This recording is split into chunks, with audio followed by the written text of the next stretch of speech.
Hello everyone. Today, I bring you part 17. But first, a quick recap of the last episode. In the distant depths of the cosmos, the war between the Xiaolong Galactic Empire and the Conqueror civilization rages fiercely. Zhao Chen, the Xiaolong Emperor, and perhaps the most powerful being in the universe, faces unprecedented challenges.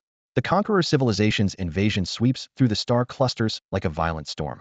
Yet Zhao Chen is no ordinary foe. His counterattack is about to unleash a cataclysmic tempest. Standing on the bridge of the Dragon Emperor flagship, Zhao Chen's piercing gaze fixes on the star map ahead. The situation in the Huasian Federation tribal universe is critical. Kevin, the Grand Marshal of the Conqueror civilization, leads 10 million elite star battleships in a brutal assault on this vital trade hub. Zhao Chen sneers inwardly. No matter how ambitious the Conquerors, they will be crushed beneath his might. Send the order. Chu Core Fleet, Holy Dragon Angel Fleet, and all reinforcements proceed immediately to the Huasian Federation tribal universe. His voice booms across the bridge, resolute and unyielding. Marshal Chu Changhe wastes no time, leading the Chu Core fleet headlong into battle. The Chu banner flutters high on their starships, announcing their arrival with pride. Standing on the flagship, Chu Changhe silently vows, "Conqueror civilization, your end is here." His eyes blaze with relentless determination. Meanwhile, Saruman, the Flame Elf King, commands the battle remotely. Once a sovereign of the Holy Elf Empire, she now fights alongside Zhao Chen. She understands this battle's weight. Losing the Huasian Federation tribal universe, key to trade, and Xiaolong Empire supply lines, would be catastrophic. Chu Core Fleet, prepare to engage. Chu's command sounds like war drums, inspiring every soldier. They know this is a fight for survival. The Conqueror fleet surges forward like an inky tidal wave.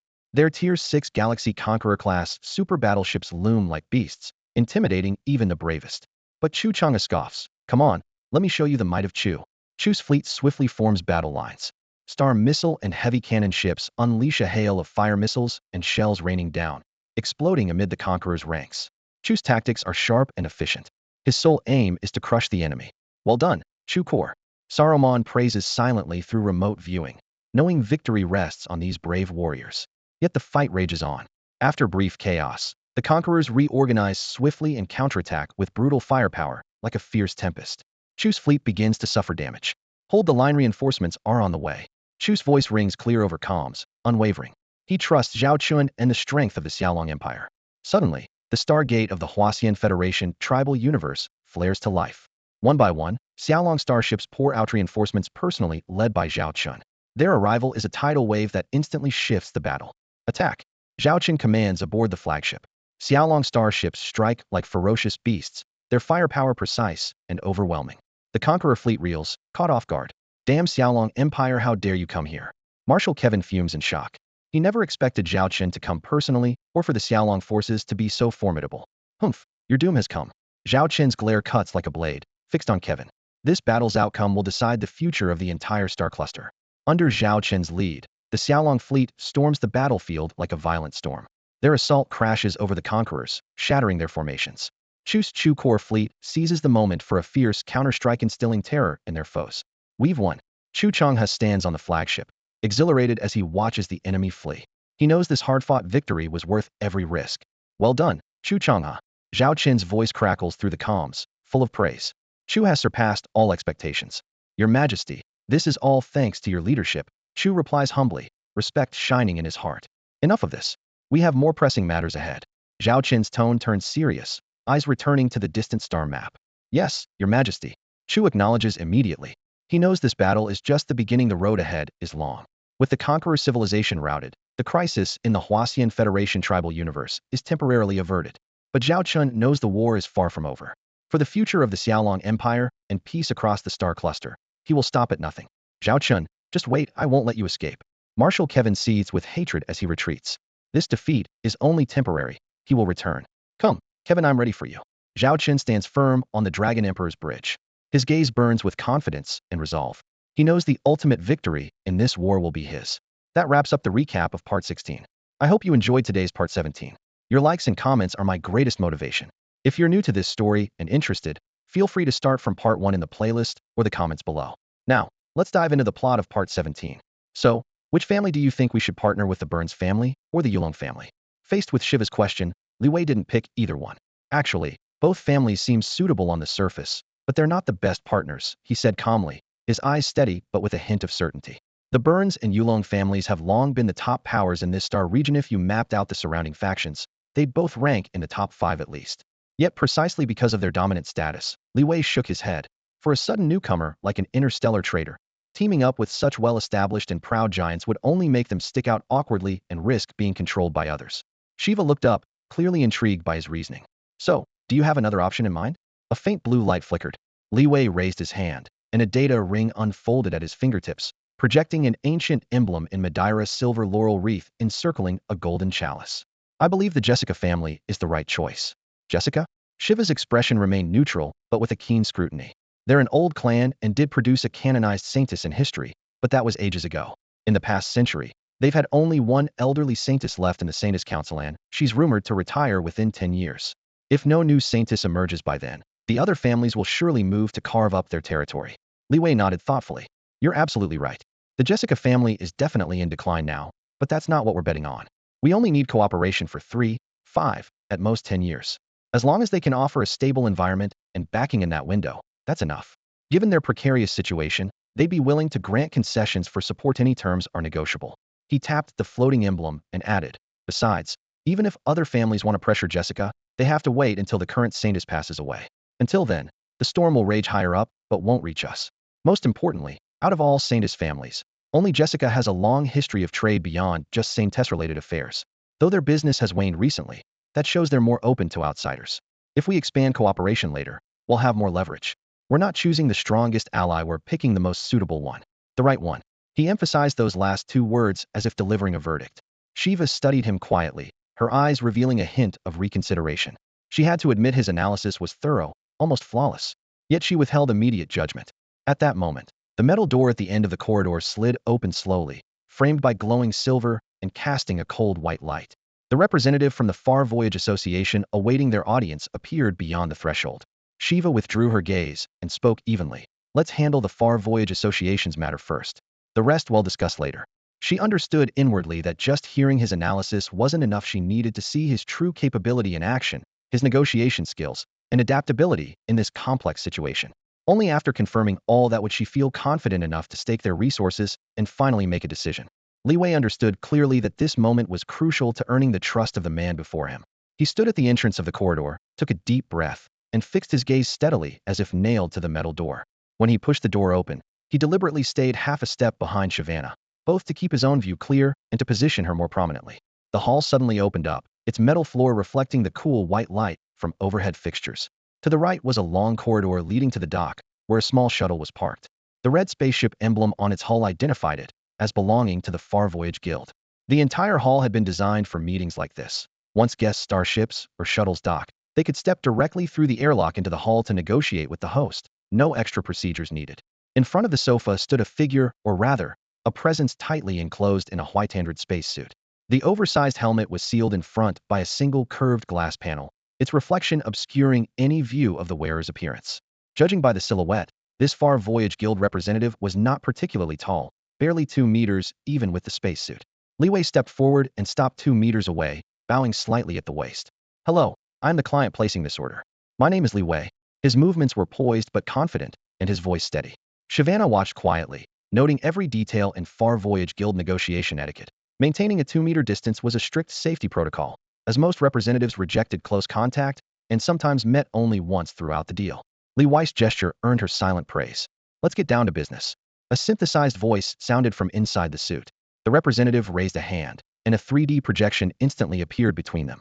Please confirm the order. Destination coordinates: this location. Shipment list: 1 interstellar transport ship, 1 interstellar mining ship, 1 interstellar cruiser, 30 interstellar stealth bombers, 30 interstellar stealth reconnaissance ships.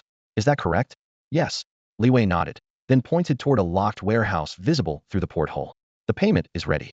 80% is crystal blocks. The remaining 20% is in other forms of payment approved by the Far Voyage Guild, all stored inside the warehouse for immediate verification. The representative's helmet tilted up slightly, the reflective visor glinting as if appraising Li Wei. Understood. I will dispatch personnel for inspection.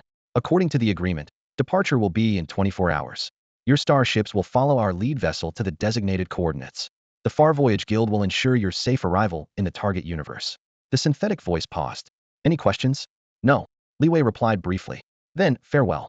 The The Far Voyage Guild representative turned and walked away down the opposite corridor, leaving only the sound of metal footsteps echoing in the hall, with Li Wei and Shyvana remaining where they stood. Li Wei glanced at Shyvana beside him and asked, "How did I do just now?" "If the perfect score is 100, I'd give you 96, Shyvana replied, looking up calmly. Li Wei raised an eyebrow. "What about the missing 4 points?" "Attitude," Shyvana said evenly. "You forgot your own position out of the owner of an interstellar trading company on the brink of bankruptcy. That role demands humility, yet you carried yourself with an air of neither submission nor arrogance.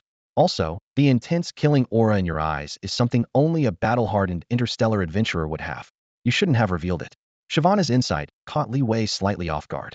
No wonder the Xiaolong Emperor entrusted such an important mission to her. He nodded solemnly. "Understood. He'll be more careful." "Overall, it's not a big problem," Shyvana confirmed, satisfied as she concluded the assessment. After fine-tuning the details, the two of them set off immediately. Nearly 100 interstellar warships formed a formation and jumped according to the coordinates provided by the Far Voyager Association. Their destination was marked only by a single docked shuttle, the seat of the Far Voyager's representative, and nothing else in sight. Li Wei suppressed his curiosity and waited quietly for what was to come. Before long, a dazzling glow gathered deep in space, and a colossal cosmic whale appeared. Li Wei had seen gigantic space creatures before, but never one so enormous. Even the terrifying T6 Star C Leviathan-class super-heavy transport of the Xiaolong Interstellar Empire looked like a newborn beside it. The whale's entire body sparkled with a translucent crystal sheen. Its massive mouth slowly opened and swallowed the fleet whole. It wasn't a threat, it genuinely absorbed the entire formation into its belly.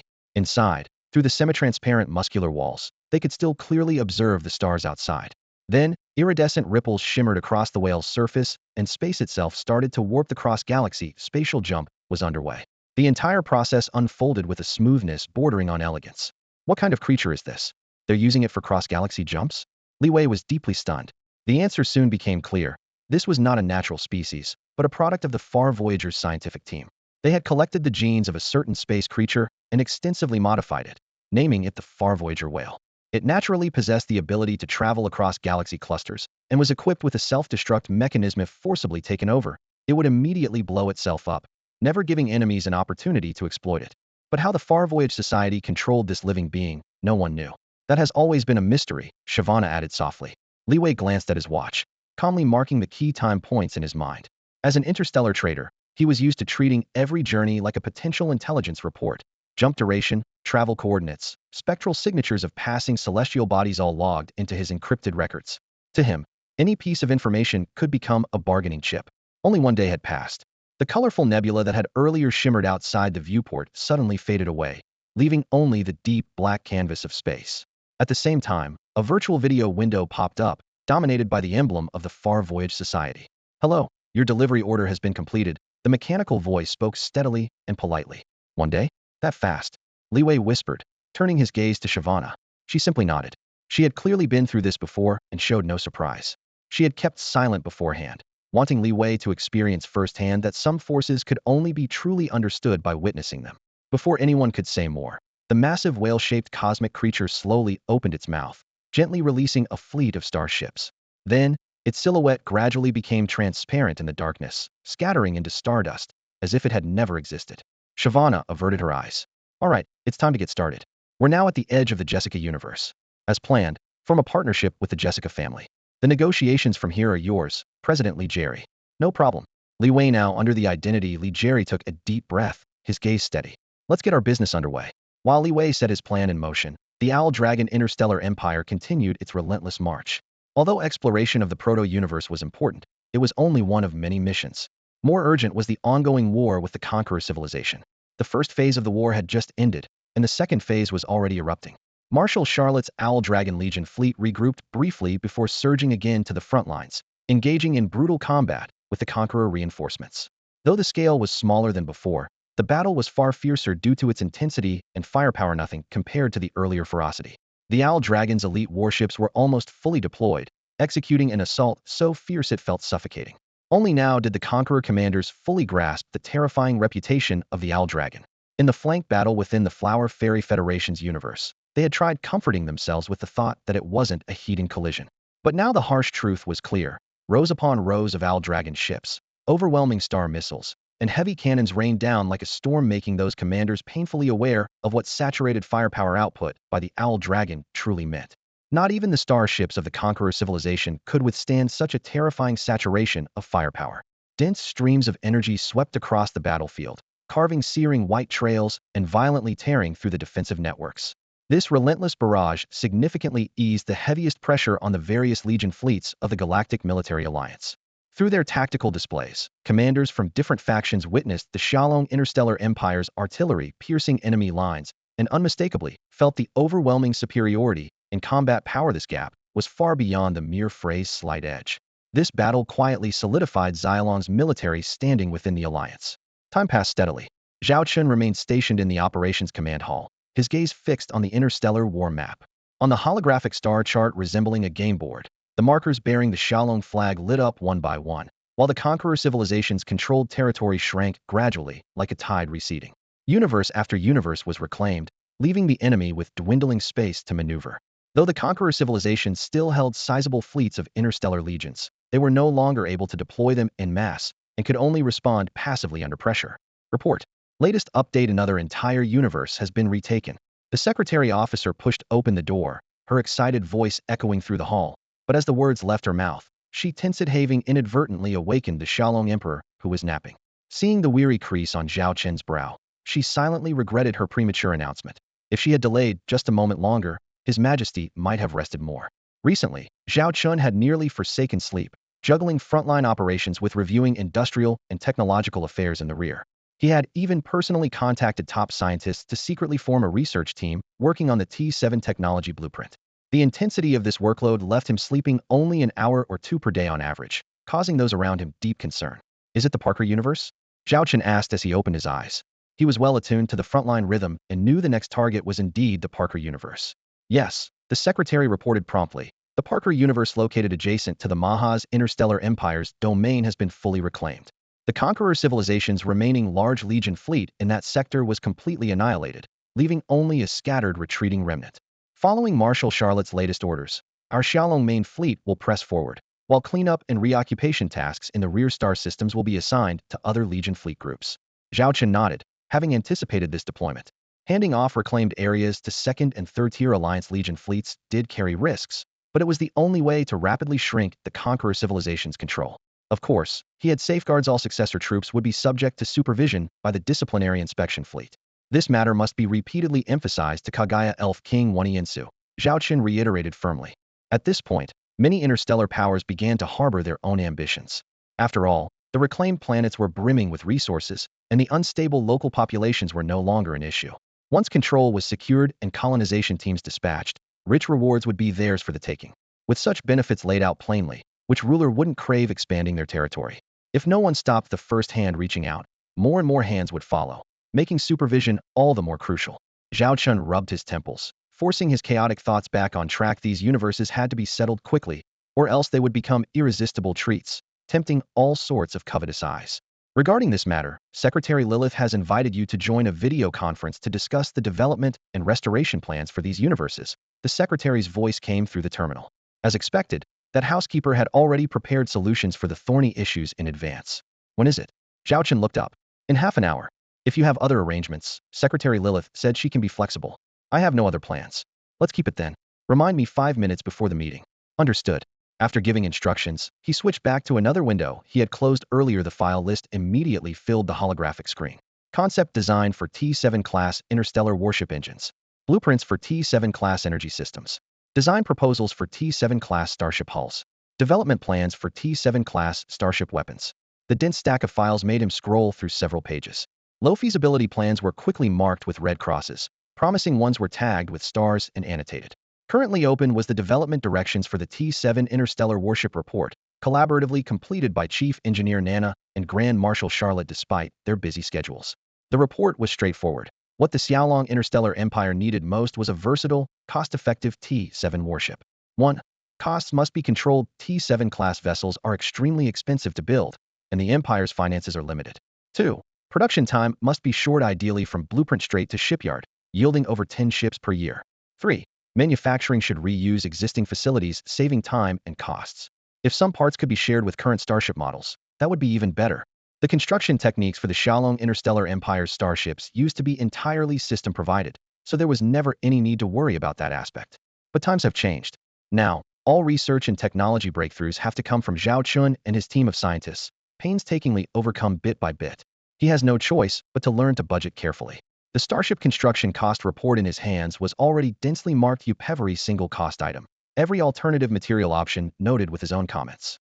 After reading through it multiple times, he was finally pulled from his thoughts by a call from his secretary officer. Secretary Lilith has prepared the meeting, and it's about to begin. Zhao Chun rubbed his temples and refocused his gaze, straightened his uniform collar, and then approached the upcoming meeting in a clearer, more decisive state of mind. The video conference window popped up. In the center screen sat Secretary Lilith upright and composed. Flanking her on either side were thumbnail windows of the participants. Minister Li Yaqi of the Commerce Department, President Hua Yalan of the Bailon Interstellar Trade Group, senior representatives from the Imperial Bank system and the 5 major banks, and others around a dozen people in total. This scale far exceeded the small high-level discussions Zhao Chun was accustomed to, a clear sign of the weightiness of the agenda. Greetings, Your Imperial Majesty. Everyone bowed in unison despite the digital barrier. Zhao Chen nodded slightly in acknowledgement. Lilith took the initiative to begin, her tone crisp. Since His Imperial Majesty is present, we'll start immediately. While everyone is familiar with the agenda, they'll provide a brief overview. This meeting focuses on the reconstruction and development plans for the recently recovered sectors of the universe. She brought up an assessment map detailing war damages and resource evaluations. Continuing, these sectors suffered necessary strategic strikes during the war. Most production facilities and urban infrastructure were destroyed. Reconstruction is urgent, but these sectors cannot shoulder the huge financial burden themselves. This presents an opportunity for us to intervene, using an optimal framework to reshape their economies and industrial systems. Let us not forget the abundant native resources present there. Switching her focus, Lilith used the Parker sector as an example. Before its recovery, this sector had just entered T5 technological civilization, with an annual output of approximately 10,000 trillion star coins. Survey data suggests that with our technology and industrial clusters introduced, it has the full potential to grow to an annual output of 100,000 trillion star coins. The screen displayed the Parker sector's planetary mineral deposits, energy output forecasts, and other data to visually demonstrate the growth potential. This is just to spark ideas. Lilith glanced around the participants. Moving forward, please present your proposals and opinions regarding capital injection, industrial planning, market support, financial credit, and risk control models. His Imperial Majesty is also here today. If anyone wishes to speak, please feel free to do so directly. Right now, what our empire lacks most is time. Since we've decided to undertake this mission, we must finalize everything as quickly as possible. Secretary Lilith stood before the massive holographic projection and delivered the core points of the meeting in one breath. The Xiaolong Interstellar Empire is going to launch large-scale development projects across several recently reclaimed universes. In fact, she had already shared this idea with Zhao Chen, currently the Xiaolong Emperor, several days ago, and he had given his full approval. From Zhao Chen's perspective, these universes represent the Empire's future life-giving cells. Since reconstruction is inevitable, there's no point in clinging to outdated production methods. Instead, industry and supporting sectors must be lifted to an advanced level all at once. In the past, technological gaps between sides had been too great and compatibility too low, making upgrades impossible to implement. Now, a rare natural opportunity has arisen, and Zhao Chun has no objections at all. After receiving the Emperor's endorsement, Lilith immediately took the lead, conducting feasibility studies, drafting preliminary blueprints, and gradually gathering all department heads involved across various fronts for today's video conference. Consistent with Xiaolong Interstellar Empire's principles of efficiency, even this first full meeting must establish a core framework. She scanned the room and spoke crisply. Let me clarify a few points. First, the resources the Empire currently can mobilize are extremely limited. War expenditures, combined with ongoing investments in other universes, have left our funding tight. Second, even so, this investment is indispensable for the rapid development of the Empire. Third, we must cut unnecessary expenses and direct our limited budget to the most valuable areas. After she finished, the conference room and satellite locations fell into silence for several seconds. No one denied the project's difficulty, but neither did anyone question the enormous potential rewards like untapped mountains of gold waiting to be mined. Finally, Li Yaqi, Minister of Economy and Planning, pressed her speaking button from her office. More than a dozen holographic windows lit up in front of her. She got straight to the point. There's no problem with the proposal itself. That's clear to all. The challenges are twofold. First, how exactly do we allocate our limited resources? Second, among those universes, how do we prioritize their development sequence? I suggest we conduct a comprehensive assessment, ranking all projects based on expected benefits, time, investment costs, and push forward those that offer the highest returns for the least investment first. Don't forget, the ownership of these universes doesn't belong to us, but to the exiled government. When these forces evacuate, they take a lot of wealth with them. Each one is a moving treasure hoard, and we must not overlook that. Her intentions were clear, and everyone present understood what she meant. At that moment, Hua Yalan, president of the Bylon Interstellar Trade Group, raised her hand with Lilith's permission. She began to speak. Additionally, for this kind of development project, just like the previous ones, we can directly seek outside investment. Hua Yalan set down the crystal projection pin on the table and scanned the people around the round table. Speaking steadily and rhythmically, she continued, with our Xiaolong Interstellar Empire leading the project, it's already a prestigious brand. Once we raise the flag, external funds will naturally swarm in.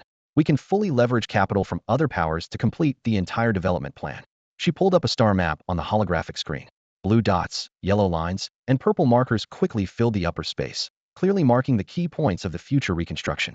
Then she divided the map into 100 independent colored blocks. Assuming the total cost to rebuild this star system is 10 billion star coins, we split it into 100 shares, each worth 100 million star coins. Step 1. She raised her hand and brushed across the screen. 30 central blocks glowed a pale gold. We first asked the local forces already stationed in this star system if they're interested in investing. We offer them a discount. A share with a face value of 100 million star coins costs only between 110 million and 130 million star coins. Note, all construction and technology application is handled by us. They just pay money, essentially treating us as professional builders. She paused briefly, adding, market research shows most local lords can afford about 30 to 50% of the shares, and 30% is already very good. So let's calculate using 30%. They take 30 shares. After covering construction costs, we'll immediately have 3 to 3.9 billion star coins in hand, with at least 300 million pure profit, not even counting engineering premiums. She lightly tapped with her finger. Another 30 blocks on the opposite side of the map turned bright red. Step 2. Recruit other interstellar powers. The share price for them is higher, priced by return rates. Each share costs 150 million star coins. If we also sell 30 shares to them, we gain another 4.5 billion star coins, with 1.5 billion as net earnings. Combine these two rounds, and nearly 2 billion star coins flow directly into our pockets. The last portion of the hologram appeared gray as she enlarged that area. The remaining 40% share requires US to invest only 1 billion star coins to gain full control. We might not even have to pay that billion out of pocket. It can be offset by project profits. The final effect, zero cost control, with ongoing cash flow from subsequent supporting projects continuously bringing money back. At this point, the chief investment banker sitting to the left knocked on the table, signaling to speak. Adjusting his half-rimmed glasses, he muttered a reminder. Those guys aren't stupid. They won't happily keep throwing money in forever. Hua Yalan smiled and leaned forward, drawing a new process line on the hologram. That's why we have to make them willing. The first batch of projects launched won't be just high-profit ones. There will be some normal profit projects mixed in. The high-profit projects are like a delicious cake. Feel scramble for those. We leaked the word ahead of time. The initial investors get the normal return projects. The highly profitable ones are released later. We'll also openly announce that priority cooperation for future premium projects goes to partners who actively participate early. She extended her fingers, mimicking crushing a cookie.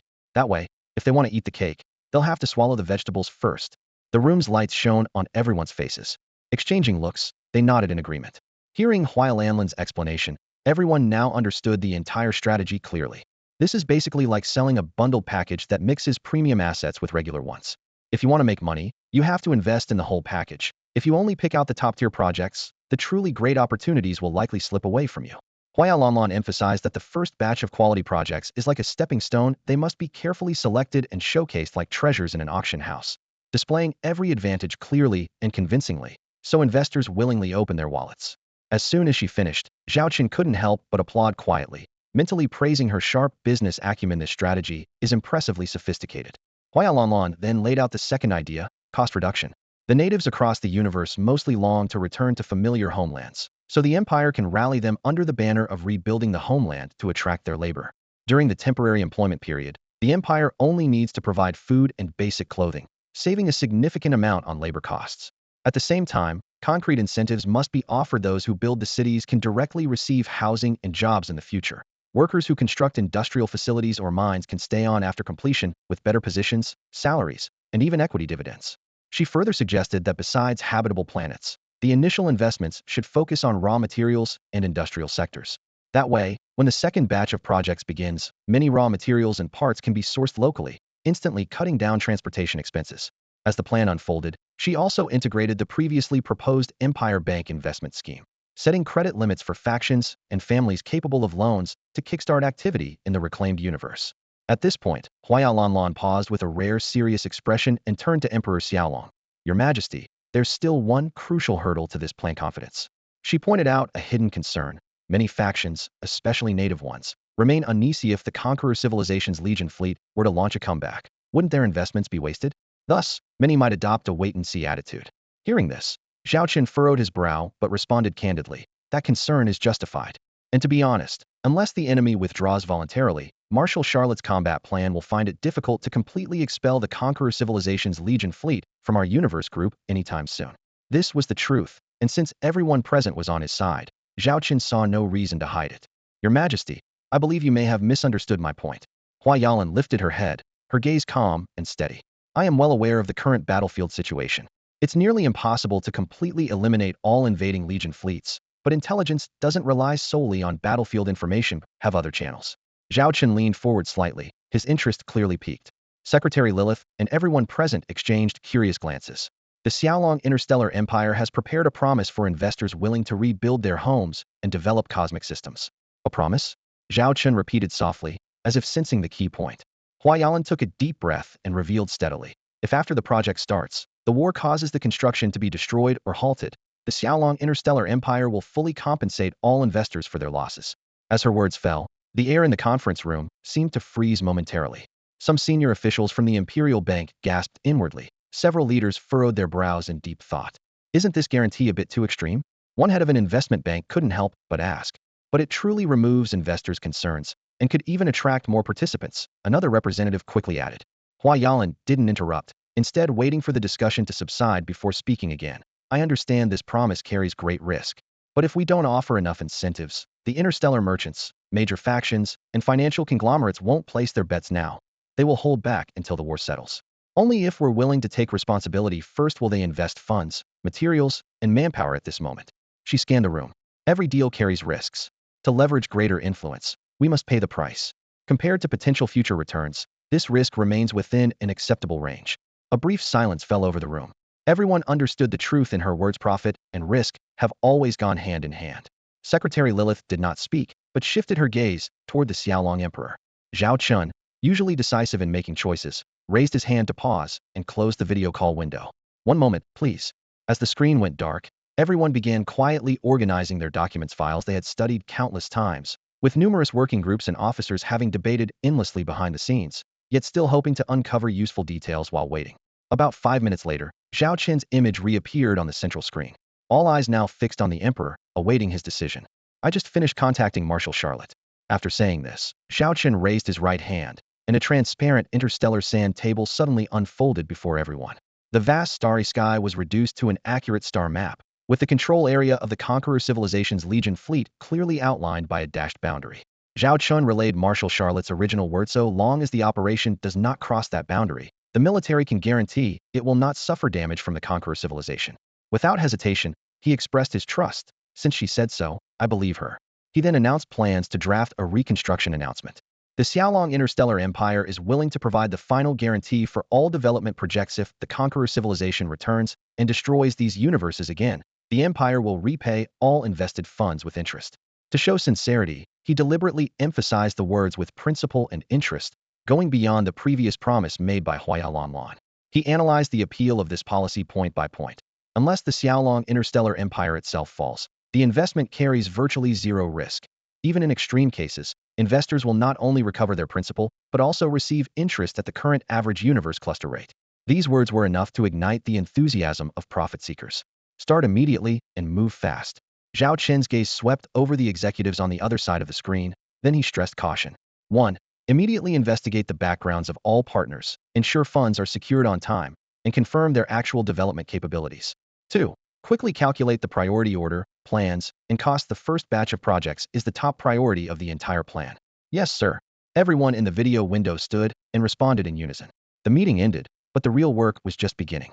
Zhao Chen issued several orders in quick succession. Gather all geographic and cultural data on these universes, have the program filter it first, then have the responsible persons review it, and produce a complete report within 1 day. Provide the exact amount of funds the Empire's bank can mobilize within 3 hours. Immediately contact media controlled by the Empire to spread news of the reconstruction and recovery of the universes, emphasizing that the Empire will use cutting-edge technology to build the area into an advanced universe second only to the Xiaolong Interstellar Empire's home territory. Issue a summons to the original ruling powers. If it's an imperial system, all direct royal family members and rulers must be present. If it's a parliamentary system, all major families and senior parliamentarians must report within 1 day. To give the entire population a sense of participation, Zhao Chen set the minimum individual investment threshold at 100 starry coins, affordable for most ordinary households. However, after the news was released, while capitalists and conglomerates were eager to move, the general populace remained cautious and hesitant. All departments had suddenly sprung into action, with the stargates and communication networks of the Xiaolong Interstellar Empire operating at full speed across the universes. News that the Empire was about to rebuild the recently recovered cosmos spread to every corner within hours. The mainstream media groups secretly controlled by the Empire issued coordinated statements, unleashing a tidal wave of coverage that thrust the reconstruction plan into the public spotlight.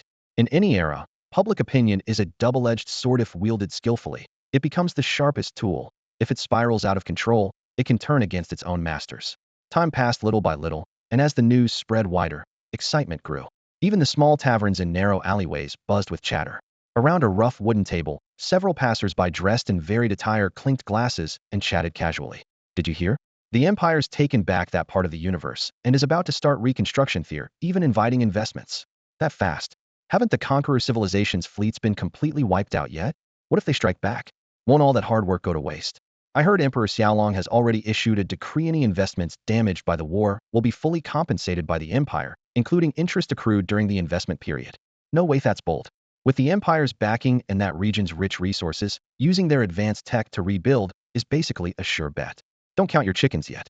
If the conquerors do come roaring back, will those promises hold? If the Empire falters, won't everything just be bad debt? Who knows?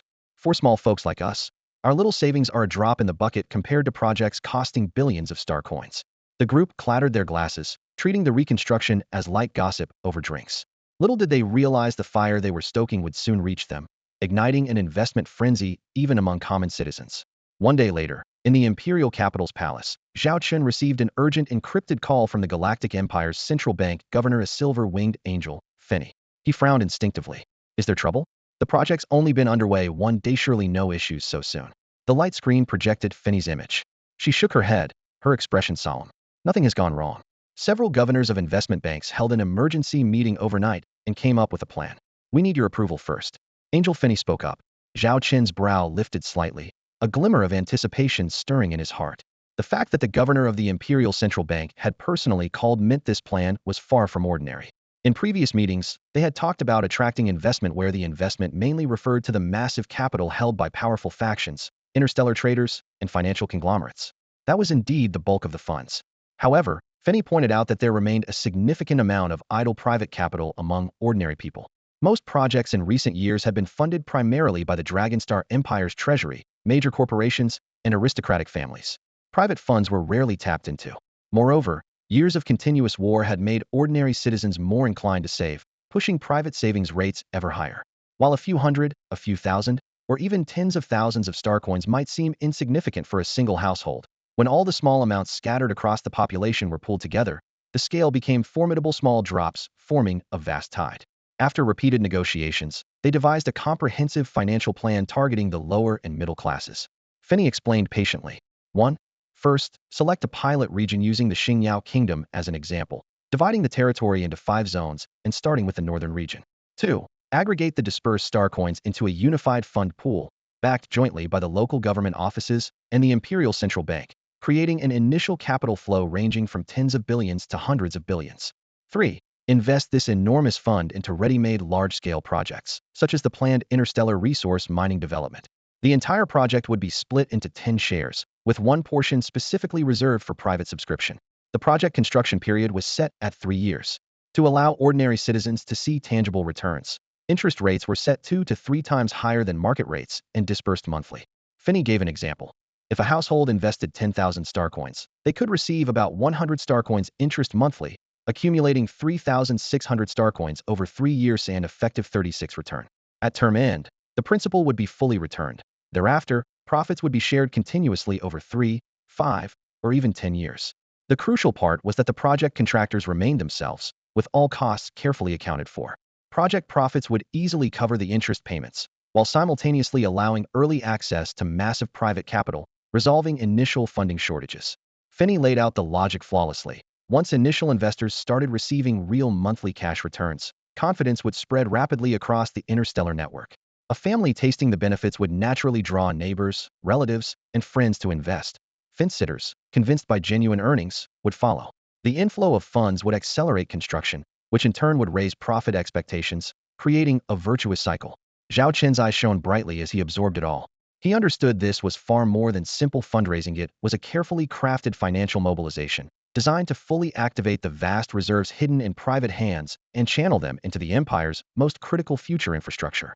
This would spread like a contagious fever. This will greatly help us secure the funding and resources needed for the reconstruction. Hearing Angel Finney lay out the plan in one breath, Zhao Chen found it hard to reconcile these shrewd, calculated words with the image of an angel. It was as if a fairy suddenly started cursing aloud, leaving him momentarily stunned. Even an angel, after lingering on Earth too long, could be tainted by the smell of money. Good approach. We can proceed, he said, gathering his thoughts, his tone steady and resolute. But remember, any projects we launch must be 100% reliable.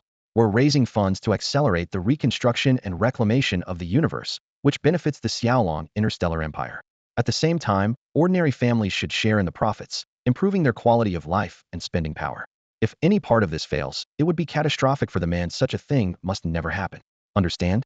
Large families and big corporations can bear risks, but if ordinary households invest all their savings and fail, it would mean ruin. Zhao Chen would never allow that. Finney paused briefly, then nodded firmly. Understood.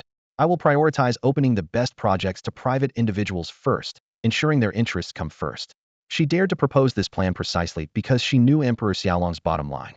Under other lords, this might have been a scheme to harvest wealth. In Zhao Chen's hands, it could become a torch lighting the empire's path forward. It was this trust that made Finney speak without reservation. Zhao Chen nodded with approval, gave a few more instructions, and then told her to begin immediately. At this moment, what the Xiaolong interstellar empire needed most was time. The earlier the projects launched, the faster the revival. Soon after, the empire's official media announced that the Universe Reclamation Reconstruction Financial Initiative, open to the public, would soon launch. The announcement sparked heated discussion. Though most people remained cautious after all, their acceptance of new things had always been slow. In a typical star system at the empire's frontier, a boy named Xiao Xiu burst through the door, clutching a flyer. Xiao Xiu, you're home? Go wash your hands. Dinner's ready. I bought your favorite black pork today. We're having pork stir-fried with blood crab tonight. His mother's voice called from the kitchen, accompanied by the sizzling sounds of oil. Xiao Xiu laid the paper gently on the table and ran off to wash up. Just then, his father returned from work. Dad was wearing a uniform that looked like an engineer's outfit. He pressed a button on his collar, and the tight-fitting clothes suddenly loosened up. Honey, you're home? Xiao Xiu just got back. You should change your clothes and wash your hands. Dinner's almost ready. His wife's voice came from the kitchen, accompanied by the crisp sound of a spatula tapping against a pot. Okay, dear. Need me to help? He changed out of his uniform, rolled up his sleeves, and headed toward the kitchen. No, it's mostly done. Just sit down and relax, she replied. Soon, the three of them sat around the small round table in the living room. On the table were just 2 dishes and a soup, a plate of stir-fried vegetables, a portion of braised pork, and a bowl of seaweed and egg drop soup. Simple colors, but steam rose warmly from the pot. Everyone remembered that 5 years ago, a meal like this would have been unimaginable luxury. Back then, they lived in a makeshift town built from starship wreckage, struggling to even find a clean table. His wife picked up a piece of meat and gently asked their son, Xiao Xiu, how was school today? Did you listen to the teachers?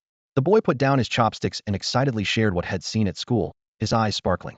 While they were talking, the father noticed a thin sheet of silver-white paper at the corner of the table. It looked like a flyer, but stiffer than regular paper. He casually picked it up. What's this? Only then did Xiao Xiu remember and became serious. Dad, I got this on my way home from school. It's also playing on the big screen in the plaza. The Xiaolong Interstellar Empire launched a financial program to rebuild the star systems devastated by the war. You can join by investing as little as 100 star coins. I want to use my allowance to invest, but the lady said I don't meet the age requirement. So I want to ask if mom and dad can invest for me. Their 13-year-old son suddenly talking about finance caught the couple off guard. Exchanging a glance, they were both surprised.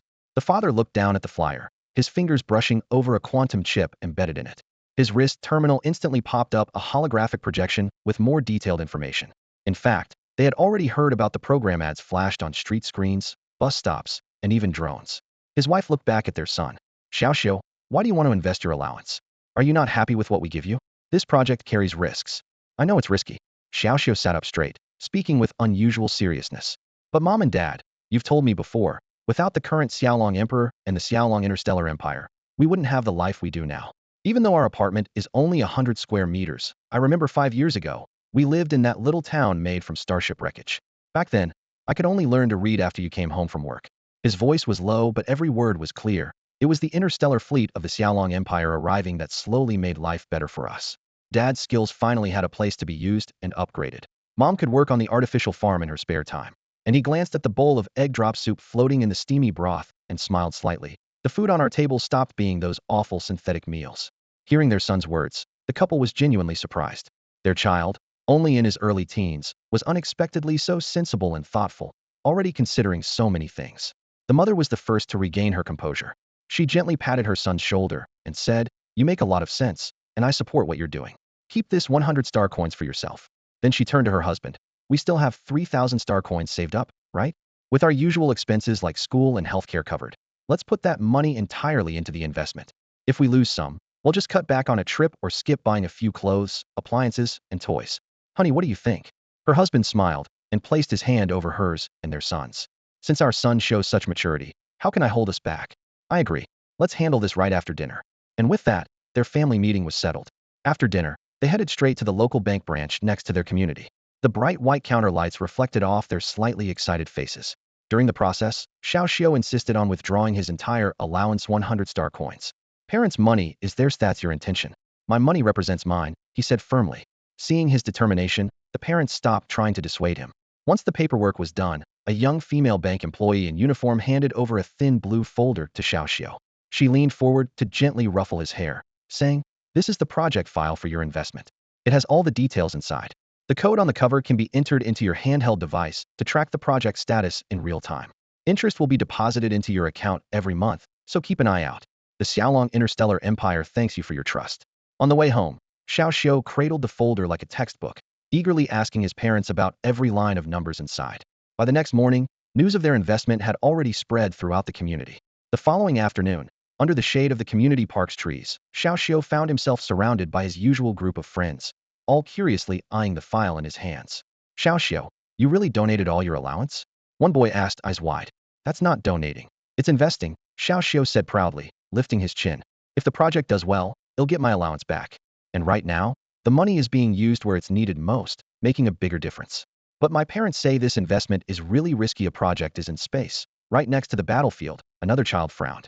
"What if that conqueror civilization's fleet attacks again? Wouldn't all the rebuilding go to waste? Even if the Emperor promises compensation, it won't matter. What if the Empire doesn't have enough money then?" Someone questioned skeptically. Xiao didn't hesitate to say, "When I made this decision, I already considered the worst possible outcome. Ask yourselves honestly, what kind of lives were we living before moving into this community?" He glanced around at his companions with a calm but resolute tone. "Take Xiao, who has it best among us. Your family owns a ranch in the southern part of the planet, with a few livestock.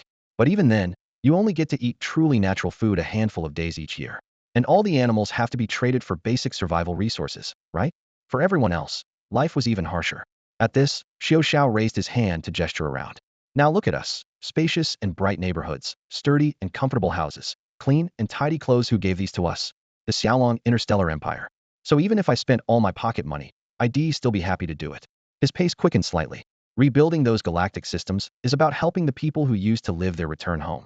The war forced them to flee, and now that their homes are reclaimed, there isn't enough funding to rebuild. My parents tell me that helping them now is like helping our former selves." Holding up the documents in his hand, Xiao said, "Our family supports a project called the Reconstruction Plan for the Parker North 13 star system urban cluster. The main goal is to rebuild cities on several key planets in this star system, so displaced people can return and live again." His voice echoed among his friends, the papers shimmering faintly under the light. "The plan has 3 phases, he said, holding up 3 fingers. Phase 1. Within 6 months, build 1 fully functional initial city on each of these planets to house the first workers. Phase 2. Over the next year, gradually construct several main cities. Phase 3. Complete the entire project within 2 to 2.5 years. By then, the star system will be able to accommodate 1 trillion returnees." The children held their breath, pictures of rising cities forming in their minds. It was only when the dinner bell rang that they reluctantly parted ways, with Xiao Xiao walking home under the admiring gazes of his friends. That night, similar debates broke out in living rooms across the community. Some kids excitedly proposed investing their pocket money into the reconstruction plan. Some parents immediately scolded them, saying, "Do you even understand what financial management means? Right now you should just focus on studying." A few parents admired their children's ideas and supported them, willingly helping their kids invest limited funds in the project. Most, however, remained cautious and observant. In the following month, public investment remained sparse, but interest grew steadily. Most eyes were on two things. Firstly, the frontline battle situation. After all, it directly affected the reconstruction effort. If the conqueror civilization's fleet were to launch a counterattack, all the reconstruction plans would be nothing but a pipe dream. Over the past month, Marshal Charlotte had led the Xiaolong Legion fleet in a stunning advance, striking again and again to swiftly reclaim vast star systems. However, after pushing to the midline, the offensive noticeably slowed. The fleet began setting up high-density fire control platforms and energy shield walls at the front lines. Batches of City of Angels fortresses were towed forward to secure these new defensive positions. At this point, the conqueror civilization still controlled the universe containing the three white holes. But even there, only about two-thirds to three-quarters remained under their control. The rest had been claimed by the Xiaolong Legion's flags. This troop deployment clearly showed that the Xiaolong Legion's first-phase assault had reached a pause. The conqueror civilization had no intention of withdrawing. On the contrary, they kept sending reinforcements, signaling that driving them out of the war zone entirely and at once was unrealistic. Major interstellar conglomerates and military think tanks had long come to this conclusion, yet none could pinpoint when the Xiaolong Legion would shift from offense to defense until now. The front lines were stalemated, the tempo sharply slowed, and the only option for the foreseeable future was low-intensity tug-of war, used to regroup, repair ships, and replenish forces. Whether the battle would take a new turn depended entirely on whether the conqueror civilization launched an active counterstrike. The financial markets were in turmoil. Every ripple of news could sway the cosmic capital flows and macroeconomic trends. Meanwhile, Angel Fenny, governor of the Imperial Central Bank and chief overseer of the Reconstruction Funding Plan, sat in her office bathed in shifting light and shadow, watching battle data and live trading curves. Suddenly, she issued an order. From now on, for all major factions participating in the Reconstruction Plan, their equity profit shares shall be reduced by 1 percentage point every 3 hours. For individual private investors, reduced by 1 percentage point every 12 hours. Continue this until the initial fundraising target is fully met.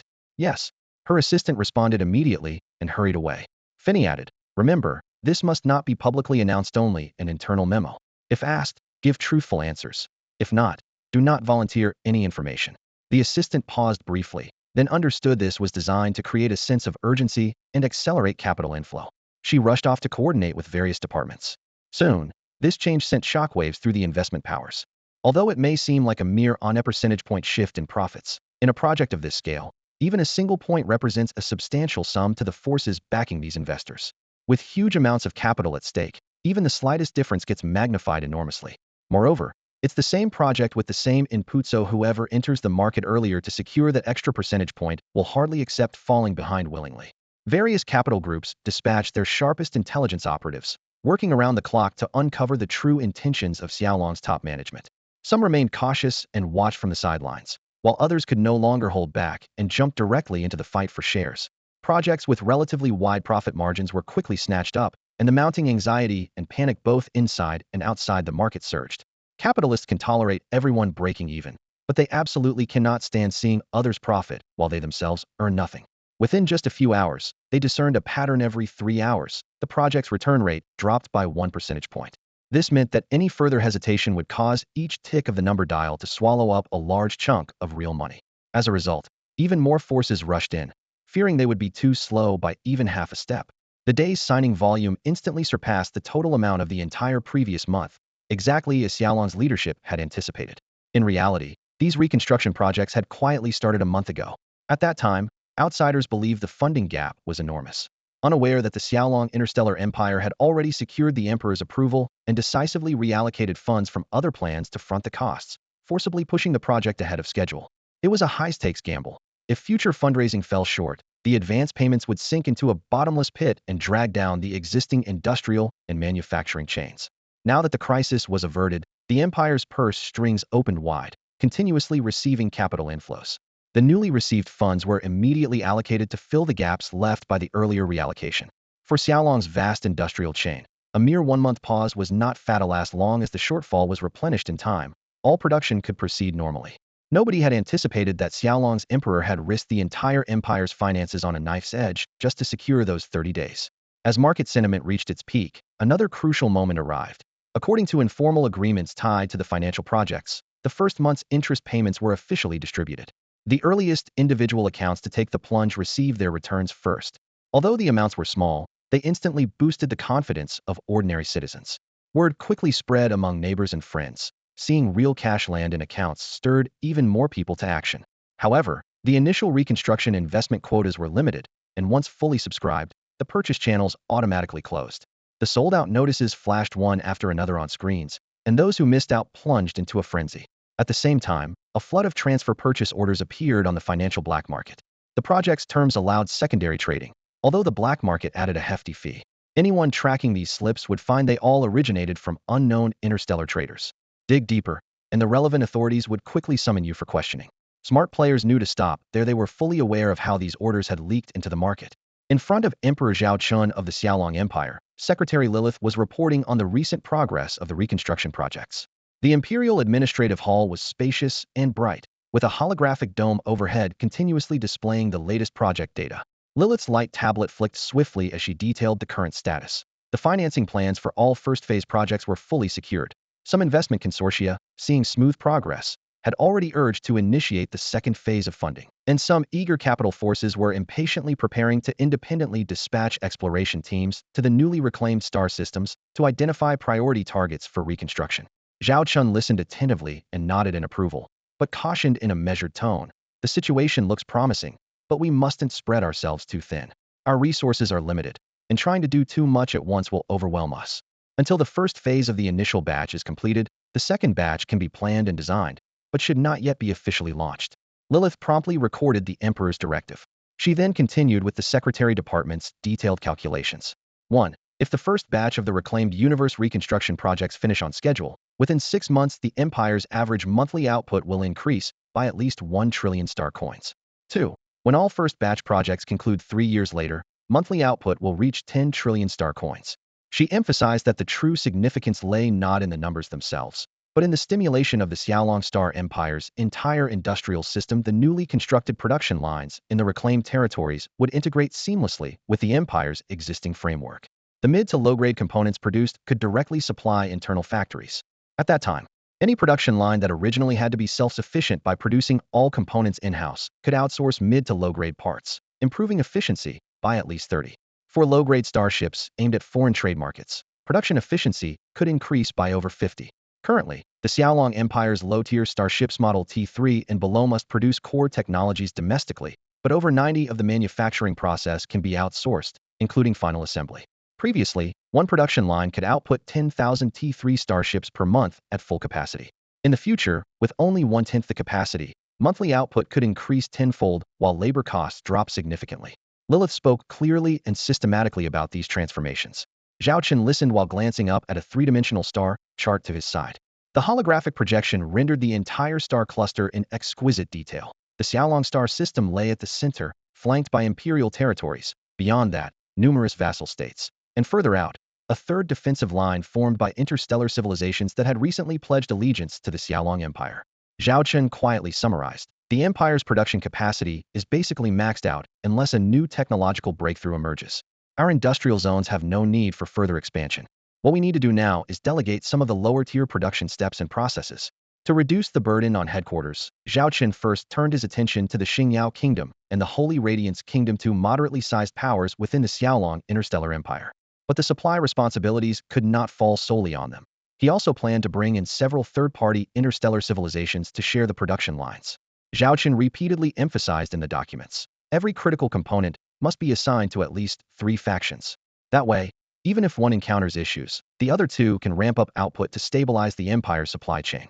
This is how we keep everyone firmly tied to our system, he concluded, looking up.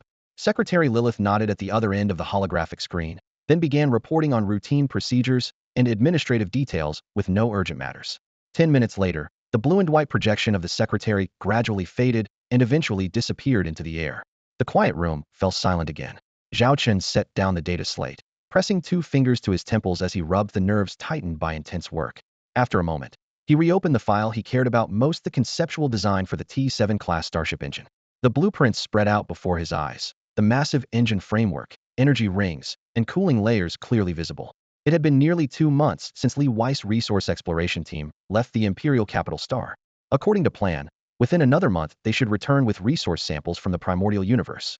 Only after confirming those special materials suit T-7 technology would the Research Institute truly begin the next phase of development. Thinking of this, Zhao Chen took a deep breath. Though patience quietly slipped through his fingers, waiting was always the most grueling part. After a brief pause, a communication request popped into view, again the frontline report from Marshal Charlotte. Zhao Chen accepted, and a holographic window immediately displayed the frontline map. Bright red and deep blue markers interlocked along the defensive line. Charlotte's brief report: since conflict broke out between the Empire and the Conqueror civilization, the front line had stabilized. Daily artillery fire continued, but was limited in scale. The largest engagement involved 500,000 starships and lasted less than 6 hours. Intelligence assessed the conquerors were undergoing major reinforcements, though it was unclear if they were waiting to regroup or for reinforcements to arrive. Charlotte then outlined the next operational plan. If the enemy remained inactive, the Xiaolong Interstellar Legion fleet would launch a new offensive within 5 months. By then, all fleets would be fully resupplied and reinforced to expel the invaders at full strength. The plan was aggressive but rested on thorough preparation. Even if the conquerors struck first, the Empire had deployed 30 Angel Cities fortresses. These massive strongholds, woven from high-strength gravity shields and composite orbital cannon networks, could hold the front line against the enemy's first wave and coordinate with Legion fleets to defend or counterattack. Zhao Chen listened while recording every piece of data in his operational memo. When Charlotte finished and saluted before disconnecting, the frontline map dimmed, leaving only the soft office lighting. His thoughts returned to the command room on the Imperial capital Star. After reviewing all files, his gaze settled on the final entry: the coordinates and status of the 30 Angel Cities fortresses. A protective layer as solid as a steel dome enveloped his mind. With this shield in place, the Xiaolong Legion fleet could rest easy, at least for the foreseeable future. This is why Marshal Charlotte felt confident enough to guarantee those reconstruction plans. The impact of these projects is still rippling through the community. They are massive in scale, spanning across numerous devastated star systems, naturally requiring a huge workforce of technicians, laborers, and support staff. The plan specifically includes a section to reduce labor costs. If the original inhabitants are willing to return and participate in the reconstruction, they will receive basic living supplies immediately. Once the work is completed, they will be granted all the promised subsidies and benefits. For the diaspora scattered across the galaxy, this policy is nothing short of a lifeline. 6 months have passed, and they've barely managed to establish roots in this foreign land. Some moved into temporary shelters, others became acquainted with locals, and even started learning the native language and customs, but most still long for their own planets, streets, and homes. So, when the reconstruction officially began in its first month, transport ships shuttled back and forth through the starports, ranging from cargo vessels loaded with building materials and machinery to passenger ships filled to the brim with volunteers eager to return home. When these natives finally set foot on their homeland after half a year away, what greeted them was a landscape turned upside down. Mountains were shattered, riverbeds dried up, city skeletons twisted and broken, familiar landmarks completely vanished, and the air still carried the acrid scent of burnt war scars. "Daddy, is this really our home?" A timid little girl, about 7 years old, nervously tugged at her father's sleeve. She remembered their homeland as a place of lush green hills and clear waters, with a vast plain not far from home where flowers bloomed year-round, painting an endless sea of colors. Whenever her parents had a day off, they would take her running through those flower fields, flying kites, taking pictures, and picking wildflowers. Those were her brightest memories of home. Now, the flower sea was gone. The plain had been blasted into deep craters, and even the rivers that once cradled the city were rerouted and buried. The girl buried her face in her father's chest, her shoulders trembling softly. At that moment, a huge billboard lit up, and a holographic projection cut through the dust, forming a clear image in midair. The advertisement played on a loop. "Friends returning home. The sight before you may be unfamiliar. This land truly is your home, but war has devastated it and even altered its terrain. Rest assured, our mission is not only to repair this planet, but to rebuild your home. We have preserved complete ecological and environmental records of this area. While employing advanced technology, we will restore it as closely as possible to its original state." On the screen, a blue planet slowly rotated. The camera zoomed in to reveal familiar city layouts, winding mountain ranges, and shimmering rivers, with geographic names unchanged. The little girl lifted her head and pointed at the projection with a tiny finger, her eyes glowing as if about to overflow. "Daddy, that's our home." On the screen, she saw the flower-covered plains and the contours of the city and mountains exactly as she remembered her homeland. The father and mother held their child tightly and said, "Yes, this is our homeland. We have returned here to restore it to how it once was." Before them lay a charred skeleton of steel and collapsed streets. The little girl looked at the ruined ground and softly asked, "Dad, Mom, can this really be restored to how it was before?" Her mother bent down, clasped her hand firmly, and looked at her with unwavering determination. "Absolutely. It will be restored just as you remember it." The master plan for reconstruction had been finalized in high-level meetings long ago. For the industrial complexes and mining zones, all decisions followed the principle of advanced technology comes first. As for the planet's residential areas, the priority was restore as much as possible, using cutting-edge technology to replicate every brick and river, every mountain and city outline from the original world. Naturally, planets with extremely backward environments or minimal resources were abandoned, leaving mostly those star systems rich in natural beauty and cultural heritage. However, even within this grand vision, darker motives lurked. The old regimes who had fled during the war and now returned soon revealed their greed when faced with the vast reconstruction budget. Some insisted on repairing the star systems they once ruled first.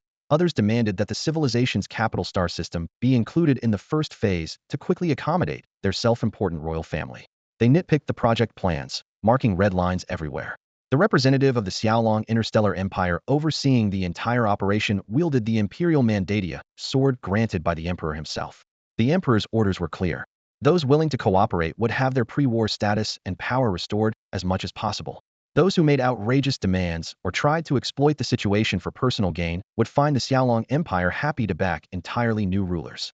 Rebuilding an interstellar government on these devastated worlds was no challenge for the Xiaolong Empire. Finding a legitimate royal bloodline was just a matter of snapping their fingers. The first few troublemakers were promptly arrested by the royal guards, with undeniable evidence against them. The older schemers lurking in the shadows and testing boundaries were quietly eliminated.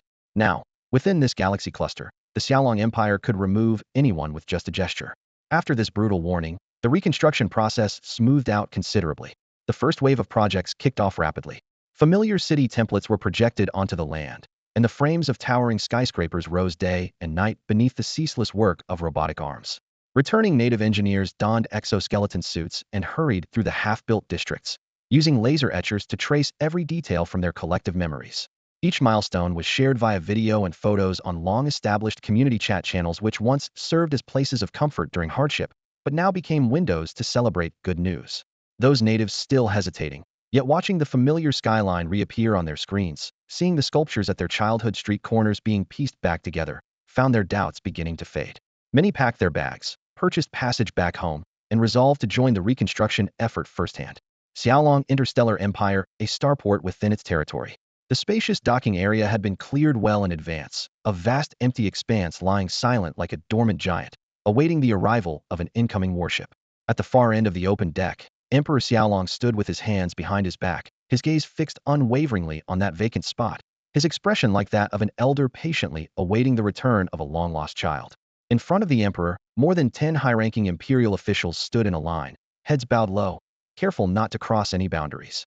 Behind the emperor, a squad of bodyguards cast sharp, glinting eyes on the officials, as if ready to pin down anyone showing the slightest sign of insubordination. For these officials in powerful positions, even the smallest misstep could lead to their entire ancestral lineage being upended, a fact none dared to doubt. "Your Majesty, would you prefer to return to the palace to rest? If any news arrives, we will report to you immediately," said the starport commander, a female brigadier general. She lowered her voice intentionally, as if afraid to disturb the emperor's mood. The emperor did not respond immediately, instead staring thoughtfully into the depths of space. Then, in a calm voice, he confirmed, "The intelligence indicates he will arrive before 12 o'clock today, correct?" "Yes, Your Majesty." The brigadier straightened her posture. "At the latest, no later than 1500 hours this afternoon." "Very well," the emperor nodded gently. "I have cancelled all engagements for today. I will wait here." The brigadier's heart tightened as she suddenly remembered they had not prepared any chairs. She hurriedly gestured to the soldiers to bring some over. Just as a chair was placed, the emperor bent his knees and sat cross-legged on the cold deck instead. "Your Majesty, the chair," she whispered. "I'm already sitting." "This will do." The emperor raised a hand to ease her concern. Since the emperor was seated on the deck, the brigadier dared not remain standing and quietly sat down nearby. The metal deck's chill seeped through their uniforms, but she endured the discomfort and maintained a poised posture. How old are you this year? The emperor asked casually. 36. How long have you served in Xiaolong? 7 years. The emperor gave a slight nod. 7 years, and you're already a brigadier general. That speaks well of your performance. Why would you willingly step down to become a starport commander? The brigadier fell silent for a moment before answering truthfully. Probably because I don't have big ambitions. My family was poor back then, and I just wanted to earn a living. I was sent to join the Xiaolong Corps when they were recruiting crew members. I was tall and had a big appetite. My classmates said I was honest. In the military academy, I simply learned whatever the instructors taught. Later, I worked my way up to ship captain, then fleet commander. She looked up at the stars, her tone calm. Honestly, Your Majesty, my dream was never to fight on the front lines. I'd rather be stationed somewhere fixed, watch the stars move, have a little drink after work, maybe play a couple of games. That's enough for me. But as you know, retiring from the Xiaolong Corps is very difficult, especially in the earlier years. Except for severe injuries or death-related conditions, forced retirement was the only way out. Very few get to voluntarily step back to a quieter post. Eventually, the Xiaolong Interstellar Empire entered a period of rapid infrastructure development, allowing a number of officers to be reassigned to secondary positions.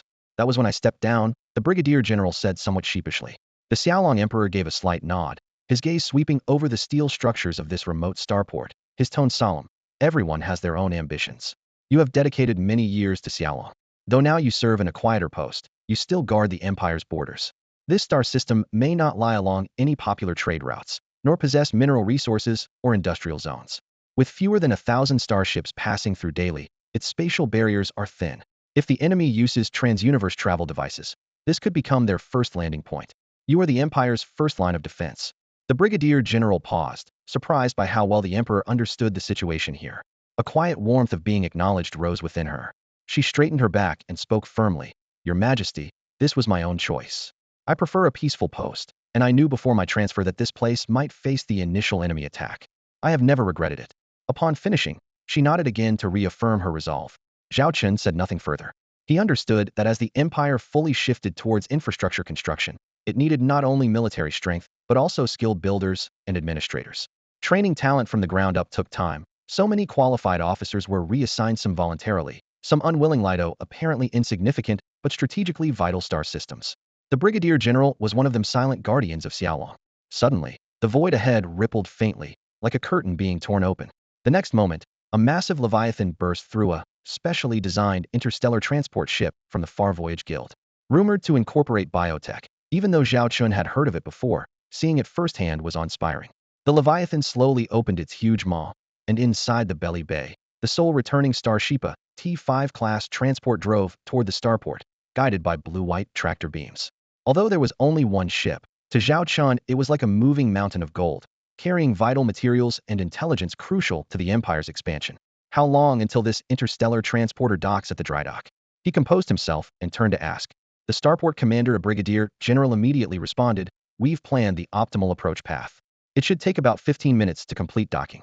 Since this is a T5 class transporter, docking into the inner harbor is complicated but essential for safety." 15 minutes? Zhao Chen paused briefly, then said decisively, "Arrange a shuttle for me. I'm boarding the ship immediately." The brigadier general was momentarily stunned, then taken aback by his straightforwardness. What exactly was hidden on that interstellar transport vessel to make the Xiaolong Emperor so urgent? She didn't dare delay and immediately dispatched the ship's best shuttle, requesting permission to accompany him, which was quickly granted. The shuttle's brief engine roar cut through the port noise as the silver-gray craft glided from its berth, heading straight for the massive transport ship. Once the docking interface locked in, the alloy hatch slowly opened, and Zhao Chen stepped out almost the instant the door was fully ajar. Inside, the transport ship was brightly lit. The captain, accompanied by a man who looked like a secretary, waited at the edge of the docking bay. Upon seeing Zhao Chen, both snapped to attention. "Your Majesty." The captain's voice trembled slightly with excitement. "It is an honor to see you in person." The workers in and around the berth turned to face him, all instinctively holding their breath at the presence of the Xiaolong Emperor himself. "Take me to the container where the goods are stored." Zhao Chen wasted no time. His tone was calm but firm, leaving no room for argument.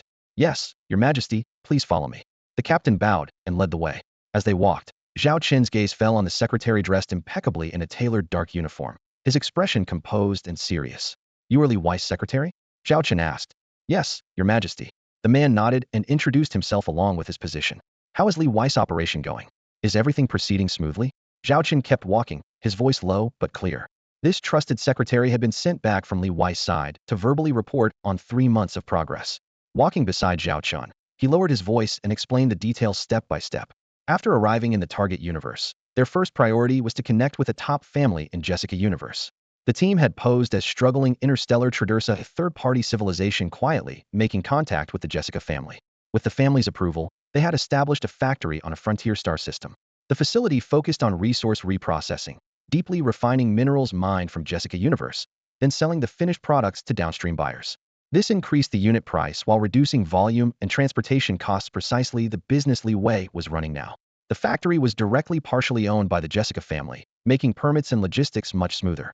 Meanwhile, Li Wei had deployed all their star-invisible reconnaissance ships and stealth bombers into the outer regions. He also dispatched interstellar mining vessels into the nascent universe to extract sample quantities.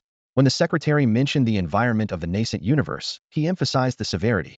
Its space was highly corrosive. T5-class star warships would be quickly damaged once their shields failed due to long exposure. T6-class warships could endure longer under non-combat and routine navigation conditions, as their onboard energy cores roughly balanced corrosion rates with shield strength, allowing extended stays. But this required massive continuous energy consumption. If supply lagged, those ships would be in grave danger too. Hearing this, Zhao Chen felt slightly reassured the situation was still under control, with no unexpected crises. There's more, the secretary continued. We collected enough samples a week ago and returned immediately. This time we brought back 6 substances never before seen in the nascent universe, 30 containers in total. Zhao Chen nodded, his expression steady as he strode onward toward the storage area. As they spoke, the group arrived at the specially outfitted container zone. The transport ship had been thoroughly prepared before departure due to the unique nature of this mission. The entire cargo area had been reinforced and equipped with climate control and multiple layers of protection to handle any possible situation. Zhao Chen glanced around, noting 30 independent containers lined up on either side, their silver-gray alloy shells reflecting a cold gleam under the bright lights. On the central platform, 6 samples of raw materials were carefully displayed. Before anyone could examine them closely, the male secretary suddenly untucked the hem of his jacket. The abrupt movement startled many, but then they saw that half of his upper body was actually a complex mechanical skeleton and metallic structure. Placing his palm into a recessed cavity in the metal chest plate, a faint click sounded as the mechanical body automatically ejected a small storage chamber, steadily delivering 6 transparent vials about the size of thumbs into his hand. The 6 substances inside varied in color and state, each clearly distinguishable from the others. Before boarding, the secretary's voice came through the loudspeakers with added clarity. Our accompanying research team conducted preliminary experiments. We have also confirmed that several scientific institutions of the Saintis civilization have long been aware of these rare materials originating from the primordial universe. They have conducted similar studies, but, to date, no key breakthroughs have been made. Each of the 6 substances has fatal flaws. He lifted the vial labeled a first. The liquid inside was as clear as water, but its ripples seemed to move of their own accord. This is water A151, the secretary explained. Its molecular structure is close to that of ordinary water, but not identical. Its storage conditions are extremely strict. It must be kept constantly at 26 degrees Celsius. A change of even 1 degree causes it to collapse into ordinary water. Yet when conditions are met, its internal energy activity is remarkably high, with energy output exceeding that of the primary components of current energy cubes. He paused, adding, the Saintis civilization's conclusion is high potential value, but nearly impossible to store and transport. Even if used as the core to develop new energy, the cost would be thousands of times higher than present fuels. Thus, all research remains theoretical with no practical applications yet. Then he pointed to the second container labeled B. Inside was what appeared to be a flickering flame. Upon closer look, it was actually faint red particles floating and merging. Seen from 20 centimeters away, it resembled a quietly burning fire. Do you think this looks like fire? The secretary asked rhetorically. At first, we did too. It is scattered throughout the primordial universe, and the Saintis civilization calls it fire element. We've adopted that term. A single fire element has a low temperature, no hotter than sunlight on skin. But here, they exist in a composite form called flame element, meaning a large aggregation of fire elements. In this form, their temperature can soar to terrifying levels close to that of a star. Zhao Chen's expression shifted slightly, his interest clearly piqued. This is far from over. During their ongoing exploration of the primordial universe, the Saintis civilization uncovered an even more chilling entity. The male secretary pulled up a video. Against a pitch-black background, a blazing fireball hovered, resembling a star in shape, but lacking the spectral fluctuations typical of stars, as if no language could adequately capture its searing majesty. The Saintis civilization named it the yin element. The male secretary's voice echoed lowly in the conference room. According to our readings, its temperature exceeds any measurable scale. We suspect the frequent high-temperature catastrophes erupting in the primordial universe are closely linked to this entity. On screen, the fireball was composed of countless tiny yin elements, forming amid uncontrolled level risks. The Saintist civilization once tried to artificially synthesize an equivalent yin element in the laboratory, but the result was catastrophic. An entire galaxy was wiped out in an instant. A whole galaxy just vanished like that? Zhao Chen's pupils constricted sharply. This power was reminiscent of the ultimate bomb from their old era, capable of igniting a supernova. A thought flickered in his mind. Could there be a similar reactive mechanism at work between the two? The male secretary continued. For this reason, research on the yin element has been absolutely banned by the Saintist civilization. There is an even higher tier legendary entity, the E element, said to surpass yin. Some explorers in the primordial universe claim to have seen it, describing it as a goddess of fire with living characteristics, but no verifiable evidence exists, so it remains folklore for now. Research into fire elements and their compound derivatives is progressing with great difficulty for the Saintist civilization. On one hand, the risks are uncontrollable. On the other, the benefits are insufficient. Current data shows that yin elements could serve as highly efficient fuel, but refining it consumes enormous amounts of basic fire element, making costs prohibitive compared to existing energy systems. As a result, related projects have been shelved. Zhao Chen squinted. Withholding judgment for the moment, the more dangerous something is, the greater its potential might be. Countless milestones in history came with sacrifice. If evidence proved the fire element series held revolutionary value, he would undoubtedly order research to resume. The Xiaolong interstellar empire desperately needed a sharp technological spear to confront the invading civilization before them, and to resist future pressure from the Order faction. Lost in thought, the male secretary presented a third item. Inside a metal temperature-controlled container lay a seed, no larger than a mung bean. Its appearance so ordinary it almost blended into the air. What is this? Zhao Chen asked with genuine curiosity for the first time. In all his files compiled from the previous timeline on the primordial universe, nothing like this seed had ever appeared. The male secretary explained, this was also an unexpected find. When we first discovered it, we thought it was a seed dropped from our starship's plants. But it turned out not to be the case. The research team initially mistook it for an unknown mineral, but the evidence quickly pointed to a plant seed, an elusive seed that only appears when the concentration of element flame reaches a specific threshold, and the surrounding A151 water disperses to a certain ratio. Over the past month, they had scoured every speck of stardust in the primeval universe and found just 3 seeds. The one before them now lay quietly in a temperature-controlled container.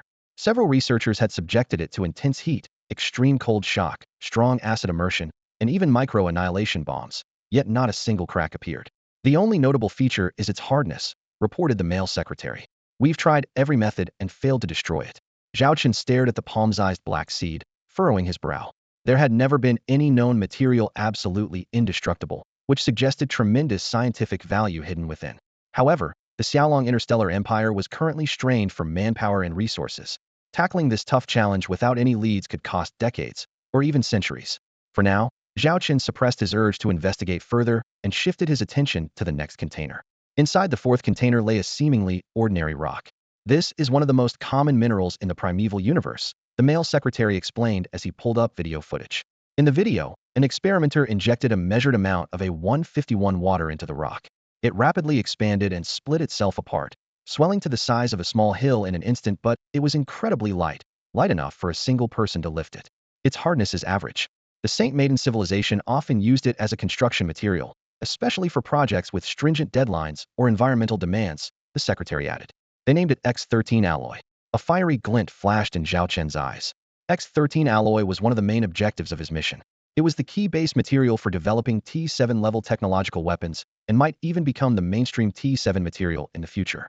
Among the 6 substances present, X13 was the most readily convertible into practical returns in the short term, making it critically important to the Xiaolong interstellar empire. The 5th container held a translucent crystal marked 5th dark matter. This was the mysterious substance that existed theoretically but had never been empirically confirmed before. The Saint Maiden civilization had already begun secret research on it and pioneered limited application in technological equipment said to greatly enhance the balance between elements, though the specifics were unknown to outsiders. Zhao Chen knew while this material could be made into T7-level weapons with devastating power. The 6th container sealed a rarefied gas. Although no solid planets had yet been discovered in the primeval universe, the research team had identified several gaseous planets as natural reservoirs for this gas. Among these, there exists a high-density Y11 gas. This gas has been confirmed as an efficient fuel source and can rapidly power various types of weapons, giving it broad application prospects. It is the last of 6 newly discovered elements to be named, with functions spanning energy, auxiliary materials, and both civilian and military uses. It's truly a jack of all trades. Zhao Chen was no stranger to its properties. At this moment, his gaze rested on 6 alloy sample vials on the table. A 151 water, fire elemental crystals, a mysterious unnamed seed, X13 alloy, 5th grade dark matter, and Y11 gas. If these materials fell into the hands of ordinary researchers, it would likely take centuries to uncover their full potential. But for Zhao Chen, everything was already well within his grasp. Through an early fortuitous opportunity, he had traveled back to the era of the Star Alliance and personally witnessed the critical role of the primal universe within the T7 technology system. It was during that experience that he obtained detailed data and experimental blueprints for these 6 elements. Now with raw materials in hand and blueprints complete, the only missing ingredient was a catalyst, and that Tailwind arrived along with his male secretary. "You've done excellent work," Zhao Chen said, retracting his gaze and looking approvingly at the male secretary. "These elements are vital to the future technology of the Xiaolong interstellar empire." Recalling the dangers they faced while moving through the heartland of the Saintist civilization, the male secretary remained shaken but was deeply moved by the praise. Under President Li Wei's orders, they had sworn to deliver the samples even at the cost of their lives. As for the true uses of the materials, neither he nor his teammates knew yet. Next, the male secretary reported, "President Li Wei plans to establish a continuous production line over there to ensure a steady supply of raw materials. At the same time, we will enter in a short-term cooperation with the Far Voyage Association, whose gigantic Kuan ship will handle intercluster transportation. However, the shipping fees are exorbitant, and Lordly demands that we quickly develop our own intercluster navigation technology to avoid being dependent long-term." The Far Voyage Association was not a permanent solution, but until the T7 level weapons were completed, the Empire could only grit its teeth and bear the high shipping costs. Zhao Chen nodded. "Rest assured, we will soon master our own intercluster navigation systems." His tone was firm and sharp. "When that time comes, the influence of the Xiaolong interstellar empire will break beyond the current clusters with no more shackles." At this moment, Zhao Chen had already crossed half the threshold into T7 technology. Once the experiments officially began, the Empire's promotion to the T7 Technology Club would be only a matter of time. "Send my orders immediately. Transport these materials to the Imperial Academy of Sciences at once. Hurry up and study these materials thoroughly. The transportation, research, and confidentiality of these materials are classified as top priority tasks, with the Imperial embroidered guards assigned to escort them at all times." The Emperor Xiaolong's voice was icy cold. "If anything goes wrong along the way, military law will take its course." "Yes, sir." The guards standing by immediately straightened up, their faces showing no sign of relaxation. This was the first time they had seen such a grave expression on His Majesty's face, which made them fully realize how serious this matter truly was. With all channels cleared, the new elemental materials sped toward the Imperial Academy of Sciences at maximum velocity. Scientists who had already received the news came out almost all at once. Anyone not engaged in urgent projects gathered early at the docks, their eyes fixed anxiously on the horizon. A woman in a white robe approached quickly. Chief Engineer Nana. Several assistants followed her, some helping with tasks, others taking the opportunity to learn. "These are research materials personally delivered by His Majesty, along with application plans for these elements," she said, waving an encrypted terminal in her hand. "They include extraction and smelting processes for 3 new types of materials. His Majesty has ordered us to advance along 2 lines simultaneously, one team for in-depth research, and another to begin producing the first batch according to the plans. Once he finishes his state affairs, he will come oversee the Imperial Academy of Sciences personally." "Understood." Her assistant bowed in response. "Make sure both the research and production departments are fully organized and underway before Emperor Xiaolong arrives. No negligence will be tolerated," Nana emphasized firmly. With that, she led the group through the main research building to the Academy's exclusive docks. Besides the main structures, the Imperial Academy had several docks capable of accommodating starships of various sizes. Since research materials were often urgently needed, transferring through the starport would waste precious time. Therefore, only transport ships holding special permits and passing strict security checks were allowed to dock here. Now the docks were packed with people, all eyes gazing towards the sky. "How much longer?" Nana asked, turning to an assistant. Checking the time and synchronization data, the assistant reported immediately. "The interstellar transport carrying the new elemental materials is expected to arrive and complete docking within 15 minutes. 15 minutes. Nana repeated softly, then asked, "What about internal arrangements?" "The research plan has been finalized. 6 departments with 190 researchers assigned to Labs 3, 6, and 7. The production line includes 4 departments with 150 researchers directly manufacturing and smelting according to His Majesty's design. Workshops 3 and 5 are tasked with these operations. Hearing that all arrangements had already been made by her subordinates, Chief Engineer Nana finally felt completely at ease. She knew full well that this project was the one the Xiaolong Emperor cared about most. Over the next several minutes, she reviewed documents while occasionally looking up, her gaze passing through the transparent dome to the vast depths of space. At last, under the protective light screen of 300 Xiaolong interstellar warships, a massive star transport ship glided from the void into view. Its silvery gray hull sliced through the star mist like a sharp blade, hull numbers clearly visible. The gathered scientists and researchers struggled to contain their excitement. Those who arrived late jostled to the back, standing on tiptoe, or even jumping just to catch a glimpse. With Chief Engineer Nana standing in front, the crowd barely maintained decorum, but their burning eyes seemed almost capable of igniting the deck. Under everyone's watchful gaze, the transport ship steadily docked at the Imperial Academy's exclusive berth. Regulations required professional loaders to first inspect and unload the materials before the scientific team could board and access them. So the first to go aboard were not the eager scientists. Fortunately, the loading crew fully understood the project's importance and streamlined the process to the utmost. Seals were broken, scans confirmed, and mechanical arms transferred each container onto orbital transport vehicles. When the first batch of containers reached the dock, the steel shell numbers gleamed under the lights, stoking the scientists' fiery anticipation. These signified a completely new field they might never have explored before. How soon can we extract the first batch of materials? Chief Engineer Nana asked her deputy, turning her head. The deputy quickly calculated and replied, in about half an hour. Samples from the first batch will be delivered to the lab. Good. They'll be waiting in the lab, Nana said, then turned and strode away to begin preparation for the experiments. The laboratory was brightly lit. Besides Chief Engineer Nana, key technicians, top scientists, and specialists in every relevant field were all present, each one a top genius in their domain. Soon, 6 alloy containers filled with different samples were transported inside via suspended tracks. The moment the safety locks disengaged, a faint blue protective light screen revealed the eager faces gathered there. Nana focused intently on these 6 unprecedented materials. Taking a deep breath, she raised her hands and was the first to begin experiments on the first sample. Meanwhile, Xiaolong Emperor Zhao Chen, dressed quietly in an experimental suit, joined the research team, working side by side with them on the instruments. For a full week, the lab lights never went out, and the humming of machines was constant. Each researcher's sleep was squeezed to a bare minimum, driven by a shared urgency to unlock the secrets of the samples both faster and more precisely. 7 days later, the initial research data on the 6 samples was finally ready, and a tangible sense of relief filled the air. Zhao Chen dragged his exhausted body out of the experiment area, followed closely by Chief Engineer Nana. Though their faces showed fatigue, the excitement shining in their eyes was unmistakable. These data were profoundly meaningful to them. What's your assessment of these 6 material samples? Zhao Chen turned back, his gaze fixed on Chief Engineer Nana. In fact, he was even more familiar with these 2 sample materials. That was why he had come here. In the spacious, brightly lit central control lab, he stood like an experienced mentor, patiently explaining the structural characteristics and activity data of the 2 new raw materials to the gathered researchers and scientists.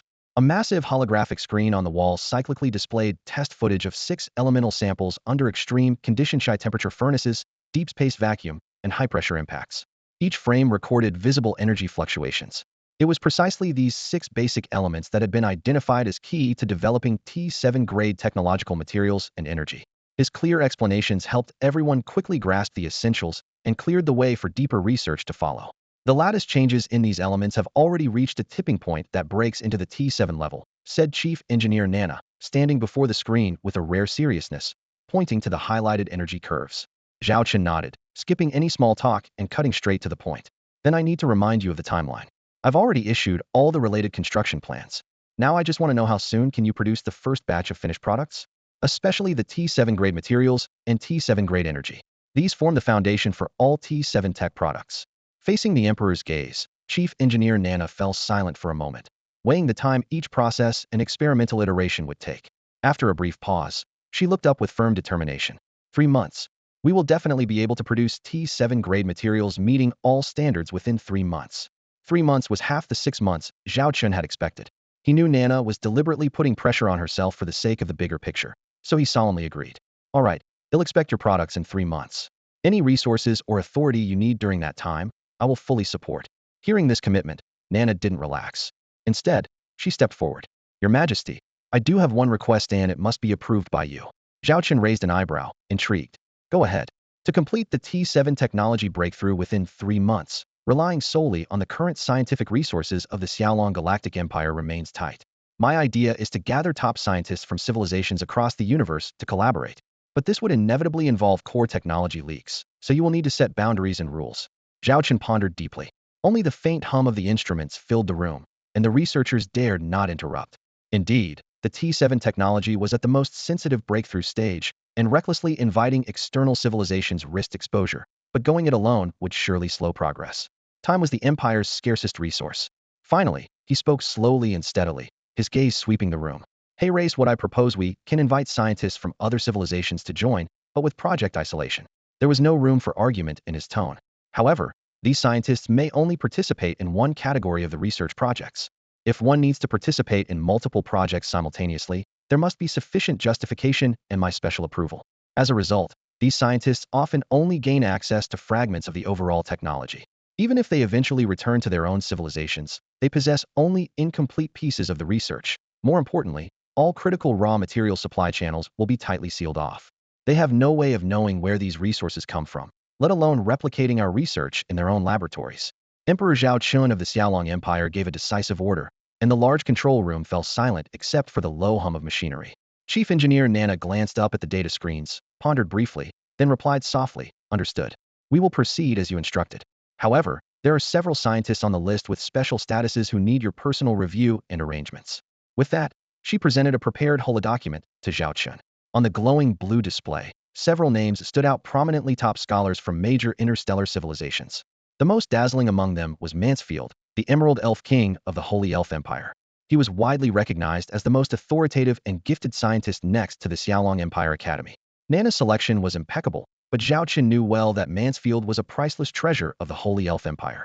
The other side once tried to keep him by offering a branch of the World Tree as exchange, but still refused to let him go, showing just how highly he was valued. Zhao Chen contemplated briefly before nodding. No issues with the others.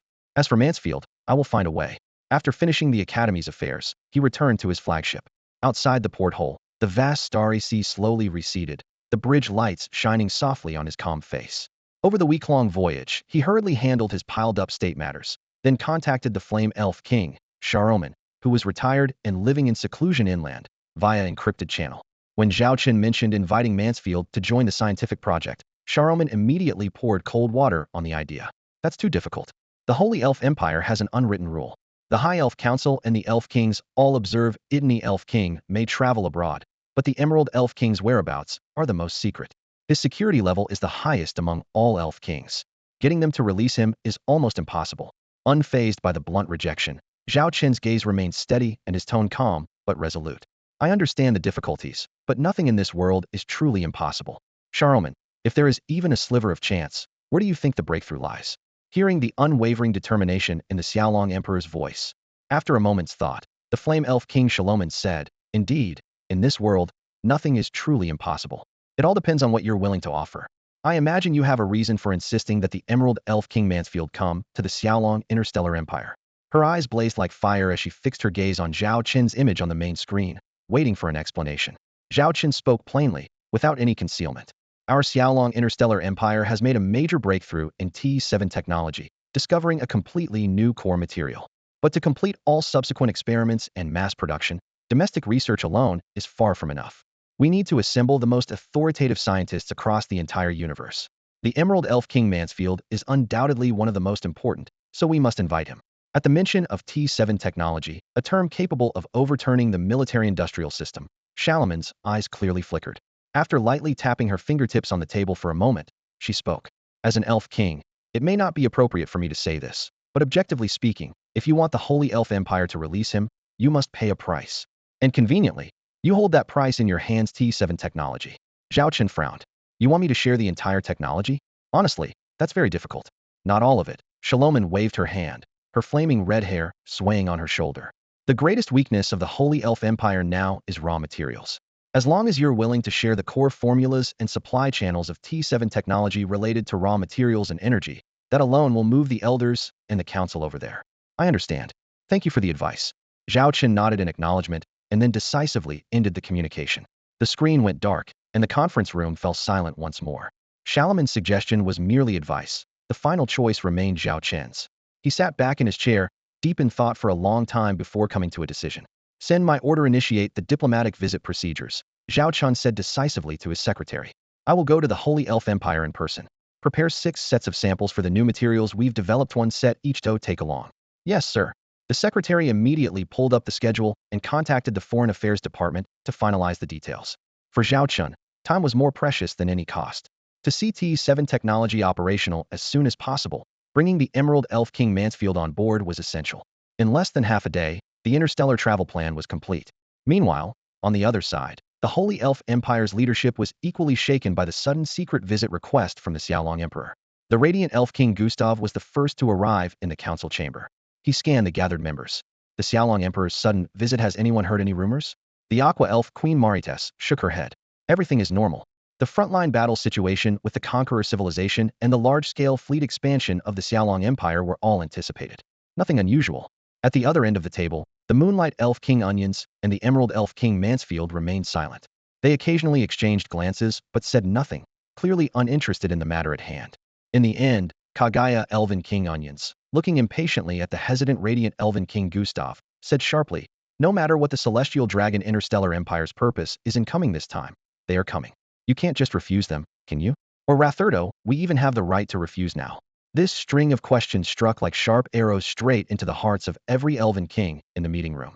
The fact was clear. Facing the Celestial Dragon Interstellar Empire, the Sacred Elven Empire no longer had the leverage to say no.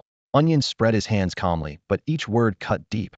Instead of guessing what they want, it's better to wait quietly. From what I know of the Celestial Dragon Emperor, he wouldn't cause trouble without reason. As he finished speaking, the Azure Elven Queen Marites exhaled gently and chimed in, I agree with that. We've had many contacts with the Celestial Dragon Emperor and understand his character fairly well. What's truly urgent now is deciding who will receive them, not wasting more time speculating about their intentions. The atmosphere instantly thickened. Then, Gustav's handheld device suddenly blinked, read a sharp, alert sound cutting through the quiet meeting room. Routine messages never got through in such situations. This alert was enough for the 4 Elven Kings to exchange glances. Something had changed. Gustav quickly accessed the message, scanned it, then looked up and announced, no need to discuss who should receive them anymore. The Celestial Dragon Emperor's letter requests to meet all of us. The words hung in the air. The 4 at the table looked at one another, surprise evident on every face. Not only had the Emperor confirmed his visit, but he specifically asked for all 4 elves to be present. The unusual timing and special demand made them even more curious about the Emperor's true purpose, yet they forced down their guesses.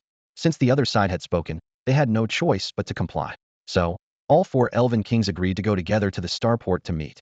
Though the Emperor did not insist on a personal reception, it seemed appropriate to welcome him in person at least. As it happened, frontline command had already been handed over to Marshal Charlotte, allowing Kagaya Elven King Onions to step back and return home for a brief rest. The other 3 were already based on the homeworld and could arrive promptly. In the end, the 4 gathered at the Sacred Elven Empire's main starport, quietly awaiting the Celestial Dragon Emperor's flagship. The wide starport blazed like daylight, with mechanical arms and ground crews rushing about. Yet one person muttered under his breath. This was the Emerald Elven King Mansfield, frowning as he stuffed his white lab gloves into his sleeves, grumbling quietly. Why couldn't they just have a meeting online? Now I have to make this trip. I've got several research projects waiting for me. The other 3 heard him loud and clear, but just exchanged knowing smiles. It was no surprise to them. Mansfield's bluntness was well known. If the visitor had been someone else, he probably wouldn't have bothered showing any respect. But today, there was a clear reason for his concession. The Celestial Dragon Interstellar Empire's cutting-edge technology was a temptation no researcher could afford to miss. Though Mansfield was rigid, he understood these social realities well enough. Sometimes, when you need a favor, you have to give people face. Thanks to the recent significant acceleration of the route between the Xiaolong Interstellar Empire and the Sacred Elven Empire, the Dragon Emperor's flagship arrived at the starport ahead of schedule. The massive gray-black hull slowly settled onto the giant supports in the dock, and the heavy hatch slid open smoothly, connecting seamlessly to the enclosed corridor. As the alloy ramp descended, a muffled thump echoed inside. A unit of Xiaolong Imperial Guards in dark green armor, their shoulder patches embroidered with golden dragon insignias, marched in perfect formation, flanking the Dragon Emperor as he stepped out. The Emperor was tall and slender, cloaked in a sharply tailored black and gold cape. Each step he took on the metal floor rang with a crisp echo.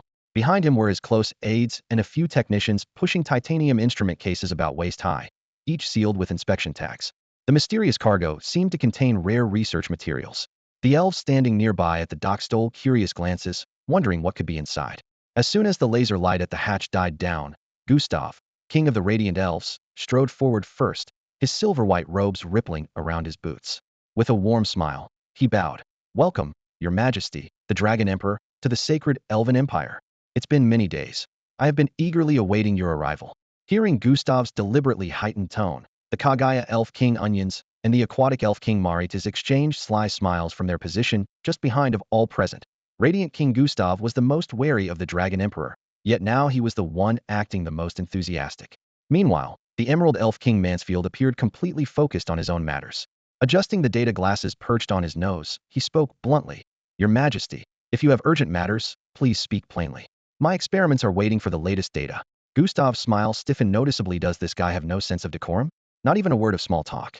The Dragon Emperor, however, only nodded with a gentle smile. His tone was mild. Experiments so important? Then King Mansfield need not force himself. If time is pressing, you should attend to it first. Mansfield gave a relieved nod to the others. Gustav, Onions, please see to His Majesty's needs. If my progress goes well, I will rejoin you later. With that he turned to leave. Only then did the Emperor raise a hand for calm. Since you are all here, I will be frank. The Xiaolong Empire recently acquired a new elemental material. As you know, we have long been stuck at the T7 technology tier due to material bottlenecks, unable to break through. Now, with this new element, we may be able to forge a base alloy meeting T7 standards. That is the matter I wish to discuss with you, my fellow elf kings. Before he finished, there was a sudden whoosh of air as Mansfield, who had already taken a few steps, dashed back.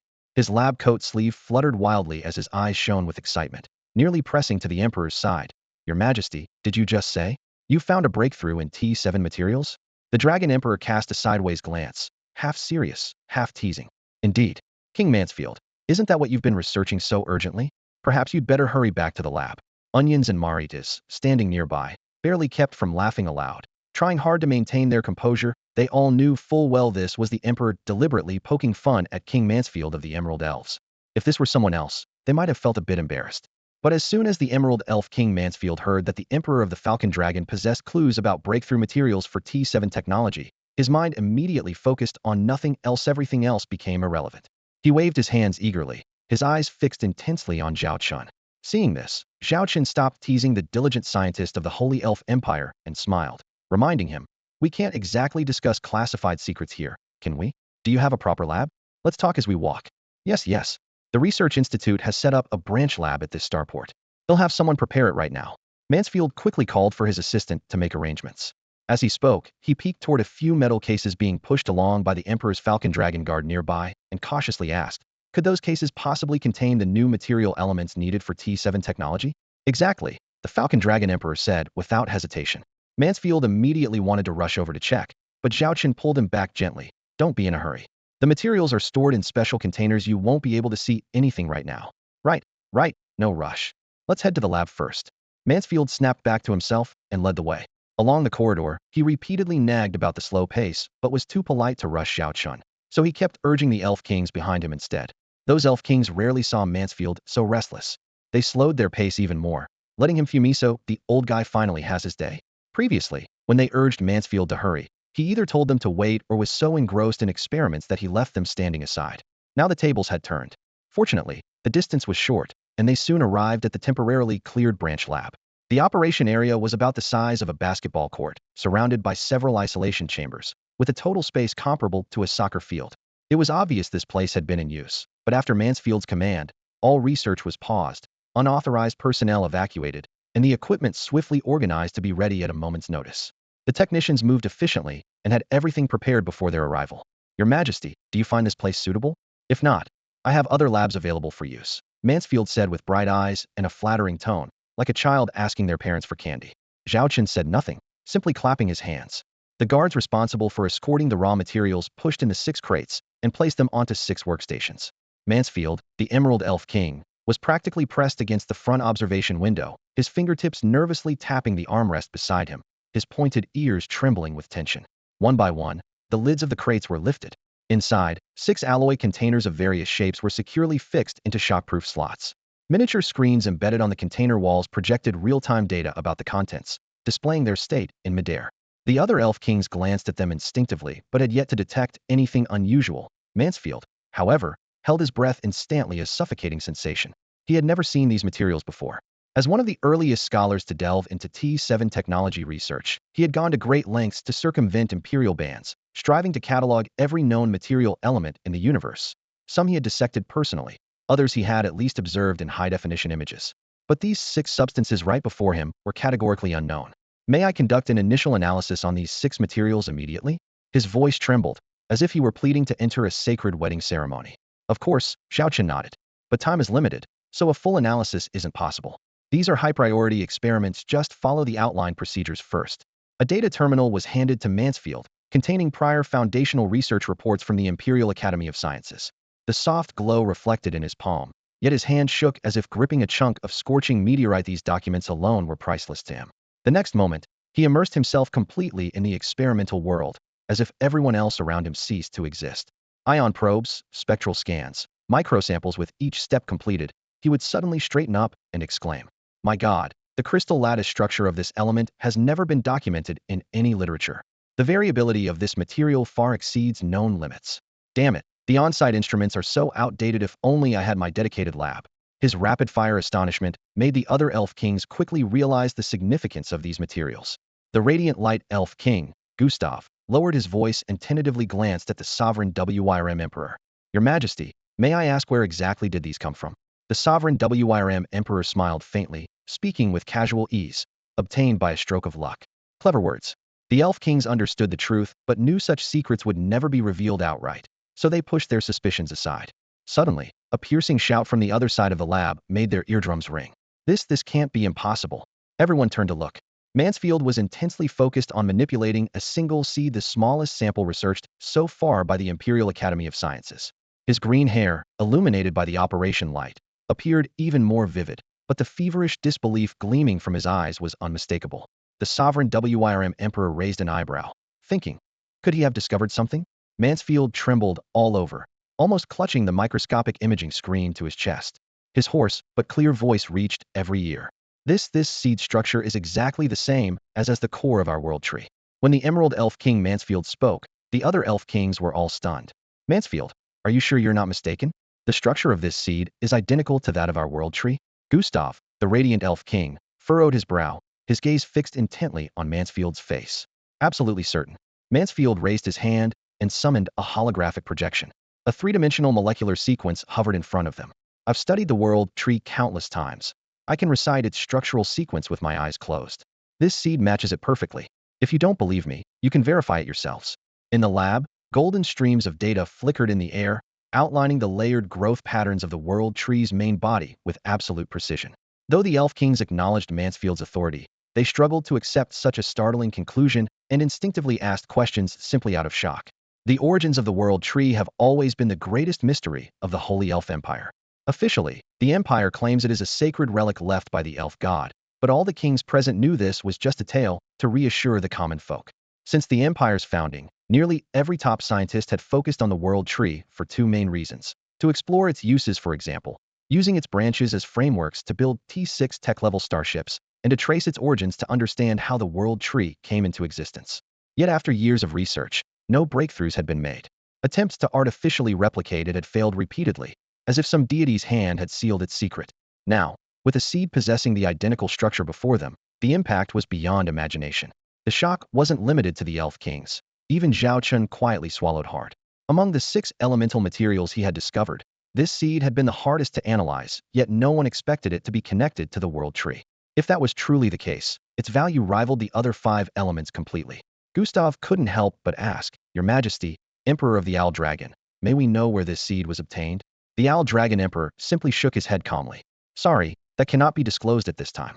Although Gustav was disappointed, he understood perfectly well.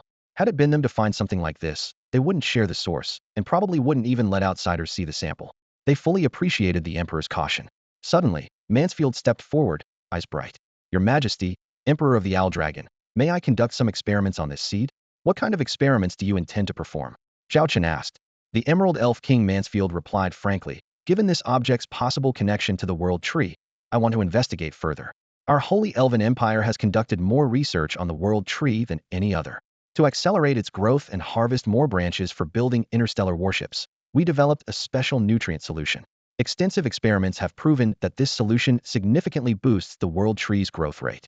Emerald Elf King Mansfield spoke solemnly, his gaze earnest as he looked toward Emperor Zhao Chen of the Falcon Dragon Empire and made his request. I want to use this nutrient solution on this seed. As the discoverer of the seed, Zhao Chen held the final decision. Mansfield knew this well and spoke with extra humility. After a moment's thought, Zhao Chen finally nodded. All right, but I must be involved throughout the entire experiment. No problem. Mansfield replied instantly. He pulled out a handheld terminal and quickly ordered. Immediately transport all the nutrient solution stored at the starport. What? Only one unit? That's not enough. Send that unit here first, and at the same time, gather all the nearby nutrient liquids, as much as possible. Moments after the order, a box marked with the experiment number was brought before them. The emerald green liquid inside the transparent container shimmered faintly under the light, drawing everyone's full attention to Mansfield's actions. The scene fell silent. At that moment, Gustav's adjutant hurried over with an urgent matter to confirm. Without hesitation, Gustav, king of the Radiant Elves, commanded, cancel everything. Seeing this, Onions, king of the Kagaya Elves, and Marithis, queen of the Aquatic Elves, gave the same instructions to their attendants. The Elven kings unusually left all other affairs aside, showing how important this experiment was. While waiting, Marithis quietly approached Zhao Chen and asked, "Is Charlemagne still unwilling to return?" Zhao Chen shrugged. Her legs belong to her. If she doesn't want to, there's nothing I can do. But judging from the operations of the Holy Elven Empire, it's not a big problem without one Elven king. She's done so much and suffered so much. Taking a break for 3 to 5 years is understandable. Everyone heard the protective tone in Zhao Chen's words. Gustav gently encouraged, "Actually, we were powerless in that situation too. The Empire has now declared it won't pursue the matter anymore. If it's convenient, please try to persuade Charlemagne. Even if it's not for the Empire, she can't completely neglect the affairs of the Flame Elven clan." The assembled Elven kings all knew the truth. Without the Flame Elf king present, the Empire's military system has recently faced many bottlenecks. Although matters have barely been completed, the overall efficiency has suffered greatly. Fortunately, this is a matter for the frontline battlefield and doesn't fall under the responsibility of the Holy Elf Empire. Otherwise, with the current combat strength of the Holy Elf Empire, it wouldn't even compare to their state before the war against the Conqueror civilization began. This setback felt like a knife stabbed into the chest. How could it simply be brushed off with a casual "let it go"? When someone is wounded, they need time to recover. Xiaolong Emperor Zhao Chun half-joked, "If you truly care about Solomon, send her more local gifts. They'll leave an address later. Send them occasionally. Maybe if she's in a better mood, she'll come back sooner." Surprisingly, this made some sense. So, Gustav, the Radiant Elf King, actually sent a few batches of rare gift boxes, but it was like casting them into the sea. No response at all. How's the pressure on the front line? Need any help from us? Kagaya Elf King Onions seized the opportunity to ask. Since the Xiao Long Legion fleet intervened in the war against the Conqueror civilization, Onions had lost command. To be honest, he never had much interest or talent in military affairs. If it weren't for a bitter blood feud with the Conqueror civilization, he wouldn't even bother. Now that Zhao Chen was here, he was just checking in casually. So far, things are going smoothly. Zhao Chen tapped lightly on the battlefield map. The Conqueror civilization can't divert many forces to invade our universe. The situation is under control. Once our troops have a short rest, we'll launch a second offensive to drive their fleet out in one decisive blow. Then he looked at Onions. Logically, with your blood feud against the Conqueror civilization, you should be the most eager to strike them down yourself. Why did you agree to withdraw so easily this time? Onions remained calm. Of course I want to wipe out the Conqueror civilization and avenge the Kagaya elves. But I know I'm not skilled at commanding wars. When Solomon was in charge, I only played a supporting role. Even after she stepped back, she still supported things behind the scenes. Now with Marshal Charlotte coordinating the overall strategy, she's more suitable than me. Besides, in the recent battles, I've ordered the destruction of many Conqueror fleets, but though that's far from full revenge, it's at least some payback. For the greater good, such tasks should be left to professionals. What matters to me is the outcome, not the process. Zhao Chen admired him silently. This Kagaya elf king was always as steady as iron. Could he himself remain this calm? He wasn't sure. Meanwhile, the experiment of the Emerald Elf King Mansfield officially began. Inside a certain experimental chamber, there was a container holding the nutrient solution. A mechanical arm slid out from the ceiling rail, precisely grasping the tiny dark brown seed no larger than a fingernail. After hovering for a second, it gently placed the seed into the clear solution. Compared to the vast volume of liquid inside the chamber, the seed was incredibly small. Zhao Chen even worried it might get drowned outright. At that moment, the walls of the experimental pod glowed with a soft blue light. Energy patterns spreading along the alloy frame, gentle yet intimidating. This luminous barrier forcibly accelerated the flow of time inside the pod. This system can speed up time within a limited area, said Mansfield, the Emerald Spirit King, standing beside Zhao Chen in a low voice. Accelerate time? Zhao Chen raised an eyebrow. Across all civilizations, studies of space-time were always top-tier projects. Stargates and inter-universe travel stemmed from breakthroughs in spatial understanding. But time itself remained the toughest challenge. It was surprising that the Holy Elf Empire had taken such a critical step forward.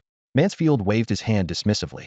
Don't get the wrong idea, it's still far from the full space-time engine you're imagining. First, the manufacturing cost is astronomical. Second, the capacity is extremely limited. This chamber isn't even the Empire's largest model. The biggest one is only about 10 times larger, which restricts the size of any object placed inside. Also, absolutely no sentient beings are allowed. He paused, then added more details. We found that plants aren't affected. Even those with the lowest form of consciousness able to perform basic functions like finding food, dormancy, or reproduction remain unharmed. They seem somewhat intelligent, but it's hard to say for sure. They can't communicate externally, so their status is still debated in academia. But if you put any truly sentient plant life inside, it ends like with humans or elves the moment the device activates. The brain, or whatever functions, as the will core explodes on the spot. Realizing his description sounded gruesome, Mansfield quickly added, all those test subjects were serious criminals from various races and civilizations worthy of death anyway. Understood, understood. Zhao Chen raised his hand in acknowledgement. Live experiments like this were never publicized, but every civilization conducted them in secret. Even the word Dragon Star Empire used the most brutal death row prisoners as the last spark to drive technological progress. Just then, the nutrient solution surrounding the seed began visibly rippling. The liquid level dropped rapidly, half gone in less than a minute, as if a dry sponge had instantly soaked up all the moisture. Hey, when's the new batch of nutrient solution arriving? Mansfield spun around suddenly, shouting into his communicator. Half an hour? Push it. Get it here immediately. Find a way. Right now, this is the most important thing. He clenched his fists, eyes fixed intently on the shrinking solution and the rapidly changing seed. His eagerness to see the experiment's outcome was undeniable. Suddenly, a crisp cracking sound cut through the silence, and everyone fell quiet.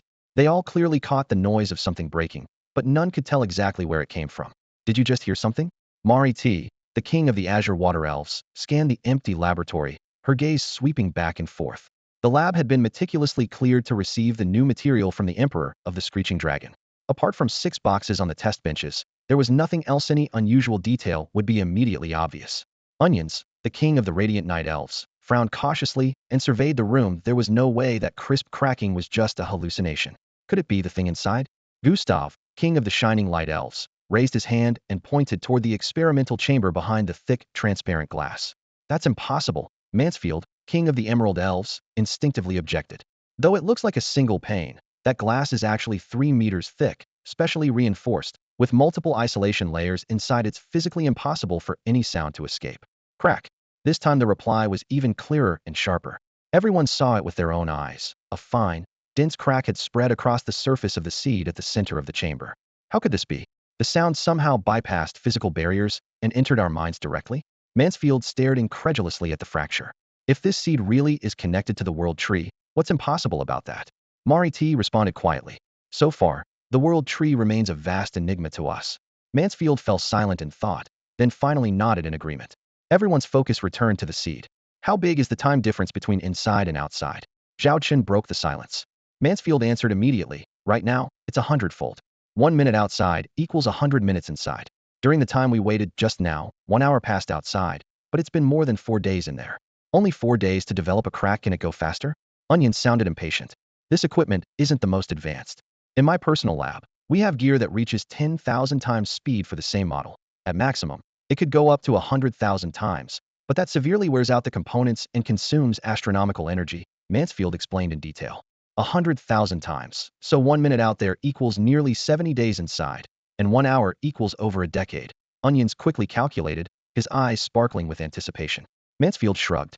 Precisely because of that, this research setup is extremely helpful for experiments, especially in the area of plant growth. This is something the Xiaolong Interstellar Empire currently lacks. Although Xiaolong's overall technology leads the field, its advantage is not without limits. In certain specialized areas, civilizations like the Divine Elven Empire still possess unique expertise. One of the most representative achievements is the time flow acceleration device developed by the Emerald Elven King Mansfield, designed for long-term observation of plant evolution. Zhao Chen pondered silently. What kind of bargaining chip could he use to obtain this technology? On the surface, it appeared only useful for monitoring long-term changes in plants, lower life forms, and even inorganic matter. Yet any top-tier technology, even if seemingly niche, holds great significance. Perhaps it could prove invaluable one day. Rather than being caught unprepared then, it was better to master it early. At that moment, the lights inside the experimental chamber suddenly went out. The Kagaya Elven King, Onions, was the first to sense something was wrong and murmured quietly, "Why has it stopped?" His gaze remained fixed on the seed under the high-power microscope. Only a thin crack had appeared on the seed coat. The nutrient solution was depleted, and even speeding up the time flow could not sustain further growth. "Your Majesty, Emperor of Xiaolong," Mansfield turned and bowed. "May I invite you to my private laboratory? The equipment there is better, and I can replenish the nutrient solution more quickly." Zhao Chen shrugged. "No rush. I have plenty of time right now." His mission was not yet complete, so naturally, he was in no hurry to leave. Besides, no major affairs demanded his attention back in Xiaolong territory recently, so a short stay posed no problem. "How do you all feel about this?" Zhao Chen glanced around at the Elven Kings. "We are honored to accompany the Emperor of Xiaolong." Marieth, the Bluewater Elven King, nodded with a gentle smile. Onions crossed his arms, eyes still scanning the seed, and said indifferently, "I have no objection." Among the 4 Elven Kings present, 3 had already expressed their willingness. The Radiant's Elven King Gustav offered no resistance. Either two was focused on the seed experiment and wanted to uncover the true intentions of the Xiaolong Emperor. After all, so far the other party had only presented new elemental materials, but never stated their purpose. "Then please board the ship. Let's make the most of our time," Mansfield said anxiously. He was eager to teleport all the experimental materials back to the lab immediately, but regulations required a step-by-step process, starting with heading to his flagship. Zhao Chen followed closely. The flagship of the Emerald Elven King Mansfield was a T6 class interstellar warship, uniquely modified for personal use. It retained the core of the Divine Elven Empire's standard T6 interstellar warship, but many internal systems had been altered. First, half of the auxiliary weapons were removed, preserving only the main artillery and point defense weapons. Then the ship's engine configurations were upgraded to increase speed, alongside enhancements to the ship's power systems. The starship was equipped with numerous facilities related to experimental research. Several flexible mechanical claws extended from the outer deck, capable of precisely capturing meteorite fragments or gas samples in the vacuum of space. On both sides of the hull were quick docking cargo bay openings, connected to independent compartments designed not for strategic supplies, but exclusively for experimental materials. The underside of the ship featured several standard interfaces reserved for modular experimental pods that could be attached at any time. Deep inside the vessel were multiple fixed laboratories, making the warship resemble an interstellar research vessel cloaked in military armor. All of this had been heavily customized according to the personal specifications of the Emerald Elf King, Mansfield. Were it not for the security department's insistence on installing shipboard weapons, he would have removed all the turrets to create a purely scientific flagship, perfect for instant warp jumps. Now, the bridge retained only navigation functions, while a far larger research center was connected to it. The ship's nominal captain spent nearly all his time in this center, leaving actual piloting to the first officer. "Make it quick. Return immediately to my private laboratory," Mansfield ordered briskly as soon as he entered the research center. "Bring in all the nutrient solutions previously requested. The more, the better. Also, call in every scientist who has worked on World Tree projects. Anyone who still has a working mind, even if they can't walk. Bring them here by any means." Zhao Chen followed closely behind, curiously surveying the interior. Polished metal corridors, climate-controlled piping, instrument-filled compartments. Every step felt like walking through a mobile super research institute. Such an interstellar warship did not exist in the current fleet of the Xiaolong Interstellar Empire, but held unique value. Many high-risk or environmentally sensitive experiments had previously required temporary facilities set up at target star systems. But with this research ship, it was enough to travel to the coordinates, add a few modular experimental chambers, and begin studies instantly, drastically improving efficiency. The Empire was capable of producing such ships, but at exorbitant cost.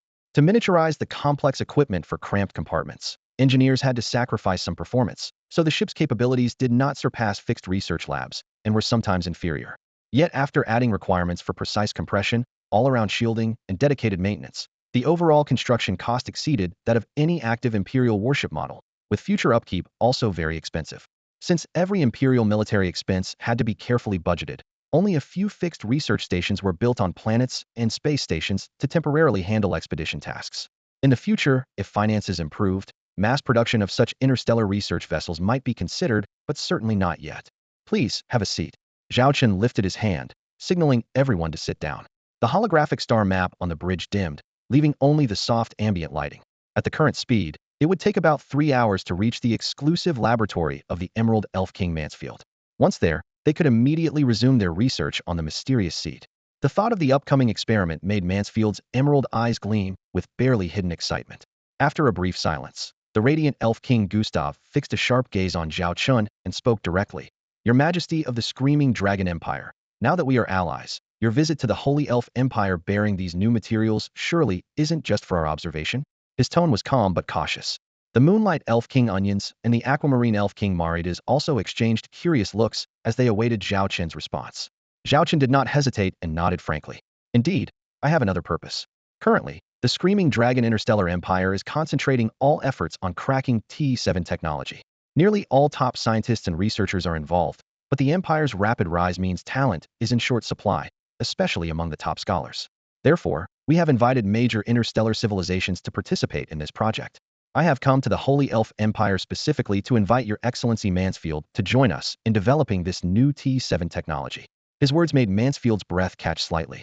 Developing T7 tech was the ultimate dream of every researcher and his lifelong ambition. Gustav's expression darkened. So you want Mansfield to conduct experiments in the Screaming Dragon Interstellar Empire? That is correct. Zhao Chen responded affirmatively. I cannot agree. Gustav rejected without hesitation. Beneath the dim lighting, his brows knitted sharply like a blade. Onions and Maritas fell silent, evidently weighing pros and cons. Mansfield's face was conflicted as his hands clenched together unconsciously. Zhao Chen seemed to have anticipated the resistance and smiled faintly. May I know your reasons? Gustav replied seriously. Your Majesty should understand the reasons. An outstanding scientist is critical to any technological civilization. Mansfield's importance is known to us all. For years, we have protected him to the utmost, assigning strict guards on his travels, let alone letting him leave his country to conduct experiments in your empire. Zhao Chen did not immediately argue but spoke more slowly. No, this is not just for the Screaming Dragon Empire, but also for the Holy Elf Empire. Your nation has imposed restrictions within its own cosmic space, making it impossible to independently develop T7 technology, yet you have long sought to acquire it by various means. Now the opportunity is here. I can promise that all experimental data involving Mansfield will be fully shared with the Holy Elf Empire.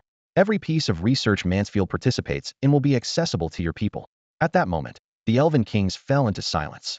The soft light from high above the hall continued to glow gently, but it no longer seemed able to illuminate the sudden turmoil stirring in their hearts. Even Gustav, the luminary Elf King known for his sharp tongue, held back his impulse to argue. The terms offered by Zhao Chen, the Emperor of the Owl Dragon Empire, were simply too tempting. Before them, neatly arranged on the transparent alloy table, were new elemental materials from the Owl Dragon Stellar Empire. Their pale blue halos flickered intermittently, silently declaring the potential they contained. Everyone knew that the Owl Dragon Empire was poised to leverage these materials to strike at T7 level technology, and if they succeeded, the Empire would leap directly into the ranks of T7 civilizations. At that point, T7 technology would undoubtedly become top secret, and any attempt to spy on it would be nearly impossible. Yet now, Zhao Chen had voluntarily opened a door that had long been closed and laid it plainly before the Elf Kings. His voice was calm but carried undeniable heat. As long as your Emerald Elf King scientist Lord Mansfield is willing to join and support our research program, for any project he participates in, all results gained by his team will be shared by the Owl Dragon Empire with you. Do you mean that if Mansfield is involved, we get all the results from those projects? Asked Mari this, the Aqua Elf King, unable to hide her excitement in her tone. Zhao Chen nodded and explained frankly, I don't want to beat around the bush. Mansfield alone cannot oversee all projects, so sharing is limited to those he personally participates in. For example, he pointed to a sparkling seed of emerald green at the center of the table. He will deeply engage in research on this seed. At that time, all research data, and even any technological breakthroughs that may arise, I will share with you all. If conditions permit, I am even willing to provide some samples of such seeds. His words struck like a hammer blow. Sharing technology alone was shocking enough, but this seed could very well be the specimen of the world tree. Everyone understood the immense value that would hold. They all knew that the Sacred Elf Empire's rise to AT6 stellar civilization owed at least 70% of its credit to the world tree. Without this divine tree, the Empire might still be stuck below the T5 threshold. Simply put, one world tree supported the height of an entire Empire civilization. But such reliance was also a restraint. Take the Sacred Elf Empire's interstellar fleet. For example, it didn't just want to maintain a handful of elite warships, but were constrained by raw materials. Many critical ship components required organic crystals unique to the world tree. Yet the Empire dared not kill the goose that lays golden eggs.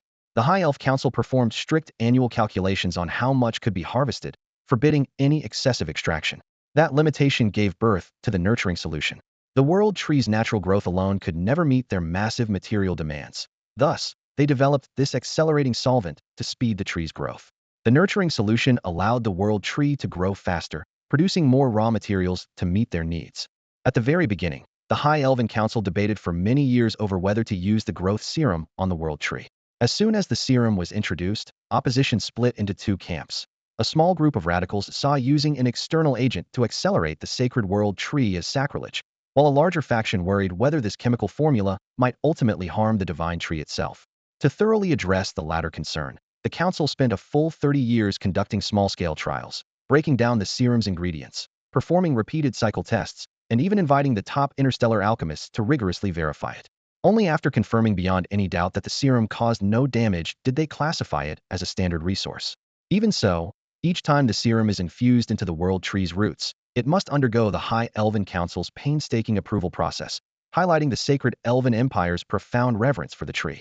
Because of this, all materials derived from the world tree have remained strictly rationed, and the scale of the Empire's interstellar legion fleet has long been tightly constrained by this supply chain. If a second world tree could be grown, the size of the legion fleet could rapidly increase. If one-day breakthroughs allowed artificial cultivation, it would mark a new epoch for the Empire. But current research remains heavily restricted. The world tree was already a towering colossus when first discovered, and leadership fears that deep dissection might trigger unpredictable risks.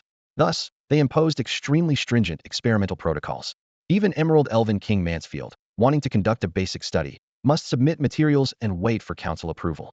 In other words, the world tree's significance to the sacred Elven Empire is so weighty it is virtually untouchable. Turning back to the present moment, several Elven kings stood frozen, overwhelmed by Emperor Zhao Chen of the Talon Dragon Empire's sugar-coated proposal, their expressions clouded with complex thoughts. The first to recover was Emerald Elven King Mansfield, who could no longer restrain his excitement and said deliberately, "I believe such cooperation poses no problem. I am also very willing to travel to the Talon Dragon Interstellar Empire to participate in the related projects." After speaking, Mansfield glanced at his peers. The other Elven kings looked serious, clearly weighing pros and cons. They had always restricted Mansfield from leaving the Empire under the pretext of security, only allowing him to conduct research internally. This was unproblematic before. After all, among many cosmic civilizations at that time, none possessed technology beyond that of the sacred Elven Empire. New technological developments from outside could easily be obtained through intelligence officers. All of this changed with the rise of the Talon Dragon Interstellar Empire. The technological capabilities of the Xiaolong Interstellar Empire, especially in military science and starship technology, are beyond imagination. Because of this, Mansfield, the Emerald Elf King, long regarded this vast empire as a beacon in the dark cosmos. In the past, he had repeatedly proposed visiting the Xiaolong Interstellar Empire in the High Elf Council, only to be turned down every time. Now, with this rare opportunity for exchange right before his eyes, he knew that if he didn't seize it now, he might never set foot again in Xiaolong territory. The council hall was brightly lit, 3 elf kings sitting side by side, the ancient green-gold insignias quietly gleaming on their chests. Mansfield forced down his rising excitement and finally fixed his gaze on the aged luminous elf King Gustav. Though this white-haired elder appeared at the brink of twilight, in the sacred elf empire, he was the true center of authority. "I know what you're worried about," Mansfield's voice echoed beneath the soaring dome. "Concerned for my safety? If you're truly afraid something might happen to me, then send more starships to escort me. My destination is the Xiaolong Interstellar Empire. What danger could I possibly face there? Do you really think Emperor Zhao Chen would secretly target me?" He paused, scanning the 3 kings, then pressed on with a deliberately hushed tone. "Let's say, hypothetically, if the Xiaolong Emperor harbored ill will, he could have already sent his entire army to our doorstep. Our fleet is leaderless now. Even the most prestigious flame elf King Sharoman is on leave in Xiaolong Empire. How could we possibly defend ourselves? And as for the technical secrets in my mind, compared to the current scientific achievements of the Xiaolong Empire, what are they worth?" Luminous elf King Gustav did not respond immediately, his fingers gently tapping the armrest. He fully understood that the council's past rejections of Mansfield's visits mainly stemmed from concerns over the precious memories in the Emerald Elf King's mind, containing more than 70% of the Empire's cutting-edge technology. If those secrets were forcibly extracted, the Sacred Elf Empire would become prey on a butcher's block. But the reality had changed. The overall technological level of the Xiaolong Interstellar Empire was a whole generation ahead, and they were now pushing hard into the T7 tier. On the other side of the light screen, the projected image of Xiaolong Emperor Zhao Chen stood in a black and gold imperial robe, his tone calm but resolute. If the High Elf Council agrees to allow Lord Mansfield to come participate in scientific cooperation, we will permit him to bring 3,000 starships as a personal escort. During this time, the Xiaolong Empire will not touch any of the Sacred Elf Empire's classified technology. I guarantee this in the name of the Emperor. As Zhao Chen's words fell, Mansfield quickly added emphatically, and one thing you all need to understand: the Xiaolong Interstellar Empire is currently developing T7 level technology. This is a realm that even our sacred Elven Empire has exhaustively tried to reach, but never could. Before, we willingly shackled ourselves with a collar. Now that an opportunity to break free has finally appeared, don't you want to seize it? Or do you still prefer to cling to the past, proudly calling yourselves the so-called strongest T6 technological civilization? The words of the Emerald Elven King Mansfield ended with a barely restrained fury. He had long resented the Empire's decision to lock itself at the T6 level. Indeed, it allowed the sacred Elven Empire to momentarily vanish from the Order's hunting list, but to him, it felt more like a slow-acting poison. The longer time went on, the slimmer the Empire's chances of survival became, like a patient in a hospital bed, whose heart monitors steadily and unrelentingly approaches a straight line. If no rescue came now, there would soon be no chance left to pull back. And that seed, you all saw it. Mansfield raised his voice, his gaze almost scorching the air. I'm certain it's deeply connected to our world tree. The Xiaolong Interstellar Empire has already begun researching it. If you refuse to let me cooperate with them, you're effectively giving up the only chance to understand the world tree. Think carefully, would you really be willing to do that? Suddenly, he fell silent and straightened up. No matter what, I'm going to the Xiaolong Interstellar Empire to join their research trials. I refuse to stand by and watch the dawn of a T7 technological civilization emerge right before us, only to be held back by your ignorance. Even if it means losing my status as Elven King, I will accept that without hesitation. The room fell into tense silence. The Azure Elven Queen Molitas quickly stepped forward to calm things down. Mansfield, don't be so angry. This is still under discussion. Such an important decision cannot be made in haste. Discussion? How long do you want to drag it out? Mansfield's eyes blazed in fury. Another round of that damn approval process? Make me wait 1 month, 3 months, or 6. To hell with that damn process. His pent-up rage burst forth like a flooding dam breaking, as if anyone who dared oppose him now would face his immediate wrath. At last, the Moonlight Elven King Onion spoke. Turning to Xiaolong Emperor Zhao Chen, his tone was restrained but firm. If we propose the seed of the world tree, if it really is the seed of the world tree as the condition for cooperation, would you accept? Onions knew they had no choice left. Perhaps once they could refuse deeper cooperation with the Xiaolong Interstellar Empire, but now the other side had already opened the door to the T7 technological civilization. Saying no now would only look incredibly foolish. So all they could do was fight for some form of compensation. And the seed of the world tree was undoubtedly the most coveted bargaining chip they had. Upon hearing the request from Kagaya Elf King Onions, the Imperial Dragon Emperor Zhao Chen remained calm and nodded without hesitation. No problem, but this has to be an equal exchange. I'm willing to hand over the seed of the world tree, but you must offer something of equal value in return. Mansfield, the Emerald Elf King, is not part of this payment, has already fulfilled his commitment in the cooperation project we just discussed. He will assist with the experiments and deliver the project data back to you. That is the entirety of that deal. If you want the seed, you'll have to make a separate offer, and you must first agree to have Mansfield join our research team. That slime merchant Kagaya Elf King Onions cursed inwardly, realizing Zhao Chen had clearly anticipated this and was just waiting for him to ask. Now that the line had been crossed, he forced himself to ask, then what do you want? Simple, I want your time acceleration laboratory technology. Zhao Chen stated without hesitation.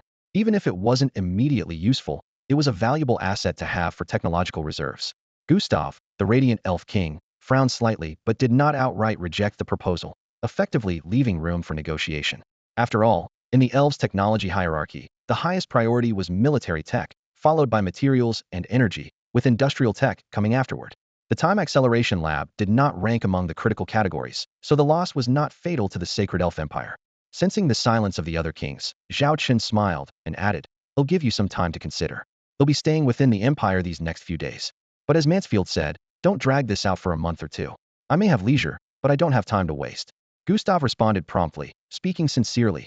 "Thank you for your understanding, Your Majesty. This matter is significant. We need internal discussions and must follow the High Elf Council's procedures. If only we few Elf Kings decide on this, it could trigger a chain reaction. But I promise to expedite the process. Can give you a clear answer within 1 day, or at most 3 days. 3 days is acceptable." Zhao Chen nodded. Within that time, he could gain 1 or more top research leaders. This was a profitable deal. With that, The elf kings stood, citing the need for consultation, clearly preparing for a closed-door meeting. Zhao Chen said nothing further and casually strolled through the massive starship. Outside the metal window, starlight streaked by, and soft corridor lighting illuminated his path. The interior blended elegance with elven style. Lush green vines crept along the walls, silvery patterns shimmered subtly under the light, and several beautiful female elven secretaries accompanied him nearby. These elven secretaries showed no trace of the haughty attitude typical of high elves toward Zhao Chen. Having long heard the legends surrounding the Imperial Dragon Emperor, they never regarded him as an ordinary mortal. For the holy elves, reverence for the powerful was engraved in their very bones. Had the leader been from another interstellar civilization, he would never have received such honors at this moment.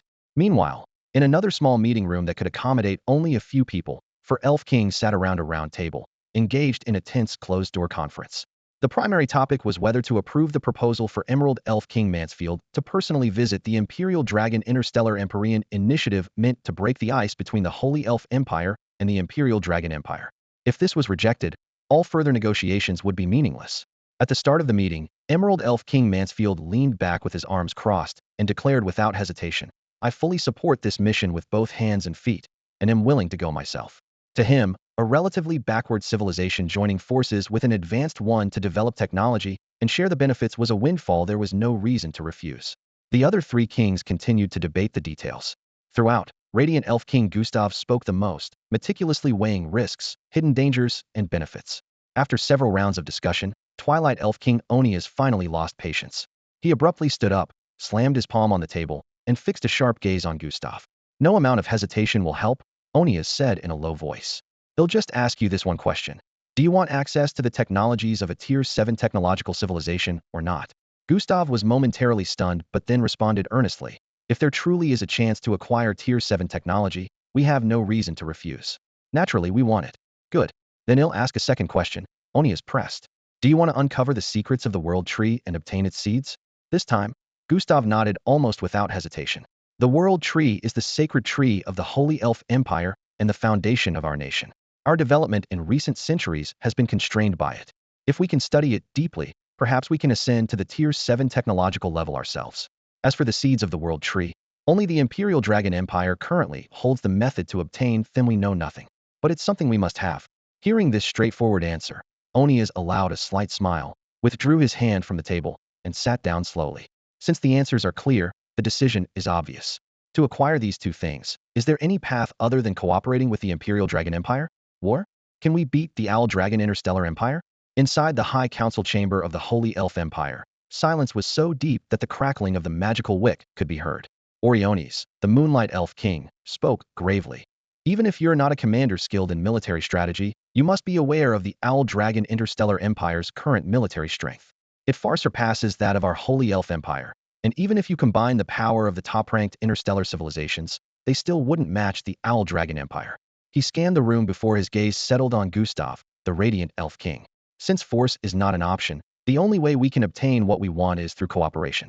Across from Gustav, Maritais, the Aquamarine Elf Queen, nodded gently, her teal hair swaying. Oriones made it clear.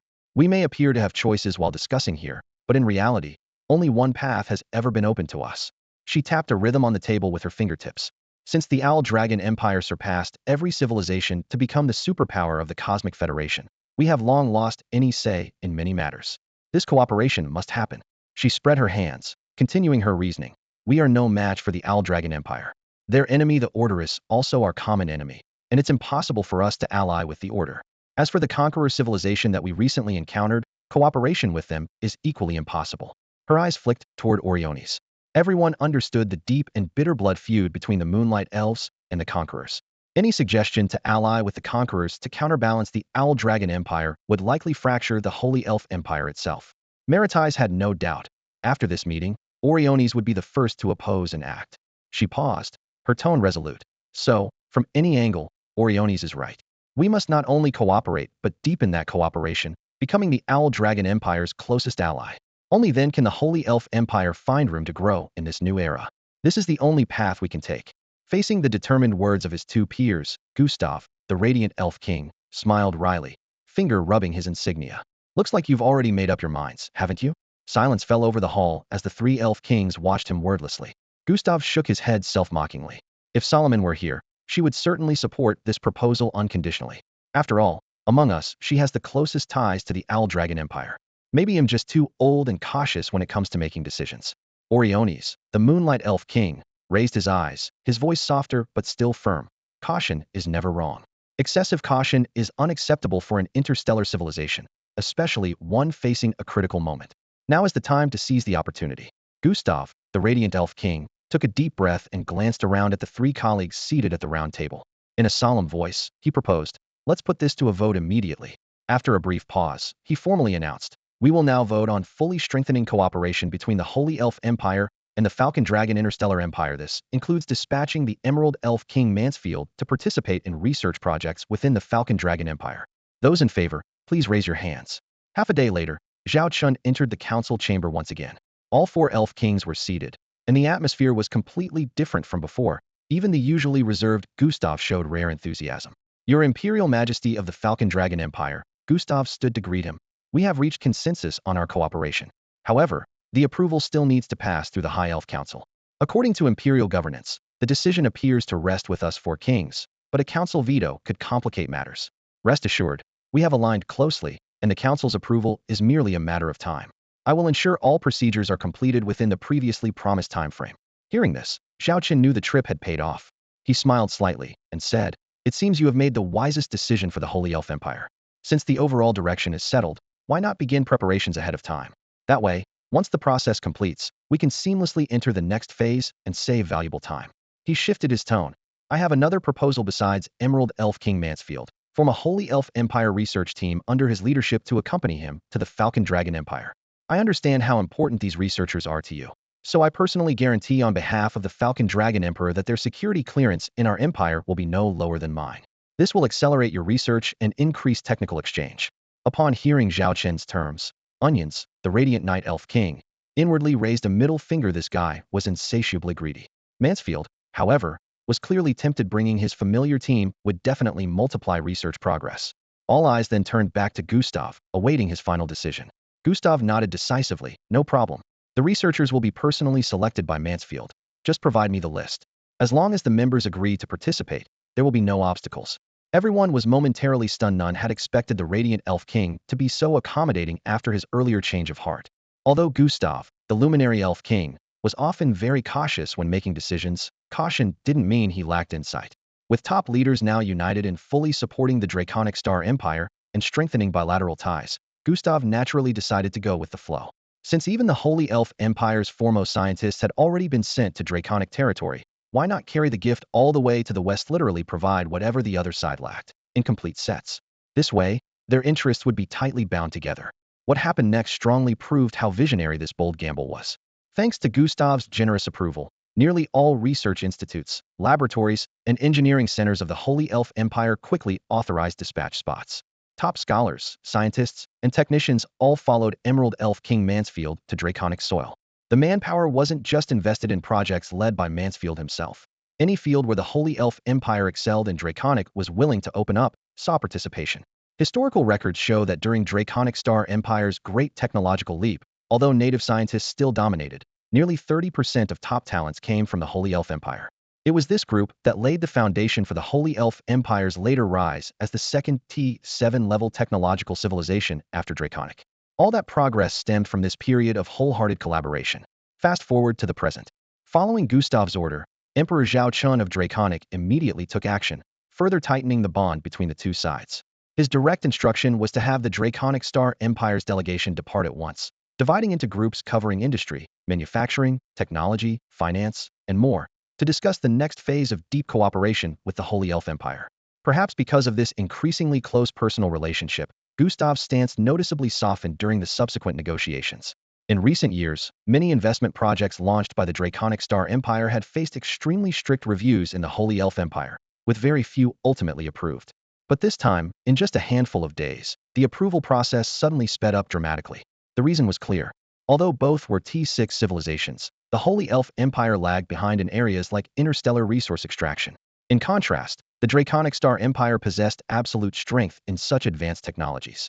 Previously, when Draconic offered external aid or upgraded technology, the Holy Elf Empire had only been a financier, putting money together with Draconic into other third-party civilizations. but they always blocked draconic capital from directly entering their own territory. At this point, it was clear that although the Sacred Elven Empire and the Xiaolong Interstellar Empire were allies, the Sacred Elven Empire remained highly cautious toward Xiaolong. However, all barriers have now been dismantled one by one. The Sacred Elven Empire proactively opened up a large number of industries, from outdated T5 technology mines to even more primitive manual extraction zones. Almost overnight, these all bore the new project signs of the Xiaolong Interstellar Empire. With advanced mining machines and automated smelting systems arriving successively, the annual output value of these mines is conservatively estimated to rise by 50, and some high-grade resource zones may even double their yield as soon as next year. The Sacred Elven Empire, never short of funds or raw materials, provided the land, capital, and mineral veins. Xiaolong Interstellar Empire's role was to supply the core technology and in return earn a steady 20 to 30 stake. This was already an excellent deal for Xiaolong, but what followed was even more enticing. The cooperation terms were clearly stated. 1. As long as Xiaolong Interstellar Empire participated in construction and held shares, the output corresponding to their shares must be sold unconditionally to Xiaolong at the lowest price. 2. Any remaining production capacity must first be supplied to Xiaolong at that year's market price without premium. If there are external buyers, Xiaolong's demand must still be guaranteed first.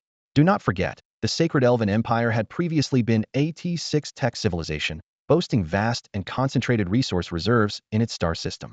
For the current Xiaolong Interstellar Empire, this effectively meant controlling an inexhaustible cosmic cow farm continuously feeding its military and civilian raw material needs.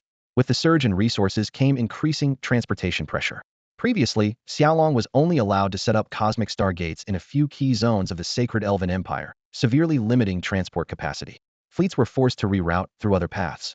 As cooperation scales doubled, interstellar cargo demand would grow exponentially from next month alone, inevitably clogging existing channels. Against this backdrop, Gustav, the Radiant Elf King, personally pushed for a new wave of stargate construction. The Sacred Elven Empire would comprehensively open cosmic stargate nodes within its territory and integrate them into Xiaolong's stargate network. For security, both sides agreed on 3 strict conditions. 1. All newly built stargates must use the most advanced framework and drive technology of the Xiaolong Interstellar Empire. 2. The Sacred Elven Empire must hold no less than 51 equity in each stargate. 3.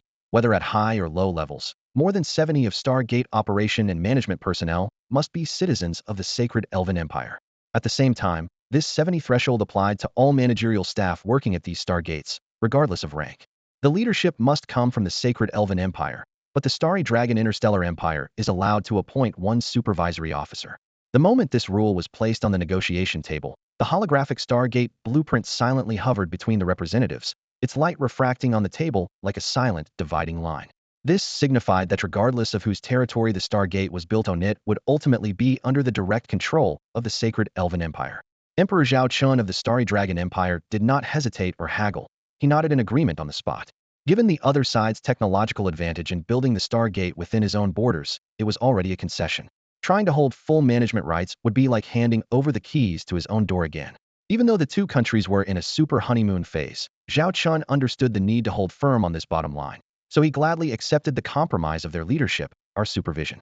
With the Stargate, resource output industries, and inter-universe transportation sectors all set for cooperation, a solid foundation was laid for collaboration between the 2 nations. Following that, all industries began accelerating their integration, with finance standing out most prominently. The Sacred Elven Empire had a long history and amassed tremendous private wealth, but previously, investment banks under the Starry Dragon Empire could not directly issue financing projects on Elven soil. Even if visionary figures within the Elves were interested in these projects, they had to go through third-party civilizations and multiple middlemen to acquire them. Now, with that ban lifted, all those intermediaries vanished instantly.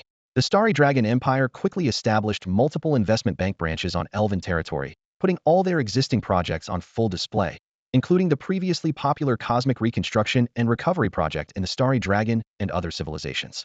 Anyone with a basic understanding of finance could see the huge potential in these projects, especially with the personal guarantee of Emperor Zhao valid for all nationalities without exception. As a result, the newly issued Reconstruction Projects Batch 1.5, specifically tailored for Elven investors, sold out in less than half a day, and anyone wanting more had to turn to the black market. To ease the overwhelming capital demand, Zhao Chen had already ordered the Ministry of Commerce to work with project management to expedite preparations for a second round of financial plans, expected to launch in about 2 weeks. Although its anticipated returns were slightly lower than the first batch, interstellar traders were already eager and secretly planning to lock in quotas early. Rumor had it that once this second batch went online, it would be swept up within an hour. The cooperation between the Starry Dragon Interstellar Empire and the Sacred Elven Empire in this arena has visibly deepened in these past few days. In recent days, the Holy Elven Empire has been exceptionally lively, with many high-ranking officials from various third-party civilizations personally arriving to feel out the situation. The orbital station on the outer rim of Starport was brightly lit, with visiting warships and shuttles crisscrossing like a woven net. The most captivating topic was a single question: was the Emerald Elf King Mansfield really going to lead his research team to join a project under the Screaming Dragon Interstellar Empire? Initially, there had been fierce debates within the High Elf Council. Yet after King Gustav of the Radiant Elves and several other elf kings made urgent visits and repeated appeals overnight, a resolution was narrowly passed. Mansfield would lead his team and depart within 5 days. When the news reached the capital star of the Screaming Dragon Empire, Emperor Zhao Chen immediately summoned the Secretariat. Sitting at a wide metal conference table, he made the final call. Before they arrive, the royal guard must escort them at all times without fail. Security was just the first step. Zhao Chen then authorized a lavish set of benefits. 1. All daily expenses for food, lodging, transportation, and medical care for the research team within the empire would be paid directly by the imperial treasury, matching standards for local scientists of equivalent rank. If they wished to enjoy rare spiritual fruits daily, the supply would be guaranteed. 2. Accompanying personnel were permitted to bring immediate family members. The empire allocated an independent housing district by Laurel Lake, equipped with elven-style light gardens and meditation rooms. 3. Family members who wished to work were given priority positions. Young elves could enroll directly into various imperial academies, with tuition, textbooks, and registration fees fully waived. Zhao Chen's only explanation was a casual remark: let them consider this their home. Everyone present understood that this was not merely hospitality, but a carefully wrapped incentive. Outside the council chamber, the starry sky mirrored on the giant screen. Zhao Chen's thoughts were clear: I promised them freedom. Come when they want, leave when they want, no coercion.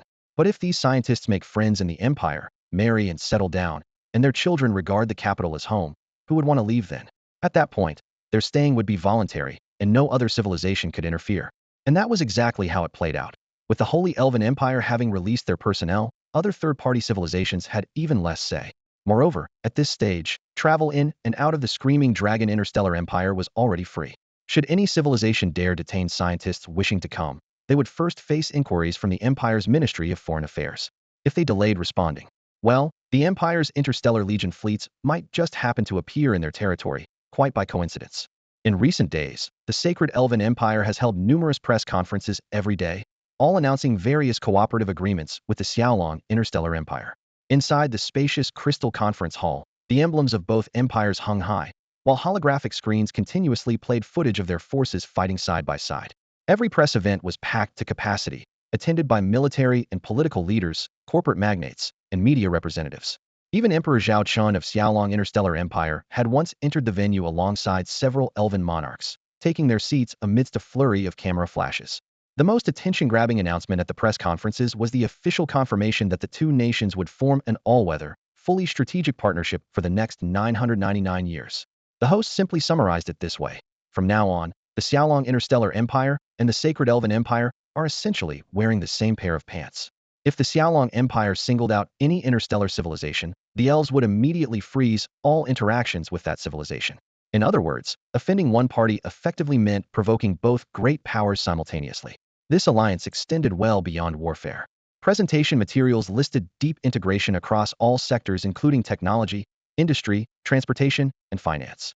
Joint research institutes would open branches in each other's territories. Interstellar shipping routes would be merged and reorganized. Financial systems would be directly connected for cross-border settlements, truly binding their interests as one. The military terms were especially noteworthy. Going forward, both empires' legion fleets would conduct regular joint exercises and gradually integrate under a unified command system. They also established a bilateral military commander system on commander holding dual military status in both empires, authorized to deploy fleets from either side directly. This aimed to avoid the awkward scenario of superficial coordination masking independent actions on the battlefield. At the announcement, the two sides jointly revealed the first bilateral military commander, Charlotte.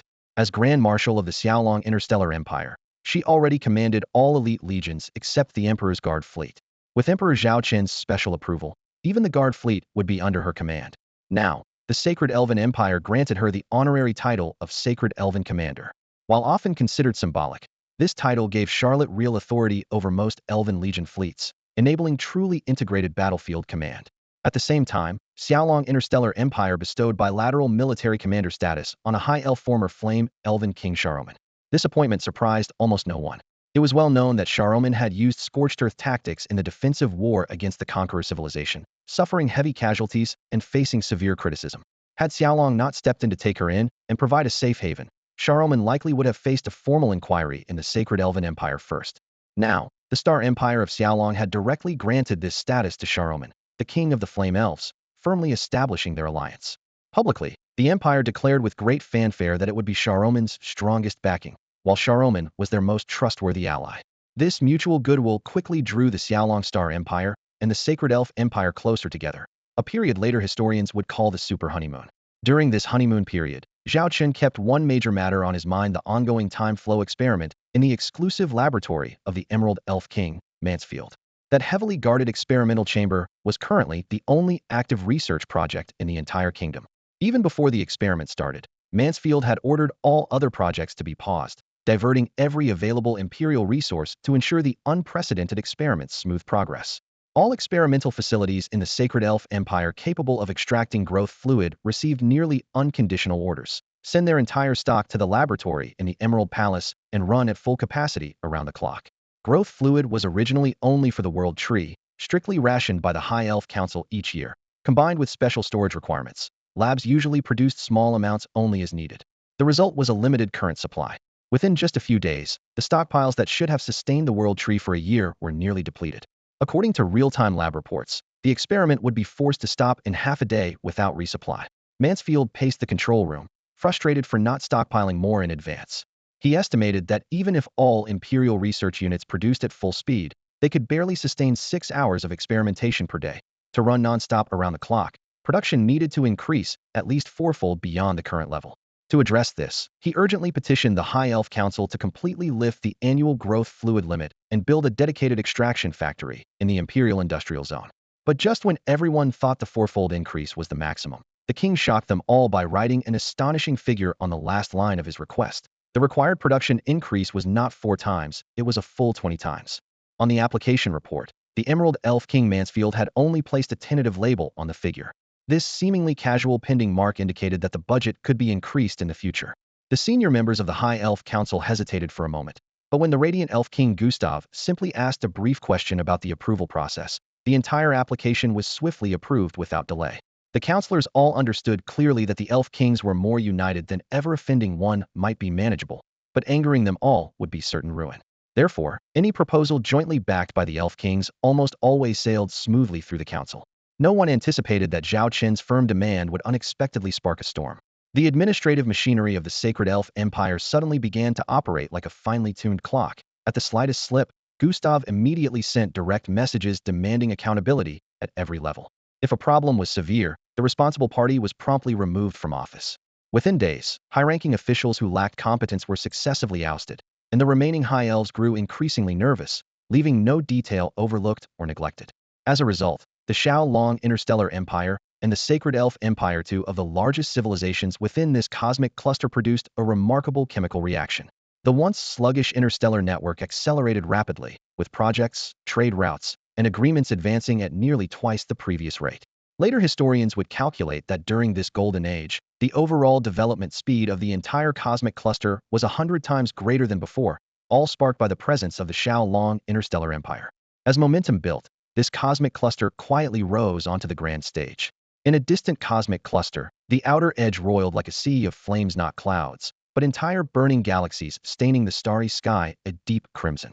A lavishly decorated shuttle hovered in orbit around a planet, where a figure adorned with a royal insignia stood by the window, surveying the surface below.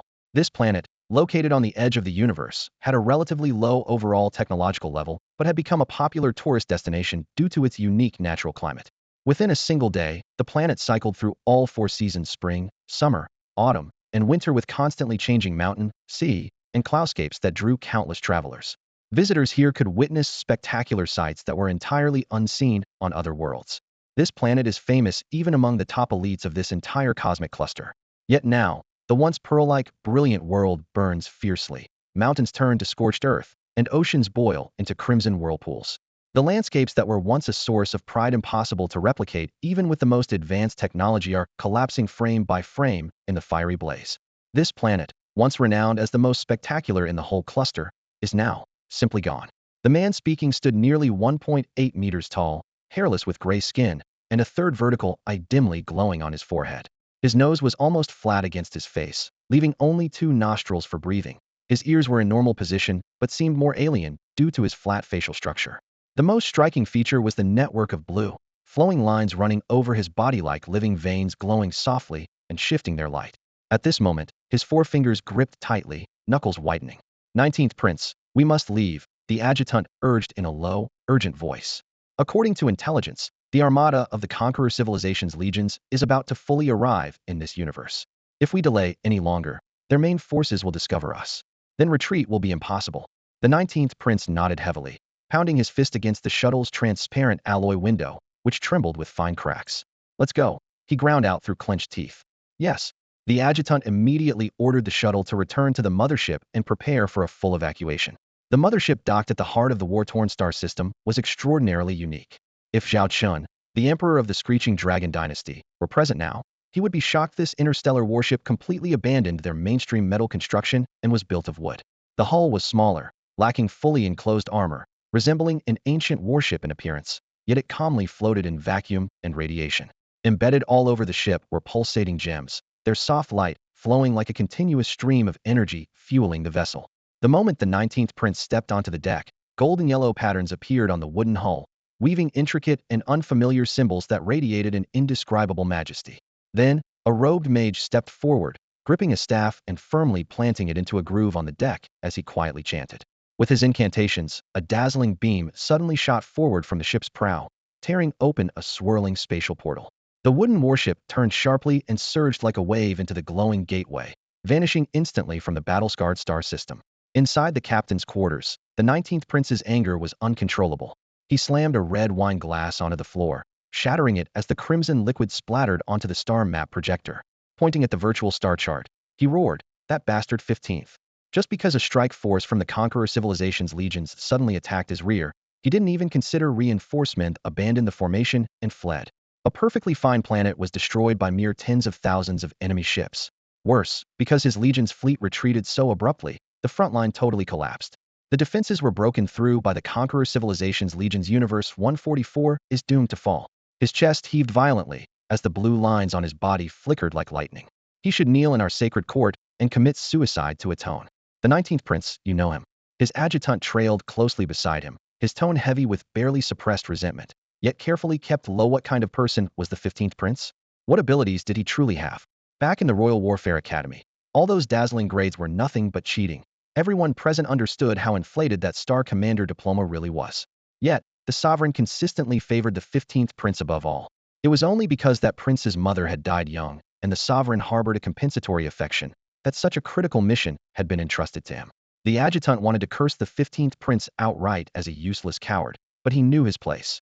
If a foul word slipped out and reached that petty prince's ears, retaliation would be immediate.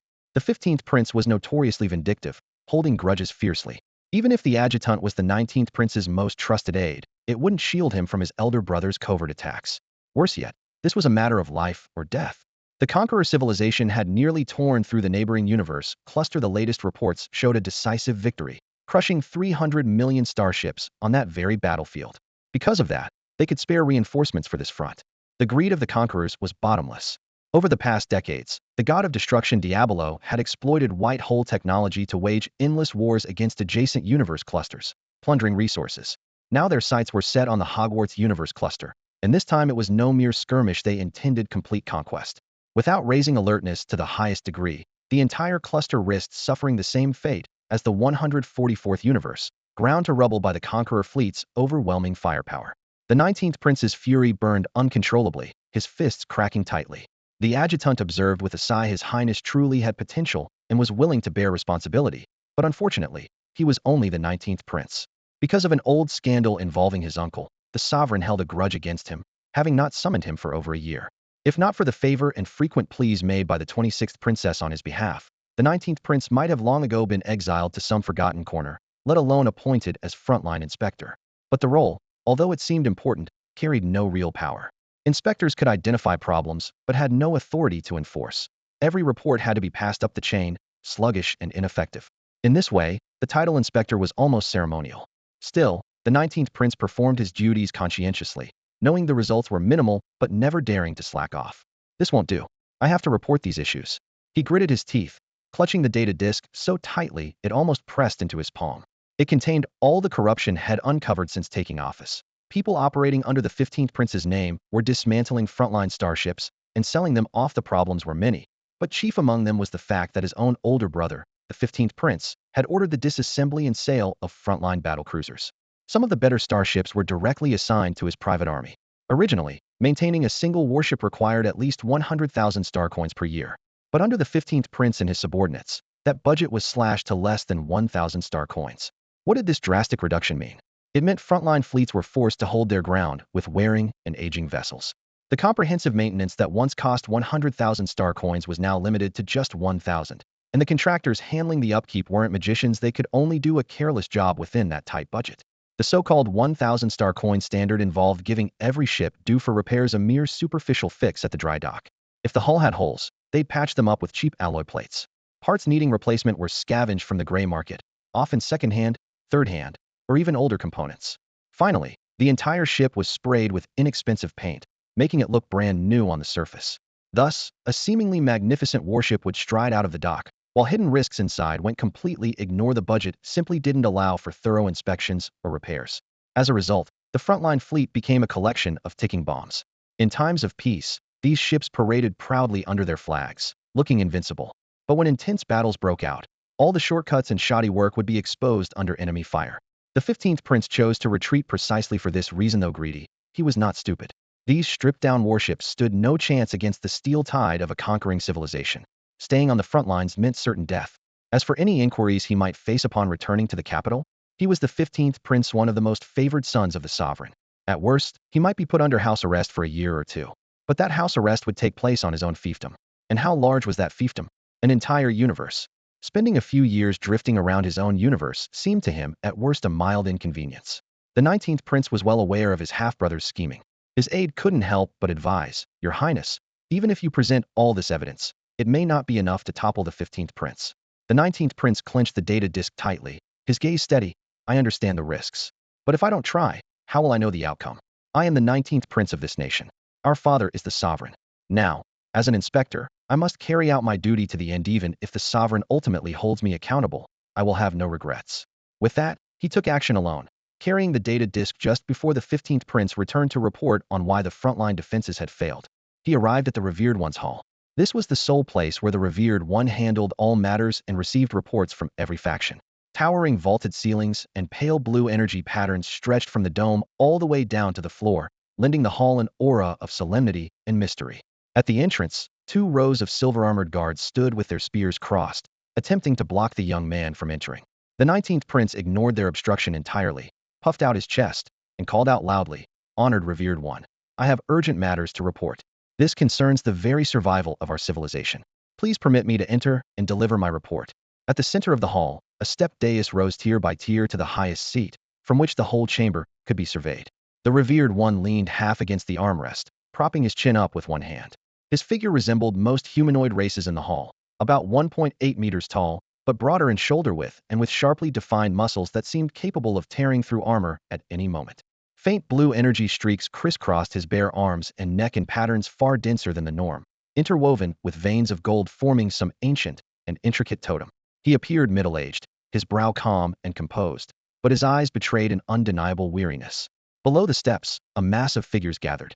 The 15th prince knelt at the center, his knees banging against the cold stone floor as tears mingled with snot dripped down. A moment earlier, he had been reporting the complete collapse of his assigned cosmic warfront. The conqueror civilization's legions of warships appeared too suddenly. Their numbers outnumbered my fleet by multiples. The 15th prince's voice trembled. I led my ships desperately in resistance, but there was no chance. Rather than have my soldiers die pointlessly on the front lines, I chose to withdraw them safely. They too have families waiting for them. His words, choked with tears, drew quiet sympathy from many confused attendants who wiped their own eyes, perceiving him as a merciful general who loved his troops like sons. But those truly acquainted with him inwardly scoffed. The 15th prince paid his fleet's crew only a third of what other war groups did, yet onboard restaurants and supermarkets charged several times the usual prices. How could such a man claim to care for his soldiers? Everyone knew this, but none dared expose the truth, for all the revered one's favor fell upon the 15th prince. Years ago, during an assassination attempt, the revered one had come closer to death than ever before. If not for a woman who threw herself in front of a fatal blade, even if he had survived, he would have suffered irreparable damage. That woman was the 15th prince's mother, and among all the women, the revered one loved her the most. With her gone and his feelings nowhere to go, the revered one poured all that deep guilt and affection into her son. At this moment, loud shouts from outside the hall rang out. Impossible to ignore the 19th prince's voice vibrating the heavy doors. Each word echoed beneath the vaulted ceiling. The revered one turned to the entrance, his expression darkening. His dislike of his 19th son was no secret. Marrying the boy's mother had been a political alliance to balance various factions, mere convenience, nothing more. The woman was exceptionally stubborn, refusing to tolerate even the smallest imperfection in her surroundings, just like his detestable older brother. Whenever there was the slightest unrest in the harem or the court, she would be the first to report it, leaving those in power nowhere to hide. Over time, the ruler's resentment toward her grew stronger by the day. Later, she gave birth to the 19th prince. This child, with his facial features and fierce temperament, seemed carved from the same mold as her and bore a striking resemblance to his equally loathed uncle. Naturally, the ruler harbored no affection for this son. From the moment the 19th prince was born until now, the number of secret assassination attempts he had planned could be counted on two hands, a testament to his deep-seated hatred. He had never even held the child once. Now, this deeply despised son dared to make a scene outside the sacred hall, claiming urgent business requiring the ruler's attention, which only made him more upset. Just as he was about to order the 19th prince expelled, a high-ranking official clad in formal robes suddenly stepped out of the hall and declared loudly with hands clasped in respect, "Your Excellency, since the 19th prince has disregarded protocol to come here, this matter must be of great importance. I humbly request permission for him to enter and present his report in person." The ruler was somewhat surprised by this intervention. Strictly speaking, the man was his trusted aide, yet he and the 19th prince were utterly antagonistic, having clashed violently before. And yet, now he was pleading on the prince's behalf. After a moment of thought, the ruler yielded a little face for the veteran minister and nodded faintly. "Since you have spoken, allow the boy to come in." At the hall's entrance, the guards relayed the order. Soon, the 19th prince strode in swiftly. He first spotted the 15th prince kneeling in front, then glanced at the surrounding rows of officials, and finally looked up at the ruler seated on the high throne. With a thud, he dropped to his knees and raised a data disk gleaming coldly in both hands. "Your Excellency, I currently serve as the frontline battlefield inspector. Over several years of covert investigation, I have uncovered that senior officers of several fleet legions stationed on the space front lines are involved in serious corruption and violations of conduct. All evidence is contained on this disk. This concerns the safety of the nation. I earnestly request that you personally review it and mete out harsh punishments to these parasites without mercy." He paused, and then locked his sharp gaze on the kneeling 15th prince beside him, his voice abruptly rising. "Among them, one man bears the heaviest guilt, the 15th prince." As his words fell, the entire hall of ministers gasped sharply. The official who had earlier pleaded for the 19th prince barely held back a smile. The 19th prince had long been a thorn in his side, unpredictable and stubborn. He had been waiting for the perfect chance to teach him a lesson he would never forget. He knew the prince would never storm the hall without a serious reason and was fully aware of the ruler's loathing for the boy. Should the prince's report contain even the slightest flaw, he could fan the flames beside the ruler and provoke his wrath, letting the youth suffer the consequences. Moreover, the corruption exposed by the 19th prince among the frontline commanders was something the minister himself not only knew well, but was deeply entangled in. The web of interest was so vast and complex that even if the ruler learned the truth, he might not dare to launch a real crackdown.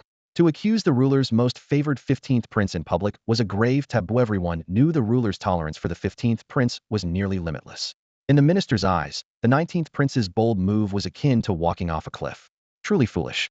He gave a cold glance toward the 19th prince, still speaking and laying out his accusations.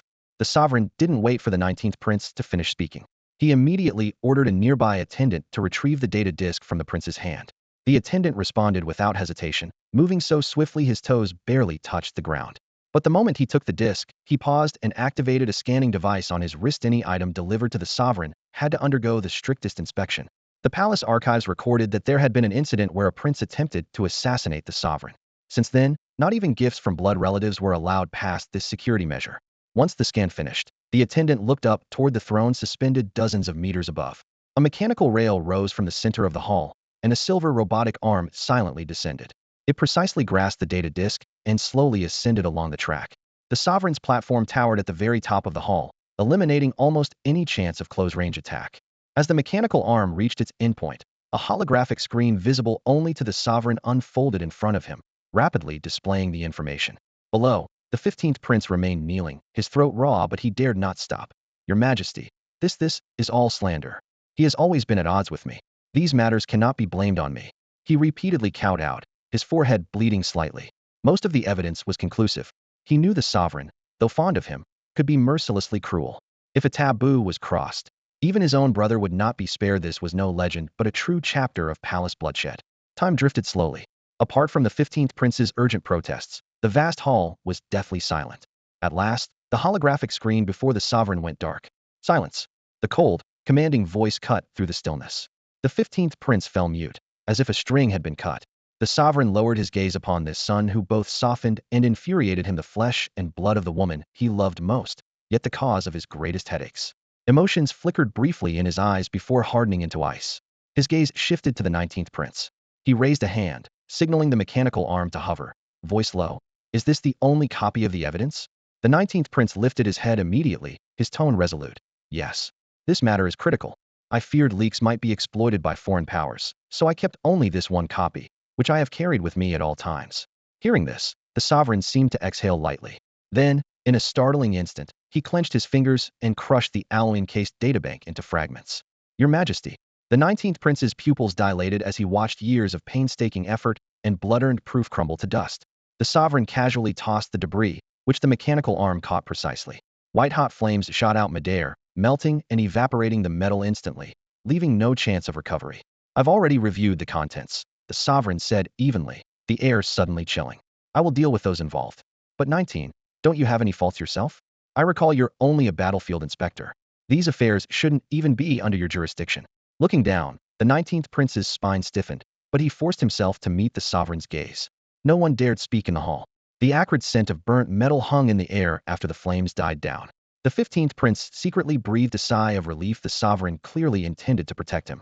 Now it was his younger brother's turn to face misfortune. On his own planet, the 19th Prince sat despondently in his courtyard.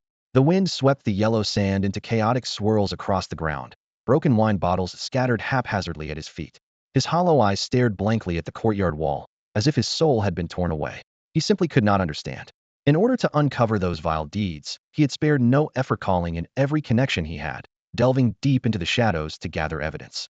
After finally presenting it publicly at the temple, the revered one had merely raised a hand and shattered the proof. Not only did the revered one refuse to pursue the actual criminals, he even scolded the prince for meddling where he shouldn't have. In the end, the whistleblower was sentenced to 10 years of confinement.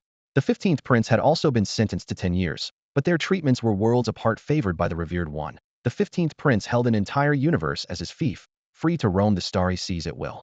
The 19th Prince, however, was trapped on this barren planet, forbidden to leave even a single step for a decade. Now in the 3rd month of his confinement, he was nearly drunk every night, drowning his heartache in the numbness of strong liquor. It was only when a boot abruptly kicked his calf that he groggily opened his eyes. The visitor was his half-sister, the 25th Princess. The revered one loathed the 19th Prince, but treasured the 25th Princess immensely, doting on her no less than on the 15th Prince. The reason was well known. Despite having many children, the revered one had no daughters before her.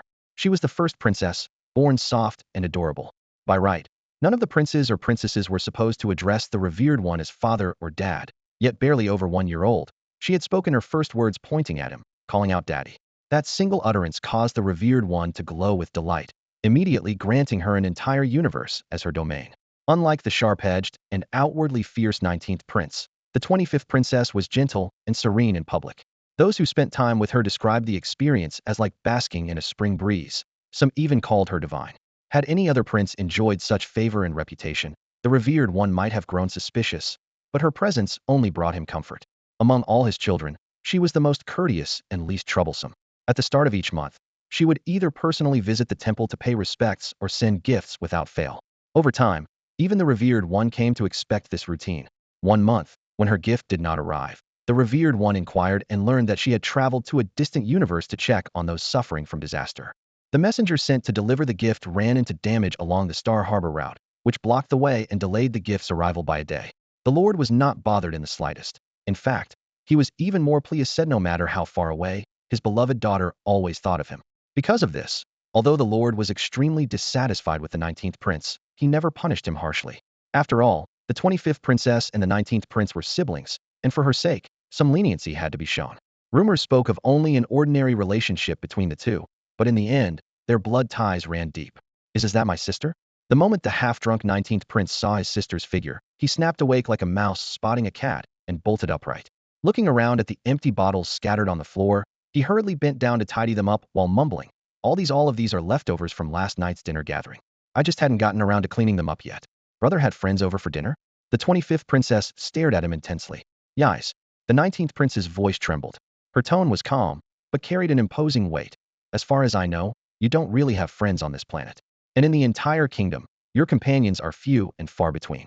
Given the current situation, who would dare risk angering the Lord by coming to see you? Under his sister's unblinking gaze, sweat formed at the 19th prince's temple as he bowed his head awkwardly and forced a smile.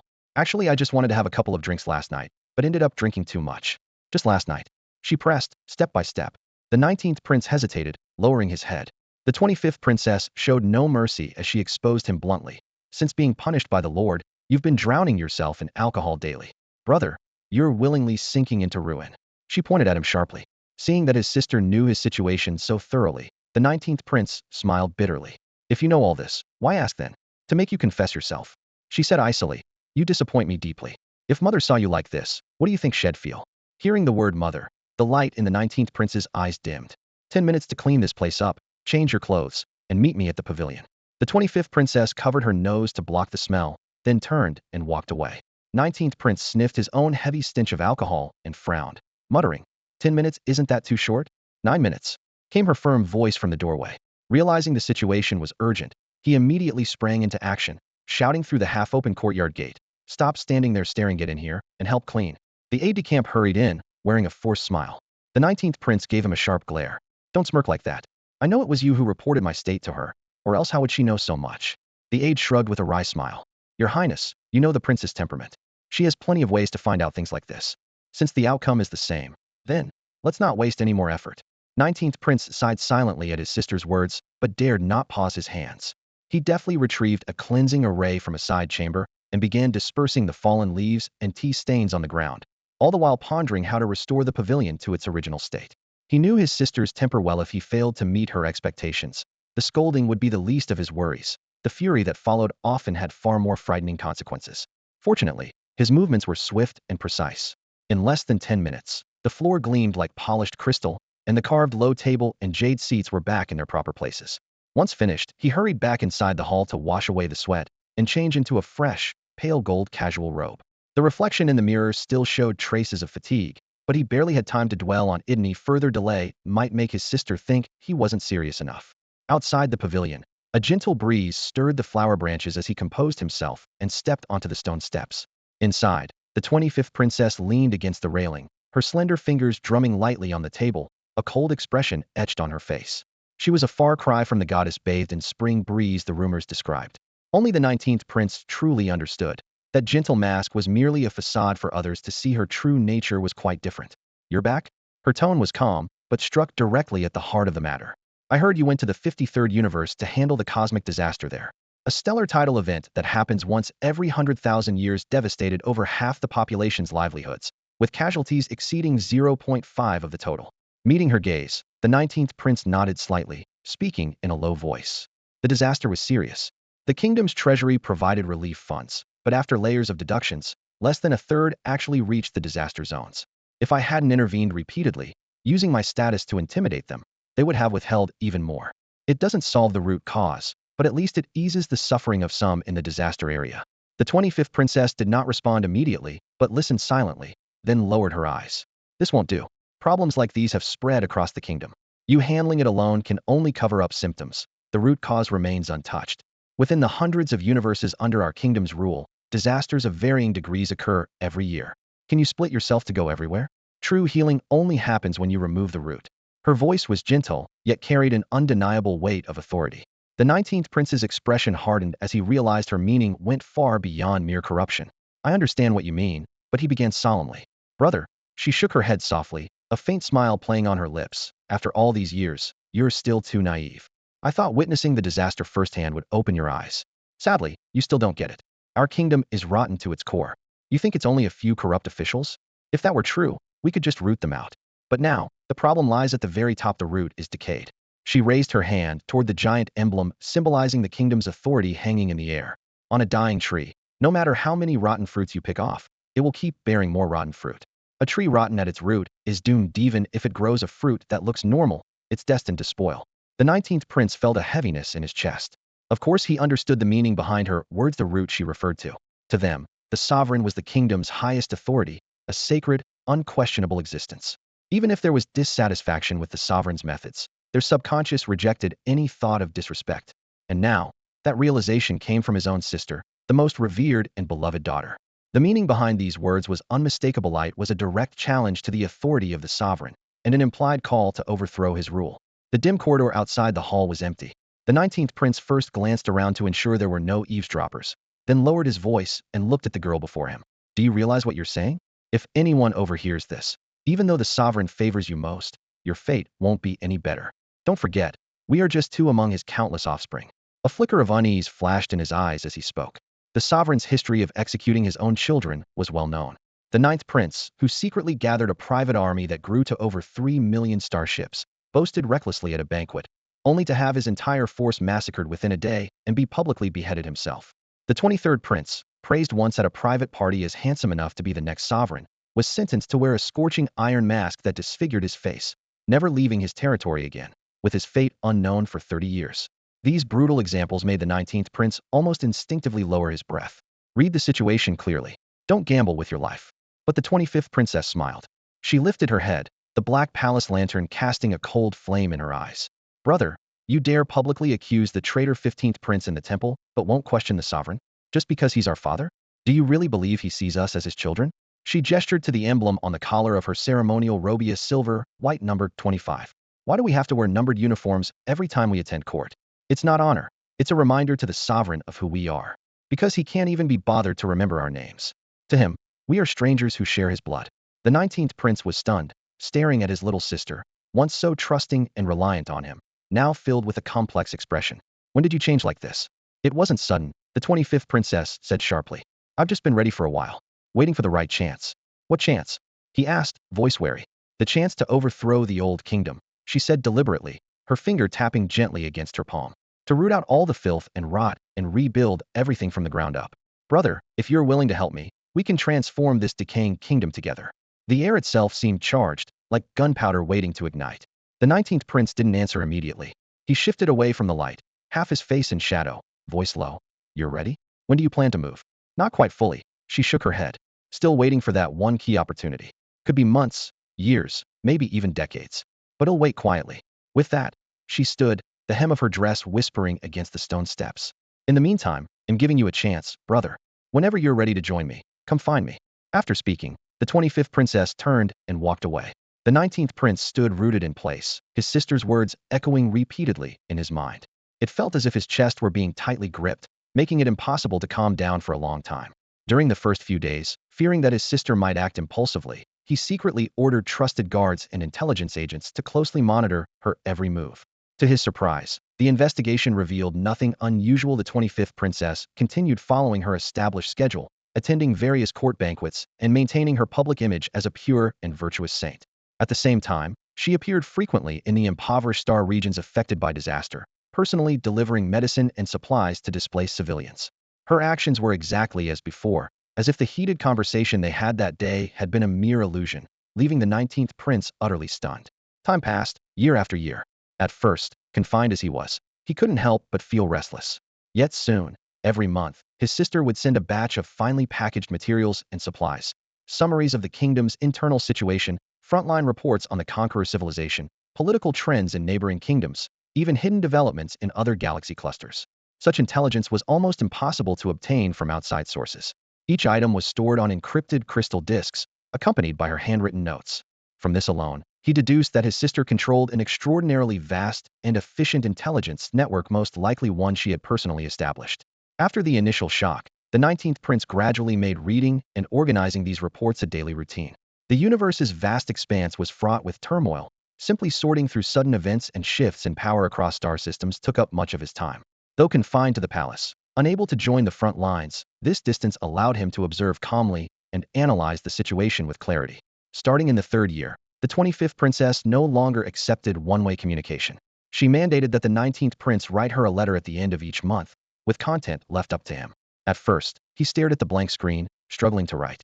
Gradually, curiosity about the baffling numbers, place names, and power shifts grew, and he began raising questions and tentatively sharing his thoughts in his letters. After several exchanges, their conversations intensified, and monthly letters turned into bi-weekly, then weekly, until letters went back and forth every 2 or 3 days. His sister's replies never lagged behind. Her tone was sharply different from the saintly image she projected publicly.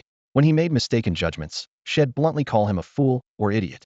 On some topics, her stance was extremely radical. Over the years, the fiercest argument between them arose over a governance plan for a particular star region, natural stronghold long held by interstellar pirates, shaped over tens of thousands of years. The population in this star region has reached a staggering 100 trillion, comprising all kinds of races. Amid the eternal gray-white mist, any ship's radar, optical sensors, or energy detectors are as ineffective as a blind man feeling an elephant, failing so badly it's almost a joke. Once a massive fleet enters, even if battleships are as large as small asteroids, they inevitably collide and circle around like headless flies lost in the fog. The natives, however, treat this place as their home. They memorize every undercurrent and gravity well, navigating through the haze using hand-drawn star charts and strange landmarks, even able to detect the faintest spectral differences with the naked eye.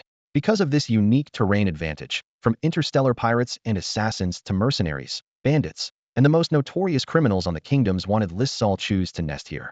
The kingdom has repeatedly launched large-scale clearance operations, but only ended up lost in the fog, with supply lines cut, transport ships hijacked, and fuel and ammunition seemingly swallowed by black holes.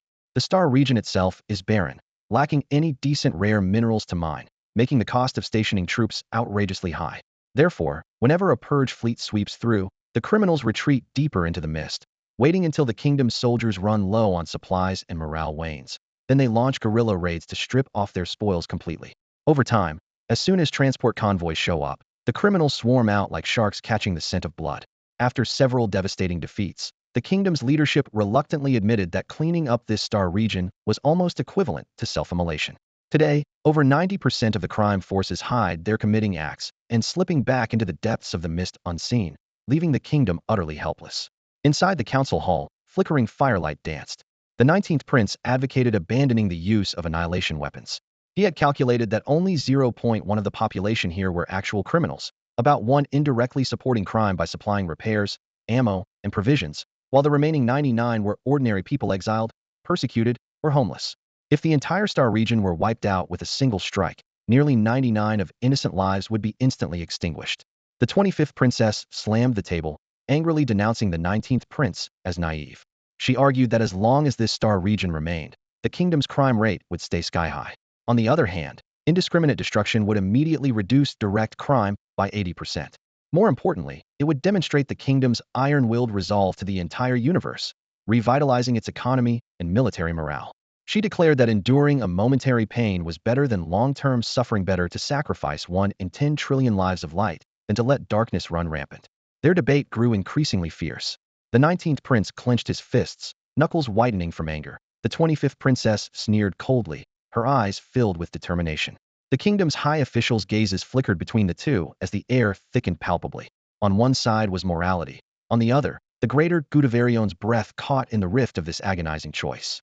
Meanwhile, because of this star region, not only had sexual desires in the surrounding space deteriorated, the entire universe had come to despise it, and countless more had fallen into poverty. After all, who would want to live next to a garbage dump? This line was repeatedly brought up during countless fierce arguments between the 19th prince and his sister. At first, he stubbornly refused to agree to her proposal for relocation, but whenever he thought about the order that would wipe out trillions of innocent lives, his heart ached as if pierced by a blade. Despite their repeated disputes yielding no results, time quietly slipped away. Another full decade passed in the blink of an eye. In recent years, his sister regularly sent frontline intelligence to his private terminal. The most striking item in the latest batch of reports was the blood-red casualty statistics. The Conqueror Civilization's Legion fleet had achieved a sweeping victory in another galaxy cluster, forcing over 30 of the local powers to declare allegiance within just a few months. Intelligence analysts estimated that the remaining resistors wouldn't last beyond 3 years. The entire galaxy cluster was destined to fall. Meanwhile, the Conquerors were intensifying their assault on the galaxy cluster where the kingdom resided.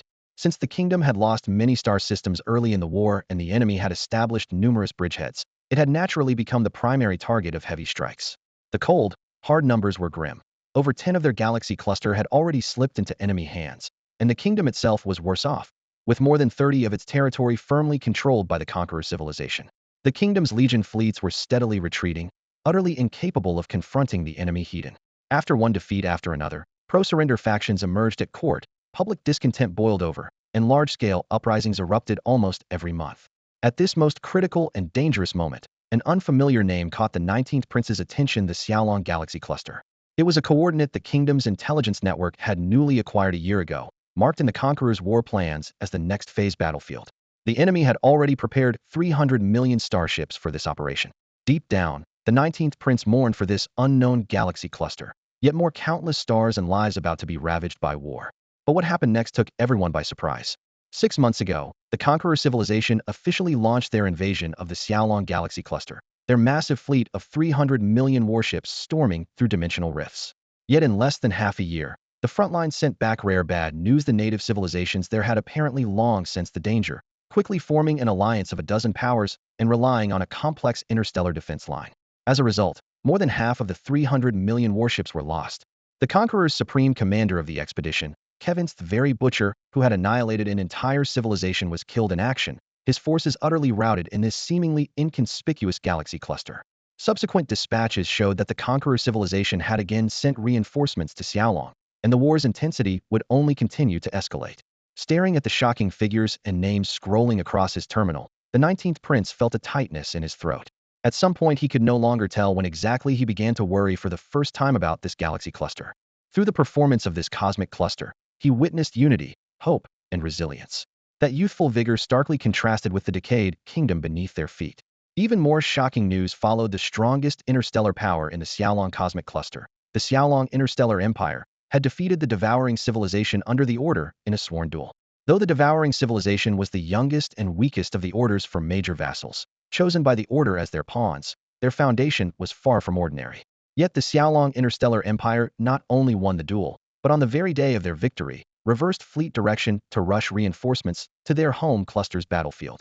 Facing the Conqueror civilization's backup forces, their Legion fleet showed no fear, launching fierce assaults that relentlessly compressed the expeditionary forces' control zones. The Conqueror's fleet was pushed back step by step, their momentum utterly crushed in unprecedented scene. This string of victories stirred intense curiosity in the 19th Prince about this unfamiliar empire. What kind of civilization, system, and leadership could forge such a razor-sharp military edge? As he pondered, he saw his sister, whom he hadn't seen in over a decade. Their clan lived nearly 1,000 years, so the years barely altered her appearance. She was still as radiant as ever. Brother. The 25th princess stepped inside, wearing a serene and dignified smile. That smile made the 19th Prince tremble all over. He quickly waved his hand. There's no one else here. Stop putting on that act, and just be yourself. The smile vanished instantly, replaced by an icy coldness on her face. She casually sat down on the nearby sofa, ignoring all so-called ladylike proprieties. Brother, the opportunity one mentioned last time has arrived. The 19th Prince's heart jolted as he locked eyes with her. You're planning to overthrow the sovereign? Over the past decade, he had seen clearly the kingdom's internal corruption, and his reverence for the sovereign had long been shaken. But his sister's plan still filled him with worry. Even with the Conqueror civilization wreaking havoc, the sovereign's military strength was still not something they could confront head-on. The plan is already underway, and the external conditions are ripe. The 25th Prince's gaze remained cold and steady. The kingdom is beset by crises both inside and out. Internally, there are factions who want surrender and others who want to fight, all scheming against each other. The nobles have long exploited the common people, and after years of war, public resentment is on the verge of exploding. Externally, the Conqueror civilization's fleets are advancing relentlessly. Over 60% of our Legion fleets have been sent to the front line.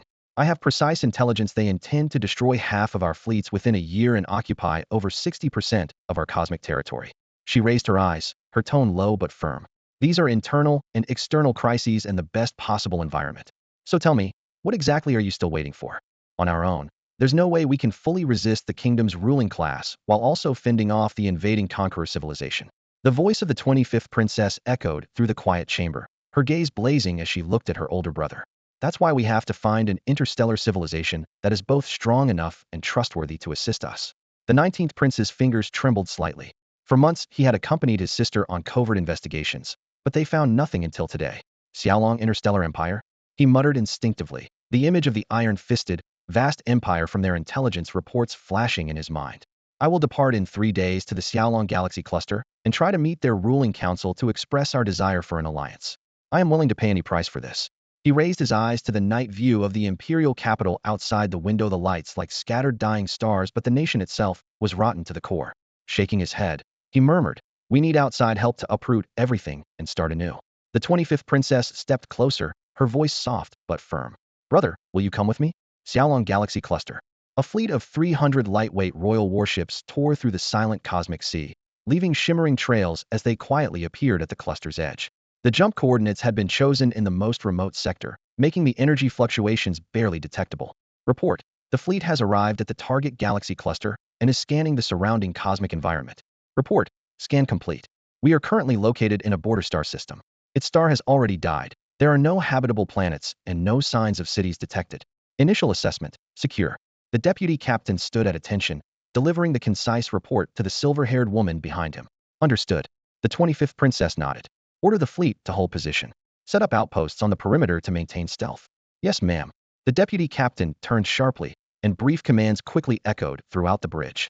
By the bridge's viewport, the 19th prince stared blankly at the faded stellar remains drifting in the dark void.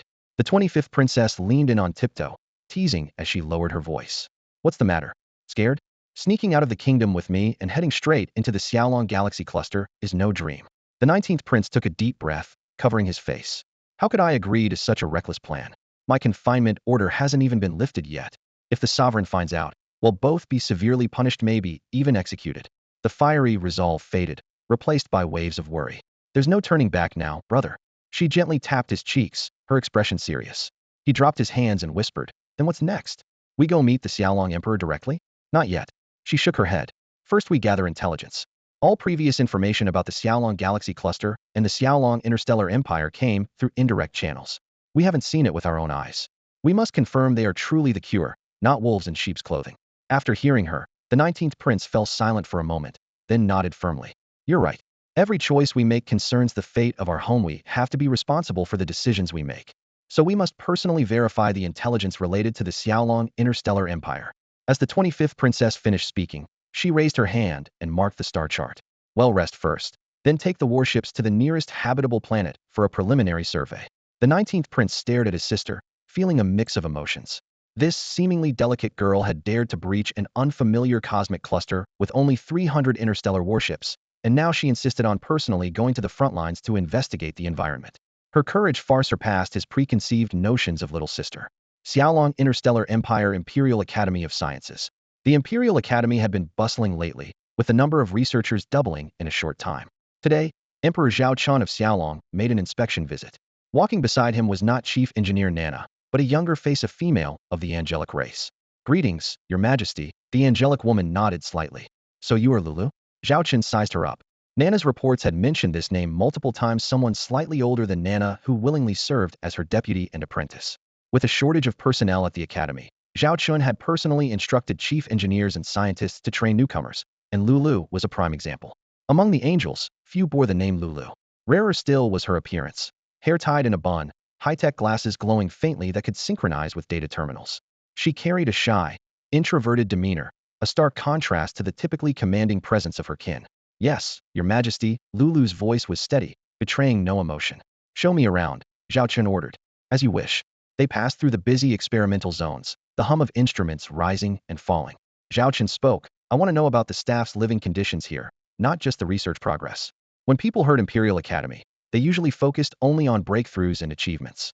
But Zhao Chen understood clearly. The recent influx of many researchers had disrupted the existing balance of living arrangements, especially since most newcomers came from alien races or other universal civilizations.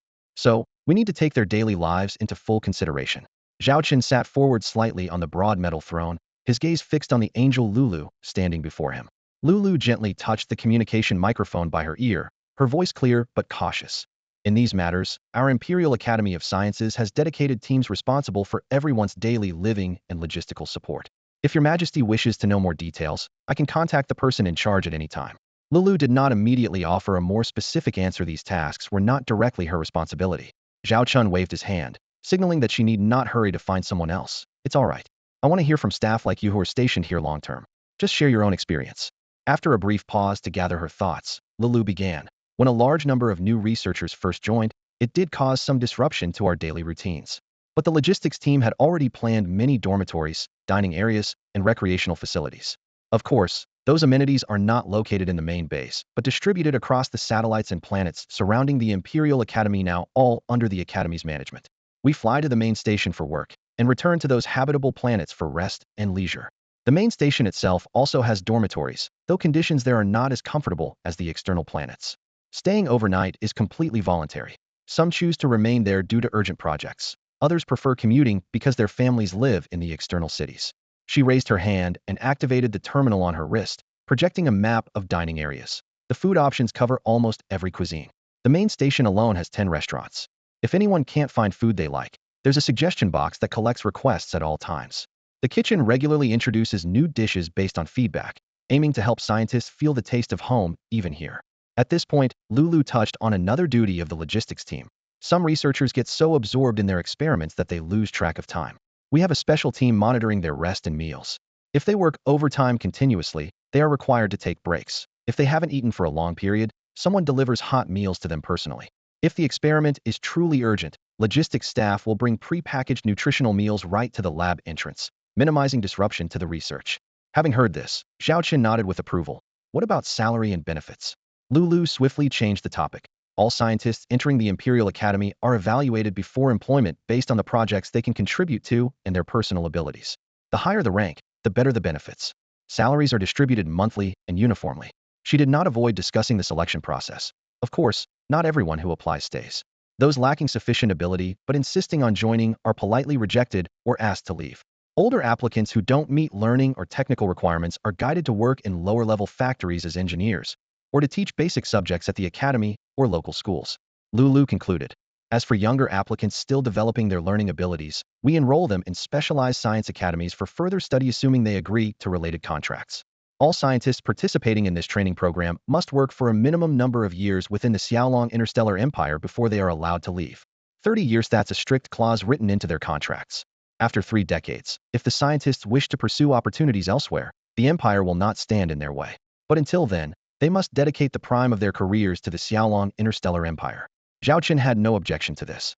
He wasn't naive. If the Empire invests resources, time, and finances to nurture top talent, it would never willingly train experts only to have them poached by rival powers. The losses would far exceed money. This contract thus became a legitimate safeguard.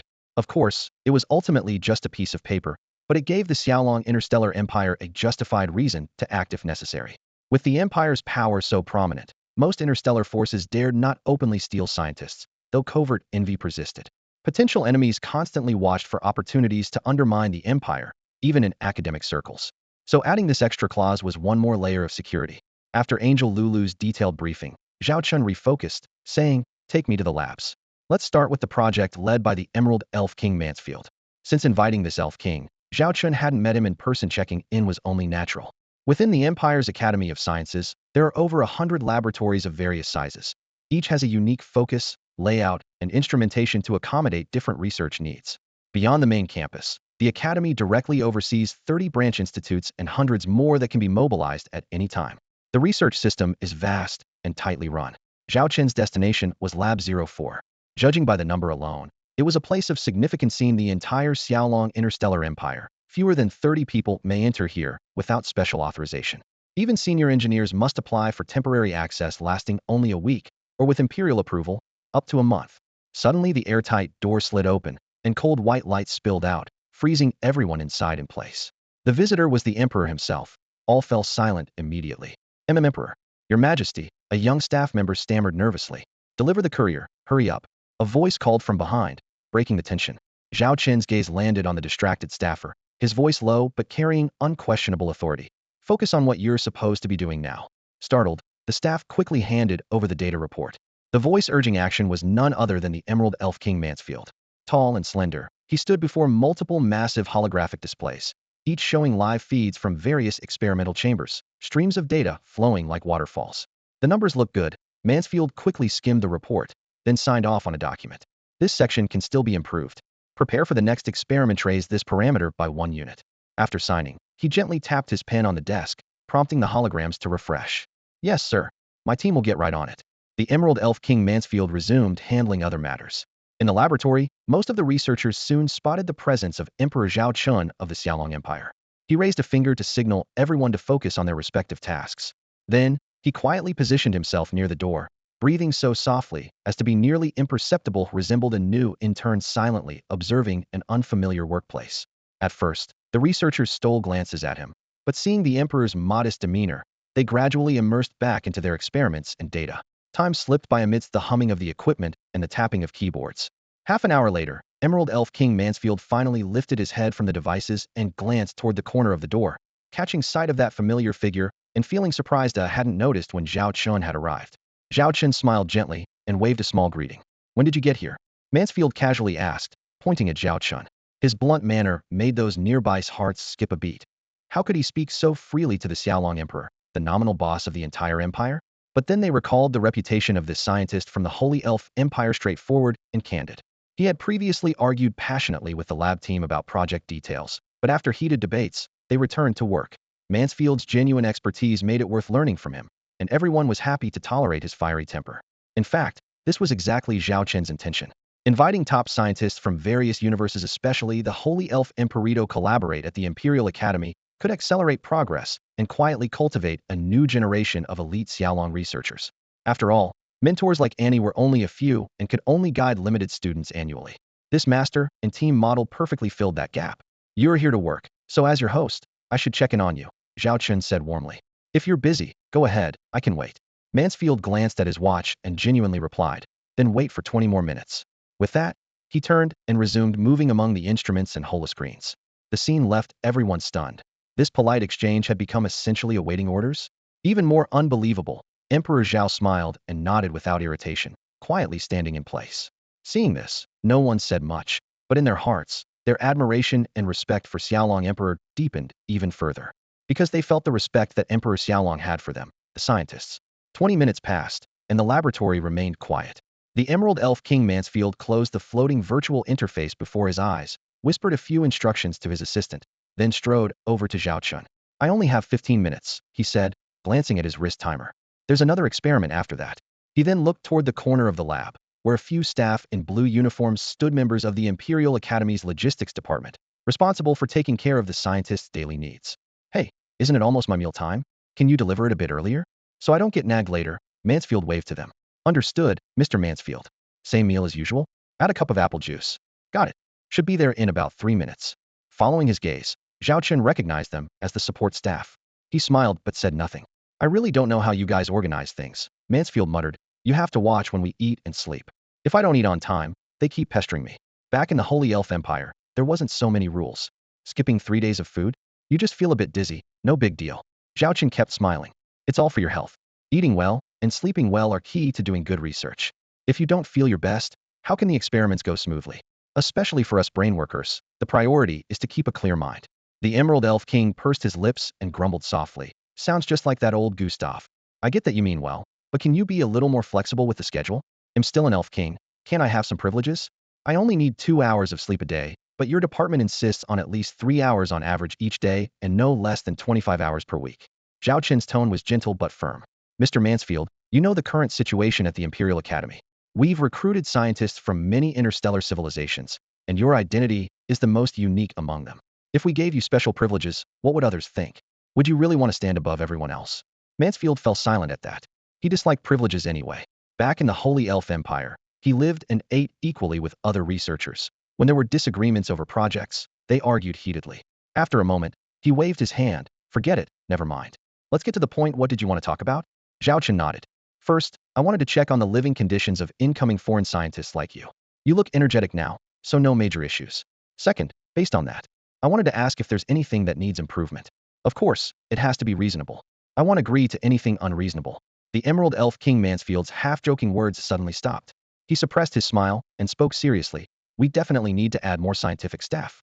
The Imperial Academy of Sciences is currently running too many projects at once. They're seriously understaffed. The equipment also needs upgrading. I've already discussed with your Nana. The chief engineer is drafting a plan to expand the facility. Right across from the current Imperial Academy building, they'll build a fully symmetrical complex for research. Using the old blueprints means no need for redesign, which will greatly shorten construction time. He raised his hand to gesture the approximate scale, but his tone turned grave. The main building is easy enough. The hardest part is the labs inside. Those top-tier scientific instruments aren't easier to make than starships. Just calibrating them will take a long time. Zhao Chen nodded knowingly, was well aware. The most advanced scientific instruments often took months or even years to calibrate. If only we had ones ready-made, he muttered under his breath. Ready-made? We do. Mansfield's eyes lit up. All those in the Sacred Elf Empire's labs are ready-made. And all top-notch. Bringing equipment over from the Sacred Elf Empire? That doesn't seem right. Zhao Chen voiced doubts but quickly ran calculations in his mind. Rebuilding would definitely be slower than transporting. Besides, the Sacred Elf Empire was already a T6 tech civilization. Those instruments would be a huge boon for research. Seeing his hesitation, Mansfield was straightforward. What's the problem? Most of our scientists have come to your side anyway, so those labs are likely sitting empty. Better to ship them over than let them go unused. From the Elf King's perspective, the only thing that mattered was how to start experiments faster. He cared little for other concerns. Your proposal isn't without merit, but this involves two countries. I need to get approval first, Zhao Chen said after some thought. Those procedures take forever. I'm sending people to pack the equipment now. You just prepare the starship transport to carry it. As for the Elf King and the High Council, they'll write them a letter to explain, Mansfield said decisively. Isn't this putting the cart before the horse? What if the Sacred Elf Empire objects? Zhao Chen frowned. Mansfield's eyes went wide. Are those starships just decorations? If they refuse to give it, you won't just take it by force? Zhao Chen was stunned to hear this from the Sacred Elf Empire's own Elf King. Mansfield was seriously suggesting seizing his own country's scientific equipment. It was almost unbelievable. But given Mansfield's stern expression, this was no joke. Ahem, we really can't do that. If you're willing to act as a matchmaker, even better. I can have someone negotiate with them later, and setting some conditions shouldn't be a problem, Zhao Chen muttered to himself. What a hassle. Anyway, I don't care how you handle it. Once the Second Imperial Academy is built over there, all related equipment must be in place. If you're too timid to seize it, just give me the fleet, I'll do it myself. I know that area well. Mansfield, the Emerald Elf King, leaned back in his chair, answering casually as the logistics staff entered and neatly placed his ordered meal on the table. A plate of fresh herbal vegetables, 2 brightly colored fruits, and a glass of chilled fruit juice, all-vegetarian meal that fully conformed to the dietary standards of the Sacred Elf Empire. Taking advantage of Mansfield's mealtime, Zhao Chen quickly compiled the confirmed details into a document, his fingers flying across the light screen. With one click, he sent it to Secretary Lilith. In less than half a minute, Lilith forwarded the formal request to the Sacred Elf Empire through diplomatic channels. To everyone's surprise, the other side immediately responded with negotiable. Those 2 words sparked hope. After multiple rounds of back-and-forth negotiations between both delegations, they honed the terms to perfection. In the end, the Sacred Elf Empire agreed to provide the idle research equipment needed by the Falcon Star Empire for free. In exchange, Falcon would open up data and progress in several scientific fields to the Sacred Elf Empire. It was the standard technology for equipment model. All terms were acceptable to Falcon, and both sides quickly reached an agreement. From insider gossip, Zhao Chen learned the Sacred Elf Empire was so willing because many of their top researchers had already been sent to the Falcon Star Empire, leaving most of their own equipment unused. Since the devices would otherwise sit idle, why not make use of them? First, breakthroughs in Falcon's research would benefit the Sacred Elf Empire simultaneously. Second, this deal allowed them to obtain technical data. Third, sharing the same stake boosted security confidence. This shift in mindset led to a noticeable softening of the Sacred Elf Empire's stance towards Falcon. According to the agreement, the equipment would be packed and shipped in batches soon, directly easing Falcon's urgent scientific resource shortage. Back to the present, the Emerald Elf King finished his meal in no time. His actions were extremely restrained, with no hint of enjoyment on his face, as if eating was merely a routine to sustain life.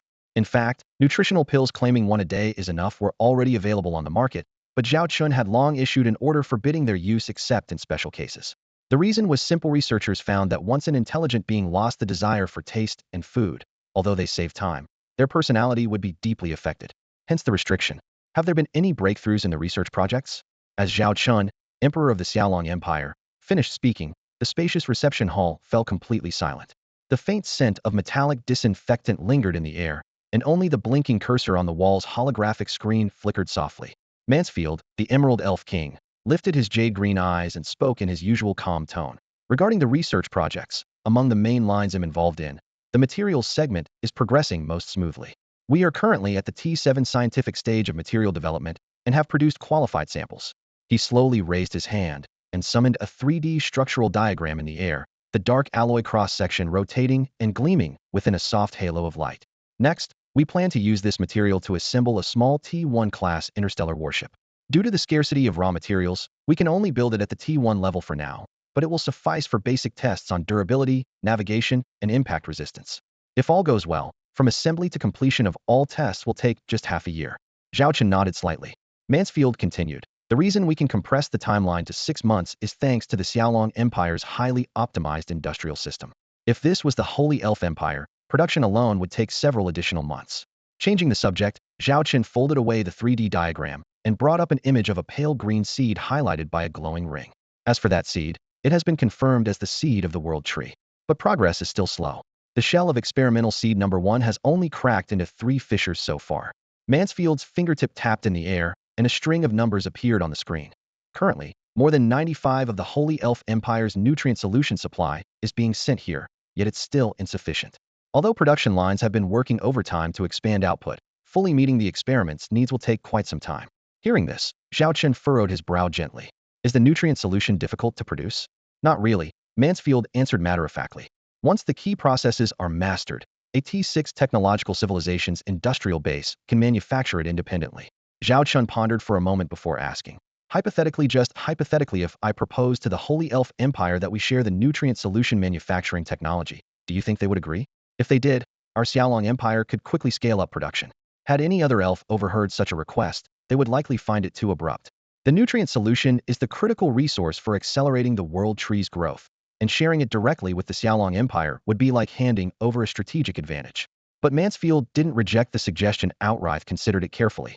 He analyzed the situation clearly. Your Xiaolong Empire's industrial tech is very advanced, and if the Emperor himself commands it, the entire process could be unlocked. That way, it would not only ensure experimental seed 1 is nurtured at full capacity 247, but we could also start on experimental seed 2 and establish a comprehensive control group, which would be extremely beneficial for the research. At this point, he frowned slightly.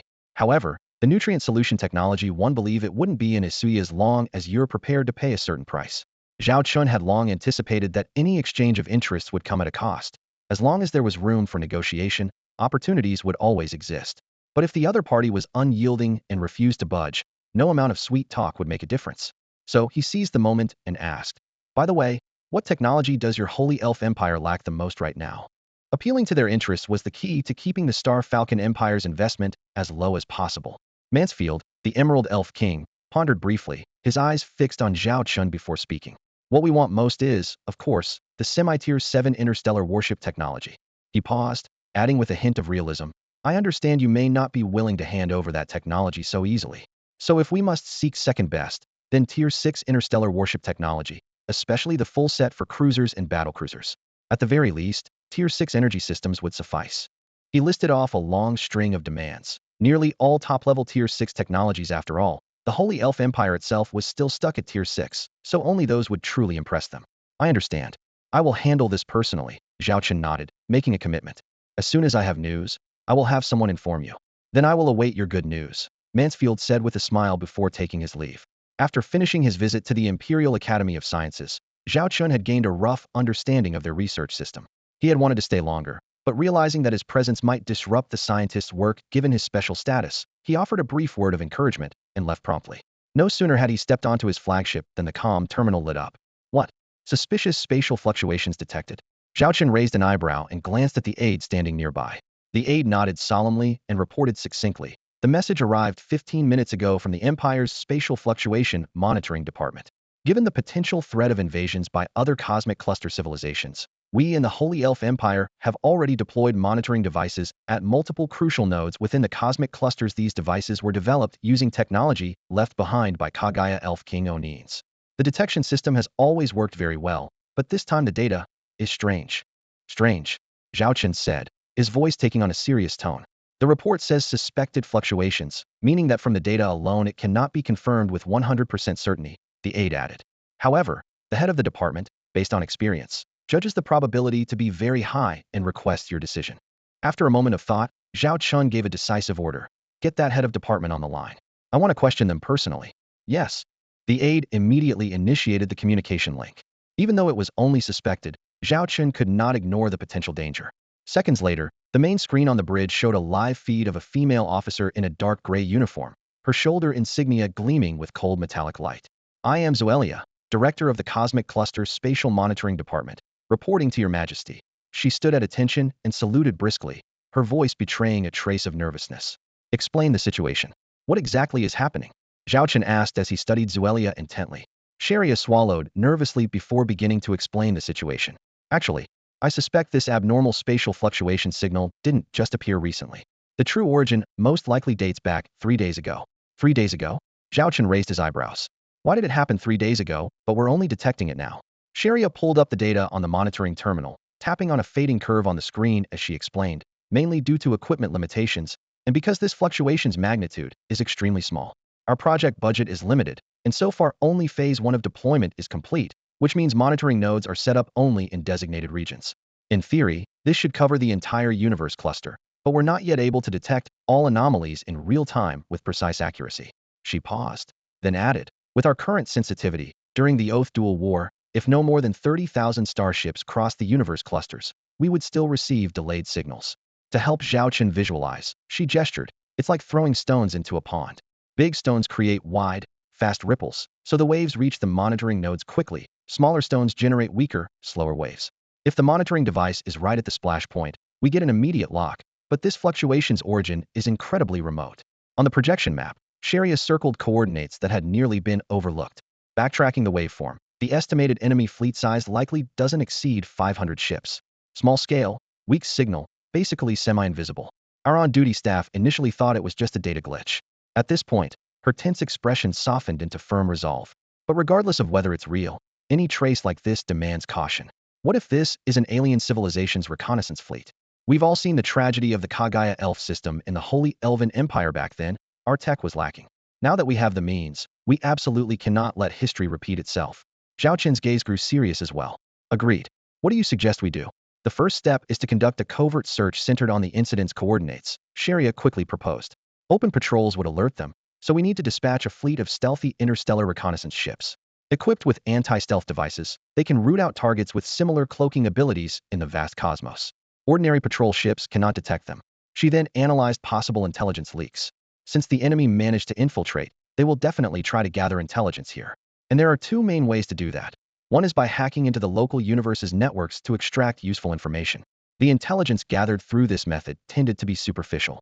In contrast, the second approach involving agents personally infiltrating key star systems and ports to collect first-hand information clearly yielded far larger and more precise data sets.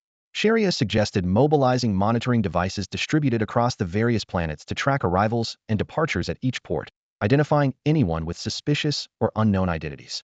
Although difficult, this proactive effort was definitely better than sitting idly by. Feeling the determination and urgency in Sharia's eyes, Zhao Chen pondered for a moment before finally nodding in agreement. He entrusted her with full command of the covert operation to apprehend the infiltrators since it was already under her department's jurisdiction and, with most of the Phantom Scout Legion fleets currently resting, this mission could serve as valuable real-world practice. Once orders were issued, the Xiaolong galaxy quietly erupted into a silent hunt. Walking alongside the Legion was the Xiaolong Interstellar Empire's most secretive and massive intelligence force, the Royal Embroidered Guards. The first to deploy were the Embroidered Guards. After a rapid fold jump, they arrived in the target Universia remote star domain, barely reaching T4 level scale. Upon touchdown, headquarters immediately sent commands to all embedded operatives across the universe. Every undercover agent in this region was to shift into operational status. By now, the Royal Embroidered Guards had grown to an astonishing scale. Their presence spanned nearly every interstellar civilization and every major star route. Large numbers of these covert agents had been rooted in their assigned locations like ordinary residents for 10, 20, or even a lifetime, remaining silent until the day their orders came. And now, that moment had finally arrived. The entire universe lit up instantly. The undercover operatives acted like countless hidden radars, scanning in multiple dimensions all starports, shipping lanes, and planetary surfaces. At the same time, A branch of the embroidered guards back in the Xiaolong Empire's home territory was fully activated. In the central command hall, a massive 3D holographic projection displayed the entire target universe in detail. The commander, cloaked in black and gold, eyes sharp as a blade, marked several red zones in virtual space suspected hotspots where infiltrators were most likely to appear.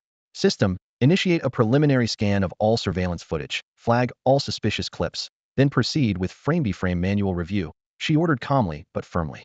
As the command was given, a torrent of data flowed into the hall through encrypted quantum channels. Public cameras from the enemy's capital star, civilian starship monitors, even fragmented footage from passers-by's handheld devices were retrieved, stitched together, and cross-referenced.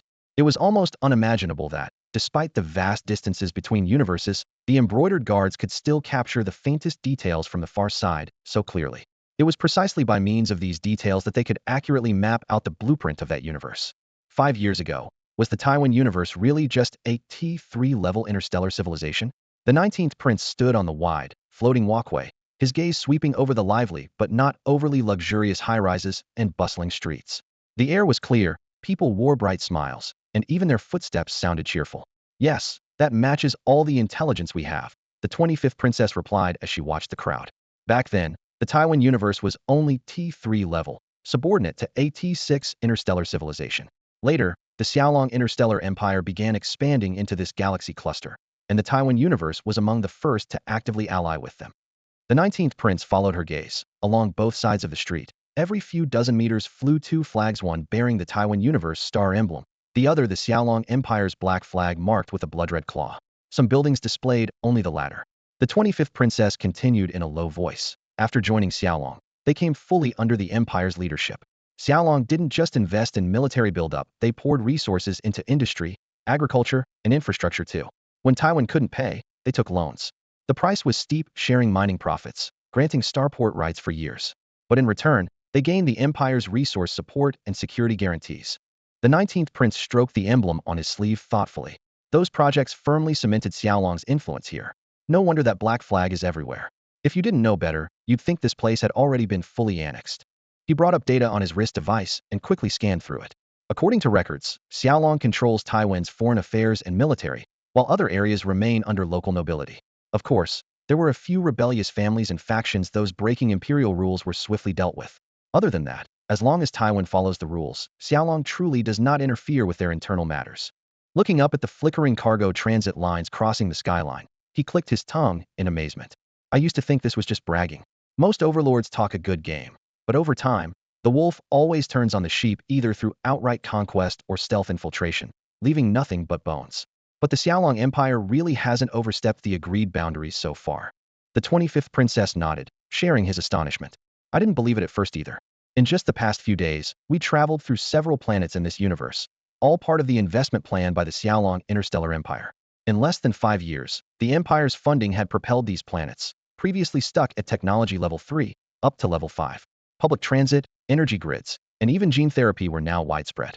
The 19th prince gazed out the window at the thriving cityscape rushing by and thought to himself, this is just a random universe we stumbled into, yet it's already so astonishing. If the other universes that the Empire invests in are developing this rapidly, the potential of the Xiaolong Interstellar Empire is truly staggering. He fell silent at the thought. Over a few days' journey, they had only glimpsed the dragon, the tip of the iceberg, yet he already sensed the immense power sleeping within it. The 19th prince opened his mouth to speak, then suddenly noticed his sister was nowhere to be seen. His heart clenched as he scanned around frantically. Your Highness, the young lady went to that restaurant over there. The accompanying guard raised his hand, pointing to a storefront with a glowing holographic sign across the street. Following the direction, the prince saw the 25th princess excitedly pointing at the holographic menu in front of the restaurant.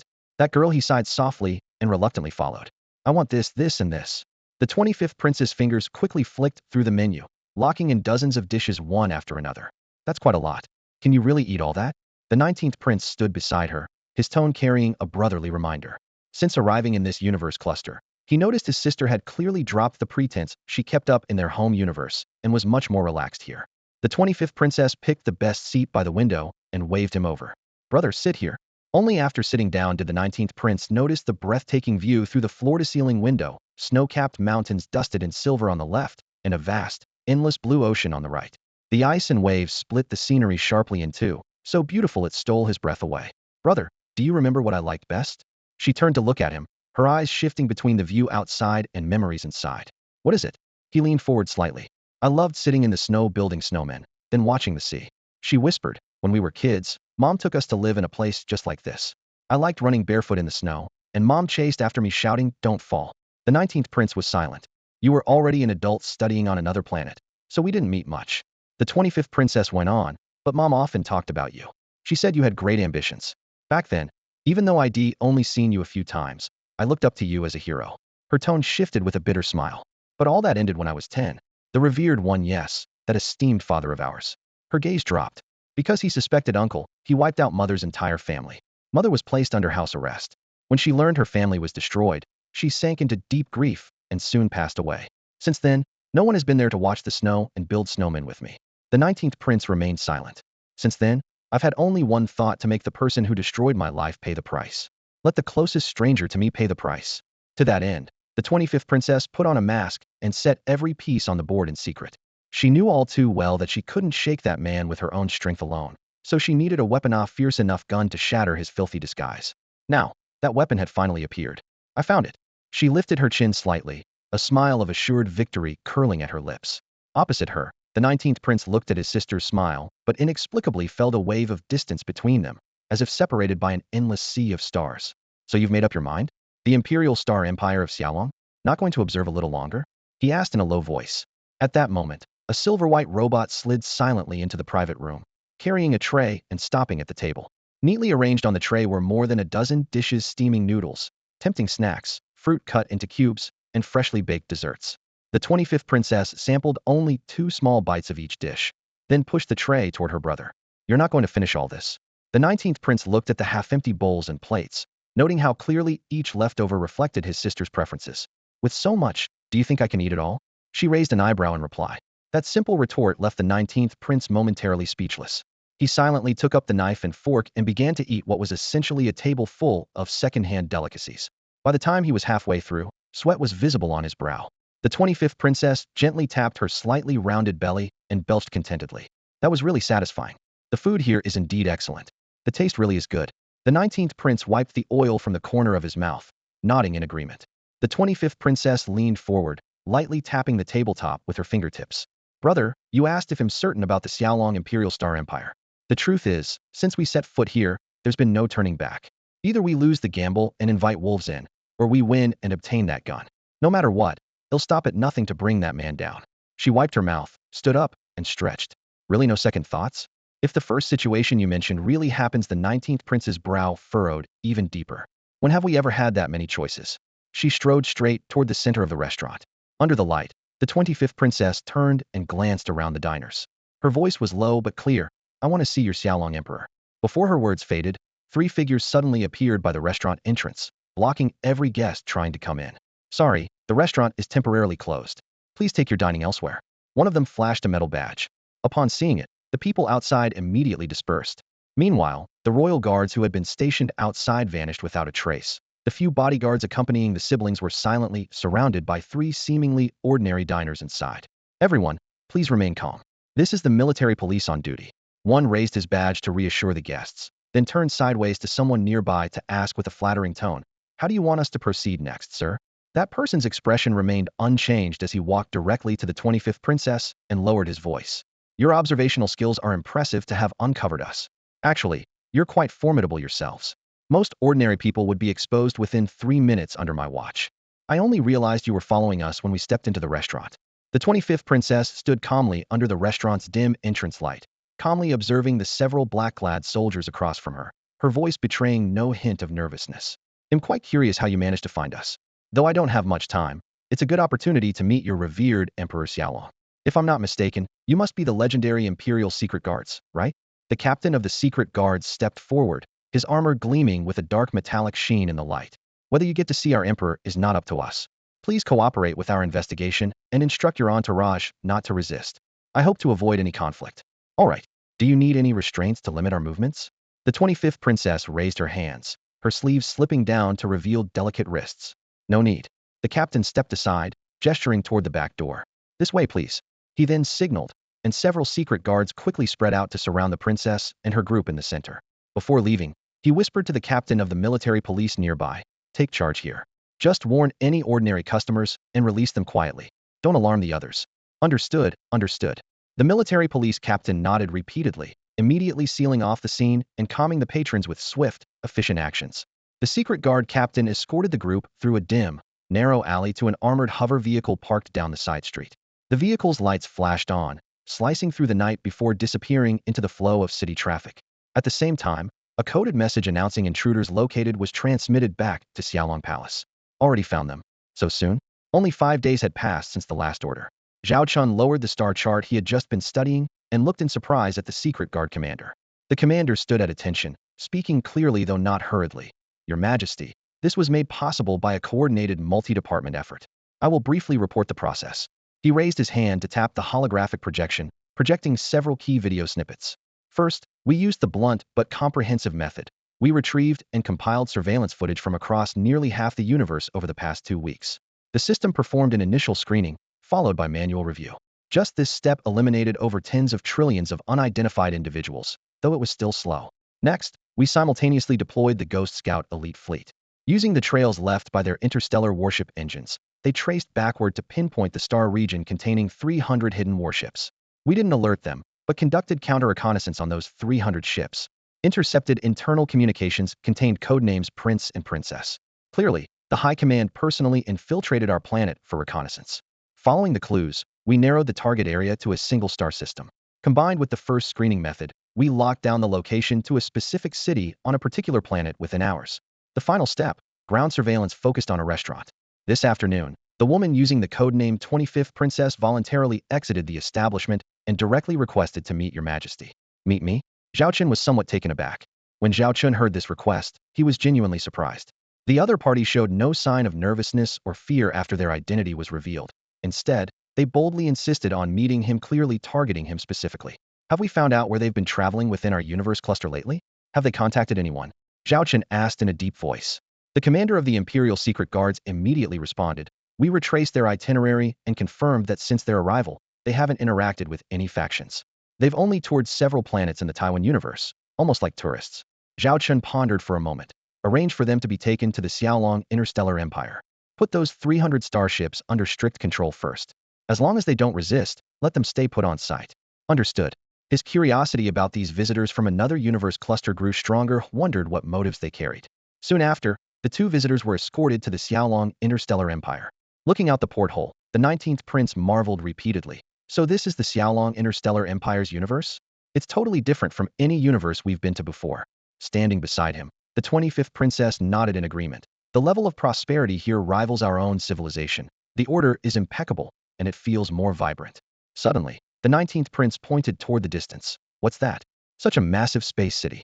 Recalling the intel, the 25th Princess replied, "That's likely one of the few giant space cities the Xiaolong Empire built, usually placed at strategic locations. This one should be Chang'an City, a political core." The 19th Prince's eyes widened. "That means we might actually meet the Xiaolong Emperor?" Their efficiency is astonishing. Less than a day passed from their discovery to arriving at Chang'an City. In other universes, investigations alone would take 10 days or more, and even then, meeting the supreme ruler was uncertain. "Please follow us," said the royal secret guard, leading the pair onto a shuttle. Where exactly are we going next? Is this where the investigation takes place?" The 19th Prince asked with lingering doubt.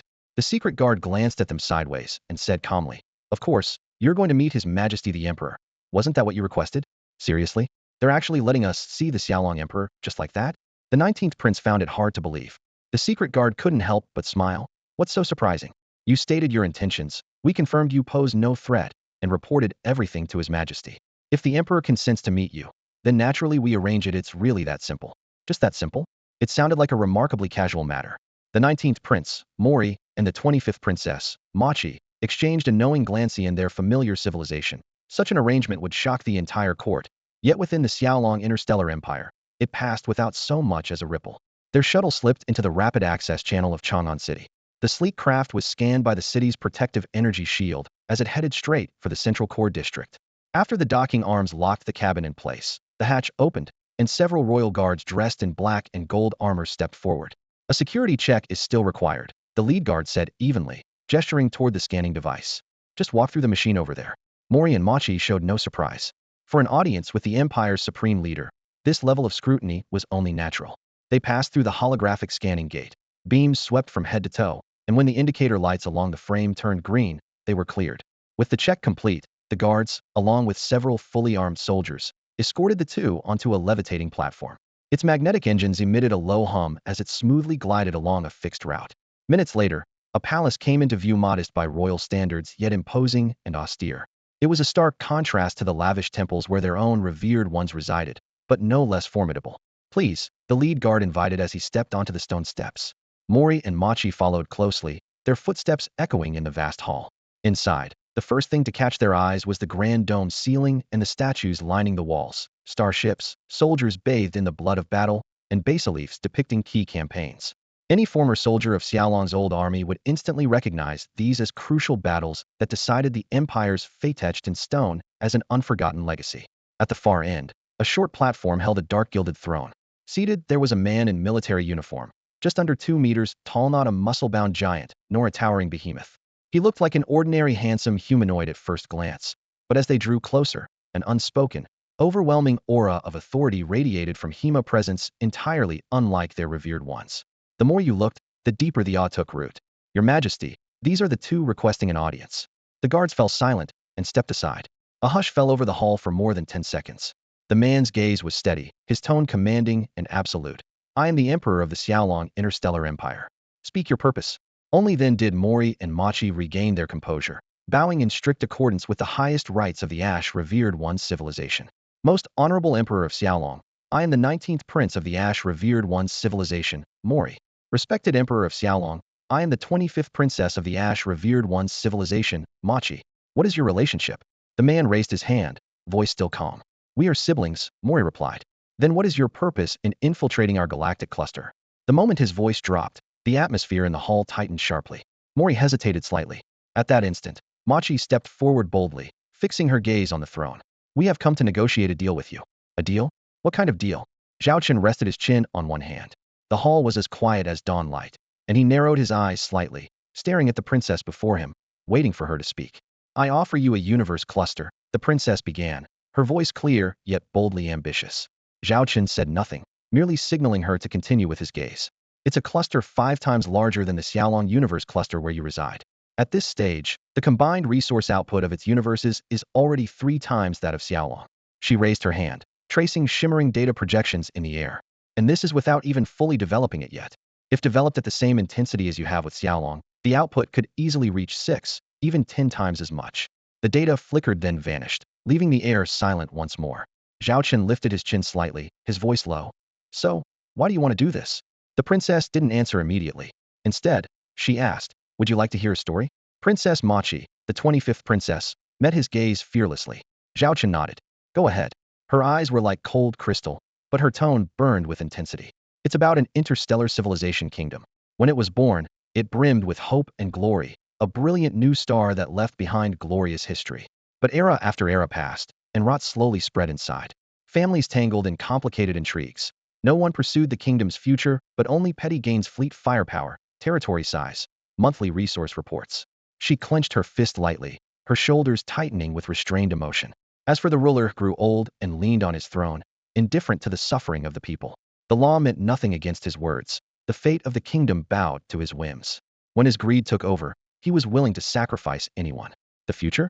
No one cared. Even when invading armies burned their gates, they still feasted and rejoiced. Moki's gaze flickered to a distant floating screen, where countless planets were displayed. They cannot see the cries of their people, the souls dying every day from hunger, cold, disease, and persecution by families. It's ridiculous. Tell me, do you think such a kingdom deserves to survive? She withdrew her eyes. Zhao Chen was silent for a moment, then spoke softly. You say you are a princess. So the one you want to overthrow is he, your father, the emperor? My father? Machi curled her lips in irony. In our world, he is called the Venerable. My brother would never call him father, because it's forbidden. I must wear a false mask just to utter the word father before him. But those 2 words are cold and piercing, devoid of any happiness for me. Zhao Chen pressed his fingertips together, his gaze deep.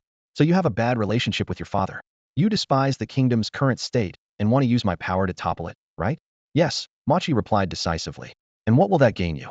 Zhao Chen asked, puzzled. You might get a new kingdom, but you'll be branded a traitor by them. What I want is a new civilization, Machi said with burning eyes. And this is a negotiation. Of course, I will have my conditions. The hall fell silent again, the only sound the low hum of the stellar engine. Zhao Chen tapped the armrest and said calmly, continue. Princess Machi, the 25th daughter of the imperial family, looked at Emperor Xiaolong and stated her terms.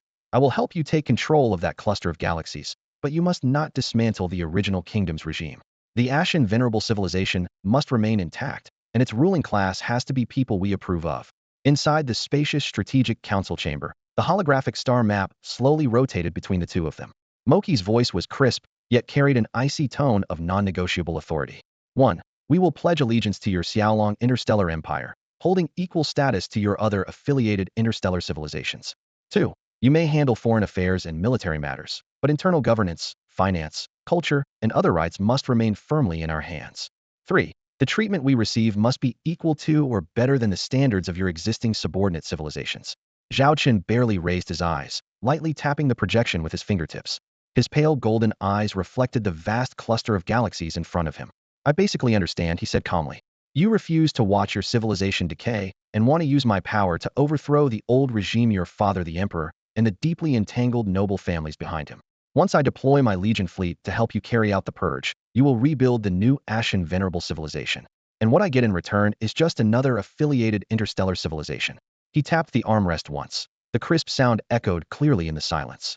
To be honest, this deal seems a bit unfavorable to me. Your galaxy cluster is several times larger than my domain, and if I want to fully help you take control, it will require massive forces and a long time. Frankly, the Xiaolong Interstellar Empire doesn't have the luxury of devoting that much attention right now. When he finished, a faint smile played on his lips, as if he was in no rush to reach a conclusion. Machi clenched her fists, straightened her back, and pressed forward with her words. This is only the first step of cooperation. Our galaxy cluster is not a single civilization but a coalition of 16 venerable civilizations, of which the Ashen Venerable is just one. If you intervene, there is another benefit. She quickened her pace. The Conqueror Civilization's Legion fleet has covertly infiltrated the galaxy cluster you occupy and is now attacking us, fighting with multiple venerable civilizations. If they capture a few of our venerable civilizations, their next wave of forces will reinforce the front against you. At that point, the Xiaolong Interstellar Empire situation will become even more critical. Conqueror civilization? Zhao Chen raised an eyebrow, surprised the flames of war had already spread this far across the battlefield. Machi took the momentum to push further. So you can first help me take control of the Ashen Venerable Civilization. Then we will gradually erode the others. Initially, you don't need to commit too many troops because I have planted enough internal footholds. We just need the decisive external support you. I guarantee this deal will bring you great benefits, and the Ashen Venerable Civilization will become your most loyal ally. She almost shouted the last sentence, her chest rising and falling rapidly with heavy breaths, eyes locked intently on Zhao Chen. The air seemed to freeze under the radiance of the star map. Their gaze met as if their very souls were examined under a microscope. After several moments of silence, Zhao Chen straightened up, resting his hands on the armrests. His gaze was calm but unfathomable. I want to hear a detailed overview of the civilizations within your galaxy cluster first. The princess then began describing the universe cluster where she came from to Zhao Chen. Within the vast star sea known as the Sovereign Universe Cluster, 16 interstellar kingdoms now coexist. Though their civilizations differ greatly in form, they have all signed an alliance charter, establishing the politically charged Sovereign Civilization Alliance. According to this charter, the supreme ruler of each kingdom is given the title Sovereign, which is why they are collectively called the 16 Sovereigns. These 16 Thrana symbols of ultimate power are arrayed around a circular dais in the Alliance Council chamber, each representing a distinct path of development. On the surface, every kingdom carries the name Kingdom of the named Sovereign Civilization, like the Ash Sovereign Civilization Kingdom, but their systems vary widely. Take the Ash Sovereign Civilization Kingdom as an example. It operates under a classic imperial system, ruled over by an emperor holding supreme authority. This emperor also bears the title Ash Sovereign and happens to be the father of Princess Mo Qi and Prince Mo Li, the 25th princess and 19th prince respectively. The royal bloodline's prestige unquestionably centers the entire kingdom's power around the emperor's rule. In contrast, the kingdom called the September Sovereign Civilization has a completely different structure. It originally formed as a small alliance of 9 major clans, hence the name September. After joining the Sovereign Civilization Alliance, these 9 clans established the September Council to maintain internal balance. Council members style themselves envoys and periodically select one envoy as a temporary sovereign who exercises the royal authority externally. This arrangement complies with the alliance's strict one sovereign per kingdom rule while preserving their unique parliamentary tradition. Similar compromise systems are common among other sovereign civilizations in all cases. While there is one sovereign, the actual internal power behind that title might be a monarch, a parliament, an elder council, or even a collective consciousness, differing greatly from kingdom to kingdom.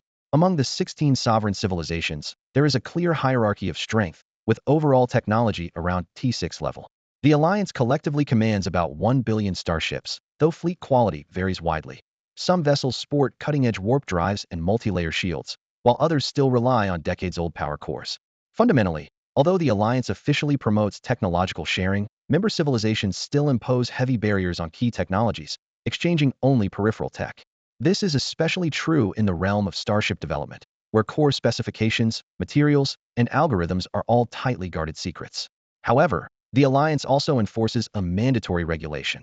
Any civilization that controls advanced warship production lines must open sales channels and disclose prices, output, and available quantities to all alliance members. For example, if a kingdom masters the entire production technology for a T6 level warship with an annual capacity of 50 million units, even under tight national defense needs, it may only reserve up to 30 million units for itself, while the remaining 20 million must be listed for sale. Some may choose to conceal the truth, falsely reporting a lower output of 30 million and hiding the actual numbers. Such deceptive practices have occurred before throughout Alliance history. These tactics are not unheard of.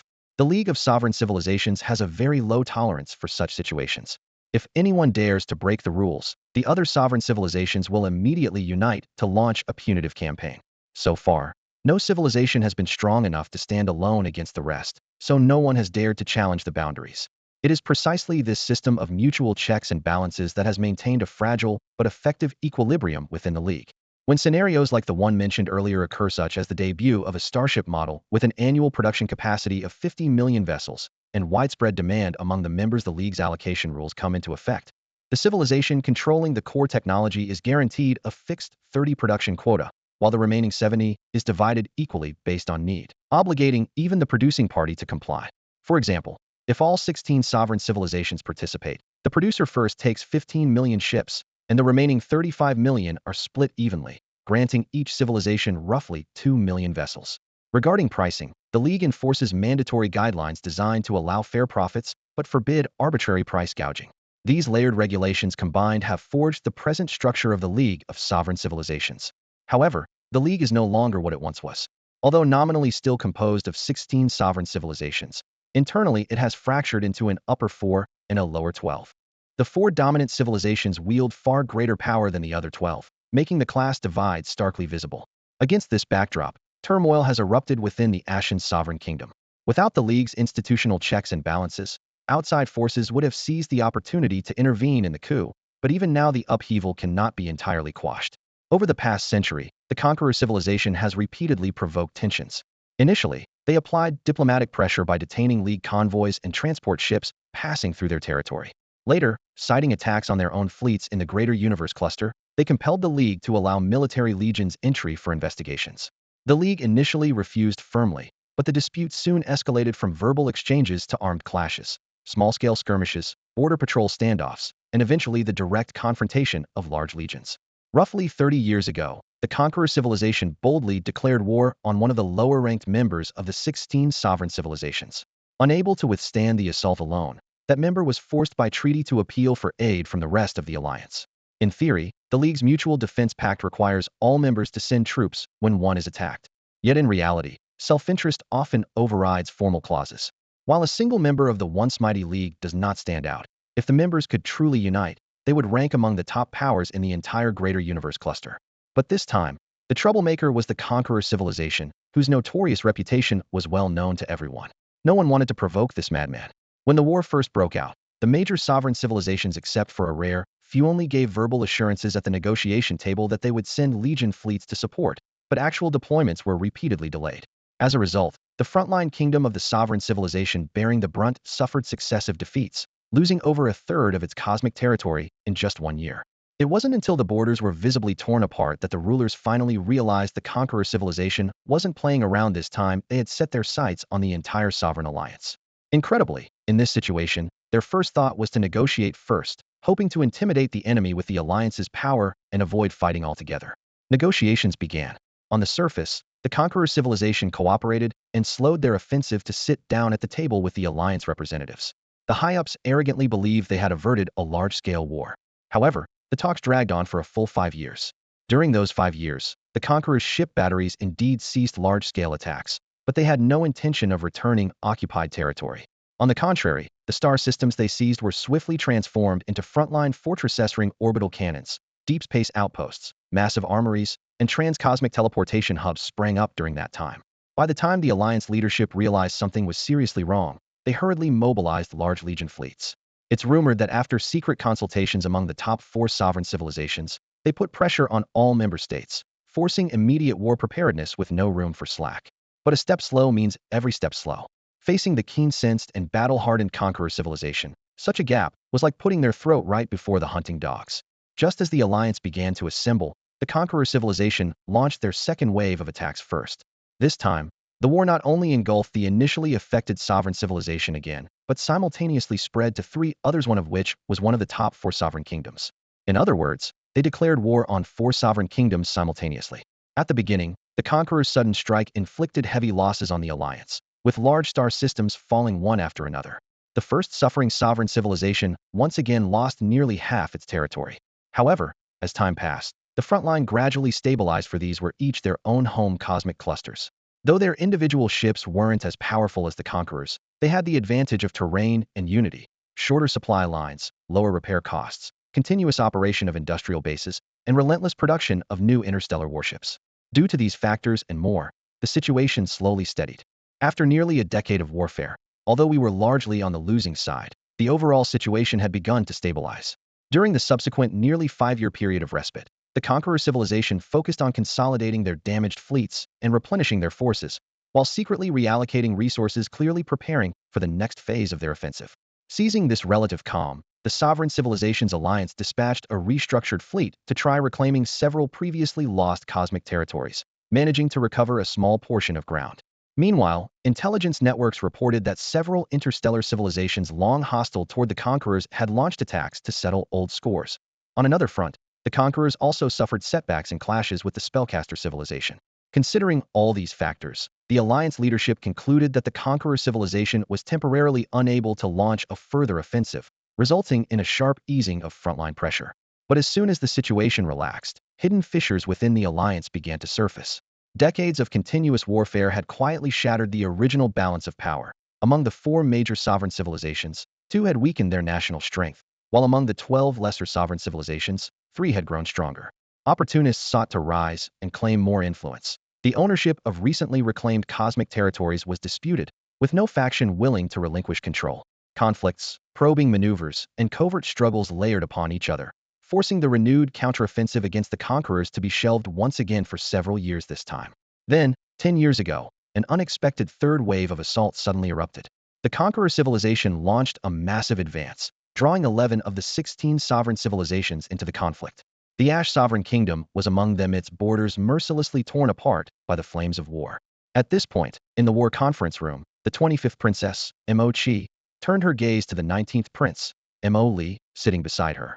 Once a battlefield inspector, the prince lowered his head, his knuckles white from clenching them too hard. Corruption within the Ash Sovereign Kingdom had long taken deep root, with most high-ranking military officers being idle nobles. When the Conqueror fleets surged through the astral rift, the command chain along the border collapsed almost instantly. Self-preserving noble commanders fled in droves, and multiple border cosmic sectors fell with almost no resistance. Mo Li gathered evidence and reported the matter directly to their father, the Supreme Ash Sovereign himself. But atop the temple's platinum steps, the sovereign merely pinched his fingers lightly, causing all the evidence to disintegrate into dust. The deserters and corrupt officials went unpunished, while Mo Li was publicly placed under house arrest. In that moment, the kingdom's decay was fully exposed before everyone's eyes. If Mo Li hadn't secretly escaped, he would have surely faced death. After all, the Ash Sovereign had so many offspring that losing a couple was insignificant. During the decade of Mo Li's confinement, the Conqueror civilization's assault grew fiercer. 2 entire sovereign kingdoms were completely annexed, and several others lost large swaths of territory. The Ash Sovereign Kingdom itself lost over 1/3 of its domain. In total, more than 25 of the Sovereign Civilizations Alliance's territory had fallen into Conqueror hands, while over 20 remained fiercely contested. This is the current state of our cosmic cluster. After hearing the prince's account, Zhao Chen's gaze settled on the holographic map before him, his mind swiftly sketching out a preliminary blueprint. After a moment, he withdrew his thoughts and spoke in a calm, yet probing tone. And what's your plan? You came all this way to see me, so surely you have a concrete proposal ready? Saying this, he fixed his eyes on her, waiting for a reply. Princess Mo-Chi, the 25th royal, clearly had thought this through thoroughly. She lifted her eyes with a determined expression. All I ask is that you allocate 10 million interstellar warships to me. With the forces I already have deployed in the Ash Sovereign Kingdom, I can control at least 1/3 of its territory within 6 months. 10 million? Zhao Chen repeated the figure softly, a steady gleam flashing in his eyes. Narrowing his gaze, he studied Mo-Chi closely. It seems you've done your homework on our Xiaolong interstellar empire. Usually, in a conflict of this scale, the requester demands in the billions, but you're only asking for 10 million. Mo-Chi nodded lightly, answering decisively, yes. If I didn't understand the Xiaolong empire well, I wouldn't have come in person. I studied your empire's history and record of major wars. Though your fleet size isn't vast, every ship is elite. Even facing the devouring civilization fellow pawns of the Order, the Xiaolong Legion's fleet has repeatedly won against odds, crushing enemy fleets of over 300 million ships, despite deploying fewer than 1/10 of their numbers. She shifted the topic and quickly detailed the current status. At present, the Conqueror civilization has deployed 100 million interstellar warships within the Ash Sovereign Kingdom. Our side, the Ash Sovereign Legion fleet, has only 150 million ships engaged, but the overall quality is far inferior. Though we possess Tier 6 starships, we lack near Tier 7 vessels, often losing in direct confrontations. Meanwhile, the Xiaolong Legion fleet has repeatedly routed elite conqueror ships with fewer forces. This is the confidence behind my request for 10 million ships. I have also taken into account the current situation of the Xiaolong Empire. The invading conqueror fleets are still entrenched within your empire's cluster of galaxies. You can't afford to send too many main forces to support us. Hence, 10 million warships represent both our minimum requirement and the best balance. Her gaze locked onto Zhao Chen's, as if searching for any subtle change in his expression. Zhao Chen lightly tapped the armrest, keeping his tone even. The number sounds reasonable, but what about the specific deployment? Mo-Chi immediately brought up another holographic map, speaking steadily. Within the Ash Sovereign Kingdom, I have covertly cultivated loyal factions. At the same time, there are numerous rebel, autonomous, or secret groups opposing the Ash Sovereign allies of convenience, since the enemy of my enemy is my friend. I have privately contacted their leaders, and once we launch our fiercest attack aimed at the capital star, other regions will immediately rise in response. At that point, the only real forces opposing us will be the capital's garrison and a small number of reinforcements. Once we capture the capital star and even take control of the Ash Sovereign himself, the initiative will be entirely in our hands. Subsequent consolidation of the territory and mopping up remnants will follow smoothly. Hearing Princess Mo-Chi's plan, Zhao Chen remained thoughtful. Moli, the 19th prince, was stunned himself. He had never imagined that his usually calm younger sister had been secretly planning a direct assault on the capital star. All along, this implied years of preparation and concealment. How many things had she hidden from him during those 10 years, or even longer? In the hall, Zhao Chen, the fierce dragon emperor, leaned forward slightly, his sharp gaze locking onto the 25th princess who had come from afar, Mo-Chi. It seems your preparations are indeed quite thorough, he said in a low voice that nonetheless carried the weight of authority. Mo-Chi lifted her head, composed and confident. I come with the utmost sincerity. Otherwise, I would never appear within these palace walls. You well know that from my position, if my presence were discovered in foreign territory by my own people, the consequences would be severe. Without hesitation, she shifted directly to the matter of cooperation. This alliance is just as critical to you. I am aware that your relationship with the Order civilization is one of eternal enmity, while the Conqueror civilization is locked in a millennium-long war with both the Order and its enforcers, the Lawkeeper civilization, facing exactly the same predicament as you do. Zhao Chen raised an eyebrow slightly, and Mo-Chi continued to explain. Do you understand why the Conqueror civilization relentlessly invades beyond their borders? Because they have no other choice. Only by constantly turning each conquered star system into a recruitment base can they supply fresh troops to the front lines. For thousands of years, they have never ceased waging war. She extended a slender finger, listing precise figures one by one. Within the Conqueror homeland, over 50% of adults serve directly in the military, 30% work in logistics and second-line units, leaving only 20% truly unrelated to the war effort. It is an entirely militarized empire. Now that they have forged a blood feud with the fierce dragon interstellar empire, they will never let you off easily. If these reasons are still insufficient to persuade your majesty, consider your current situation. It is like rowing upstream. Not advancing means falling behind. Take the revered civilization's cosmic cluster. Does your majesty not desire to integrate it into the imperial domain? At last, a trace of urgency slipped into Mo Chi's tone. This alliance was nearly her only chance. Time is of the utmost essence for us. I implore your majesty to deliver your decision swiftly. Zhao Chen's gaze deepened, but his answer was cool and measured. Such a matter requires careful deliberation. Mo Chi opened her mouth to respond, but then closed it, bowing respectfully. I understand. But please, your majesty, I beg you to decide soon. Withdraw, the emperor commanded with a wave of his hand. The palace gates slowly opened as the brother and sister stepped out, one following the other. Towering pillars rose above them, forming a cold, rigid canopy, while their footsteps echoed through the vast corridor. Molly could not help but speak, his voice filled with shock and unfamiliarity. Emochi, how much more are you hiding from me? I feel like I don't even know you anymore. Emochi halted, staring quietly at her brother. I know this sounds absurd to you, and you may even think I'm mad, but this has been my dream since childhood. Others call me a princess, say I'm noble, yet most of the time I'm just a decorative piece at the banquet, displayed for others' amusement. She took a deep breath, her eyes seeming to pierce through the thick palace walls and gaze out into the distant starry sea.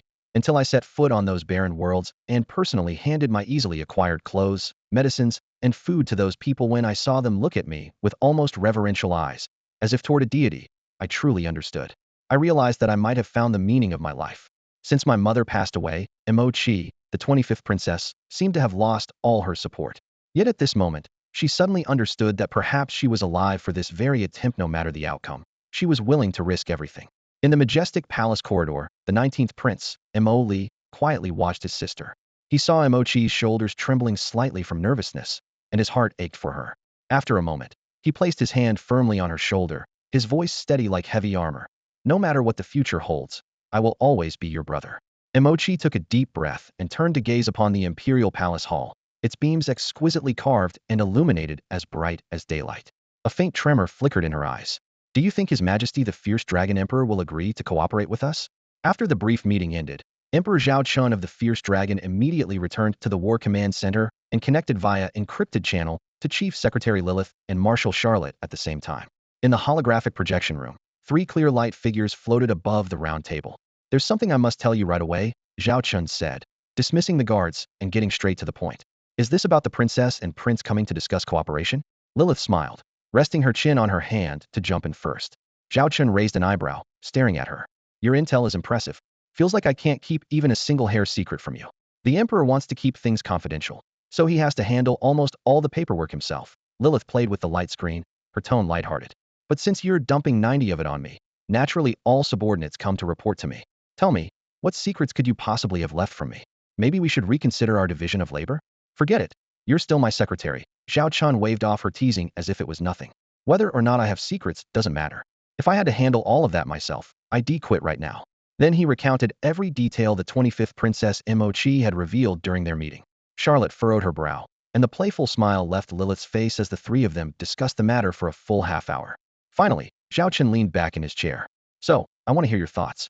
Supporting the distant revered civilization's universe cluster carries enormous risks, but the benefits they're offering are truly tempting. Charlotte spoke first. First, we can't trust them completely. They claim to be from the Ashen revered civilization kingdom, but what if it's a trap set by the conqueror civilization? We must send people directly to the revered civilization's universe cluster for on-site investigation to confirm their actual combat status with the conqueror civilization. Lilith added, second, they say they have 100 million starships over there. But what if when we reach the battlefield, the real number is 150 million, or even 190 million? Once a war begins, there's no turning back. Any intelligence errors could mean the destruction of the entire fleet. Charlotte nodded. Third, we need to assess whether the revered civilization's universe cluster holds long-term strategic value to us. Zhao Chen knocked on the table. And don't forget, our original plan after regrouping was to launch a final strike to completely drive the conqueror civilization out of our universe cluster. If we open up a new front and dispatch 10 million interstellar warships, it will have a major impact on our plans. Keep in mind, we have already promised the Dark Goddess Empress to support the battlefield in the Dark God universe on the other side. Moreover, this new battlefield involves the revered civilization cluster of the enemy, entangling more than a dozen different kingdoms with complex, intertwined factions. Any small disturbance could ignite a chain reaction of conflicts. Handling this will be fraught with unexpected challenges and significant risks. In addition, this is a war spanning across multiple universe clusters. In our military history, we have never faced anything like this before, and we lack the spatial deployment technology to transport forces between universe clusters. We cannot independently open stable wormholes or cross-dimensional jumps. This means once our fleet penetrates deep into enemy territory, their movements will be completely out of our control. Our supply and logistics lines will depend entirely on the enemy's technology. One small error could lead to total annihilation. Emperor Zhao Chen of the Xiaolong Empire stood before the battle map, the golden threads on his robe shimmering slightly under the lights. He listened to the analyses from Charlotte and Lilith, the weight of every word settling heavily in his mind. Most of the suggestions from his two trusted advisors emphasized the drawbacks and hidden dangers of the proposal. The silence lasted just a moment before Zhao Chen lifted his eyes to them, his voice low but resolute. So, your opinion is that we shouldn't get involved in this matter? Charlotte and Lilith, who had been speaking passionately, suddenly fell silent. After a brief pause, Lilith, the secretary officer dressed in a dark gray uniform with a gold-trimmed badge on her chest, spoke first. Your Majesty, we are not trying to dismiss this plan outright. What we have listed are the risks, but the potential benefits are equally clear. That royal princess is correct on one point: war is always the fastest way for a civilization to evolve. Remember when the Xiaolong Interstellar Empire was young? It was through lightning-fast raids and expansions that we rose. Now we have shifted to more cautious investments, which are steady but slow. Only after our construction plans recoup their costs will we see returns. At present, the situation in our own universe cluster has stabilized. We can no longer wage war on neighboring allied forces. However, the war involving the revered civilization brought by this princess gives us an external stage. Marshal Charlotte added smoothly, tapping a new coordinate on the battle map to indicate the new war zone. A conflict across universe clusters is inevitably something we must face sooner or later. Whether it is the conqueror civilization or the subordinate clause of the order, one day they will come into full clash with us. If we face them head-on for the first time, the risks will only be greater. On the other hand, if we can test the waters in this battlefield first and accumulate real combat experience in cross-cluster warfare, we will have the confidence to confront them directly in the future. Furthermore, since this princess can cross universe clusters to arrive here, she obviously possesses the related deployment technology. If we collaborate with her, we might obtain control of the cross-cluster passageways we have long dreamed of. Zhao Chen listened quietly as the two women unfolded their full argument from risks, benefits, strategic positioning, to technology acquisition. After a long moment, he said nothing. Crossing his arms, he scanned the holographic star chart floating in the war room. Once the order to deploy was given, 10 million interstellar warships would stream out from the Xiaolong home starship docks, leapfrogging through stargates, and then be flung into deep space via unknown cross-universe hubs. Victory would mean a leap in the Empire's power. Defeat would deplete the treasury, shatter morale, and collapse all retreat routes. This matter required utmost caution. Any rash decision could push the Xiaolong Interstellar Empire off a cliff. The Empire was walking a razor's edge. It would take only a slight misstep to plunge into a bottomless abyss and be shattered completely. Time ticked on. Some grew restless, some worried, and others were deep in thought. During their wait, the 25th Princess Mo Qi and the 19th Prince Mo Li kept themselves occupied. Mo Qi quickly composed herself, and after receiving permission from the palace guards, she took Mo Li and left the temporary palace. The siblings walked side by side through the airlock and plunged into the streets of Chang'an City, the imperial capital of the Xiaolong Interstellar Empire. Above Chang'an City stretched a transparent dome, where star-like lights mimicked warm sunlight. Magnetic levitation cars sped along elevated tracks, while the streets below remained orderly and peaceful, with pedestrians strolling leisurely. Watching his sister's calm expression, Mo Li finally couldn't hold back and asked, Mo Qi, aren't you at all worried that the Xiaolong Emperor will reject our cooperation proposal? Mo Qi glanced around carefully, taking in every detail before turning back to Mo Li with a steady tone. Brother, we've done everything we can. Dwelling on it now would only waste our energy. It's better to take this opportunity to explore and learn more about the Xiaolong Empire. Don't forget, this is their political center. They turned into a side street. The wide alloy pavement was divided into multiple walkways by beams of light. At the end of the block stood a row of sleek, uniform floating buildings. Mo Qi pointed to the city layout beneath their feet and said thoughtfully, look, this is just one district. Our guide said Chang'an has dozens of districts like this. It's hard to imagine this as a space city. She recalled her homeland, the Ashen Reverent Kingdom's space city, and shook her head. Compared to this, ours is like night and day. Mo Li followed along with a helpless smile. After a short walk, Mo Qi stopped in front of a fruit store. The automatic doors slid open and a fresh, sweet aroma filled the air. The shelves were stocked with fresh fruits imported from various star systems, with a variety richer than anything Mo Li had seen in the Taiwan universe. She quickly scanned the price tags. The prices are only slightly higher than in Taiwan. Mo Li raised an eyebrow. That means they're already self-sufficient in fruit supply. And the supply is so large they keep prices affordable for ordinary people, Mo Qi added.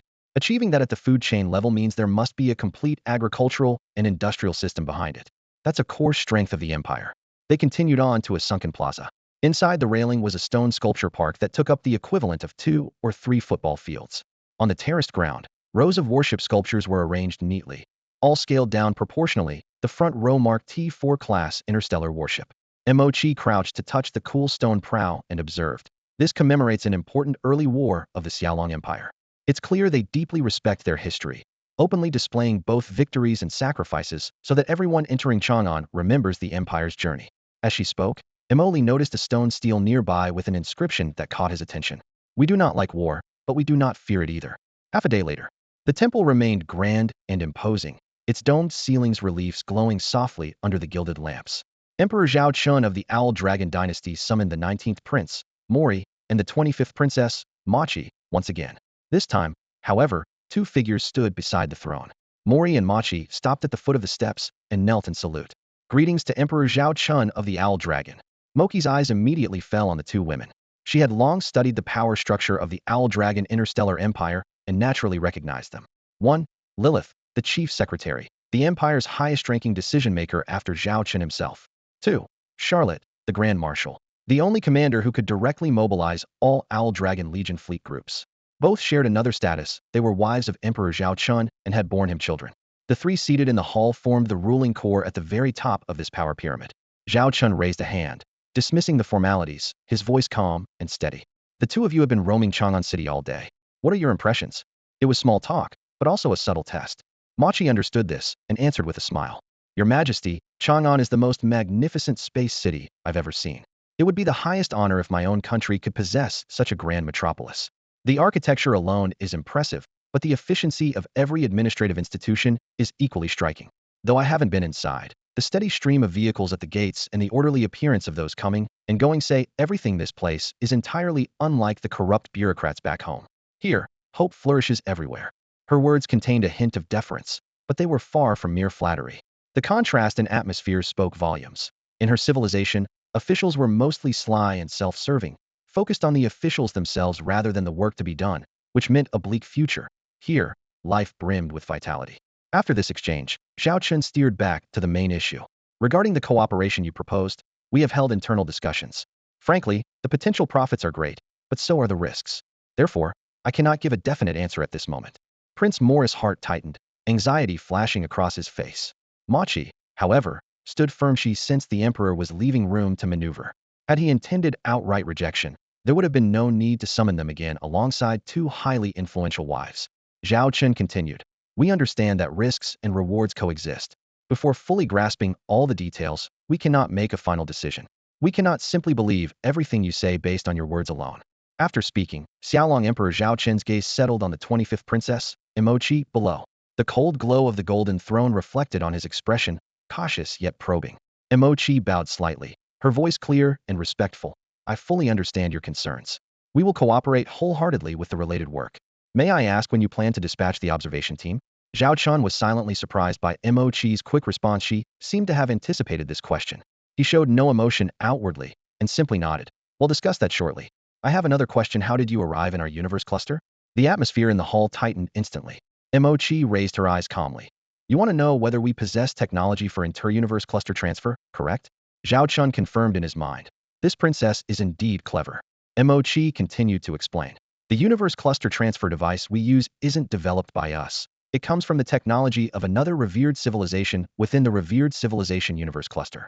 We have purchase rights, and I personally have stockpiled some through special channels.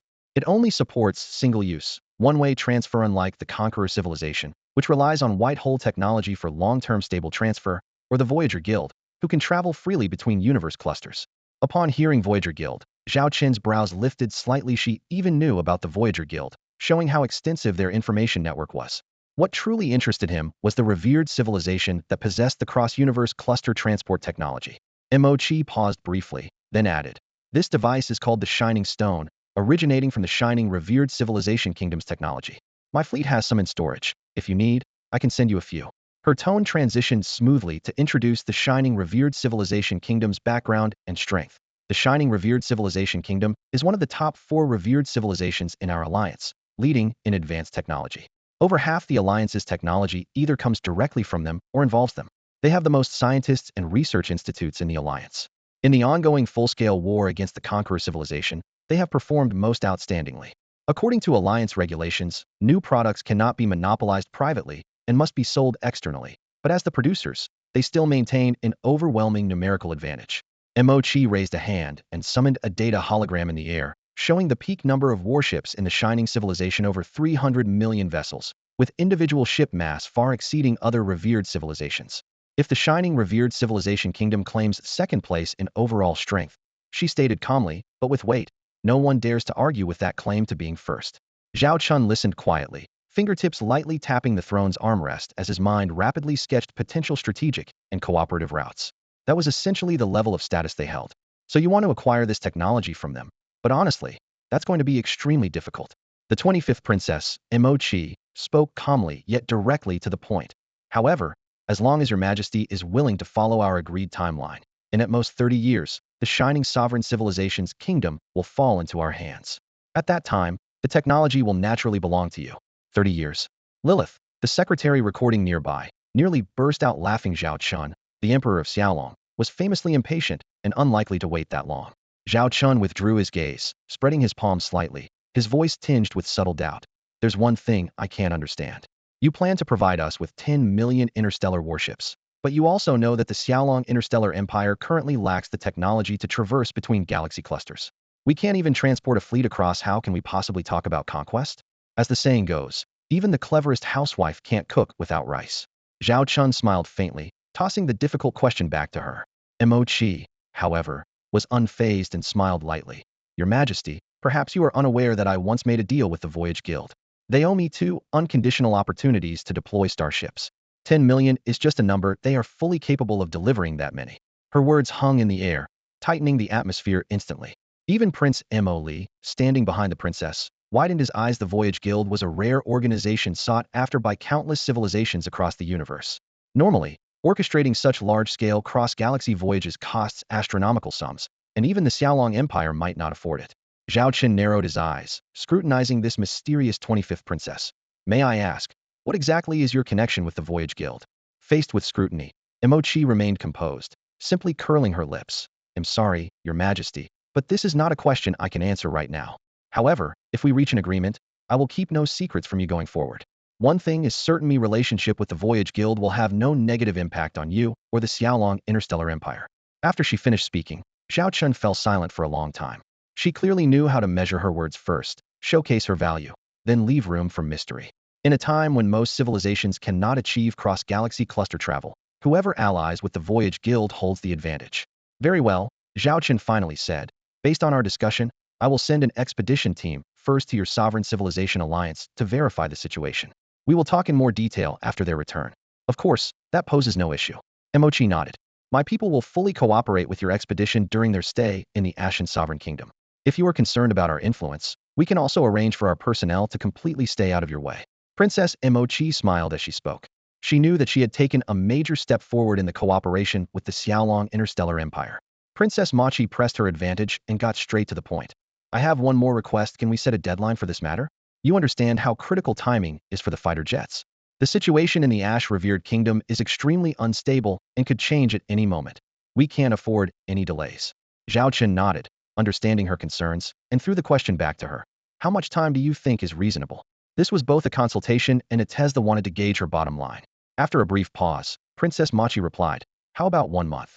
As long as your investigation team starts today, they'll immediately send someone to escort them to the Ash Revered Kingdom. Zhao Chen slightly raised an eyebrow, his gaze flickering across the princess. From what you're saying, you don't plan to return to your kingdom? Princess Mo-Chi shrugged, her tone resolute. I've staked everything on you. The arrangements back home have been long settled. For me, staying here to get your exact answer is far more important than going back. Zhao Chen felt a chill within the Ash Revered Kingdom. Mo-Chi had clearly already woven her own web of influence. Otherwise, she wouldn't be so confident leaving her kingdom behind or preparing to overthrow her father's rule. It was that trust in her own followers that let her sit boldly in this unfamiliar imperial palace and discuss cooperation with him so directly, even declaring she wouldn't return until she achieved her goal. All right, Zhao Chen agreed without hesitation. You're welcome to spend this time fully understanding the Xiaolong Interstellar Empire. Since you're so decisive, I can't be vague either. They'll provide the final list of your investigation team within 3 hours, and they'll be assembled within 5. Then they'll depart within 10 hours. Princess Machi smiled, then added, meanwhile, you won't be idle either. My people will form a special group to investigate the revered civilization Galactic Alliance, so we'll need you to provide intelligence. If war breaks out, we can't lack any information on the enemy for even a moment. Zhao Chen readily agreed. No problem. Princess Machi solemnly promised, I will fully cooperate. The second meeting ended there. Throughout the negotiation, Secretary Lilith and Grand Marshal Charlotte remained silent, quietly observing the visitors. Afterwards, Zhao Chen looked at the two and asked, what do you think? Charlotte spoke first. The prince is simple-minded. The key is the princess deeply shrewd and extremely determined. Lilith nodded and added, you can feel that even here in the Xiaolong Interstellar Empire, when facing you and the two of us, she remains guarded. She could remain calm and composed, neither flustered nor submissive. Just this quality alone put her far ahead of many others. The atmosphere in the conference room remained tense. Emperor Zhao Chen, the fierce dragon sovereign, withdrew his gaze and focused on Grand Marshal Xiaoluo.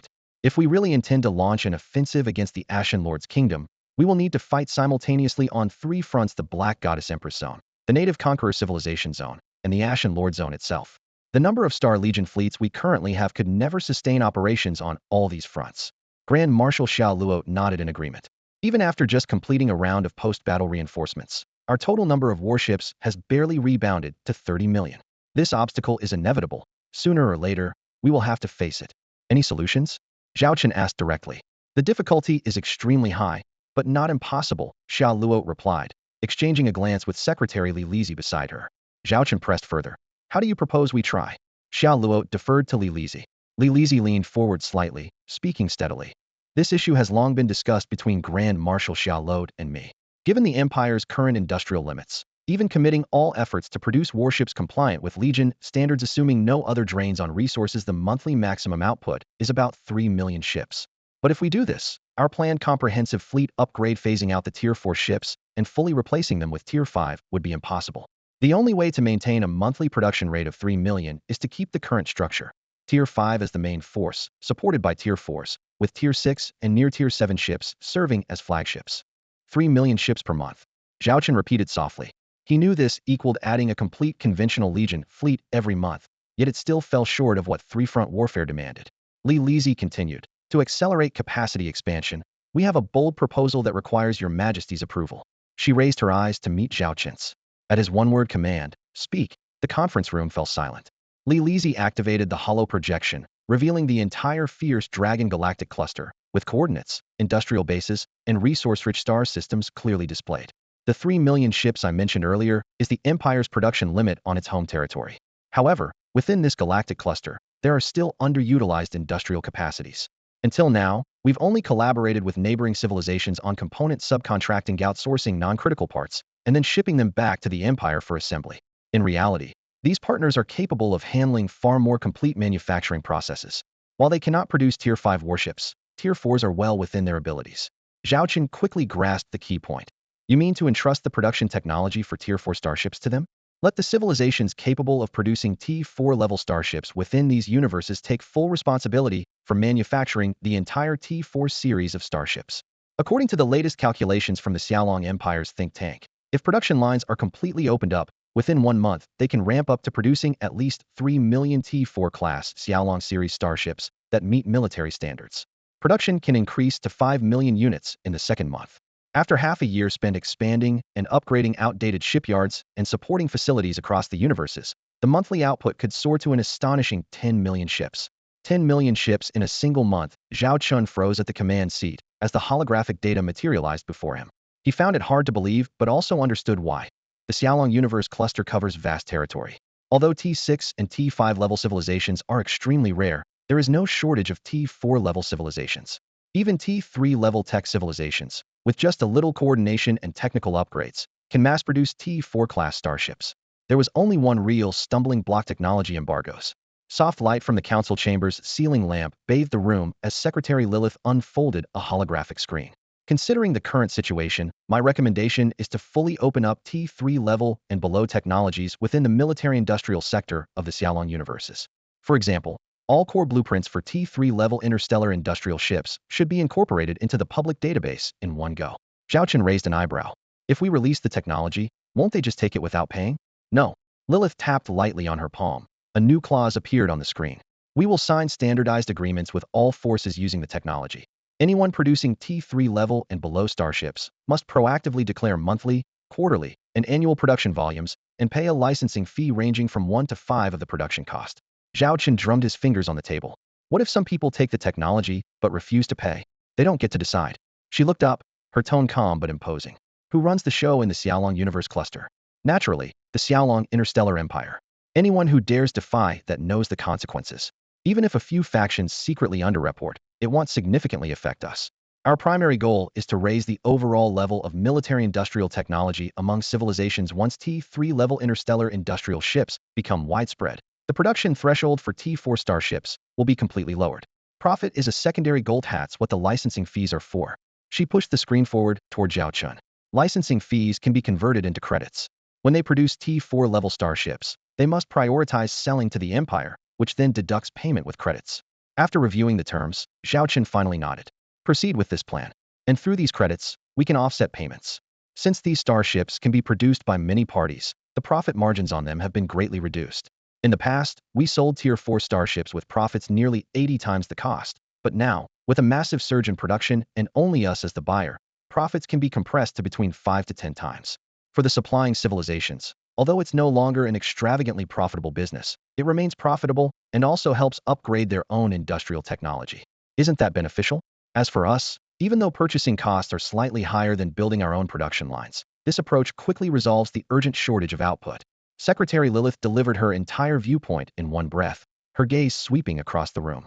On the opposite side of the conference table, Marshal Charlotte nodded slightly and took the floor. Given the current situation in the entire universe cluster and the Xiaolong Star Empire, even if all civilizations reach the Tier 4 stage and acquire the technology to manufacture Tier 4 starships, it would barely shake our position. The key is that we still control the big picture.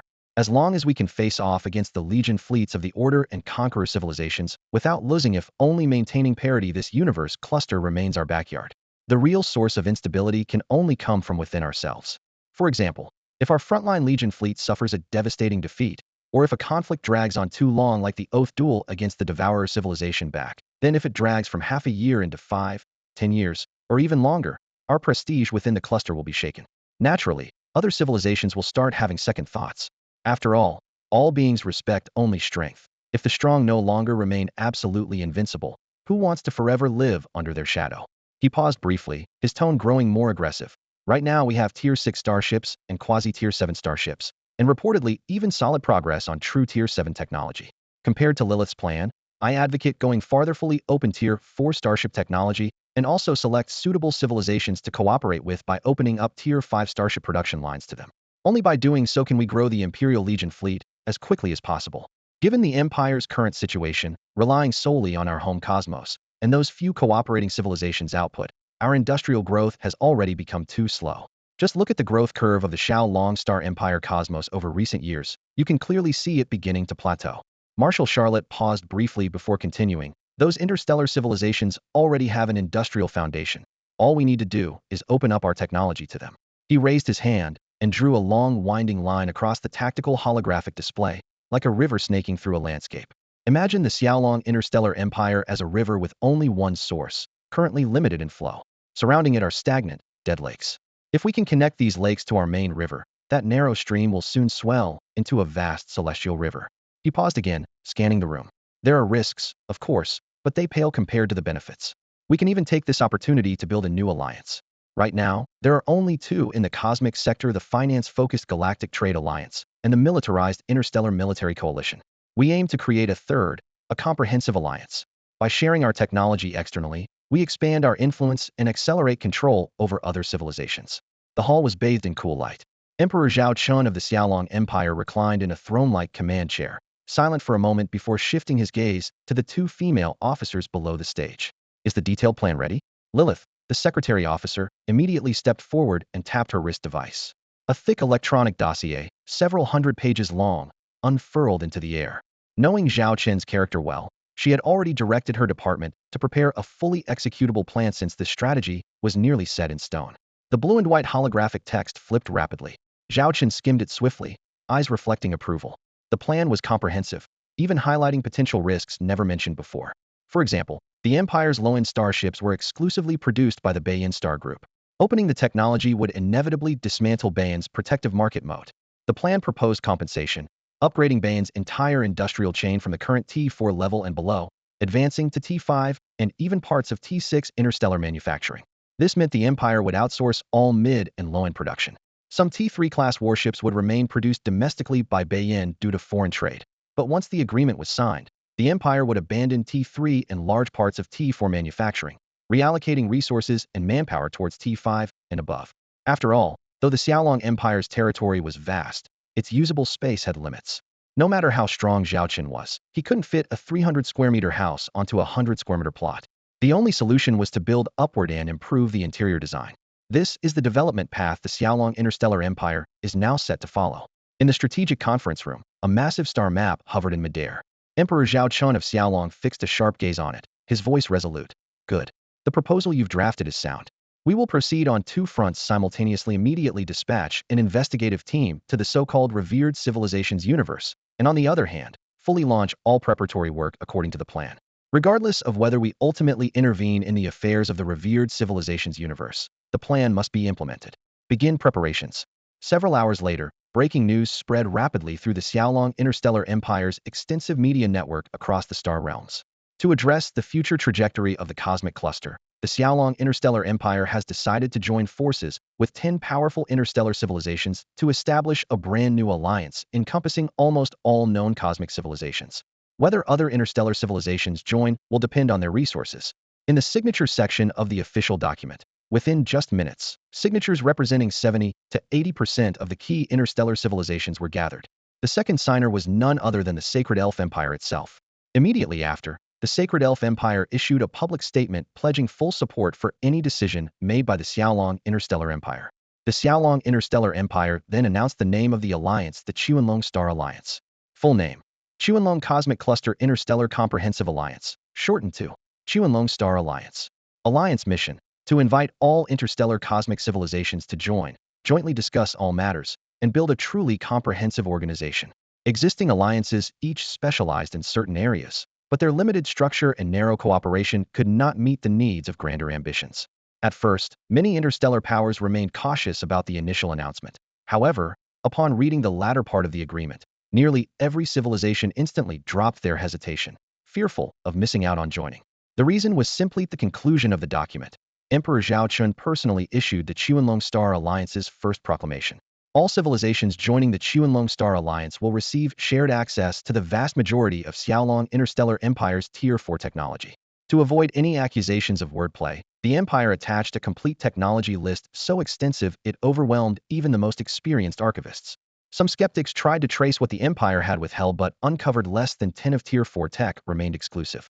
All military and industrial production technologies were fully open, including Tier 4 interstellar missile ships and their associated missile manufacturing tech. As for the less than 10 of withheld tech, the most notable was the Eden-class starship. On this front, the Xiaolong Interstellar Empire made no concessions. The meaning was clear to any discerning observer. The Xiaolong Interstellar Empire aims to elevate the industrial technology of various star civilizations by literally feeding advanced food directly into their mouths, enabling all star civilizations within this universe cluster to rapidly advance within a short period of time. They announced that all knowledge bases related to industry, civilian life, and shipbuilding would be fully open up to the T4 technology level. Higher value technologies, which are not directly connected to this upgrade plan, would be reserved by the Xiaolong Empire for future arrangements. At the bottom of the announcement, a line sparked countless imaginations throughout the civilizations. The Xiaolong Interstellar Empire would select several partners within the Dragon Cluster Alliance to deepen cooperation and share some T5-level interstellar technologies. T5. For many civilizations still hovering around T3 or T2 levels, this was practically a shortcut to the pinnacle of starfaring civilization. Although the Empire emphasized selective admission, what if their own civilization was chosen? Moreover, joining the alliance barely involved any cost at all. Within just one day, more than 90 of the civilizations in the cluster had rushed in their applications to join. The remaining 10 were turning their fleets around at full speed to catch up. Chang'an City. News of the Xiaolong Interstellar Empire's plan to establish the Dragon Cluster Alliance was buzzing through the streets and alleys of this massive metropolis. Mori, the 19th prince of the revered Civilization Alliance, stood shoulder to shoulder with Machi, the 25th princess, at the central square along the main avenue. The entire wall of a towering building above them had been transformed into a massive screen, continuously broadcasting the Empire's announcement. The Xiaolong Empire actually opened up T4 technology? That's unbelievably bold. Morris' eyes widened incredulously. It's like leaving your treasury door wide open for anyone to help themselves. Are they crazy? Machi, however, was glowing with excitement, a barely hidden smile tugging at her lips. You're looking at this too simply. She raised her head slightly, gazing at the flickering imperial emblem on the screen with reverence. The decision of Emperor Xiaolong marks a historic moment for the Empire and for the entire universe cluster. Huh. Mori frowned, still not quite grasping it. Machi gestured toward the screen. You're only focusing on the losses right in front of you once T4 and lower tech is open. Yes, the Empire loses its monopoly on those industries and manufacturing. But don't forget what level the Xiaolong Empire is currently at. They've already fully entered T6 territory. Their fleets are largely equipped with T5 starships, and they've even made significant strides toward quasi-T7 tech. To them, T4 is just baggage from a bygone era. By releasing it, the average tech level across the entire universe cluster will leap dramatically. In a short time, all civilizations will reach T4. This collective leap will cause a massive surge in the cluster's total industrial output. You have to understand, no matter how powerful an empire is, it only controls one universe. Once the whole cluster strengthens, the resources the empire can integrate and mobilize grow exponentially. Mori was stunned, nodding as understanding dawned. On the screen, the empire's golden dragon wings slowly unfurled, heralding a new era of openness, cooperation, and mutual benefit, rather than old-fashioned conquest. After all, no matter how mighty the Xiaolong interstellar empire, it was still just one universe. And the empire's true principle was never to invade and dominate. Right now, this non-military approach to advancing interstellar civilization technologies is the most efficient method available. But what benefit does this bring to the Xiaolong interstellar empire? Prince Mori frowned, quietly voicing his doubt. The 25th princess, Machi, slightly turned her head and cast a near disdainful glance at her brother. Think about it carefully. Among all the civilizations in the entire galactic cluster, who really needs Tier 4 interstellar warships the most? Isn't it the Xiaolong Empire itself? Once external industrial capacity upgrades are complete, the biggest contracts will still land in our hands. She tapped on the display screen to project a series of data points and continued. As production capacity rises, the supply of T4 warships will surge, naturally driving prices down. Although purchasing costs may be slightly higher than from our own shipyards, saving money isn't our priority. Right now it's speed and quantity. Besides, this shows they're genuinely willing to support you, otherwise they wouldn't push fleet production to such a scale. On the massive strategic sand table, Xiaolong's existing Legion fleet groups flickered along multiple fronts. Machi lightly tapped again, and the battle damage and resupply curves clearly unfolded. Maintaining multiple active battlefronts with current forces is already a strain. I had worries about this before, but I didn't expect Father to come up with a solution so quickly. Prince Mori suddenly understood, his expression tightening as he admired. I see now. Father's move is truly brilliant. Brilliance lies not just in strategy, but also in boldness, Machi said coolly as she withdrew the projection. It's one thing to think of an idea. It's another to have the courage to act. Many people, even when they understand the pros and cons, hesitate to share their technology, ultimately losing more than they gain. We've seen plenty of such lessons from the kingdom of the Ashen Revered. Mori remained silent, clutching the information without further argument. Seeing this, Machi didn't press on and calmly concluded, regardless, the plan the Xiaolong Empire is implementing definitely works to our advantage. In less than 3 days, the first plenary meeting of the Qianlong Star Alliance convened at the Orbital Convention Center. Representatives from various interstellar civilizations arrived in orderly succession. Even if their national leaders couldn't attend in person, second or even third-ranking officials were dispatched, showing the seriousness of the matter. At the beginning of the meeting, the host briefly introduced the alliance's organizational structure and responsibilities. Though some regulations were stringent, they were insignificant compared to the enormous benefits membership brought. The real climax came soon after. The Xiaolong Interstellar Empire announced it would open all technologies below Tier 3, as well as over 90% of Xiaolong's Tier 4 technology, to all member civilizations. This groundbreaking news was personally declared by the Emperor's secretary, Lilith. Once her voice faded, the hall erupted in excitement. A towering holographic light column soared upward, and a three-dimensional database gradually unfolded at the center of the circular hall. Pale blue atmospheric clusters hovered above, subdividing into finer spheres. Clicking on each revealed detailed texts, blueprints, and material parameters, every entry corresponding to a specific technology field. Almost in unison, every representative locked their eyes onto the interstellar warships category. Core technologies once only whispered about in rumors were now fully displayed before them. Their expressions were like starving wolves sensing blood fierce and eager. At that moment, a series of holographic contract projections appeared in front of everyone. This is the Xiaolong Shared Technology Database. Once a sharing agreement is signed, each interstellar civilization will receive a unique access key, allowing them to enter the database and consult all the technologies within it, announced Secretary Lilith in a clear and steady voice. As her words fell, dozens of representatives in the hall exchanged glances, their expressions shifting slightly. Wasn't it said that there are no mandatory requirements? Why do we have to sign an agreement then? I remember they mentioned a small request. Looks like this is it. Let's take a look at the content first. If it's truly outrageous, we can just refuse to sign. Low murmurs of discussion broke out as they began to speculate. Could the Xiaolong Interstellar Empire have ulterior motives?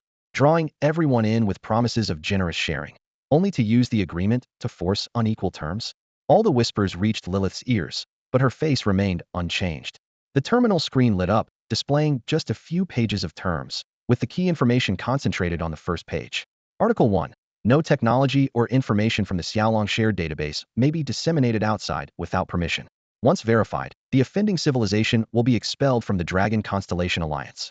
The representatives scan the text, most not taking it seriously if everything is shared openly. What's the point of secrecy? This seemed like an empty clause. Yet this was precisely the hidden blade wielded by the Xiaolong Empire, a sword poised to strike at any moment.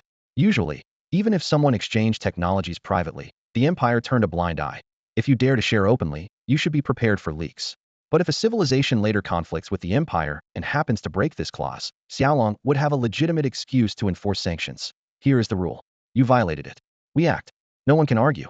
Those who comply honestly might be lightly forgiven for minor breaches. But for those who resist, this seemingly harmless rule becomes a chain wrapped tightly around their necks. The crowd continued reviewing the agreement. They would only truly understand this clause's significance when the day came. Article 2. Any interstellar warship or component manufactured using Xiaolong technology will automatically be converted into a unified value called star points. Similarly, any civilization that uploads its own technology to the database for sharing will receive star points in return. Whose technology is used, whose star points get credited. This system ensured that technology use and contribution were quantified under the star points metric. Stellar credits can be used to offset the cost when purchasing the other party's interstellar warships. These stellar credits are only allowed for fixed transactions between the two parties, with each credit transaction clearly noting the involved parties. In terms of value, one stellar credit equals 5 of the production cost of the related technology. However, they cannot be directly exchanged for any physical goods or raw materials. When this was first announced, many delegates at the conference exchanged doubtful looks. Are these credits really useful? Then the second article of the agreement appeared before everyone. The developer holds absolute priority purchase rights for any products made using their technology, including interstellar warships. This clause was unanimously accepted by all factions present without objection. The large screen quickly scrolled through several pages. Within less than 5 minutes, the entire agreement had been read aloud. It seemed simple, but every sentence was crucial. The atmosphere erupted immediately without any additional clauses. What was there to hesitate about? Sign. One by one, golden signature cursors swiftly appeared at the bottom of the document. In no time, all the civilized factions present had signed. From that moment on, they officially gained access to the shared database.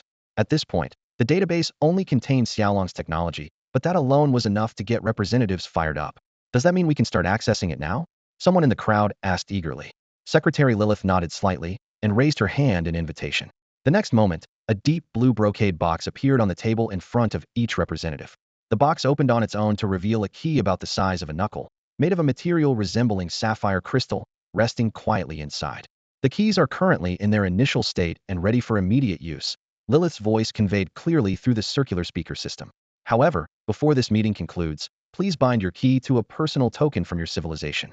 Keys will be periodically reset, and only those holding a binding token can synchronize to receive the updated keys. This is to ensure the confidentiality of all technology. The requirement was reasonable, and the representatives all nodded without objection. Then Lilith announced another major development. The Xiaolong Interstellar Empire would select close collaborative partners within the Xiaolong Star Alliance. Candidates must be at least Tier 4 in technology level and pass Xiaolong's comprehensive evaluation, that is, self-proclaimed T4 status is insufficient. It must be officially recognized by Xiaolong. Those successfully selected would gain access to Xiaolong's small treasury, which contained Tier 5 technology so coveted it would drive all civilizations wild. Tier 4 technology was already thrilling, but Tier 5 represented the ultimate, irresistible temptation. Compared to the earlier sharing terms, this benefit had a higher bar, but it was entirely understandable. With the announcement complete, the meeting drew to a close. Representatives from all civilizations rose in unison, clutching their keys tightly and hastening back to their home space nations.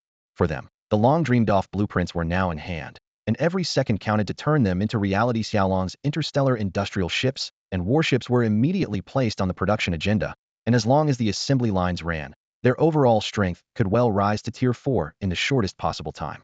Behind this wave of fervor, some quietly wondered, what if they didn't have enough funding? This question is a good one. Naturally, it refers to the interstellar investment banks of the Xiaolong Star Empire. Over the past few years, these Xilong-affiliated banks have deeply infiltrated the daily lives of major civilizations, from national treasuries to the private vaults of nobles and lords. All rely on their financial products. Whenever any faction faces resource shortages, their first reaction is to come for loans, causing the banking business to experience explosive growth once again. At the same time, order after order from the Xiaolong Star Empire appears on the table, nearly all specifying T4 class interstellar warships. The initial batch of orders is open for bidding, with the lowest bidder winning the contract. Civilizations compete fiercely, driving prices down lower and lower until they hit rock bottom. Every contract specifies delivery deadlines with huge penalties for delays, while the Empire only needs to pay 30 of the down payment to lock the contract. After a few rounds of this, the Xiaolong Star Empire's books already show millions of T4 warship reservations. This is just the first batch. To keep the market active, Secretary Lilith releases the orders in waves, every so often throwing out another batch to force the civilizations to keep bidding and accelerate their shipyard operations. In other words, making them compete harder themselves. Prices are driven down to the minimum. Profits may be slim, but it's better than idle shipyards. After all, the production lines for T4 industrial warships are set up, so not taking orders would be a waste. Quality standards remain strict. All warships must meet imperial specifications or be returned outright. The Empire assigns a small group of semi-retired veteran technicians for spot inspections, providing jobs without large-scale new training and ensuring all delivered warships are combat-ready for future battles. With these measures implemented, Zhao Chen, Lilith, and Charlotte hold another strategy meeting. How is the plan progressing? Zhao Chen asks Lilith. She directly oversees the monitoring secretariat. Lilith opens the terminal report. Preliminary progress is smooth. Over 80 of cosmic civilizations have started upgrading their outdated industrial systems. Even better, we sparked some additional sales. The retired T3 and T4 industrial ships from the Bayin Group are also selling well now, thanks to the newly opened sales permissions. The price was even 30 higher than that of a newly launched Tier 4 interstellar industrial ship. With these ready-made Tier 4 industrial ships, the cooperating civilizations could almost instantly elevate their national industrial capabilities to Tier 4 technology levels. Meanwhile, the Star Dragon Interstellar Empire was rapidly expanding its starship orders just for the Tier 4 interstellar battleships alone. The total number had surpassed 5 million. According to the contract, these 5 million battleships would be delivered in batches over the next 6 months to a year, with new ships arriving every month on average.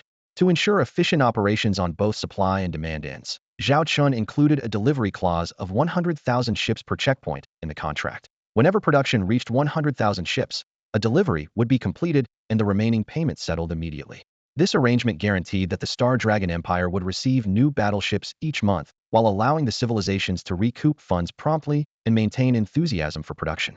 Within only a week, the total visible production capacity locked in 5 million ships to be completed within a year. Lilith, the secretary official, boasted that her grand strategic blueprint aimed to eventually raise annual output to 10 million Tier 4 interstellar battleships. Within the Empire, the industrial system was simultaneously upgrading.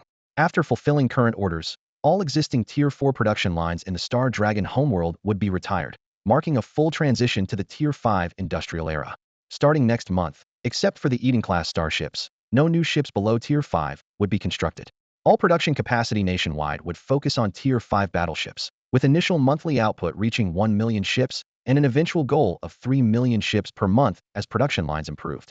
In parallel, Tier 6 starship production was also expanding. According to the latest calculations, monthly output would surpass 10,000 ships. Zhao Chen was visibly shaken upon hearing this number previously. The total Tier 6 battleship inventory across the entire Star Dragon fleet was only about 100,000. Maintaining this capacity would be enough to double the active Tier 6 fleet in just 1 year. Higher-grade quasi-Tier 7 models were included in the expansion plan as well. The semi-Tier 7 Golden Scarab Heavy Interstellar Dreadnought's annual production was expected to reach 100 units, and the Golden Archangel Light Interstellar Cruiser up to 3,000 units per year. If resources allowed, these numbers would be increased even further. Decommissioned facilities and personnel from Tier 4 and below would undergo short-term retraining and be redeployed to new projects, providing experienced labor for the upgraded production lines. After Lilith finished her report with a hint of pride, Zhao Chen expressed his satisfaction. He then turned to Grand Marshal Charlotte, speaking seriously but tentatively. Assuming, and I mean assuming, that we really want to open a front in the Ash Sovereign Kingdom, given these numbers, do we have the capacity to meet the demand for interstellar battleships? Charlotte spoke seriously. During this period, I have ordered the military command to run numerous simulations. In front of the massive holographic star map, she pointed at the flickering lights and analyzed each one. First, we need to determine how many interstellar warships are required to directly confront the invasion fleet of the Conqueror civilization when they breach our home galaxy cluster. This is, after all, our defensive zone. The Legion fleets of the Sacred Elven Empire have excellent combat capabilities and can be deployed to the front lines at any time to provide support. She brought up another set of data, the numbers rapidly changing on the screen. Taking all conditions into account, the military's conclusion is that just for the Falcon Dragon Interstellar Empire alone, we must deploy at least 20 million warships. This figure includes a safety margin because we cannot be certain if the Conqueror civilization will send reinforcements. I predict they could potentially mobilize between 100 to 200 million warships at once. If that happens, even if our margin can no longer expand, it will be enough to hold the front line steadily and buy precious time for subsequent troop deployments. Changing the topic, she referred to another star map marked with the Black God Empire's battlefield. There is also the request from the Black God Empress. We are currently in a cooperation honeymoon phase with them, and since we have promised to send troops, we must not break our word. If they learn that we have committed our main forces to a civilization previously unrelated, they will understandably be displeased. She quickly proposed a plan. We can negotiate to send reinforcements in batches. The first batch should consist of 3 million warships, equivalent to one complete Legion fleet from our forces. I reviewed battle reports from the Black God Empires side beside them. The combined forces of 3 other factions in the remnants of the original devouring civilization's sector total only around 150 million warships. Our 3 million warships may not drastically accelerate the pace, but they will certainly stabilize the situation. The second batch can be agreed to arrive roughly 3 months later. Charlotte brought up a third battlefield image, where the Ash Reverent Kingdom's star region was marked in dark red. With this approach, we will still have 7 million maneuverable warships available. Towards the Ash Reverent Kingdom, we will first send 5 million warships to scout and assess the situation. If necessary, we can then dispatch Legion fleets. Moreover, we are currently ramping up production, with several million new warships entering service every month, so we can easily close any gaps. She closed the data and spoke with firm resolve. That is my complete deployment plan. Beside her, Secretary Lilith quickly swiped through several lines of data on the screen and added, Marshal Charlotte's core strategy revolves around adjusting troop strength using timing differences, which we can fully implement. Given the current situation of the Falcon Dragon Interstellar Empire and the entire galaxy cluster, everything is well under control. Zhao Chen listened quietly, and as he observed the three-dimensional tactical maps they sketched, he seemed to see a vast strategic blueprint gradually unfolding. After a moment, he nodded with satisfaction. What you've said all makes a lot of sense. Under the agreed plan, within less than half a month, the wave of industrial technological advancement surged through the entire galaxy cluster like a hurricane. Countless interstellar civilizations scrambled to catch the tailwind driven by T4, and even T5 technologies. Those who lagged behind would simply be left off the track. Large powers like the Xiaolong Interstellar Empire and the Sacred Elf Empire were nearly unbeatable, but at the very least, other civilizations had to ensure they weren't at the very bottom. Old-style industrial lines were shut down on a massive scale, workshop lights dimmed. In their place arose new factories composed of automated assembly arms and high-speed rail logistics systems. Meanwhile, T4 Xiaolong-class interstellar warships rolled off the production lines continuously like water from an open valve, all destined for the Xiaolong Interstellar Empire's near-monopolistic and massive order list. The price curve plunged sharply. When first released for open sale, the cheapest T4 Skull King heavy interstellar armor destroyer was priced at 80 billion star coins, and once even speculated up to 110 billion. However, its theoretical cost within the Xiaolong homeland was only 1 billion star coins. As production lines upgraded, the cost per ship was squeezed down to 800 million, then 700 million star coins. Now, though, costs were climbing again, once more exceeding 1 billion star coins. The reason was simple: raw material price hikes. The vast majority of civilizations lacked self-sufficiency and had to purchase ores externally. Over 90% of ore sources and trade channels were either directly controlled by the Xiaolong Empire or monopolized by its affiliated interstellar traders. Want to build ships? You had to queue up to buy materials. Limited supply and soaring demand pushed prices sharply upward. For small to medium civilizations, the only buyer was still the Xiaolong Empire. Without securing orders, completed warships piled up and used in vacuum storage, gathering dust. Forming their own fleets? No one dared risk sending them directly against Xiaolong's firepower. Using them against invaders was possible, but fleet maintenance, repair, and resupply costs easily exceeded initial build costs. After a few battles, even profitable margins vanished into a bottomless pit of logistics. So despite prices repeatedly hitting new lows, selling to Xiaolong remained the most practical lifeline. Thus, the T4 Xilong series warship prices kept falling while competitors only multiplied. Raw materials remained tightly held in one hand. Demand was nearly out of control. In this distorted but inevitable ecosystem, the Xiaolong interstellar empire profited on both ends. While other civilizations could only grit their teeth and follow supply, could never meet demand. Naturally, raw material prices soared accordingly. In some interstellar civilizations, the cost to build a single T4 Skull King-class heavy-armored star destroyer once reached as high as 2 billion star coins per ship. But what about its market price? Today, the listed price for a T4 Skull King-class heavy-armored star destroyer has dropped below 100 million star coins, less than a tenth of its peak value, and it continues to decline. In the latest military procurement list released by the Xiaolong Interstellar Empire, some civilizations even offered bids as high as 9 billion star coins per ship. Based on these figures, the Xiaolong Empire's military trade department estimates the future unit price could fall to 5 billion star coins, ultimately stabilizing between 30 and 40 billion star coins. This price reduction also affects all ships in the Xiaolong T4 series. For the Xiaolong Empire, it means paying an extra 1 to 2 billion star coins to acquire the same class of ship and paper, 3 to 4 times more expensive than self-manufacturing. However, when including all associated costs, the actual additional expense the Empire pays is less than double the original cost. The reasons are straightforward. 1. Each new ship constructed requires partner civilizations to pay technology-sharing credits to the Xiaolong Empire, which can be directly deducted from their procurement costs. 2. The mineral resources and components needed for the ships are still centrally procured and transported by the Xiaolong Empire, then resold to each civilization, with the price difference flowing back to the Empire. 3. Massive order volumes attract fierce competition among financial institutions to provide loans at extremely low interest rates. Altogether, the Xiaolong Empire spends very little actual capital but gains a rapid increase in fleet size, accelerating the expansion of its legionary armadas. For the civilizations, they gain access to T4 technology and comprehensively upgrade their production lines. For the Xiaolong Empire, it effectively binds the entire galaxy tightly to its war machine. Both sides get what they need and are deeply invested in each other's interests. It has been almost a month since the Qianlong Star Alliance was established. Nearly every starfaring civilization within the alliance enthusiastically joined, as if handed a windfall, all receiving T4 technological blueprints. To fulfill orders with the Xiaolong Empire, these civilizations first focused on upgrading their industrial systems. New automated shipyards roared around the clock, intelligent assembly arms welded alloy frames with pinpoint accuracy amidst arcs and sparks. Within just a few weeks, batch after batch of brand new T4 series Xilong-class warships arrived through hyperspace jumps at the Xiaolong Empire's homeworld starports. Meanwhile, the Empire itself has not slowed down. Even higher specification Xiaolong starships are being built intensively in the core shipyards.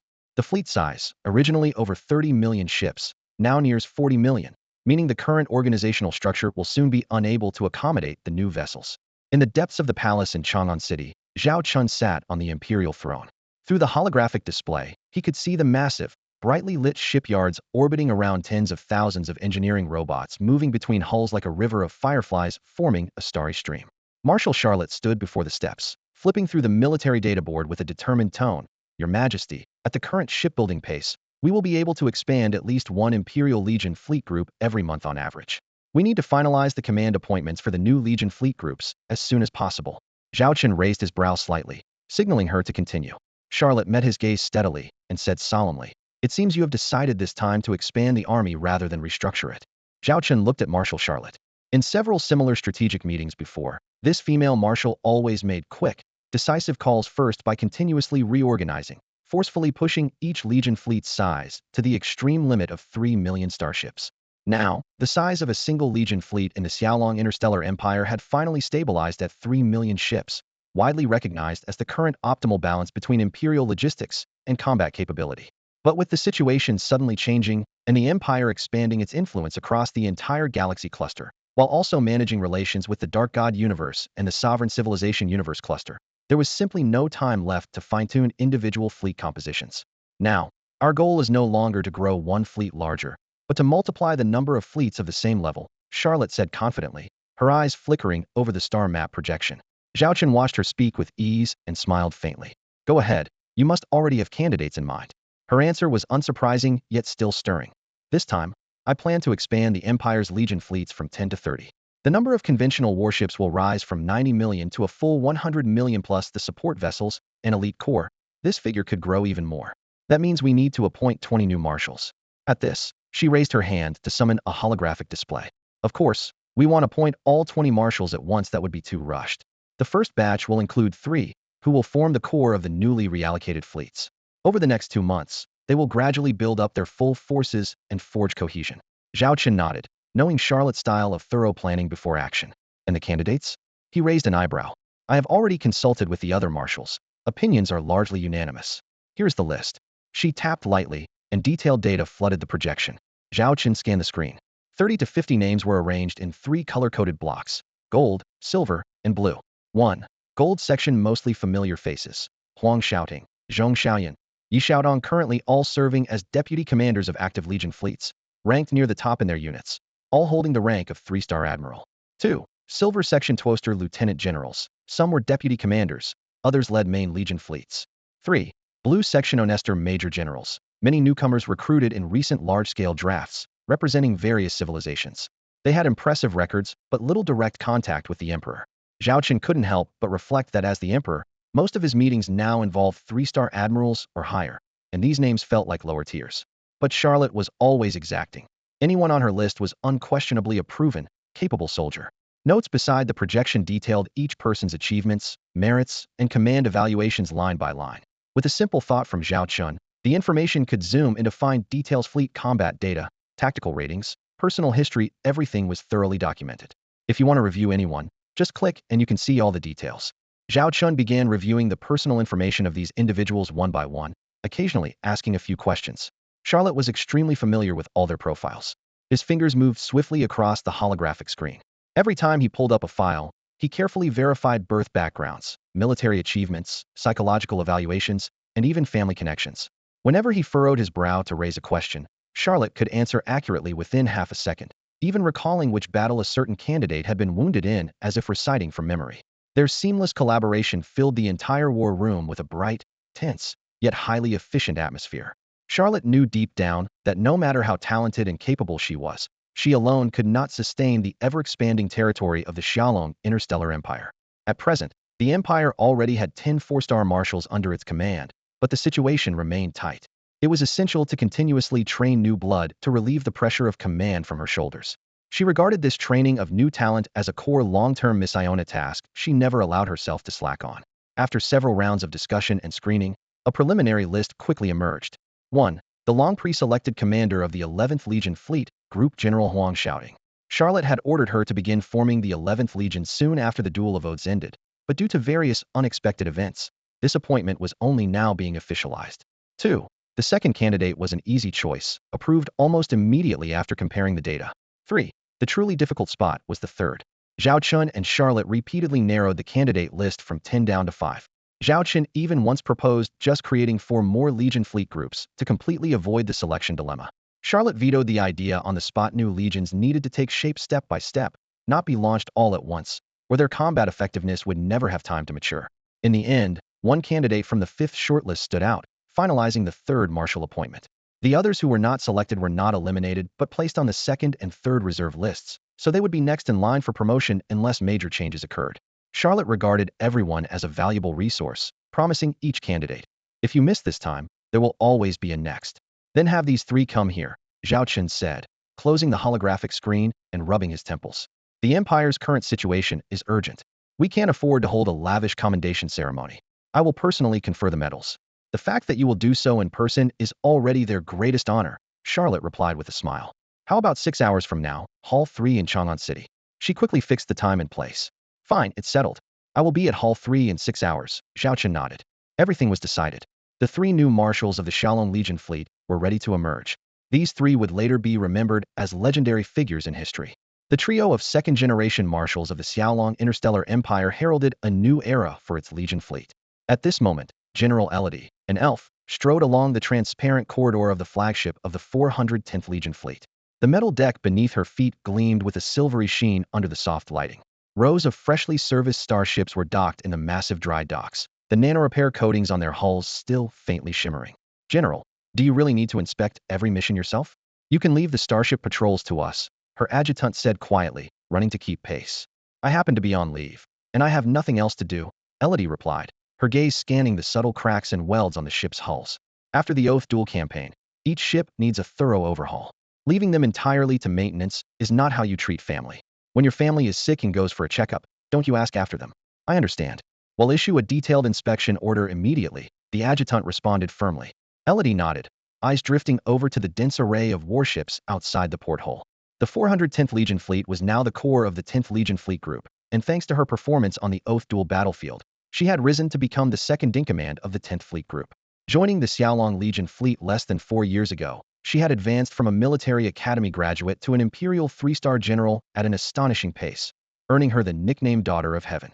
Even more remarkable was that no one doubted her honor despite her mixed heritage from the sacred elf Empiria. Fairness and purity in the Empire's atmosphere that deeply endeared her to Xiaolong.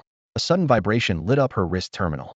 Elodie raised her hand, and the holographic image of Marshal Pei Shengnan appeared, commanding officer of the Xiaolong 10th Legion Fleet Group and a 4-star Imperial Marshal, his expression stern. The military command will hold a rest and report meeting in 6 hours at Royal Hall No. 3 in Chang'an City. All Legion fleets must attend. You will represent me there. Can you arrive on time? Elodie instinctively straightened her posture. I guarantee arrival within 6 hours. Pei Shengnan nodded slightly. Then the communication ended immediately. Prepare the shuttle immediately and request the optimal route. We must reach Royal Hall No. 3 in Chang'an City within 6 hours. Elodie ordered as she turned, her tone crisp and resolute. Her habit had never changed whether in battle or routine meetings. Superior orders were always paramount. The adjutant dashed to the dispatch console, and technicians activated the starport's flight permissions. The shuttle, signaling with blue and white startup lights, was already at the end of the launch rail. Marshal Pei Shengnan leaned back in his captain's chair with a wry smile. It had taken so much effort to nurture a talent, and finally, I thought things might get a bit easier. But to my surprise, she was chosen by Emperor Xiaolong himself so quickly. Well, there's no stopping her, not when her future lies beyond me. Marshal Pei Shengnan sighed deeply, placing the file on the table before shaking her head in resignation. Just a few hours earlier, she had received direct orders from Grand Marshal Charlotte, though in truth, they reflected the will of Emperor Xiaolong. The message was brief. Release her immediately and head to the Royal Hall No. 3 in Chang'an City for a briefing. Pei Shengnan recalled being momentarily stunned, but did not stop her. Leaving Elodie behind would certainly lighten her workload, but she knew all too well that the elf's talent far surpassed her own. Watching Elodie often gave her the quiet satisfaction of nurturing a younger sister's growth. If only she could have a larger stage to shine on, that was what Pei truly wished to see. Chang'an City, Royal Hall No. 3. Afternoon sunlight struck the high white stone walls while guards stood at attention. Their bright energy rifles glinted coldly under the light. General Elodie, the elf, walked forward, her pointed ears twitching as she sensed an unusual aura of tension. She frowned slightly. Why did the atmosphere feel so off? Pushing open the half-shut grand doors, she entered. The vast hall could seat 10,000. Yet less than 200 people were scattered sparsely, most dressed in military uniforms. Many faces were familiar to her. The empty seats under the bright lights only made the room feel colder. May I know where my seat is? Elodie stopped near the entrance and asked the attendant. Normally, seat information would be sent ahead to personal devices or assigned by staff on site. You're General Elodie, right? The attendant had recognized the elf officer early on, though silver hair and pointed ears were hard to miss. Once confirmed, she answered promptly. Your seat is in the first row, position 9. Your nameplate is ready. The first row? Elodie blinked in surprise. Given her rank and position, she usually sat no closer than the third row at such meetings. Perhaps it was because she was attending in Marshal Pei Shengnan's stead? Curious, she moved to the front row and found only 2 others seated there, with 2 or 3 empty seats between them. She recognized both. First was General Huang Xiaoding, Deputy Commander of the 1st Legion Fleet Group and Commander of the 11th Legion. Second was General Yi Xiaotong, Deputy Commander of the 2nd Legion Fleet Group and Commander of the 12th Legion. Only 3 people sat in the entire first row, an obviously unusual arrangement. Alarm bells rang in Elodie's mind just as she opened her mouth to speak. The 2 generals rose simultaneously, eyes fixed on the dais. Reflexively, Elodie followed their gaze and saw Emperor Zhao Chen himself stepping onto the high platform. The imperial emblem gleamed brightly on his chest. She instinctively straightened her posture. What was going on? The briefing notice said it was a simple report, so why was the emperor present? Zhao Chen scanned the room, his voice echoing clearly beneath the great dome. It seems everyone is here. Since that's the case, let us begin. Huang shouting, Yi Xiaodong, Elodie, please come up to receive your ranks. At those words, surprise flashed across Huang Xiaodong's and Yi Xiaodong's faces. Elodie was frozen in place. The three exchanged glances, then slowly ascended the steps, hearts pounding as if they might burst from their chests. Spotlights beamed down harshly. Standing shoulder to shoulder with the other two, General Elodie stared with stunned eyes at the Emperor of Xiaolong before them. Perhaps sensing something, General Huang shouting felt a surge of excitement welling up inside her, but she forced herself to hold it back. Her arms hung straight at her sides, fingertips pressed tightly against the seams of her uniform trousers. The slight tremble in her fingers almost betrayed the emotions she tried to suppress. Zhao Chen's gaze swept across the faces of the three commanders before him. His voice was deep and steady as he spoke. I know many of you have doubts right now. That's okay. I will address them all immediately. The spacious metal awarding chamber was brightly lit. Holographic flags embedded in the walls slowly floated, depicting the twin-winged dragon of the Xiaolong Empire roaring proudly. Zhao Chen stood at the center podium, his tone firm and concise. From this moment forward, the Xiaolong Interstellar Empire will officially establish the 11th, 12th, and 13th Legion fleet groups. You three will serve respectively as the commanders of these three Legion fleet groups. At his announcement, Huang shouting, Yi Xiaodong, and the elven officer Iludi each straightened up simultaneously. Zhao Chun raised his hand toward the corner where an intelligent drone camera hovered silently, its silver body drifting in midair, lens silently, tracking the gathering to capture this historic moment. Normally, we would invite a larger audience for this kind of appointment ceremony, Zhao Chen continued. But you understand the state the Empire is currently in. For efficiency, we keep it simple. However, a full video of today's proceedings will be released soon across major Imperial media platforms. These few words reassured Huang shouting, and Yi Xiaodong right away. Iludi, however, opened her eyes wide with disbelief and her pointed ears twitched slightly. She had expected at least 20 senior officers ahead of her in line for such a promotion. How could this appointment be hers? The reality before her was difficult to accept all at once. Without further delay, Zhao Chen stepped forward to formally confer the honors. I, Emperor Zhao Chen of the Xiaolong Empire, hereby announce the promotion of Huang shouting to Imperial 4-star Marshal and the formation of the Xiaolong 11th Legion Fleet Group. As the declaration echoed through the room, Zhao Chen personally pinned the 4-star Marshal insignia onto Huang shouting.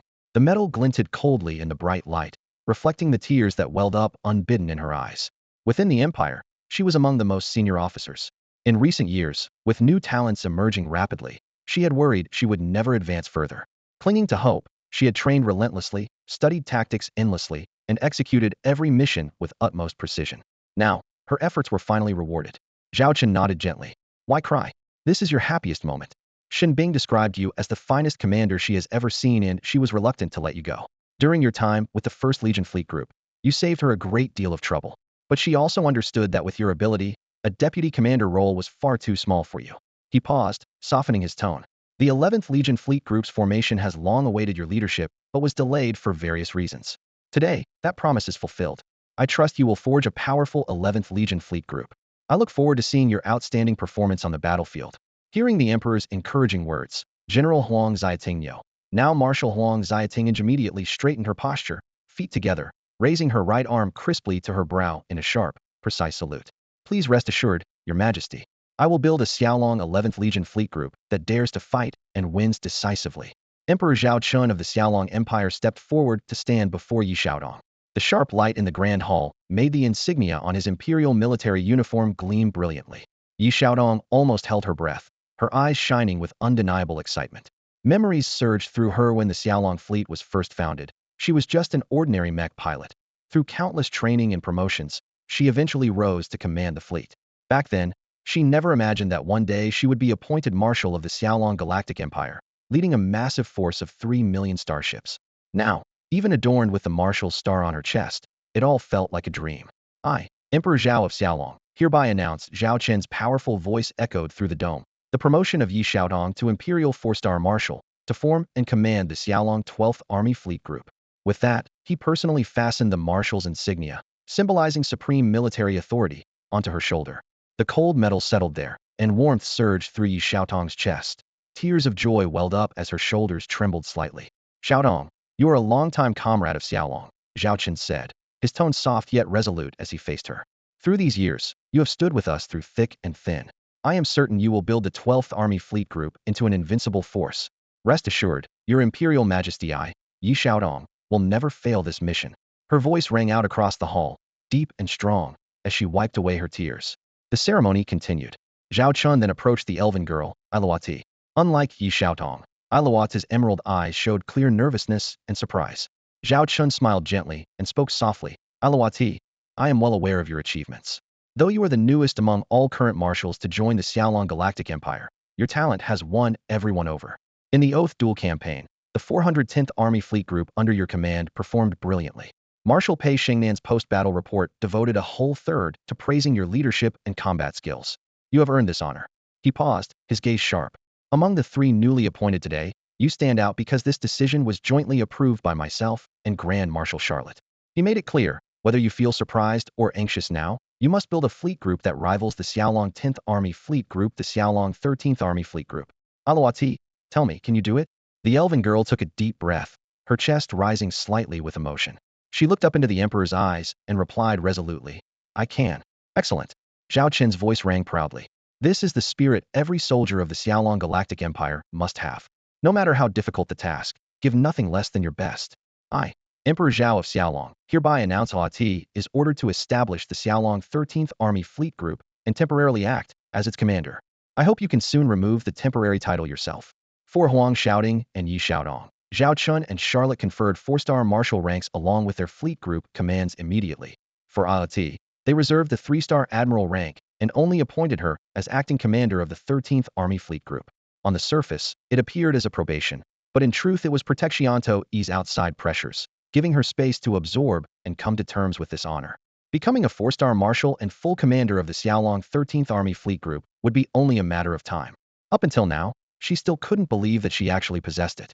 After the commissioning ceremony concluded, the somber gray-black auditorium remained filled with the lingering echoes of military music.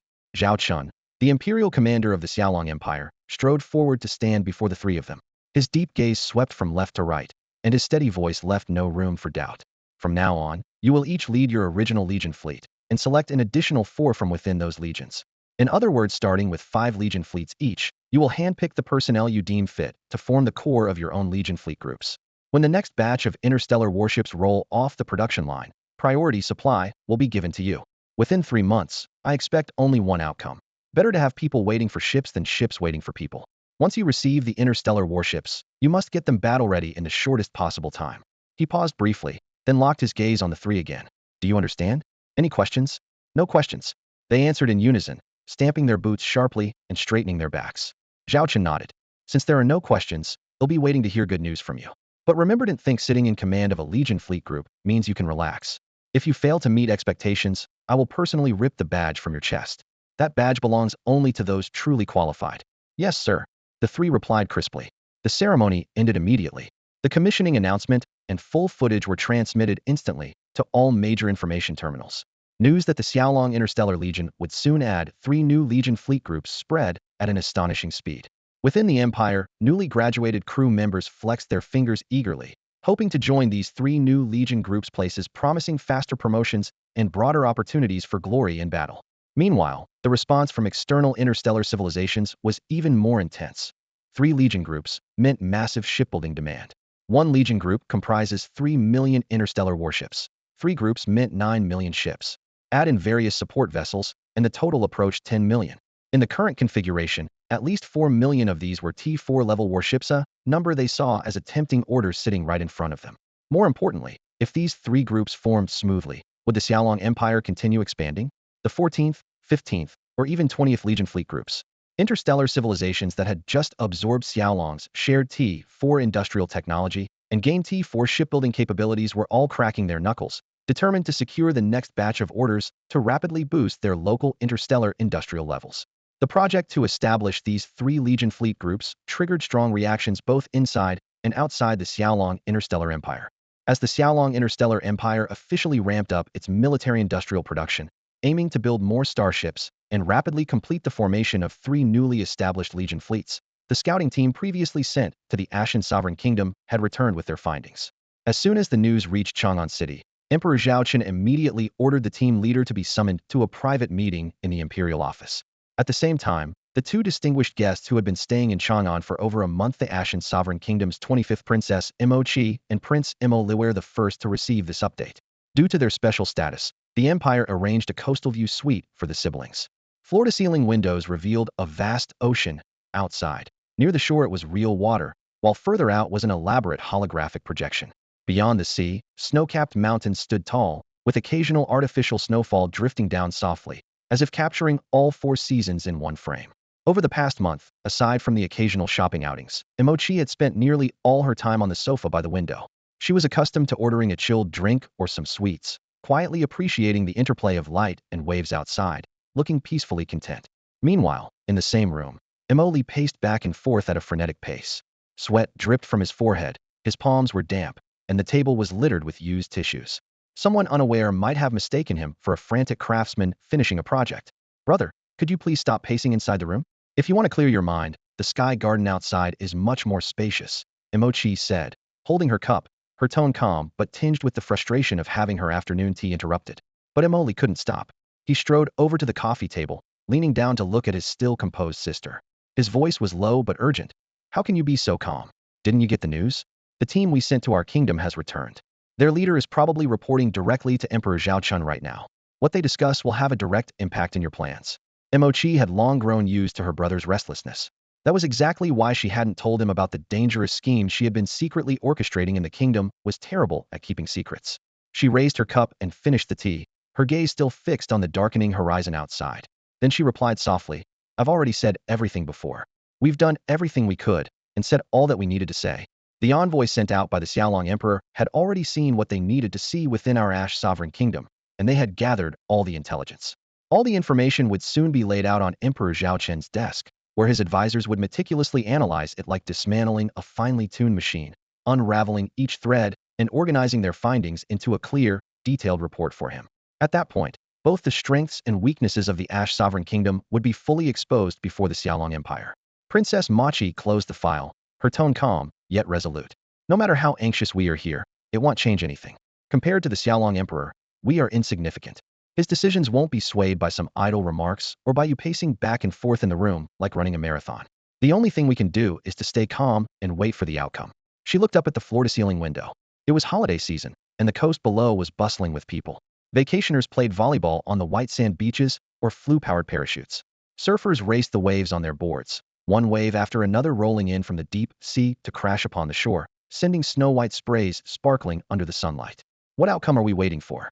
Prince Mori couldn't contain his impatience and asked instinctively. There are only two possibilities. Princess Moki's eyes remained fixed on the cresting waves.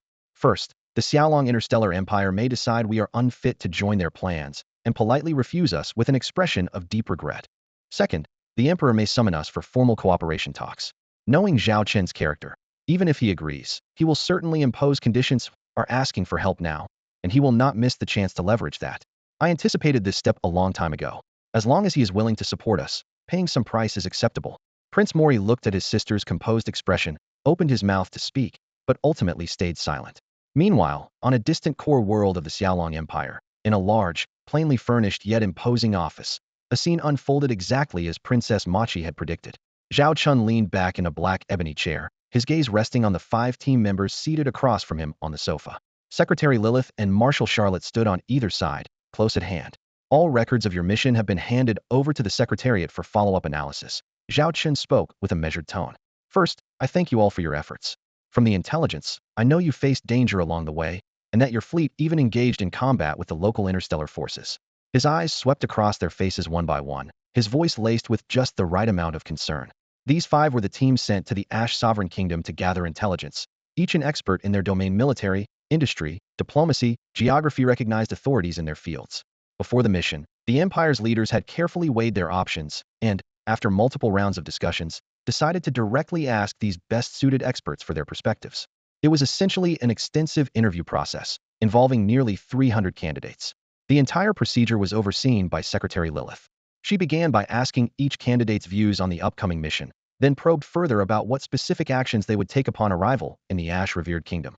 Finally, every candidate had to answer the same critical question. If 5 members were to be selected to carry out the investigation mission in the Ash-revered civilization, besides themselves, which 4 fields would they want the other leaders to represent? After multiple rounds of careful screening, the 5 most suitable candidates ultimately emerged. Your Imperial Majesty, Lord Emperor, this is exactly our duty, one representative spoke with a calm, yet firm tone in the audience hall. We have long anticipated potential dangers.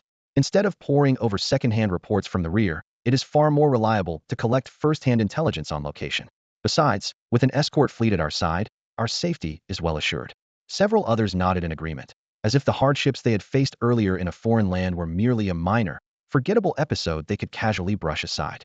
Emperor Zhao Chen of the Lord Galactic Empire gave a slight nod and swept his gaze over everyone. You all have traveled a long way and should have had time to rest first, but this report has been awaited for a whole month, so I had to summon you immediately. The Secretariat will compile your intelligence, but it is you who will truly set foot on the front lines.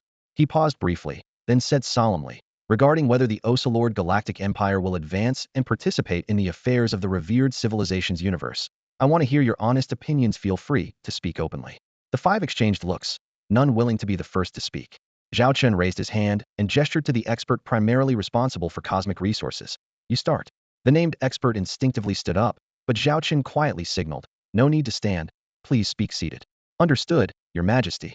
The expert composed himself, took a breath, and began his report.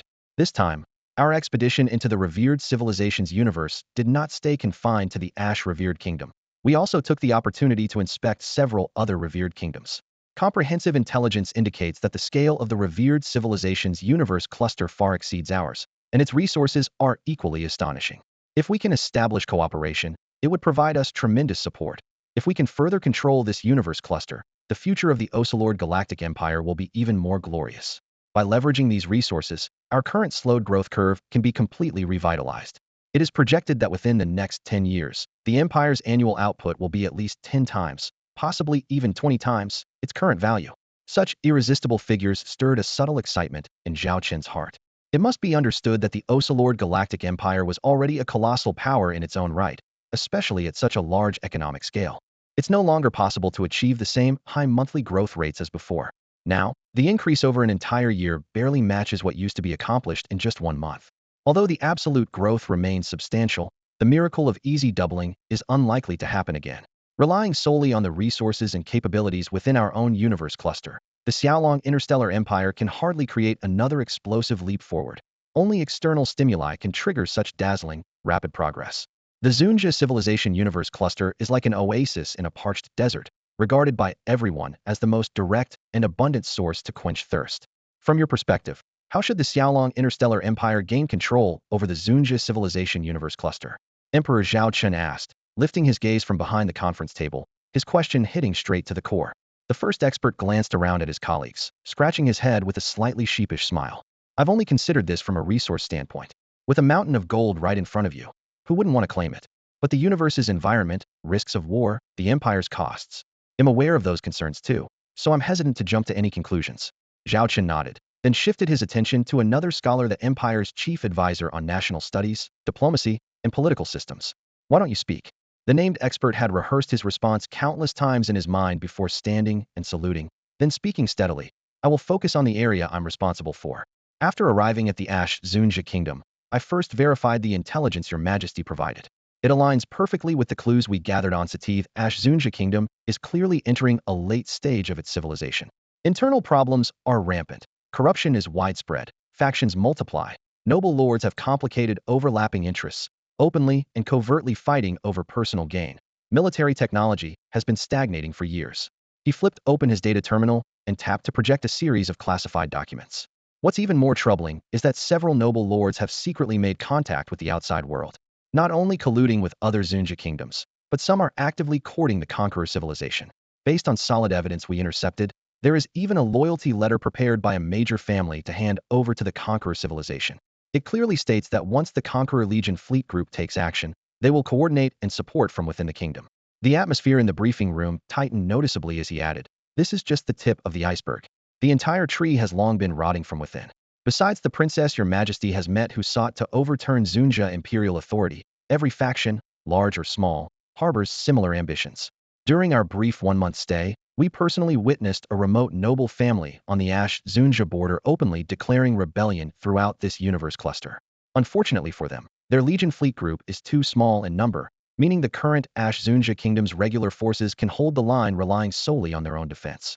The moment the loyalist fleet arrived to quell the rebellion, the initial clash resulted in heavy losses. The vassals supporting that noble family's uprising quickly realized the situation was hopeless and defected on the spot. The frontline starry sky still burned with battle. Debris and flames littered the orbit, marking the sudden collapse of the revolt. From the first shot fired to the final rebel fleet surrendering, less than 20 days passed. An uprising that seemed grand in ambition ended abruptly and messily. For the present Ash Venerable Kingdom, though its system was rotten to the core, its official armed forces remained a colossal giant dominating the galactic lanes. The gap between regular troops and private militias was obvious to the naked eye. Unless the rebellion spread across multiple universes simultaneously and reached a scale involving tens of millions of warships, such small-scale probes were doomed to fail in shaking the kingdom's foundation. The Ash Venerable himself made his stance clear. While the front lines against the Conqueror civilization could remain locked in stalemate, any internal unrest must be crushed as swiftly as possible, with no tolerance for delay. This stance revealed the clarity of the Ash Venerable's rulers. Internal and external crises had become the norm, but they could not allow any cracks to appear within. The Ash Venerable Kingdom was like a towering tree. If even a fissure formed on its trunk, it would not withstand the next strong wind. More chilling still, precise calculations showed that if rebellion erupted in over 10 of its universes, with fleet numbers exceeding 10 million and unrest lasting beyond 3 months without containment, then giving the Ash Venerable Kingdom just 3 more months would see this giant tree uprooted entirely, with no hope of recovery. This sums up all the current intelligence we have on the Ash Venerable Kingdom. Next, we reviewed information on other venerable civilizations, 12 lower venerable and 4 upper venerable civilizations. In the ongoing war against the Conqueror civilization, 2 lower venerable civilizations had already fallen entirely. The political systems among the venerable civilizations were diverse. Almost every governance model present in our universe cluster had a reflection among them. The so-called Venerable Alliance was only a name. Real unity was never achieved within the alliance, as friction and undercurrents were constant. Long-term observations divided the entire Venerable Civilizations cluster into 3 factions, each led by one of the 4 upper Venerable Civilizations. One faction was especially fragile, to which the Ash Venerable Kingdom belonged. This faction was led by a single upper Venerable Civilization, supported by 3 lower Venerable ones. The Ash Venerable Kingdom was just one member and the weakest link at that. The Ash Venerable Kingdom's ailment was not unique. The other 2 lower Venerable Civilizations within the faction also showed similar signs of collapse. It was like a forest suddenly growing a diseased tree. If left to wither untreated, the disease would eventually spread throughout the entire forest. This faction was the weakest among the 3. Ironically, one of the 2 inferior-ranked civilized kingdoms that fell first belonged to them. In the final days, that kingdom used nearly every available channel to send distress signals. Over 1,000 requests for aid were sent specifically to the Ash-revered kingdom. Yet the Ash-revered civilization consistently stalled with vague replies, always saying they were preparing reinforcements, leaving the besieged kingdom stranded on the front lines. Only when the war reached their own doorstep did the Ash-revered finally dispatch a fleet of legions, but by then it was too late. The entire reverent civilization quickly collapsed. There were already deep rifts within the alliance, and the arrival of the Conqueror civilization did nothing to unite them. On the surface, the 3 factions' legion fleets appeared to coordinate defenses along the same front line, but in reality, each fought independently, fracturing the battlefield into 3 separate zones. The conquerors easily chose the most favorable front line to strike, unleashing a storm of attacks on the targeted faction, while the other 2 fleets merely stood aside, offering no meaningful support, not even symbolic reinforcements. The high-ranking commanders in the rear were playing the same game, waiting for their allies and the conquerors to exhaust each other, then revealing their own cards to both repel the invaders and opportunistically expand their territory. Greed. Grand Marshal Charlotte spat the word with utter contempt. For a soldier, there was nothing more loathsome than this kind of internal strife, soldiers risking their lives on the front lines while those in command cared only about their own gains, completely indifferent to how many starships, troops, or even planets were sacrificed. In the conference room, a strategic expert seized the moment to propose. If our Xiaolong interstellar empire intends to enter the revered civilization's cosmic cluster, the diplomatic environment there is quite friendly, meaning there will be minimal resistance. As the words fell, everyone's eyes turned to the only woman in military uniform among the 5 present, Chu Xian, also the sole active-duty marshal and overall commander on this mission. Chu Xian had been emotionally strained by turmoil in the Chu family, but Emperor Zhao Chen entrusted her with full authority over this mission, to lead the fleet to the Ash-revered kingdom, ensuring fleet safety while conducting a military assessment of the local situation. The demands of the mission and frontline experience clearly helped. Chu Xian's morale had visibly recovered since returning. Chu Xian, share your thoughts, Zhao Chen said. Marshal Chu immediately stood, snapped to attention sharply, then summoned a holographic star map. The display unfolded, showing every interstellar route and fortress planet within the revered civilization cluster, in sharp clarity far more detailed than the version previously submitted by Princess Machi. The deployment of each faction's legion fleets was color-coded, supply lines, observation posts, and even coordinates for temporary engineering vessels were all listed, along with copious other detailed data. Here is the current military fleet data for each faction within the sovereign civilization cluster.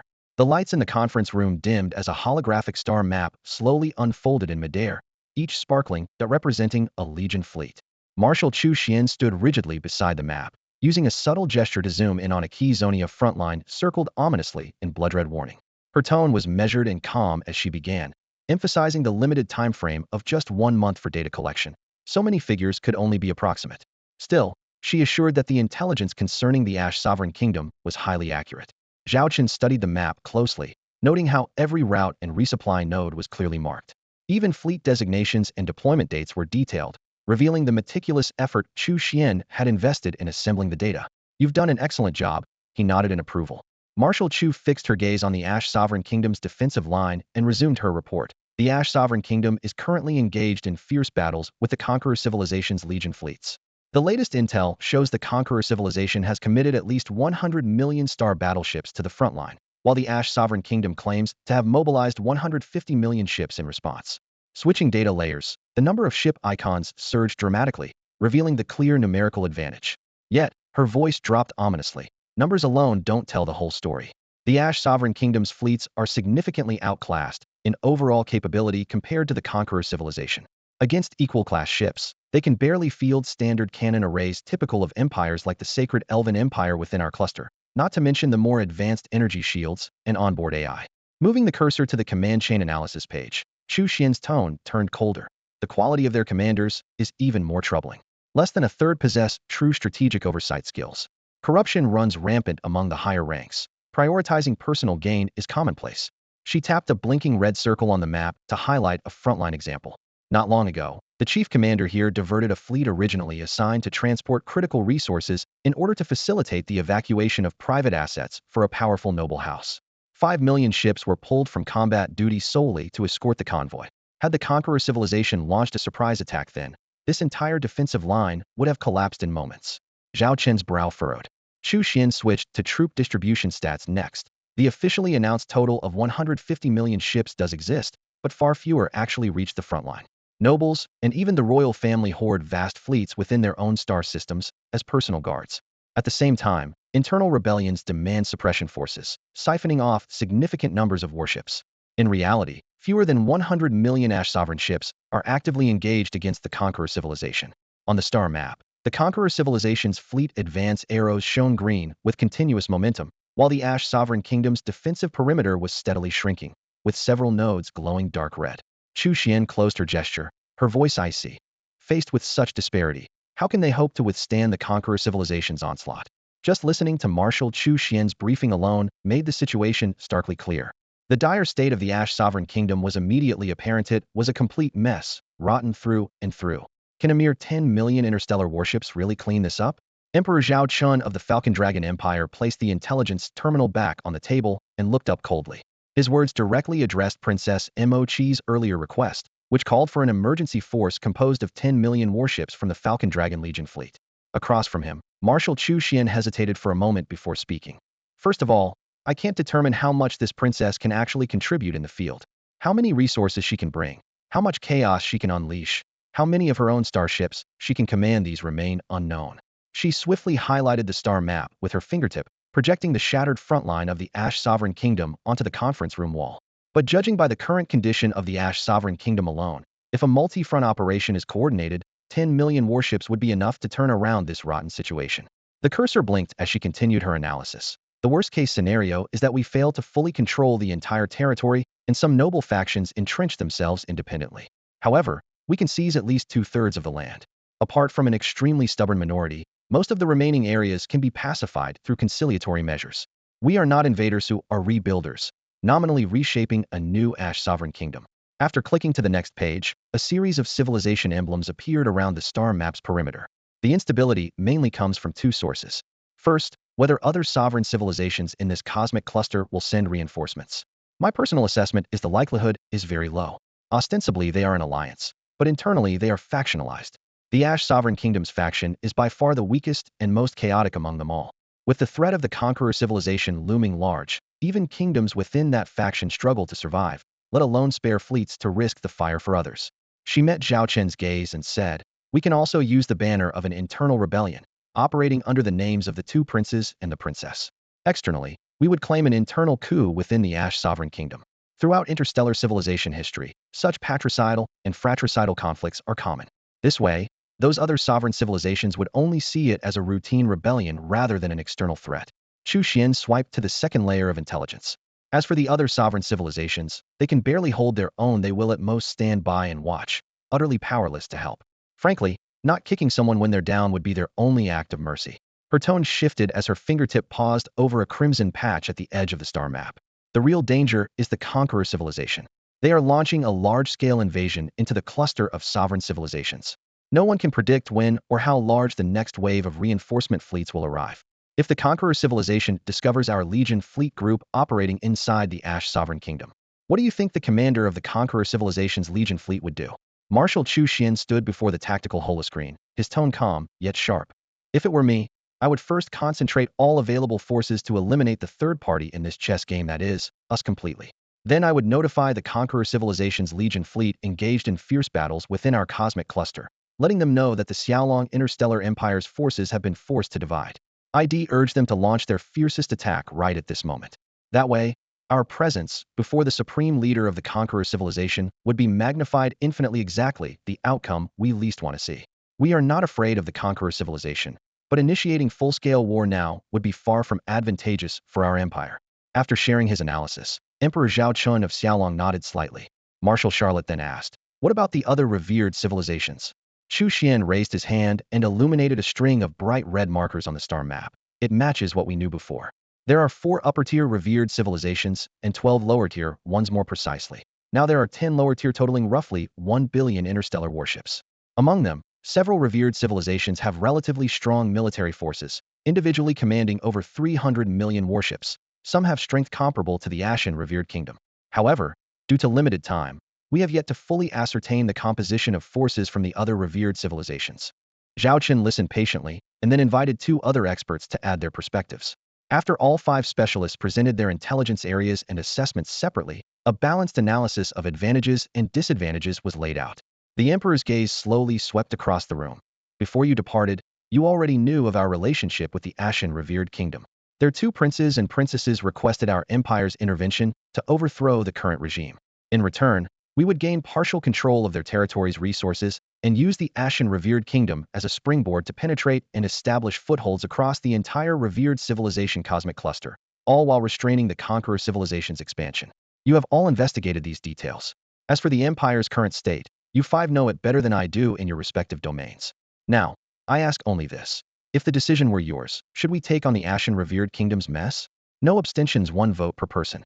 Supporters raise your hands. Opponents keep theirs down." Silence filled the meeting room after his words, as no one had expected the Emperor to directly seek their opinions. Marshal Chu Xian was the first among the 5 to raise his hand. "I believe our Legion fleet should hold the enemy at the Empire's doorstep. Although this Conqueror civilization invasion hasn't dealt a fatal blow to our home cosmic cluster, its negative impact is brewing. The fallen universes are proof enough. If it weren't for the powerful Legion fleet and military capabilities of our Xiaolong Interstellar Empire, our own backyard would already be burning." The assembly hall was brightly lit. Marshal Chu Xian stood by the circular command table, her gaze sweeping over the holographic star map. Her voice was crisp and calm. "As we begin building our own cosmic cluster in the future, if a similar crisis occurs again, the losses will be several times or even dozens of times greater than what we face now. To prevent this, we must keep the enemy beyond our borders." The Conqueror civilization is essentially a war-driven society, thriving on continual conflict, which makes them implacable foes. Now they have their eyes on the Zune civilization's cosmic cluster. If they swallow that prize, their overall strength will surge sharply in a short time. If next it's our turn, the Empire will face unimaginable pressure. She raised her hand and pointed to a red patch on the command table. "Therefore, we cannot allow the Conqueror civilization to achieve an easy victory.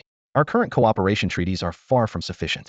While we can certainly support the Ashen Zune's kingdom, I expect any future agreements to favor us significantly." Her hand remained raised, her stance resolute. After Chu Xian's speech, the Xiaolong Emperor remained silent, his gaze shifting to the other four attendees. The chief resource analyst stepped forward and raised his hand slightly. "Your Majesty, I will only speak on matters within my expertise. The resource reserves of the Zun's cosmic cluster are several times greater than ours. For the Empire to sustain high-speed development, relying solely on our cosmic cluster is absolutely insufficient. We must open new resource channels." He projected a sequence of data screens and continued.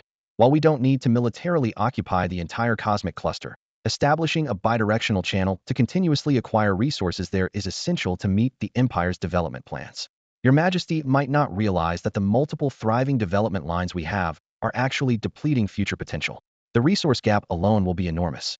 The display shifted to production curves for T4 class warships hovering in midair. Take fully T4 tech warship production as an example.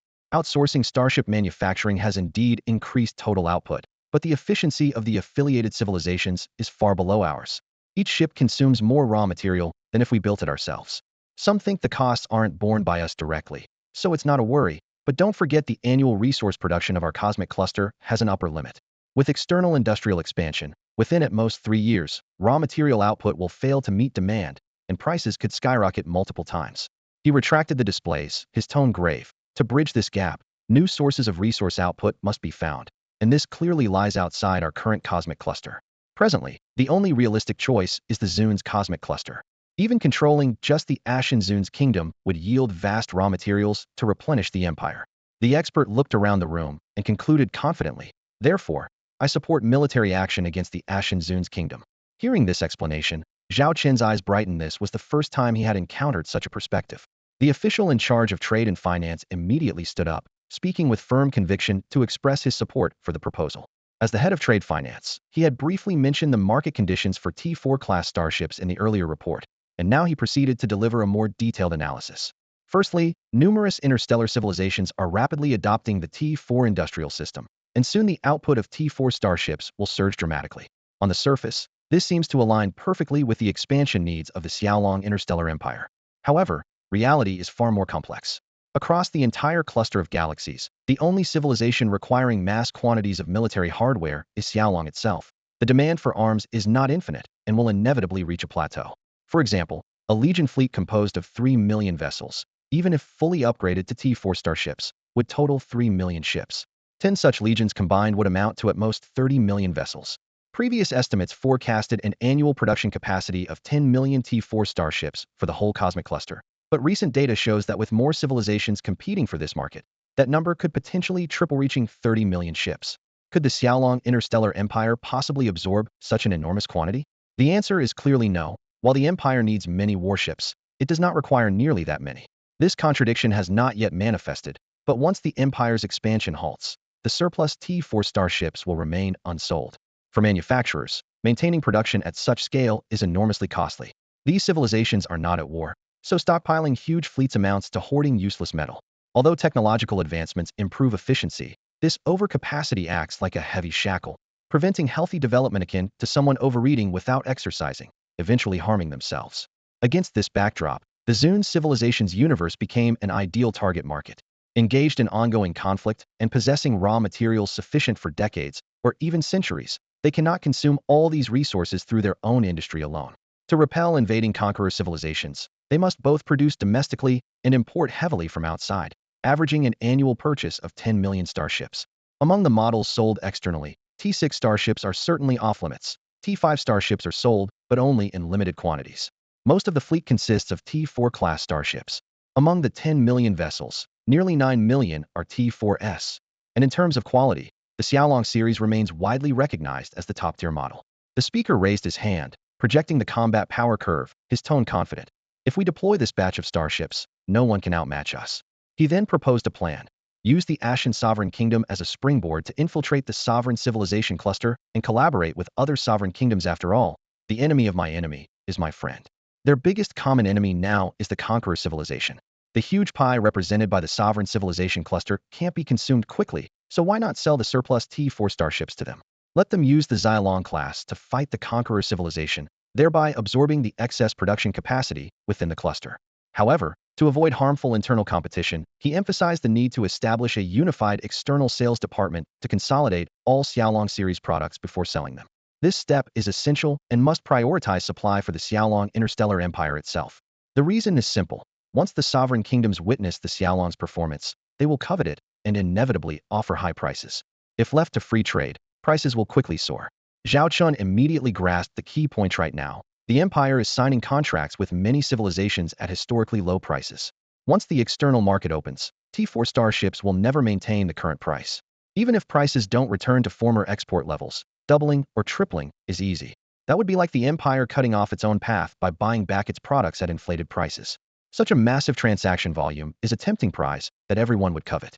Once that time comes, civilizations will shift their allegiances with the wind, and if the empire still needs to buy T4 starships, its cost will soar. To address this, he outlined two specific plans.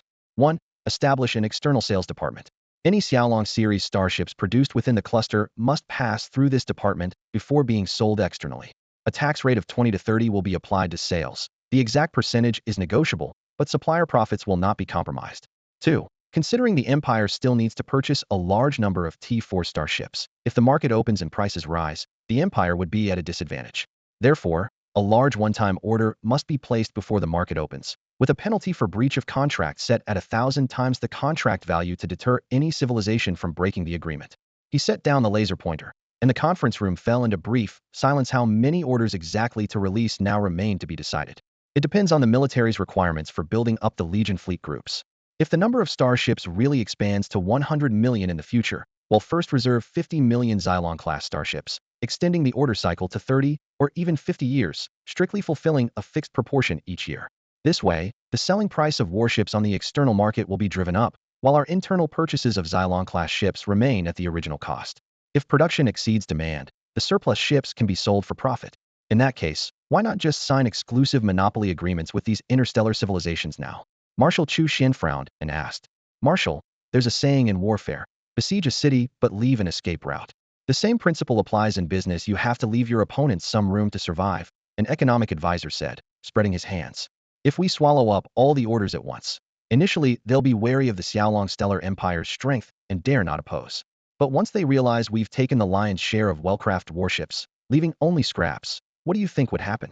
Smuggling would run rampant, resistance would intensify, and our empire's prestige could be damaged. We can't block all upstream flow. Some goods must continue down the channels so other industries can operate and the whole system functions healthily. Hearing this, Chu Xian silently agreed and nodded. Several experts then raised their hands in support of taking action against the Ashen Reverent Kingdom. At this moment, the national character of the Xiaolong Stellar Empire was fully revealed. Its rapid rise was built on bold gambles.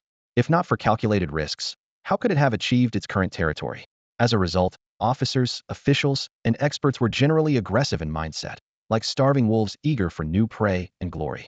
The meeting ended, and Emperor Xiaolong signaled everyone to dismiss for rest. Only Zhao Chen, Charlotte, and Lilith remained in the large office. The direction is settled. We must wade into the Ashen Reverent Kingdom's murky waters, Zhao Chen said gravely. But we have to proceed carefully. All contingency plans must be prepared in advance. The Xiaolong Stellar Empire never fights a battle unprepared. Lilith straightened up quickly and replied, Your Majesty, I will urge the Secretariat to coordinate with all relevant departments to integrate expert opinions and existing intelligence as soon as possible, and draft the newest combined military-commercial operation plan. Grand Marshal Charlotte nodded in agreement. He'll issue orders immediately to put the Legion fleet groups on full alert. If needed, our Legion fleets can deploy to any battlefield at a moment's notice. The immediate priority is to master interdimensional fleet navigation technology. This critical skill must be firmly in our own hands. Outside Chang'an City, the vast palace complex of the Xiaolong Interstellar Empire stood tall in the morning light, its metal pillars and pale golden domes forming a majestic silhouette.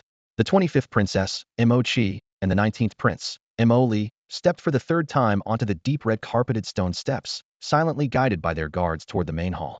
Mo Qi appeared calm, even wearing a faint polite smile, but it was a mask forged in the crucible of the Ash Sovereign Kingdom's hardships. She knew full well that today she would deliver the final answer whether the Xiaolong Interstellar Empire would extend its hand to help overthrow the decaying Ash Sovereign Kingdom and build a new nation. She had long sensed that they were well prepared, but the outcome still hung in uncertainty. The grand doors opened slowly before them.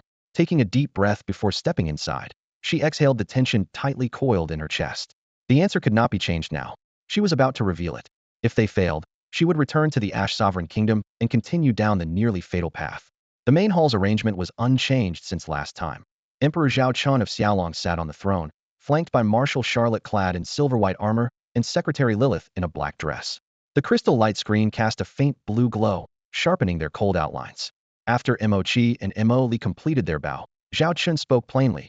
You know the reason for this summons. But before we discuss business, Princess Mo Qi, I have a question for you. Your Majesty, please ask, Mo Qi replied evenly, neither submissive nor defiant. If I refuse to support your plan, what will you do? Will you return directly to the Ash Sovereign Kingdom and launch the uprising anyway? The question hung in the air. The quiet was so deep the subtle hum of the energy conduits could be heard. Mo Qi answered without hesitation, yes.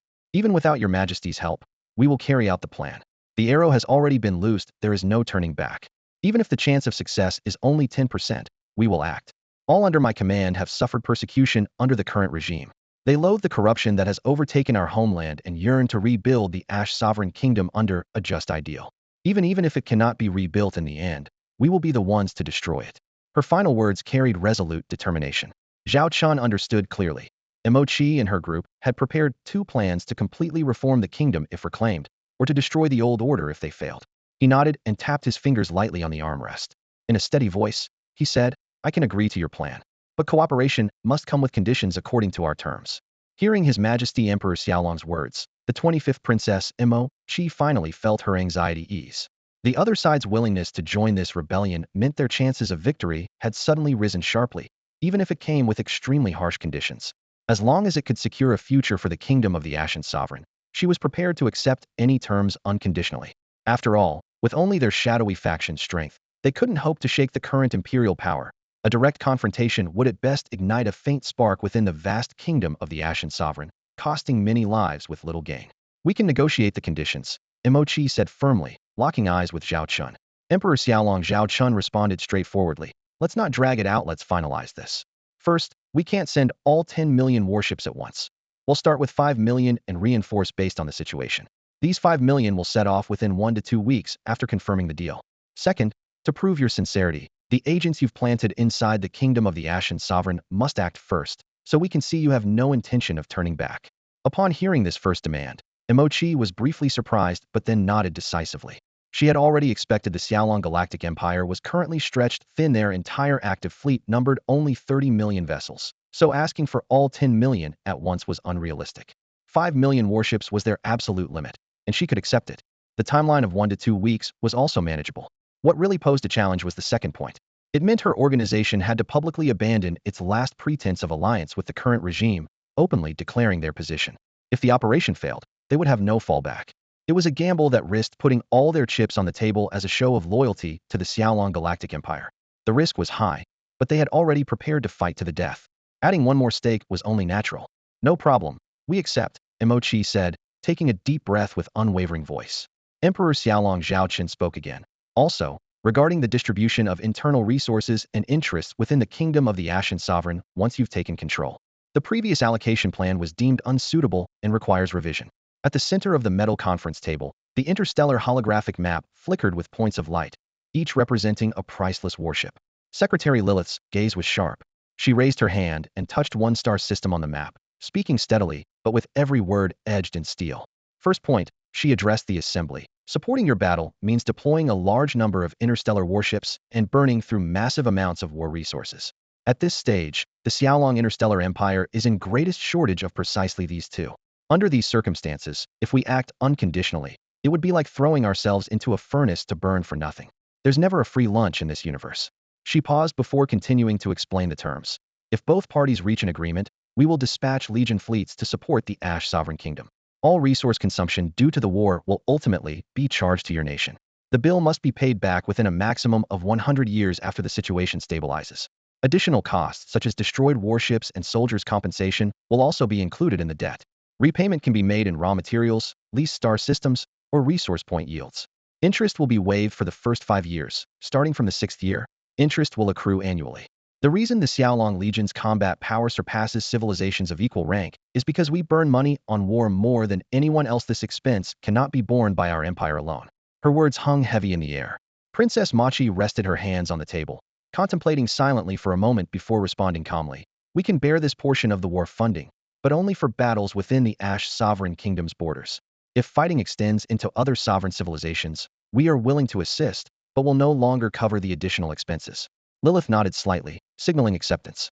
Second point, she shifted her gaze to Machi. If a new government is established with our assistance, any elected ruler within the next 100 years must accept the Xiaolong Empire's veto power. We cannot install a leader with no ties to our empire. Machi furrowed her brow briefly, but showed understanding. Agreed. Third point, Lilith tapped the table with her finger. Once the new order is established, Xiaolong Empire's royal enterprises will have the same business rights as domestic companies of the Ash Sovereign Kingdom. They may engage in any lawful commercial activity within your borders.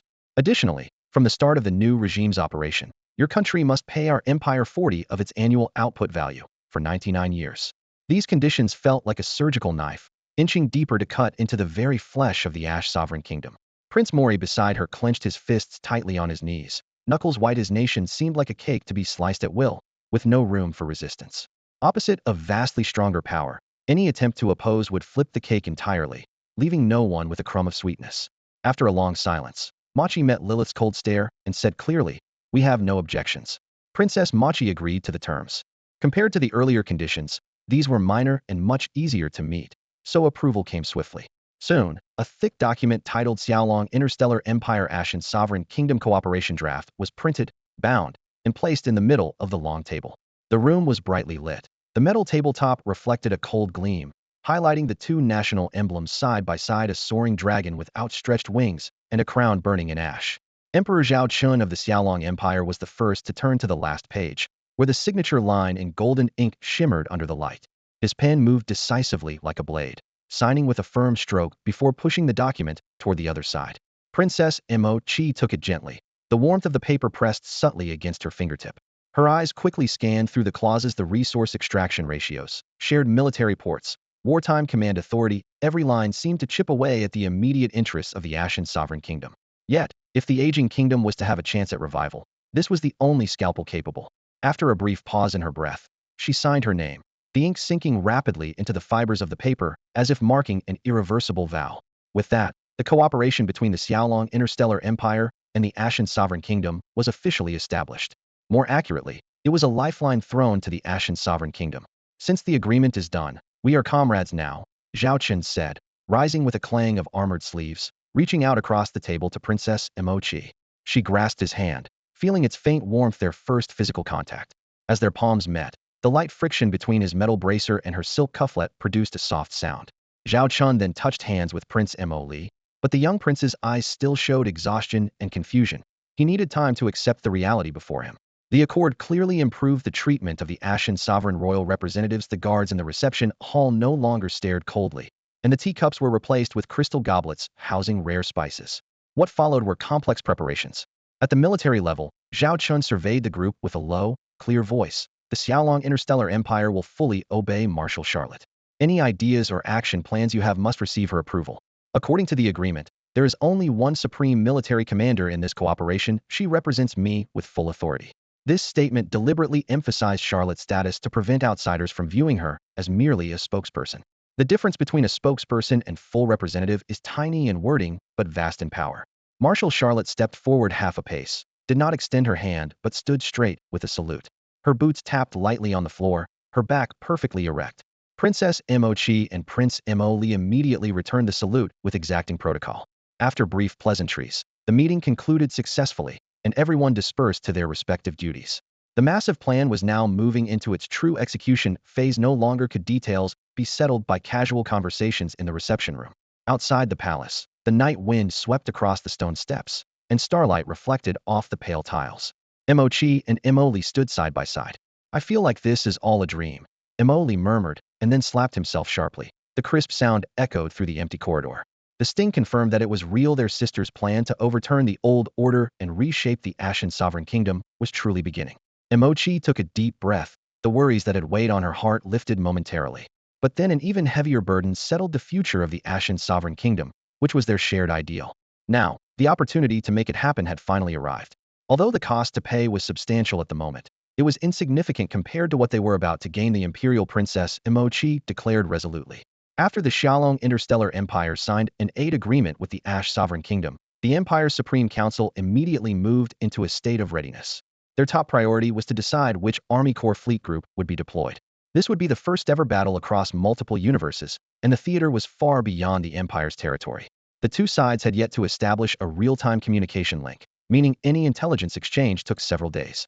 If a commander lacked autonomous judgment and an ability to oversee the entire situation, precious opportunities would be lost while waiting for approvals. The ideal choice was undoubtedly Marshal Charlotte. But at present, she had to stay in the imperial capital, managing 3 potential battlefronts simultaneously. Any absence on her part would destabilize the whole operation. As Emperor Zhao Chen and Charlotte exchanged a long glance, considering backup candidates, a sudden image appeared on the communication channel. Chu Xian, are you volunteering to lead the Xiaolong 2nd Army Corps Fleet Group to the Ash Sovereign Kingdom's battlefield? Zhao Chen focused on the calm face on the holographic screen. Yes, Marshal Chu Xian answered without hesitation. Your reasons? First, my combat experience is more than sufficient to support a large-scale war. Second, no one in the Empire knows the sector controlled by the Ash Sovereign Kingdom better than I do. Others would have to spend time getting familiar upon arrival. I can hit the ground running at least a month in advance. On the battlefield, that month can make a huge difference. Her voice was crisp and confident. Therefore, I am the best candidate. Zhao Chen paused thoughtfully, then glanced at Charlotte. When it came to military decisions, he always respected the Marshal's professional judgment. You are indeed the best candidate, but not the only option, Charlotte said in her usual rigorous tone. Submit a battle plan outline for the Ash Sovereign Kingdom within 3 days. 1 day is enough? Chu Xian shot back before cutting off the communication. The signal went dark, and the conference room fell momentarily silent. Admiral Qin Shou quietly asked, "So, is it decided then?" Essentially yes, Charlotte nodded. That incident in the Empire may have affected her, but judging by her performance just now, she is choosing to prove herself on the battlefield, not run away. Zhao Chen agreed with the Marshal's assessment. Chu Xian's state was clearly different from before, sharper yet steady. Next came troop deployment. According to the plan, 5 million interstellar warships needed to be dispatched first. The Xiaolong 3rd Army Corps Fleet Group currently had 3 million, still short by 2 million. Charlotte raised her hand to bring up the troop list. Activate the Xiaolong 11th and 12th Army Corps Fleet Groups. Zhao Chen looked slightly surprised. They're still in the reorganization phase. Nothing refines a new corps like the real battlefield. 2 fleets of 1 million ships each will just fill the gap, Charlotte replied decisively. This way, the 5 million interstellar warships would be completed. The Legion fleet groups participating in this military operation were finalized. Next, the Supreme Command of the Xiaolong Interstellar Empire immediately initiated the mobilization and allocation of wartime resources. Ship supplies, energy crystals, strategic weapons, and medical logistics all prioritized at the highest wartime standards for the front lines. After all, this was an unprecedented large-scale intercosmic war. If even 5 million star warships were lost, the Xiaolong Empire would be utterly incapable of fighting again. Marshal Chu Xian uploaded multiple combat plans targeting the Ash Sovereign Kingdom almost simultaneously into the Supreme Operations Database. Never just one plan. Having commanded countless interstellar battles, she never put all her chips on a single strategy. Soon, Grand Marshal Charlotte and Emperor Zhao Chen jointly confirmed the top command structure for this mission. 1. Commander-in-Chief Marshal Chu Xian, Commander of the 2nd Legion Fleet Group. 2. Deputy Commanders Marshal Huang Xiaoding, Commander of the 11th Legion Fleet Group, and Marshal Yi Xiaotong, Commander of the 12th Legion Fleet Group. Once the appointments were confirmed, Chu Xian summoned the 2 newly promoted female marshals into the strategy conference room. The sealed portholes blocked outside views, and the 3 sat together for a full 3 days. Only the delivery robots brought meals in and out, while encrypted messages continuously streamed to the Empire's intelligence network. Nothing else disturbed the silence.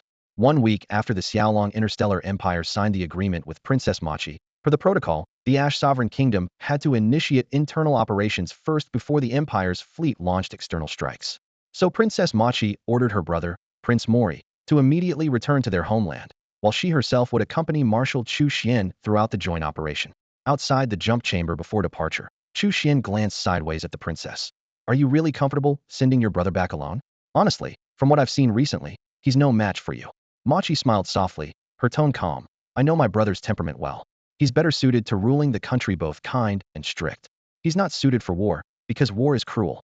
But one thing you can rely on, he will never betray his original intentions. Even in the face of death, he fears nothing. Chu Xian raised an eyebrow. But will those left behind trust him? It doesn't really matter whether they do or not. Machi shook her head. Before coming to the Empire, I made sufficient arrangements. What Mori carries back with him is a supplemental plan I personally wrote. Those who share my resolve are embedded at all levels when they see Mori. They'll recognize my judgments and know exactly what to do next. At that, the prince's gaze burned brightly. I only hope the Legion fleet groups, led by Marshal Chu Xian, won't let us down when the time comes. Chu Xian closed the holographic terminal in her hand, her tone firm and concise. The Xiaolong Interstellar Empire's Xiaolong Legion fleet group has never let anyone down. Marshal Chu Xian said firmly. After nearly 2 months, Prince Mori of the Ash Sovereign Kingdom finally stepped through the star gate back to his homeland. The familiar belt of stars shimmered before his eyes, yet an unprecedented sense of estrangement welled up inside him. Compared to the bustling star regions of the Xiaolong Interstellar Empire, everything here seemed like a distant shadow lost to the long passage of time.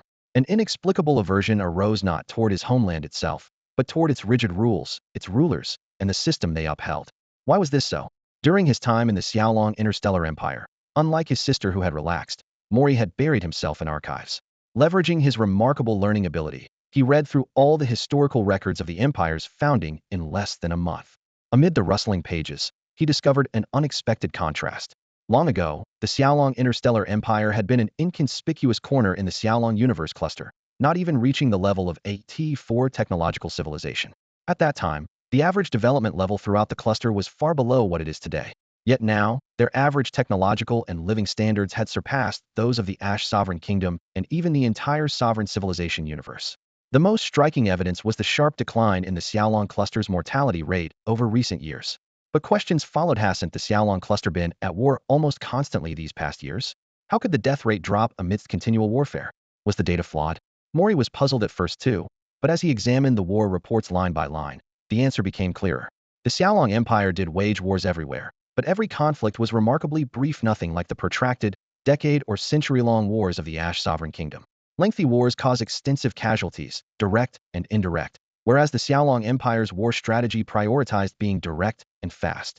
Direct meant concentrating firepower only on critical military targets, starports, stargates, military bases, even the capital system. Fast meant ending wars in the shortest possible time. The average campaign lasted less than a year. Such brief conflicts had minimal impact on civilians' daily lives. Some planets far from the front line only learned through official notices that their universe had changed hands. Another key point: after gaining direct or indirect control over a universe, the Xiaolong Empire did not plunder resources recklessly like most interstellar civilizations that exploited their conquests for short-term gains. This approach allowed the victor to secure ample resources swiftly to replenish war losses, and sometimes even profit handsomely. For a long time to come, the defeated cosmic territories would suffer from poverty, resource shortages, and the loss or destruction of production tools, leading to many natural and even man-made casualties. But the Xiaolong Interstellar Empire refused to follow the old path of killing the goose that lays the golden eggs. They controlled only a portion of the critical resources, always leaving enough land, minerals, and energy for the locals to survive. They even sent technical teams to help repair waterworks and rebuild factories, choosing steady, long-term growth over one-time plundering. The satellite regimes nominally under Xiaolong's rule restrained their oppression of ordinary people due to the empire's public commitment to opposing extreme slavery and mass slaughter. Compliance with this baseline became a key criterion for the empire's investments and collaborative efforts, resulting in a general improvement in living standards across the star systems they touched. Noticing this subtle shift, Crown Prince Mori's previous beliefs were completely overturned. War, when guided by a strong yet restrained ruler, could actually become the starting point for peace and prosperity. The Ashen Sovereign Kingdom, just as his sister had said, was rotten to the core. Bureaucrats were thoroughly corrupt, the starport was falling apart, and atmospheric emission controls were a sham. To reverse this decay, the old system had to be uprooted entirely and rebuilt with external help. That external help was undoubtedly a clear, life-giving source: the open and mature system of the Xiaolong Interstellar Empire, along with its vast economy powerful enough to reshape any small nation's fate. With this realization, Crown Prince Morris' resolve became rock solid. No matter the cost, he would help his sister carry out their plan. Now, following his sister's orders, he was laying low at a starport on a busy star system within the Ashen Sovereign Kingdom, waiting for a contact. Besides posting a few vague recruitment ads on information networks and sending brief messages to several secure channels, he had done nothing else. The first step of the mission was simply to sit quietly in a corner of a space-facing restaurant near the starport's edge. Through the holographic glass, he could clearly see the blinking navigation lights in the docking area, the occasional passing of hull maintenance arms droning mechanically. Though this starport was the busiest in the kingdom, it paled compared to the second and third-tier ports he had seen within the Xiaolong universe cluster. Time slipped by silently like an undercurrent. and even the restaurant's ceiling lights dimmed slightly. Just as Mori was about to lose patience, a man with an unremarkable face, so forgettable he could easily disappear into the crowd, slid into the seat across from him without a word. His gaze flicked over the glass of water on the table, and he got straight to the point. "What's your favorite number?" 44. Mori replied without hesitation. It was the code agreed with his sister. A flicker of confirmation passed through the man's eyes before he stood up. "Follow me."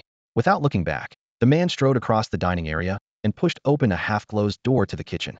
Mori then noticed the man was wearing the kitchen's dark gray uniform, stained with detergent spots at the cuffs. They twisted left and right through a narrow corridor cluttered with thermal boxes and spice containers, the scent of grease mingling with aromatic spices growing steadily stronger.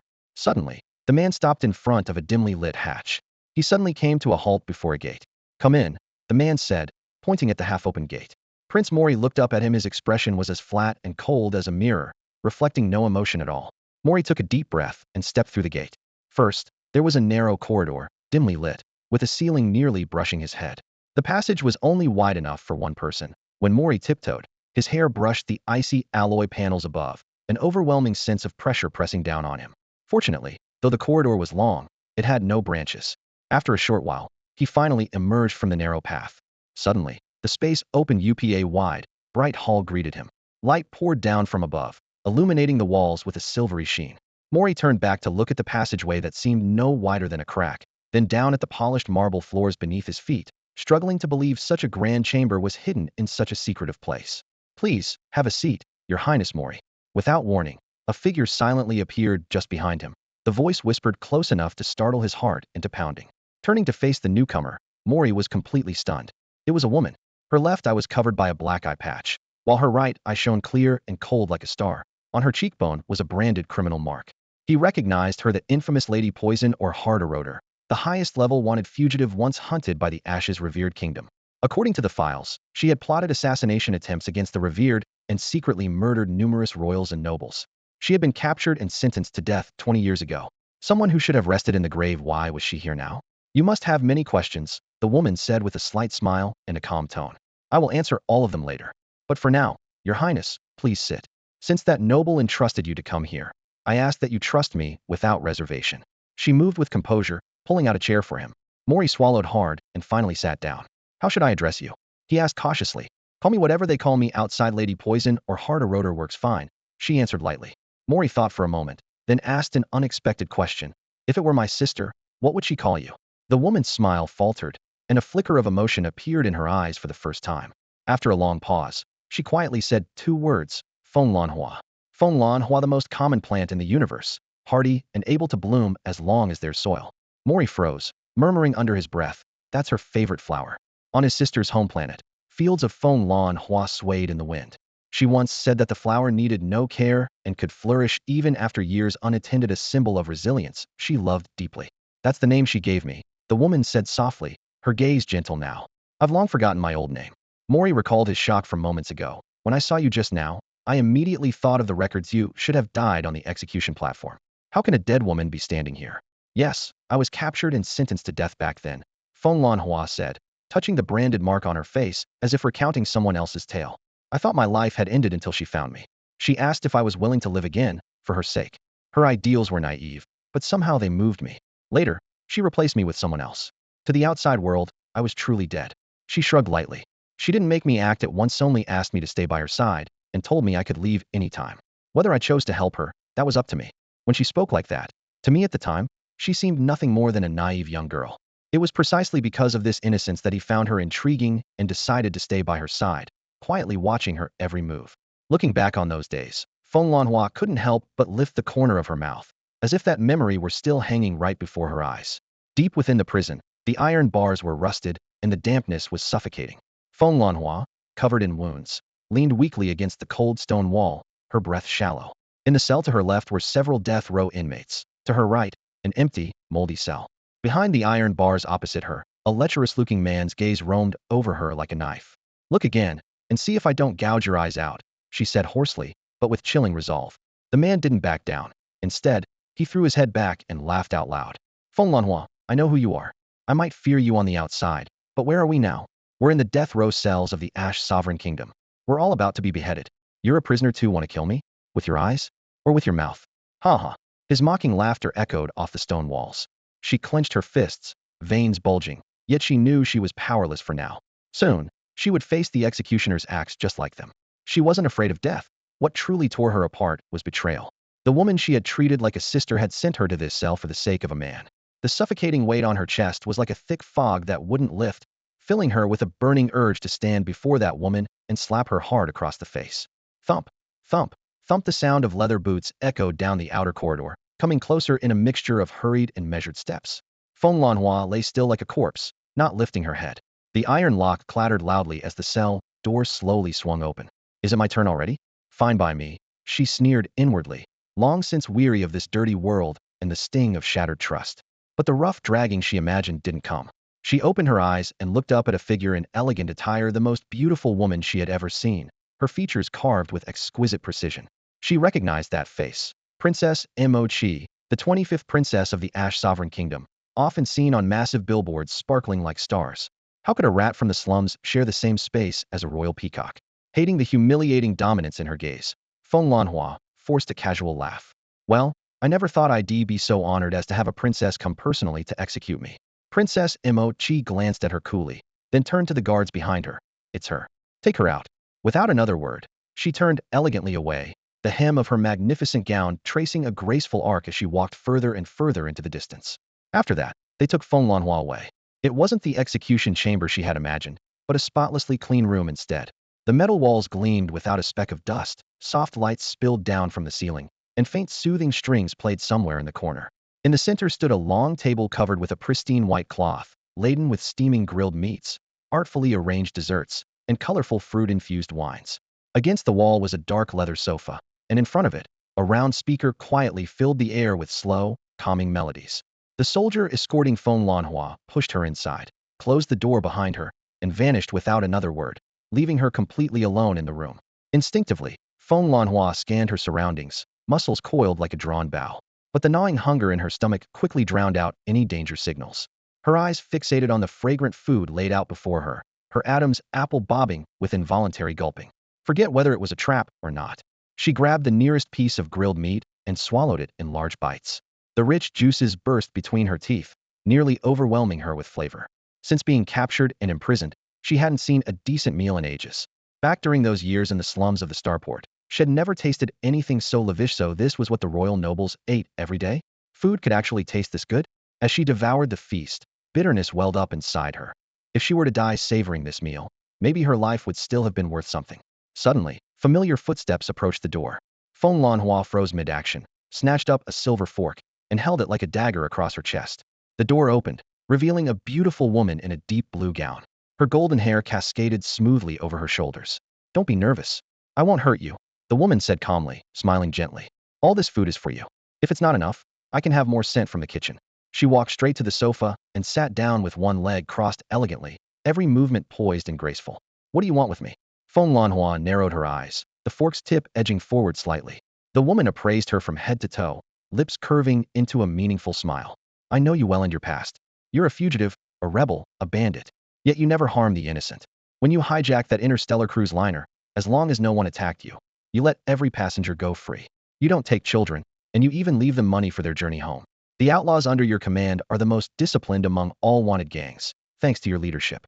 If a job violates your principles, no amount of money makes you take it, corrects 19? The last alphanumeric staggered in the air like a punch to Feng Lanhua's chest. That was the number stamped on the collar tag at her neck. She had been a slave since birth, never given a real name, and over time everyone just called her that. Why bring me here? She gripped the fork and knife tightly, her eyes sharp and wary. There was no such thing as a free lunch, especially not with these blood-sucking nobles. If this princess hadn't been so beautiful, she would have already shoved the utensils down her throat. I want to make a deal with you. The woman introduced herself, Princess Mocha, her voice still soft and composed. A deal? I never negotiate with your royal kind. Feng Lanhua rejected her outright. Don't be so quick. Just hear me out. First, I can give you a completely new identity. You won't be a fugitive anymore. Second, I need your help with a few tasks. Machi leaned forward slightly, her violet eyes fixed on Feng Lanhua. I can't reveal the details yet. For now, you'll just follow me around as a kind of bodyguard. If, after a few months, you still don't trust me, you can choose to leave. The voice of Princess Machi was calm and measured, but carried an undeniable certainty. During this time, you have the full right to refuse anything I ask of you. What do you think? It's a very generous offer. I don't see any reason for you to say no. S19 lowered her head to think. Indeed, she couldn't find a reason to refuse. Yet deep down a lingering doubt whispered that such a perfect offer just doesn't come out of nowhere. Seeming to see through her hesitation, Princess Machi continued, don't rush your answer. You can stay in this suite for 24 hours. When the time is up, tell me your decision. I've also prepared a gift for you inside that room. You can eat first, then go have a look. If my presence makes you uncomfortable, they'll leave now. When you have made up your mind, just ring the doorbell at the entrance and I will return. While inside the suite, you can do whatever you want, but I advise against trying to run away. You won't get out. After finishing her words, Princess Machi gave a slight nod and turned to leave the room. Before stepping out, she casually added, I believe we'll have plenty of chances to talk later. I have a feeling we can get along well and become good partners. The door closed behind her. S19 watched her figure disappear down the corridor, her confusion only deepening. This woman was truly strange. Steam rose from the dining table as the silver fork pierced into the steak, juice oozing from the bite marks. S19 stuffed a piece of meat into her mouth, but couldn't help glancing toward the slightly ajar door inside. Princess Machi had mentioned the gift was in that room. What could it be? Jewels? Bars of gold? A bribe of some sort? S19 sneered inwardly. She was not the kind to be blinded by wealth. But curiosity eventually overcame her caution. She pushed open the door. The room was small and simply furnished, without a single valuable item in sight, only a single chair. And on that chair sat a woman, tightly bound. S19 stopped in her tracks, face frozen. The woman lifted her head, eyes wide with terror, struggling frantically, as if confronted by a demon from hell. S19 stepped forward slowly and pulled the gag from the woman's mouth. Immediately, the woman let out a hysterical scream. How are you here? You were already dead. The person before her was the younger sister S19 had once trusted most. Years ago, S19 had rescued her from a group of despicable men, saving her from becoming a plaything. Since then, they had been inseparable. After missions, S19 would always find warm food, clean bathwater, and carefully mended uniforms waiting. For someone like S19, who never knew her parents, this woman was her family. But reality struck her hard. This woman, who had once called her sister so many times, had betrayed her for a man. Why? S19's gaze was as cold as a blade. Just because of one man, you could abandon our sisterhood? Have you forgotten what you promised? We said we'd live our lives together. The woman curled up in the chair, still struggling wildly, her hoarse screams tearing through the air. It's not my fault. It's not my fault. I wanted a better life. What's wrong with that? He promised me that as long as I brought a large sum of money, we could settle on a beautiful planet. There, I would no longer be a fugitive. I could live happily by his side for the rest of my life. I didn't want to keep hiding in the shadows like a rat in a gutter. I just wanted a peaceful life. What wrong did I do? Hearing this, S19 lowered her head and smiled bitterly, a smile filled with piercing sadness. She stared at the woman she once regarded as a sister and said word by word, so you betrayed me? Took the reward money and left with that man, didn't you? Do you think you're justified? Don't forget, I saved you back then. If it weren't for me, you would have fallen into the abyss long ago. Sis, I know I was wrong. Really, I do. You love me the most. Please forgive me just this once, okay? Please. The woman suddenly sank to her knees, crying until her voice trembled. S19 smiled again, colder than before. Forgive you? Minutes later, S19 pushed open the door and walked out. Her uniform was soaked through with blood, stains trailing from her sleeves to her fingertips. She rang the doorbell, then sat down at the dining table expressionless, continuing to eat as if the hands dripping with her sister's blood didn't even tremble. Soon after, Princess Emochi returned. She glanced at the blood-streaked S19, then at the half-closed door, seemingly indifferent to what had just happened. She stood by the table calmly and asked, So, have you made up your mind? Do your earlier words still stand? S19 looked up. Words mean nothing. It's better to judge me by what I do, not what I say. Good. The princess nodded. Then we have a deal. Any other conditions? Yes. S19 tapped her plate. I want meals like this every day. No problem. And a bottle of wine with dinner. That's fine too. The princess paused, a faint smile playing on her lips. Don't you want to know what happened to that man? He's none of my concern, S19 replied coldly. Princess Emochi remained composed. He took all the reward money from your sister, the money you betrayed me for, and ran off. My people caught him. Now he's in a special place, at the mercy of men with unusual tastes. If you want him dead, I can hand him over to you. No need. S19 raised her wrist lightly, letting drops of blood fall onto the wooden table. Killing someone like that would dirty my hands. The princess studied her. Do you go by any other name besides S19? No. Since you'll be by my side from now on, I can't keep calling you S19. They'll give you a name. Whatever. Then you will be called Feng Lanhua. Feng Lanhua. S19 was momentarily stunned. At first, she had no reaction to the new name. Whenever Princess Emochi called her, she would freeze in place. But over time, she grew used to the name, and to the new life beside the princess. She gained a new name Feng Lanwind, a whole new life. More importantly, she gained a new sister. This time, she finally understood. True family doesn't just take height first asks what you need. From that day on, Feng Lanhua silently vowed in her heart to protect this new sister for the rest of her life. Hearing this story from the past, Prince Emoli looked at Feng Lanhua and asked, "So, you ended up choosing to stay by my sister's side?" Feng Lanhua nodded slightly, memories gradually surfacing. He had stayed by Princess Imochi's side for a full 6 months, serving as her personal bodyguard. During that time, he hardly performed any real protective duties. Instead, he accompanied her as they explored the imperial capital and the surrounding starports, the colossal, glazed greenhouses in the royal gardens, the ever-burning energy torches outside the noble council hall, the main battleships docked deep in the spaceport. These mission targets that once required desperate efforts to approach were now visible with just a turn of the head. Because he had changed his identity, and everyone was convinced that that infamous female bandit had long been brought to justice, no one would suspect a mere escort guarding the kingdom's princess. During their nights together, they often sat quietly on the terrace, talking under the moonlight. It was then that Feng Lanhua truly saw the real Princess Mochi. She held grand ambitions and wanted to completely reform the corrupt and filthy Ash Sovereign Kingdom. She repeatedly emphasized that people like Feng Lanhua were not hardened villains, but mostly driven to become pirates and bandits by sheer desperation. Their homeland was barren, their families starved, and the rulers exploited them layer by layer, leaving them no choice but to stray. Mochi understood all this, and that was why she wanted to rebel. At that time, Feng Lanhua thought she was naive, a princess without a proper fleet or real power. How could she possibly challenge the vast Ash Sovereign Kingdom? Even if the kingdom was decadent, it was still a monstrous giant spanning the stars, while they were no more than ants. Feng Lanhua simply did not believe she could succeed. But Mochi proved through her actions that she was no empty talker. Gradually, Feng Lanhua began to lend his aid. After all, she had saved his life, so working for her was hardly a burden. Besides, he already despised the kingdom itself.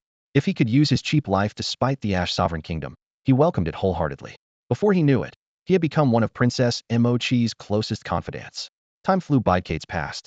Over these decades, Mochi tirelessly built a sizable resistance within the kingdom. Still, everyone understood that these forces alone could never topple the massive Ash Sovereign Kingdom, so most allies remained cautious and watchful. About a year ago, Mochi had laughed like a child in a secret room, telling Feng Lanhua, "The opportunity has finally arrived." But she didn't say what that opportunity was. Later events. Prince Mo surely knows all too well she found you, then took you to the fierce dragon cluster. It was only then that I realized the opportunity she referred to was none other than the Xiaolong interstellar empire. In that instant, Feng Lanhua truly grasped the depth of his shock. Here was an interstellar civilization he had never encountered in person, only knew slightly through dry reports, and which belonged to a completely different universe cluster. Yet Miss Machi treated it as the entirety of her bargaining chip. At first, he seriously wondered if the young lady was out of her mind. Yet he also understood clearly that once she made up her mind, no one could stop her. So Machi set out with Prince Moli, heading toward the Xiaolong universe cluster, while Feng Lanhua stayed behind. Before leaving, Machi explained every possible scenario in painstaking detail. The first, and worst case, she might never return. If that happened, the organization would automatically disband, and Feng Lanhua would regain his freedom. She even left a sizable inheritance in advance, enough to ensure Feng Lanhua could live comfortably and worry-free for the rest of his life. Her thorough foresight stirred both admiration and sadness in him. The second, more optimistic possibility. If negotiations with the Xiaolong Interstellar Empire went smoothly and they agreed to join their plan, there would be many unpredictable variables to handle. She outlined the principles to follow but emphasized that all critical decisions would rest entirely with Feng Lanhua trusted him that much. There was one key detail. If Prince Moli returned with her token, that would signify the plan's official launch, and everyone must obey the prince's orders from then on. At this point, Feng Lanhua suddenly glanced at Prince Moli, his look carrying a subtle warning and deeper meaning. But Moli was completely absorbed in memories of his sister, oblivious to the glance. He increasingly realized how little he truly knew Machi. During the Xiaolong Interstellar Empire period, whenever he asked about her experiences, she would just smile and say, "A woman should keep a few secrets to stay charming," brushing him off with that one line. No sooner had he finished speaking than the empty chairs in the conference room suddenly lit up with beams of light, like silent flares. Beyond the usual seats around the round table, the hidden fan-shaped outer seats were also illuminated one after another. In an instant, a dense array of holographic projections filled the room. Some showed faces openly and unashamedly. Others displayed encrypted images, reduced to blurred outlines. Those boldly revealing themselves were mostly star pirates or criminals wanted by kingdoms completely unafraid of exposure. The shadowed figures were much more likely to still hold status and power within kingdoms, carefully disguising their identities precisely because of that influence and authority. They supported Princess Moki's plan, but amid it all, they feared their identities might be exposed, causing unnecessary losses. After all, most were tied to powerful family clans, and no one wanted their personal decisions to bring disaster upon their entire lineage. Prince Mori snapped back to the present and scanned the room. Under the warm glow of the lights, a large round table at the center held a dozen core members, surrounded by a ring of seats that accommodated well over 100 people, their gazes all fixed intently on him. All right, this is everyone in our organization. Feng Lanhua, seated at the head, spoke first. Let's start with a brief introduction.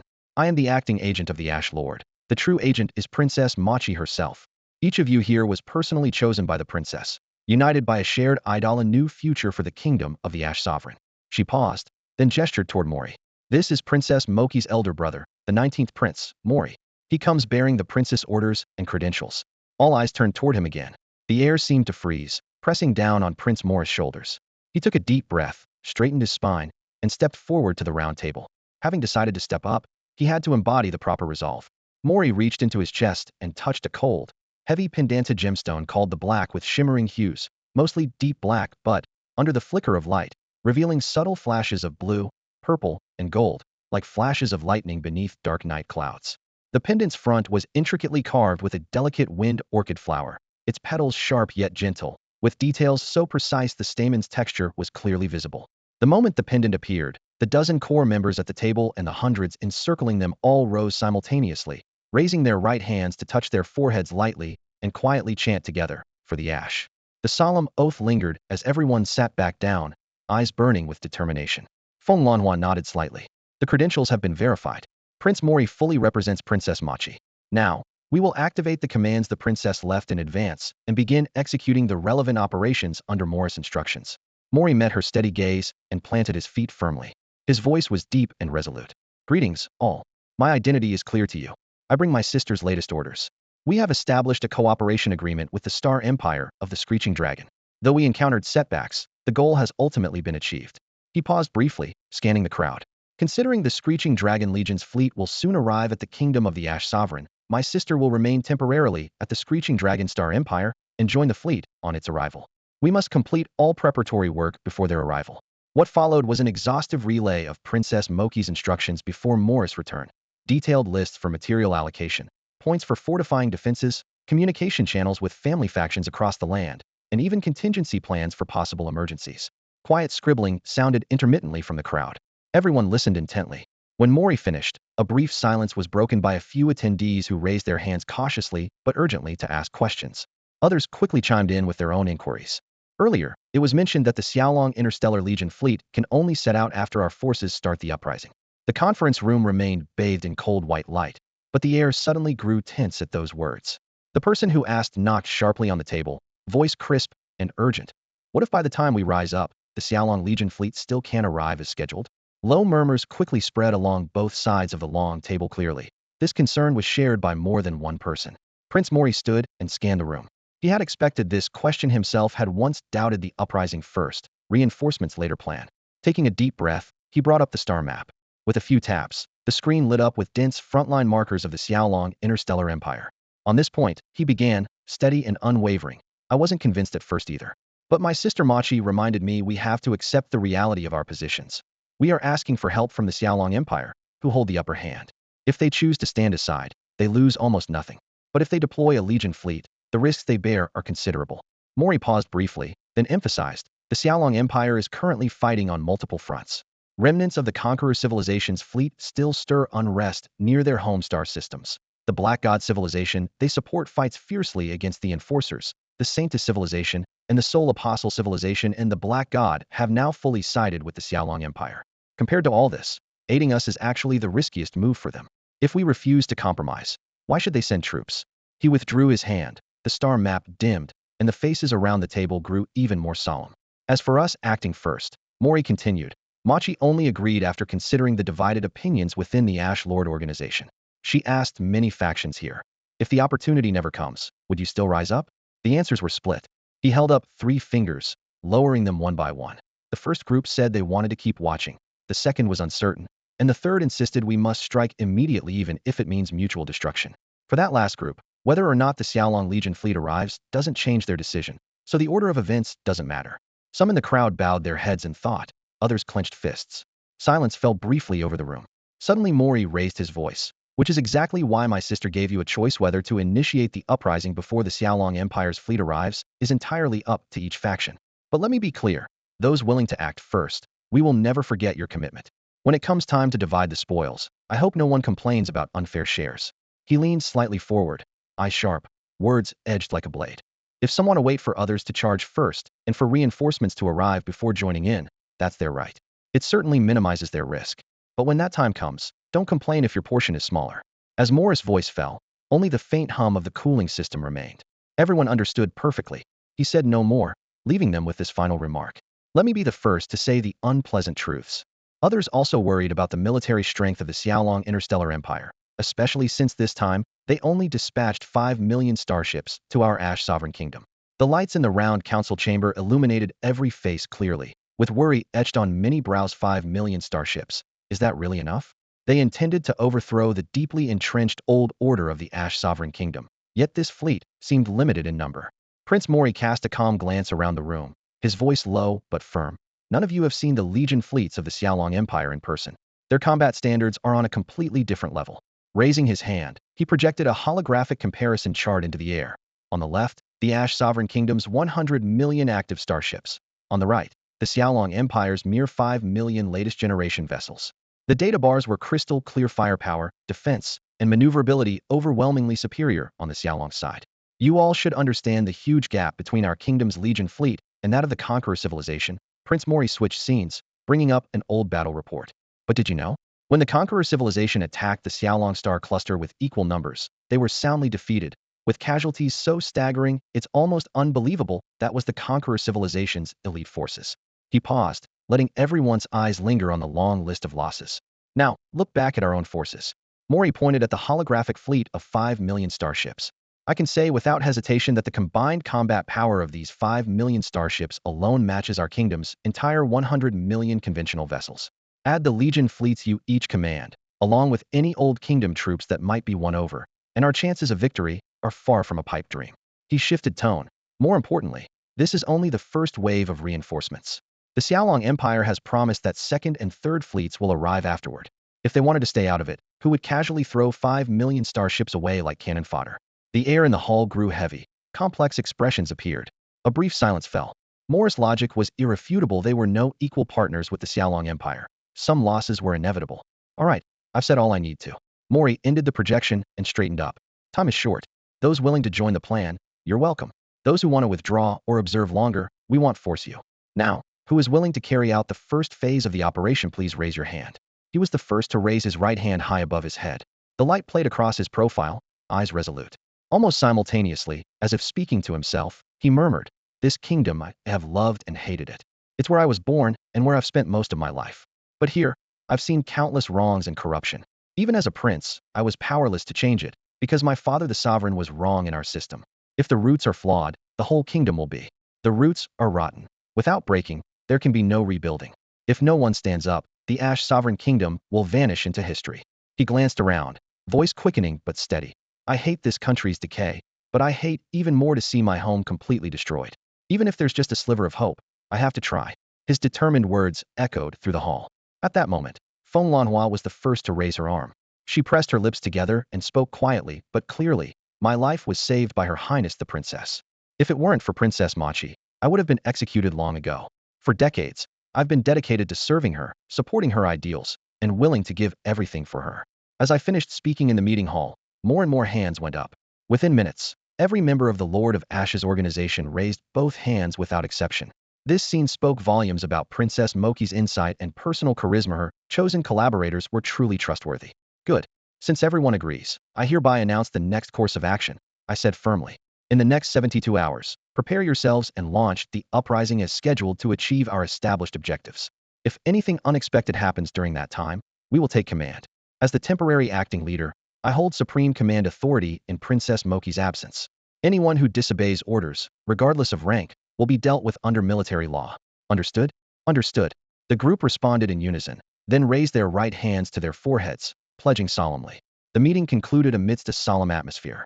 Prince Mori exhaled deeply, slid back into his chair, and gently rubbed his forehead, his expression complicated. Turning to Feng Lanhua beside him, he asked with a tentative smile, "Did I manage not to embarrass myself just now?" Feng Lanhua smiled gently. "Not but if I were to give you a perfect score, it'd be a 9. Mori chuckled wryly. "Come to think of it, didn't you also hold office in the Lord of Ash's kingdom? As a prince, I guess I should be familiar with big occasions like this?" Her gaze was kind and steady. Mori shook his head candidly. "Don't mock me. Although I'm a prince, my command skills aren't strong. I'm good at administration, keeping a territory organized, but I'm inexperienced at leading in war. I learned some when I was a frontline inspector, but it's far from enough." Feng Lanhua patted his shoulder seriously. "You'll have to learn well from now on. For the coming days, follow me, I'll teach you how to command troops in battle." With that said, Feng Lanhua led the way toward the narrow passage where Prince Mori had just entered. Because the corridor was tight, the two could only move single file. Before long, they returned to the back kitchen of the restaurant where they had been earlier. Waiting for them was the same person who had greeted Prince Mori. The three exchanged glances, and the guide led them further inside the kitchen. He brought them to an unremarkable small room filled with crates of food supplies. This was the supply route for ingredients, while another route on the other side was used to discard food waste and garbage. Turning to Feng Lanhua, he asked, "We take this way. Prince, is that all right?" Feng Lanhua smiled faintly. "That's fine." Mori waved his hand reassuringly. "Don't worry, the so-called garbage passage is actually quite clean. The waste is carefully processed, compacted into special containers before disposal, so there's almost no odor and no visible scraps." The guide approached some equipment nearby and expertly pressed a few buttons. A low hum of machinery filled the air.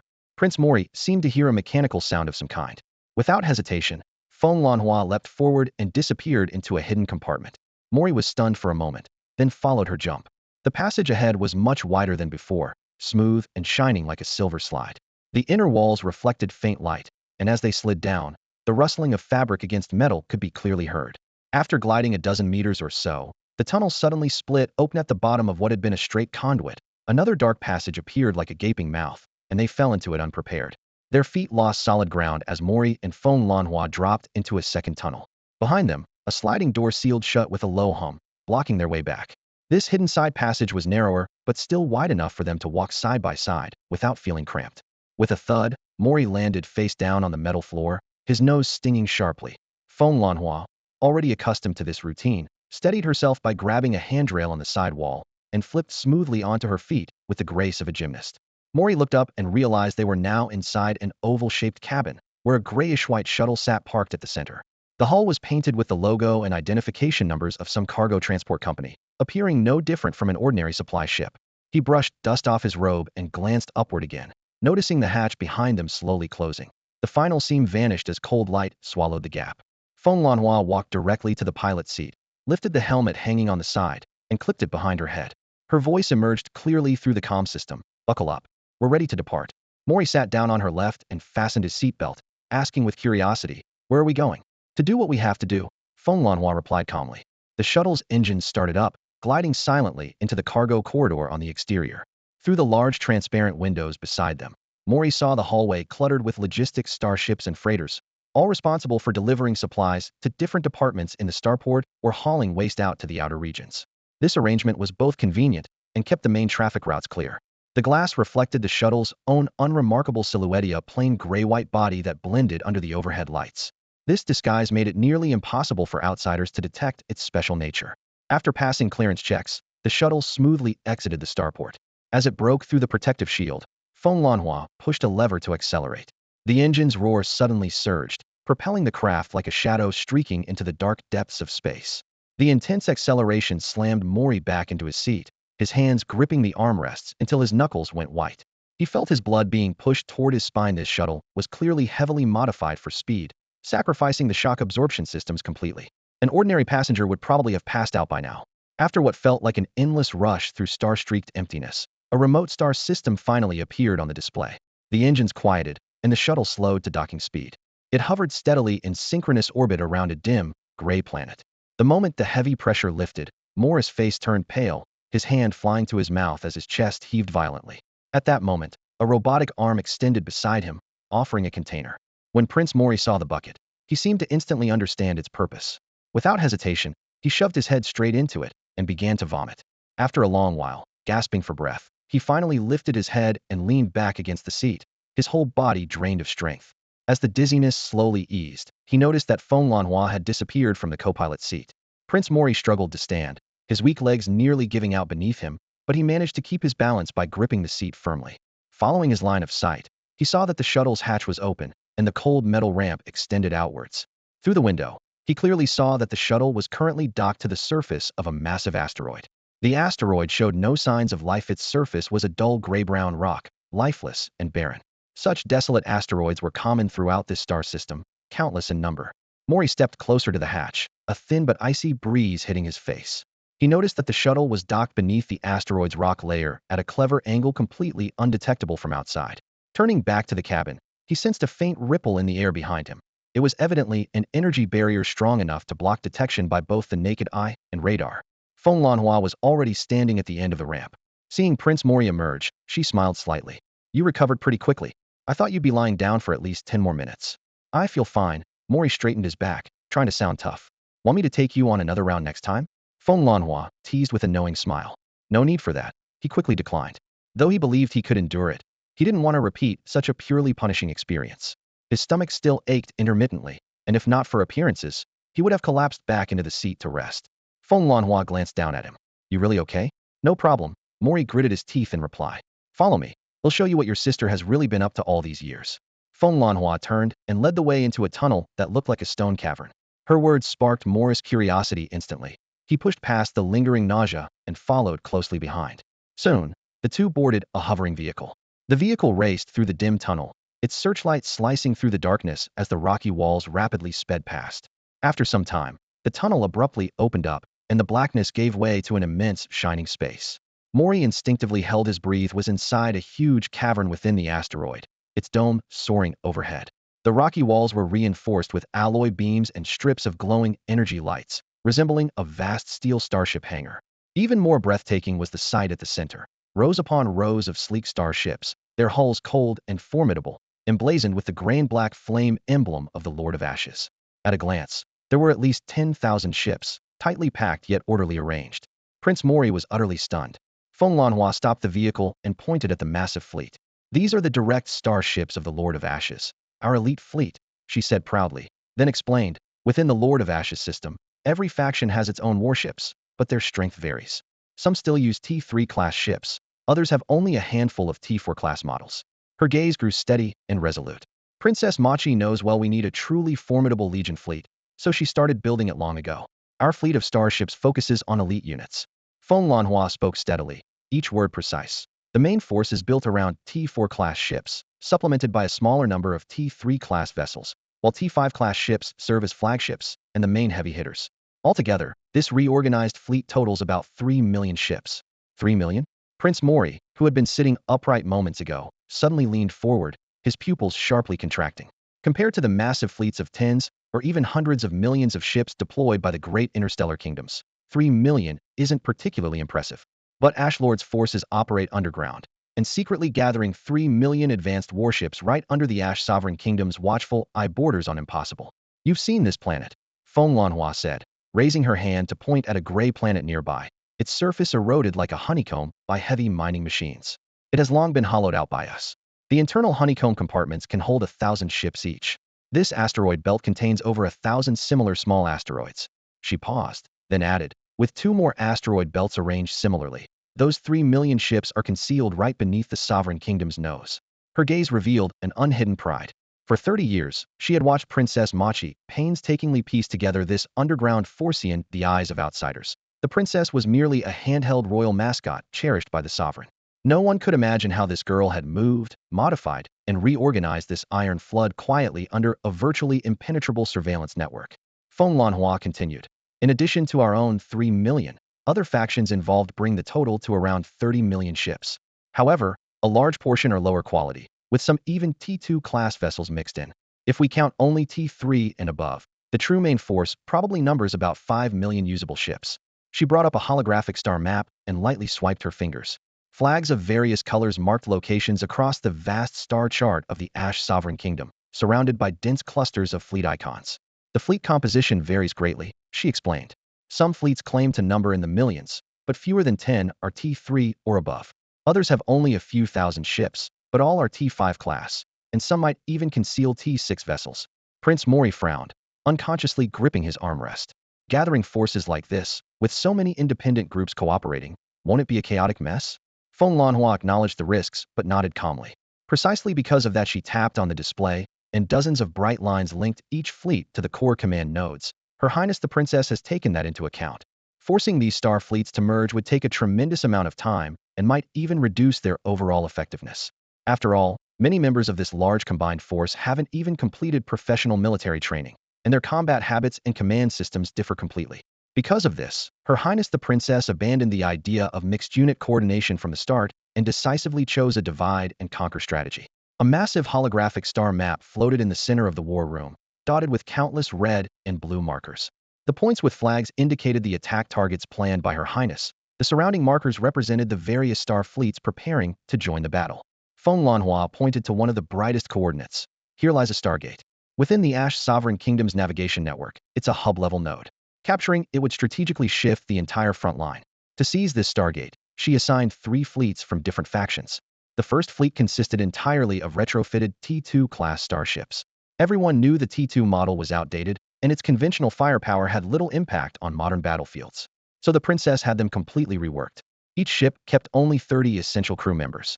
All unnecessary cannons and electronic warfare modules were removed. The freed-up space was packed with reinforced energy shields for speed boosts and loaded with high-energy explosives. This turned each T2 ship into a speeding projectile. If it could break through defenses to reach the target, a single self-detonation would deliver a blast rivaling a T4 battleship's main gun. They were tasked with the initial assault, aimed at demolishing defensive structures and ship docks. The second fleet was a standard combat group, responsible for taking control immediately after the Suicide Squad finished their strike, eliminating any remaining enemy ships, assessing whether to occupy or destroy the Stargate based on the situation. The third fleet served as reserves stationed on the outskirts. If frontline forces or firepower proved insufficient, they would step in. If enemy reinforcements appeared nearby, they would engage them head-on, even at full cost, to buy time for the main force.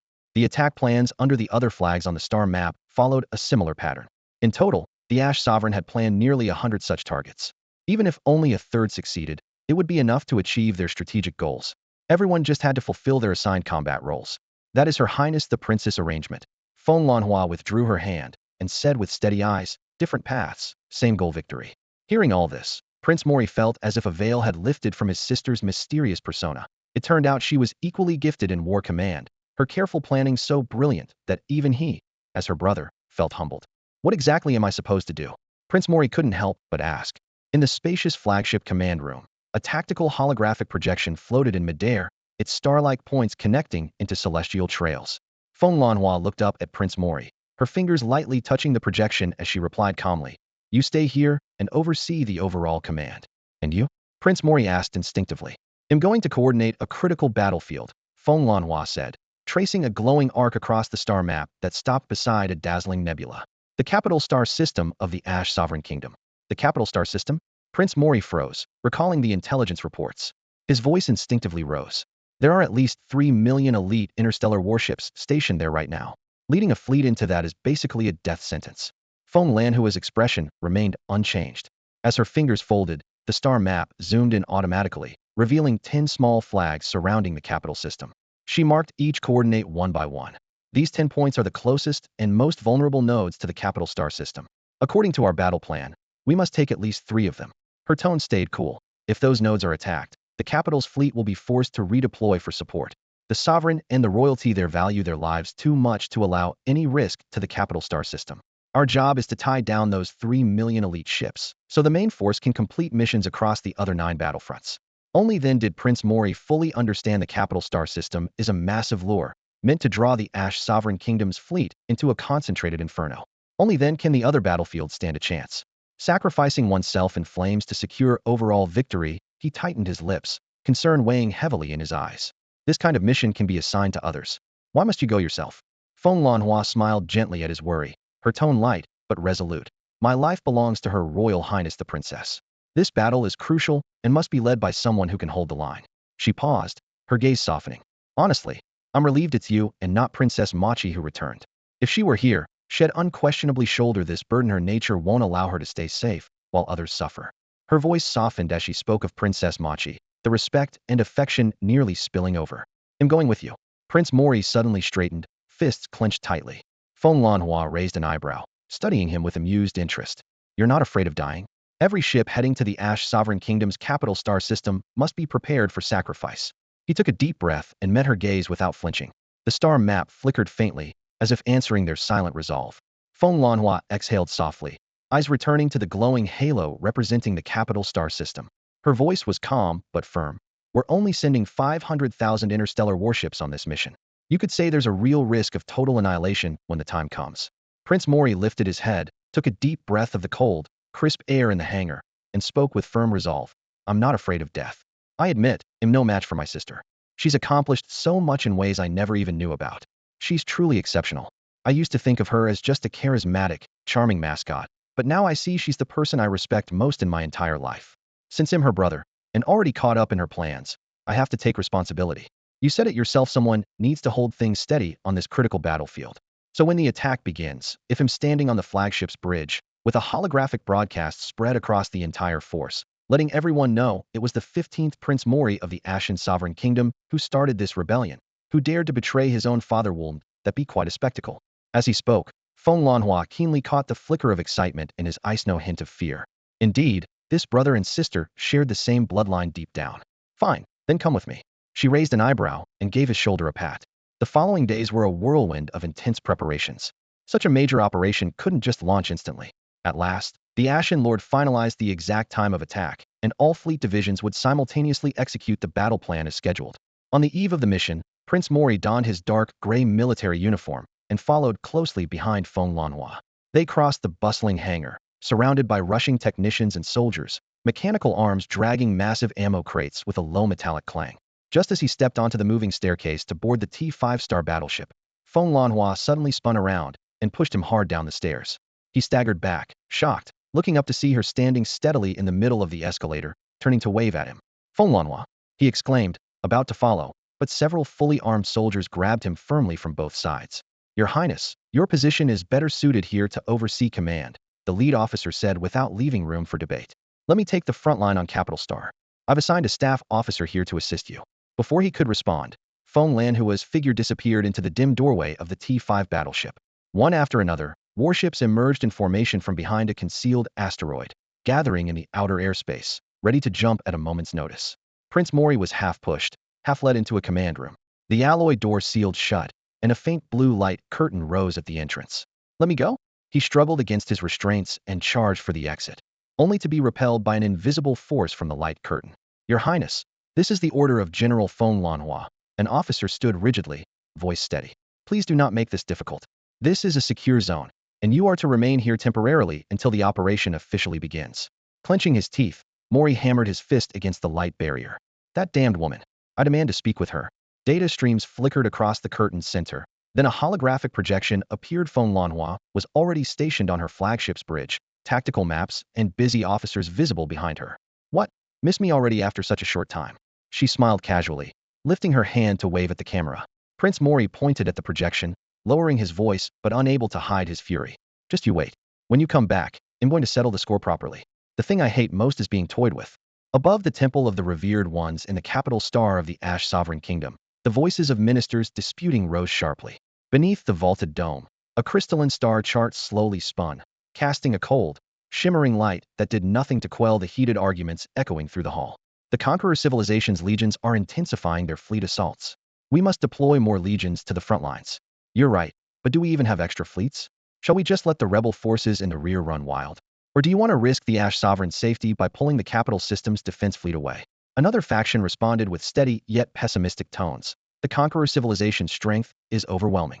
Not just our Ash Sovereign Kingdom, but probably none of the revered civilizations in this universe can stand against them. I advocate seeking peace talks as soon as possible. Indeed, an interjection followed. While the Conqueror Civilization wages brutal conquest, there are precedents of other interstellar civilizations capitulating and coexisting peacefully afterward. In mere moments, the temple was roiled by a tempest of debate between hawks, conservatives, and doves, their clashing voices reverberating against stone pillars along the corridors. The Ash Sovereign, seated high upon his obsidian throne, wore the grim countenance of iron. His knuckles clenched the armrests so tightly that his sudden heavy clap rang out like rolling thunder. Enough noise. His furious roar thundered throughout the hall via the amplification array. The uproar abruptly ceased.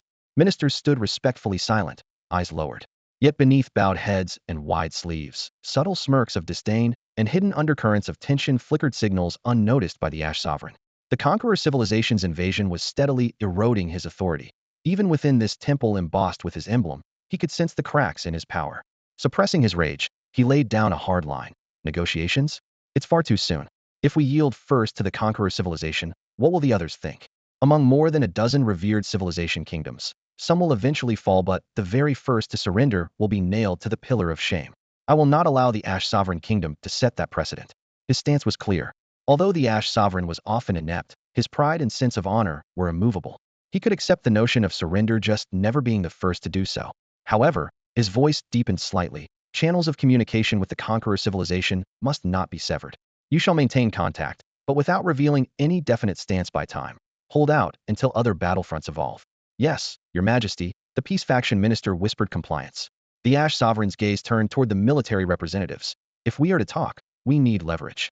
The front lines must not fall too quickly. Relay my orders without my direct command. No territory in our cosmic domain shall be surrendered lightly.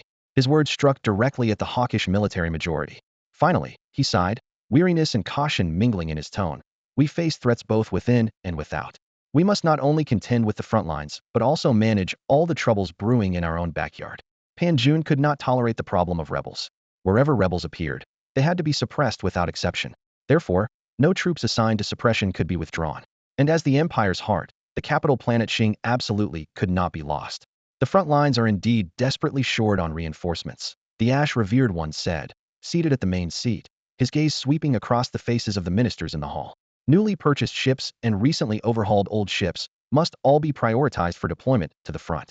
Execute this plan as instructed. To the ministers, these orders sounded no different from before, nothing but empty words. The pro-war faction knew clearly. How many ships could actually be assembled through purchases and repairs? At best estimate, only 300,000 to 500,000 ships would arrive at the front within a month. And of those, only about one-third would truly make it through layers of skimming and delays. Whenever someone presented this reality to the Ash Revered One, he would only respond vaguely and let the issue stall. Today's meeting was originally proceeding as usual, and everyone was preparing to adjourn. Just then, the temple doors burst open with a crash, and an officer rushed inside, dropping heavily to his knees with a tone of panic. Revered One, an emergency. Trouble outside. The Ash Revered One frowned sharply. What's the commotion?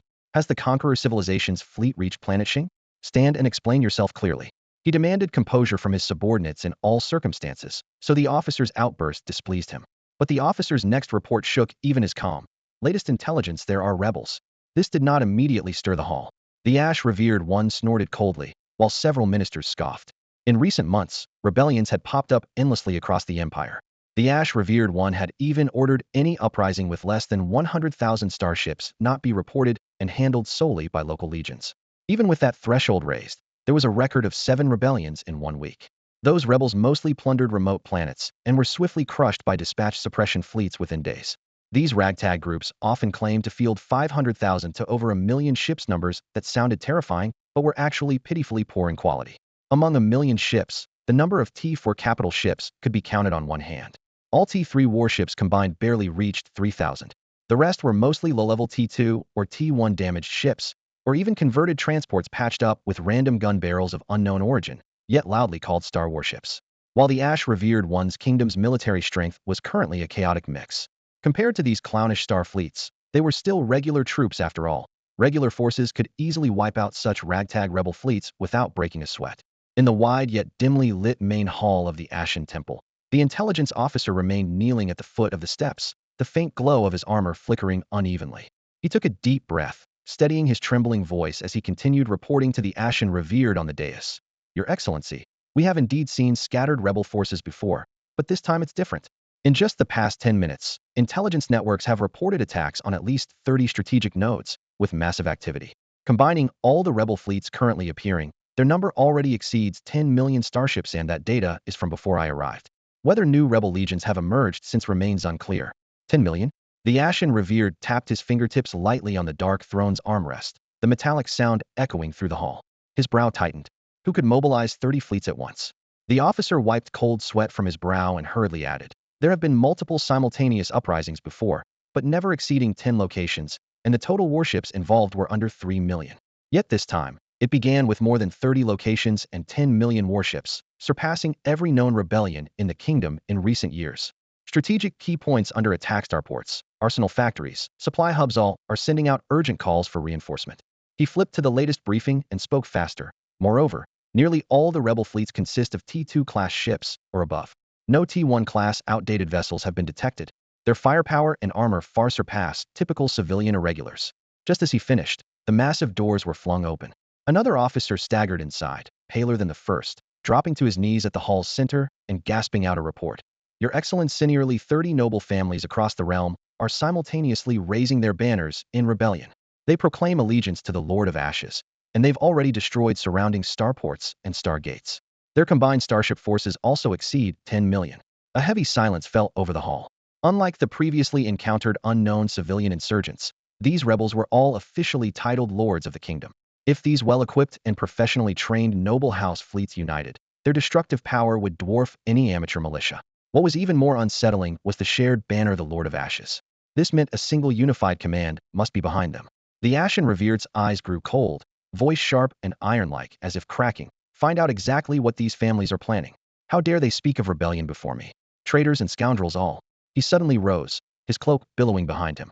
Dispatch Legion fleet groups to eliminate every one of these rebellious families immediately. Arrest every member of those families and send them back to the capital star. I want everyone to understand the price of betraying me. Their heads will form a dreadful meteor belt in low orbit around the capital star. Everyone was well aware of the terrifying meteor belt the Ash Sovereign spoke of. This was not the first time it had appeared. The Ash Sovereign had zero tolerance for traitors, especially those noble families who turned against him. Once their rebel fleets were destroyed, not a single family member escaped. All captives were brought back to the capital star, where their heads were displayed on massive platforms in low orbit, forming a blood-red ring circling the planet.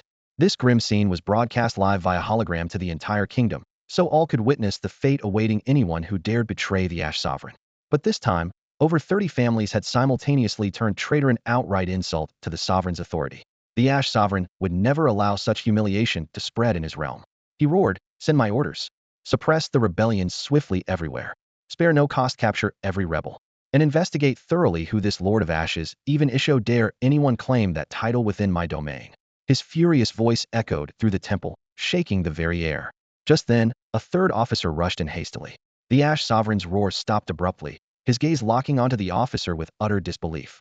The surrounding ministers fell silent, their hearts heavy. The rebel fleet had already surpassed 20 million ships, unimaginable enough. Now there were more? No way. Doubt flickered in their minds, but reality was unavoidable. The third officer hurriedly reported, "Commander, more than a dozen unknown Legion fleets have gathered around the capital star system. Several strategic facilities have come under fierce attack. Our defense fleets are engaged, but the enemy is ferocious, deploying a large number of Tier 2 suicide interstellar ships. Multiple locations have sent urgent distress calls. This time, the enemy's fleet may include as many as 10 million warships." Hearing this staggering number, the ministers were numb. Another fleet of 10 million ships? Who were these attackers? The Ash Sovereign's face darkened with rage. "Who dares challenge me?" The officer then displayed a video feed. On the hull of these enemy warships was an emblem strikingly similar to the Ash Sovereign's kingdom, but with one key difference: a figure waving a flag beneath which lay the shattered ruins of the Ash Sovereign's throne. The meaning of this emblem was clear. The first and second officers exchanged glances and said in unison, "The emblem on the rebel fleet we reported earlier was exactly this one. And now, we see the same mark again." The entire temple fell into an instant, suffocating silence, as if the air itself had frozen. Everyone contemplated the chilling possibility lingering deep in their minds that this betrayal was far more extensive and severe than they had imagined. The Lord of Ashes deployed a staggering 30 million interstellar warships to launch near-simultaneous strikes against over 100 targets, with even several key strongholds around the capital star system falling under attack. Such overwhelming force was nothing short of blatant domination. The Ash Sovereign bellowed, "Relay my orders immediately. Identify the true mastermind behind the Lord of Ashes at all costs. At the same time, crush all rebels in the shortest possible time.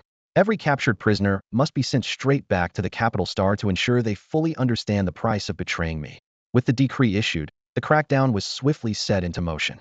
The sovereign designated the temple as the temporary military command center, placing a senior military commander in charge and commanding all departments to submit unconditionally to their orders. The Ash Sovereign gave a death warrant. The rebellion must be contained within 1 week and largely extinguished within 1 month. The uprising must not destabilize the frontline battlefields. Every critical strategic position under attack, stargates, starports, resource hubs, and industrial bases without exception had to be held at all costs. Should any breach occur, the sovereign vowed immediate accountability. Above the temple, a massive map of the Ash Sovereign's kingdom displayed rhythmic circular ripples emanating from numerous red dots. Larger ripples signified intense fighting, while faint waves indicated lighter skirmishes. Key strongholds were clearly marked in bright red. Hundreds of attack points were almost entirely clustered around starports, stargates, and industrial and resource facilities. The importance of each stargate varied. Main trunk stargates secured the entire kingdom's stargate network and were protected by heavy Legion fleets, while secondary stargates were guarded by local garrisons sworn to defend their posts to the death. Whether these defenses held ultimately fell on the frontline commanders' shoulders. As the war efforts were just beginning, a major problem became apparent: severe shortage of forces. This large-scale rebellion involved mostly second-generation warships out of the 30 million fleet, but also a significant number of third-generation vessels. Controlling the rebels required mobilizing a force between 5 to 10 million warships, but only 3 million vessels were immediately available. To raise more, the only choices were to draw from frontline battlefields or fleets in other regions. A general respectfully approached the Ash Sovereign, his tone grave. "Your Majesty, the warships we can deploy now are far from enough. Following your orders means pulling fleets from the front line or other critical positions, which requires your approval. But the Legion fleets at the front cannot be lightly withdrawn. If the Conqueror civilization detects any weakening on our side, they will seize the opportunity to launch even fiercer attacks." The situation was dire. A cold light flickered in the Ash Sovereign's eyes as he sank into deep contemplation. The frontline defenses could not be allowed to fail. The Ash Sovereign's gaze was sharp as a blade, fixed on the star map before him. His voice was low and cold. "You mention other places? What places? Where else can we pull Legion fleets from?" The general who had been singled out felt his chest tighten. After a brief hesitation, he lowered his head and said in a heavy voice, "The Legion fleet guarding the capital star system." No sooner had he spoken than he fell silent. As if struck by icy fear, to redeploy the Legion fleet protecting the capital star system was like touching a tiger's whisker. A single misstep could anger the sovereign, and there would be no way to make amends. The hall fell utterly silent. Historically, no matter the infighting or losses suffered by other Legion fleets, the Ash Sovereign had chosen to turn a blind eye. But the Legion fleet guarding the capital star system was an untouchable, sacred thorn, the very final shield protecting the sovereign's own safety, a line no one dared cross. This fleet boasted the most advanced star battleships in the Ash Sovereign's kingdom, and its officers and troops enjoyed the highest welfare in the entire military. Everyone understood the fleet's true significance. The Ash Sovereign's expression grew as cold and still as frost. After a moment of silence, he finally asked, "How many do you need to redeploy?" The Legion fleet in the capital star system numbered between 3 and 5 million star battleships. 3 million was the minimum operational force. The rest fluctuated based on ships in rotation or in repair. Yet the sovereign never allowed an excessive number to remain outside the capital system for long. Everyone understood what he was worried about. Upon hearing the question, the general felt a great weight lift from his chest. He immediately answered, 1 million, just 1 million star battleships will suffice. In truth, he knew the gaps at the various battlefronts were far greater, but he dared not ask for more, fearing the sovereign's suspicion. So he gritted his teeth and capped the request at 1/3 of the total force. The Ash Sovereign considered deeply, then spoke in a grave voice, "Very well. I agree. But this rebellion must be crushed." "Yes, sir." The general saluted respectfully, as if pardoned of a grave sin, and immediately set off to carry out the order. Soon, the stargates of the capital system shimmered in succession, as Legion fleets formed ranks and departed. A full million star battleships dispatched to various battle zones, pouring fresh steel into the wavering front line. The ministers breathed secret sighs of relief, generally believing that this massive uprising, called the Ash Lord Rebellion, might gradually be quelled once reinforcements arrived. However, at the outer edges of the capital star system, in a shadowed expanse of interstellar space, another power lay in wait. There, Admiral Feng Lanhua's fleets stood silent, like wolves hidden in the night, ready to bare their fangs. 500,000 elite star battleships, and in truth, another 3 million star battleships beyond that. However, all 3 million of those starships were T2-class vessels, so they were not counted among the 500,000 elite starships. Feng Lanhua's Legion fleet remained silently on standby, while the Ash Lord's forces opened fire across other battlefronts. She was waiting for the perfect moment to amplify their victory, and that moment had finally arrived. Report: 1 million starships from the Ash Lord Kingdom's capital star system have been redeployed to various battlefronts to suppress the rebellion. The adjutant hurried into the flagship's command room, and stood at attention before the holographic star map. Feng Lanhua looked up, a faint smile touching her lips as her gaze swept past the swirling nebula projection to rest on the enemy capital's marker. 1 million?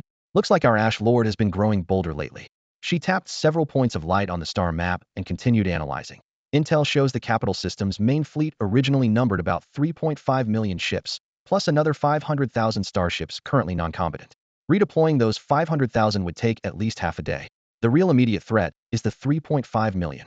The cursor blinked as the numbers adjusted. Now with 1 million pulled away, we only face 2.5 million Hedon. General, shall we strike immediately? The adjutant clenched his fist, his voice betraying an excitement he tried to contain. Feng Lanhua waved him off calmly with steady eyes. No rush. Let the bullets fly a little longer. The gift for the Ash Lord is far from fully revealed. Several hours later, as planned, the 1 million starships from the Ash Lord Kingdom's capital system began departing one after another, their warp engines trailing bright light streaks along the galaxy's edge. Just as the ministers inside the temple confidently believed the situation was under control, far worse intelligence suddenly shattered that illusion. In the center of the command hall, an encrypted video window abruptly popped up. In the past, the temple's rules forbade anyone but the Lord from freely accessing communications. All urgent reports were personally delivered by external officers. Now, with the temple temporarily converted into the Supreme Command Center for the suppression campaign, the Ash Lord had exceptionally lifted communication restrictions to ensure wartime efficiency. Having fought his own way up through the fires of war, he deeply understood the life-or-death value of real-time communication and had authorized this unprecedented openness. Still, even then, the military commanders would not send every piece of intelligence straight to the template was still the sacred domain of the Lord. Instead, branches of command were established well in advance outside the temple, where daily reports were screened and verified by strategic staff. Only the most critical and well-formed intelligence would be escalated to the temple for the senior generals there to symbolically finalize the plans. Unless it involves matters so critical that none of the branch command staff can decide on their own. And now, just such a situation has arisen. Report. The Ashen Sea system is under attack by rebel forces. An urgent message crackled into the main control hall, the duty officer's voice tense and rushed. The enemy has deployed nearly 1 million rebel fleet ships, launching coordinated strikes across multiple locations in the Ashen Sea. Local units are requesting immediate reinforcements. The electronic battle map flared to life, countless red markers spreading densely across the Ashen Sea system. The senior military leaders stiffened at first, then all at once turned their gaze toward the dark figure seated high at the end of the hall, the Ashen Sovereign. From a purely strategic standpoint, the Ashen Sea was nearly worthless, a barren star belt with no industrial base and lacking any Stargate hubs. But everyone present fully understood this seemingly ordinary star region was the Ashen Sovereign's origin. In the turbulent times when order was first established, it was in the Ashen Sea that he gathered his first fleet and swept across the stars like a gale, ultimately founding what is today the Ashen Sovereign Kingdom. It was not only his point of departure but regarded as the spiritual beacon of the entire empire. So, although the Ashen Sea had little economic or military value, everyone knew its significance to the Ashen Sovereign. In earlier years, he frequently returned there to stay. The long memorial corridors, the ring-shaped monuments, even the asteroid-sized statue of the Ashen Sovereign all bore witness to this place's extraordinary importance. And now, the rebel organization Ashen Lords had chosen this exact location to strike, their intent glaringly obvious: not to seize territory, but to publicly trample on the dignity of the Empire's founder. If the system fell, no one dared imagine how the rebels would desecrate the colossal statue and memorials. After all, the slap they dealt here would be a direct blow to the Ashen Sovereign's legacy. An awkward silence spread through the brightly lit War Council chamber. No one dared break it. All eyes fixed on the throne, waiting for the master's verdict. Time ticked on, so still it was only the hum of tactical displays that could be heard. The Ashen Sovereign's gaze was deep and inscrutable, as if weighing options or waiting for his subordinates to speak first. After several tense minutes, the atmosphere suddenly thickened. The Ashen Sovereign's expression darkened.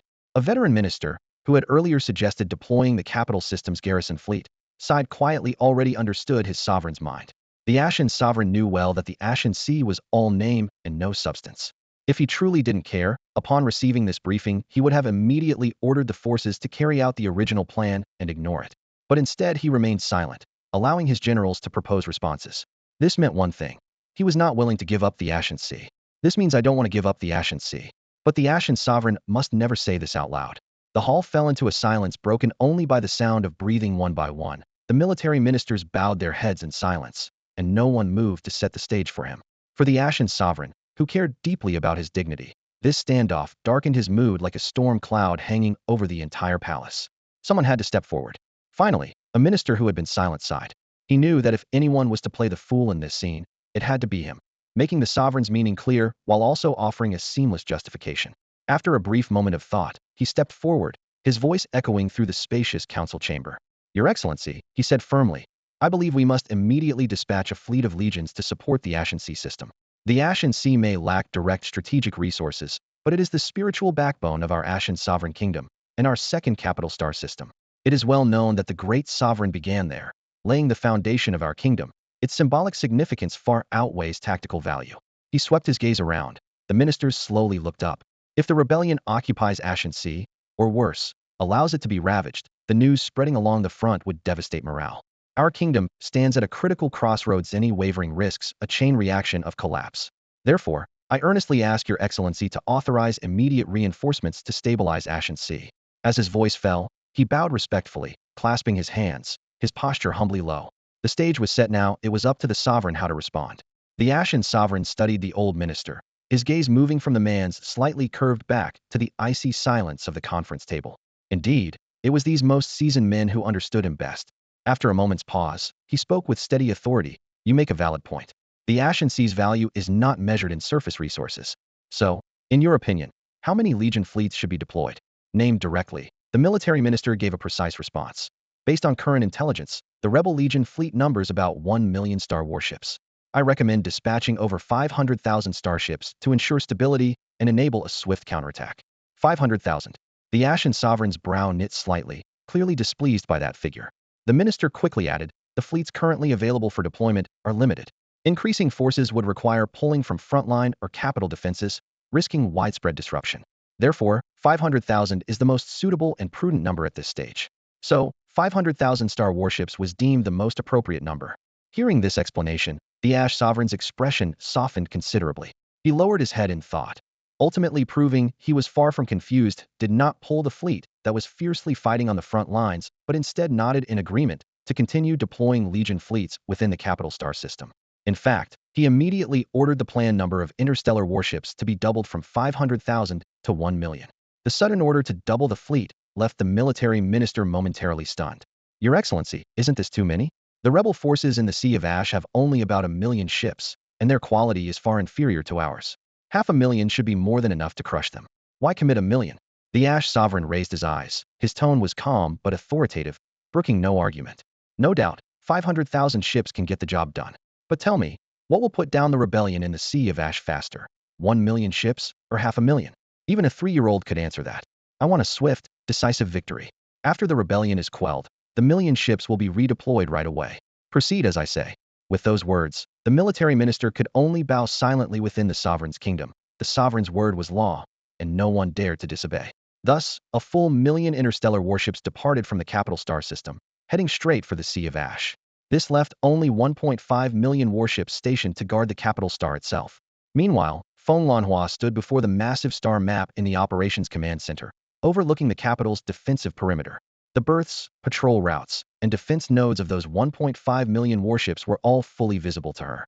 Although the enemy's fleet had been reduced from an initial 3.5 million to 1.5 million ships, the capital star was the kingdom's heart, defended by far more than just fleet-dense orbital cannon turrets, planetary shields, and ground defense grids, all top tier. Taking this place would be no easy task. However, Princess Machi had already arranged every strategic piece for this offensive several days ago. Report, ma'am. All preparations are complete. The adjutant approached briskly, voice low but excited. Feng Lanhua flicked the last cigarette, but from her fingers, a cold smile curling on her thin lips. Then let's begin. I've long wanted to drag the faces of those so-called bigwigs through the mud in this cursed place. At the Capital Star's security headquarters, the kingdom's core institution for internal security, the lights burned bright. In the central radar control hall, hundreds of officers stared intently at the glowing screens. This system covered the entire Capital Star. Any approaching interstellar warships were immediately detected and displayed to guarantee the star's safety. Could you guess what happens next? The situation outside was utter chaos.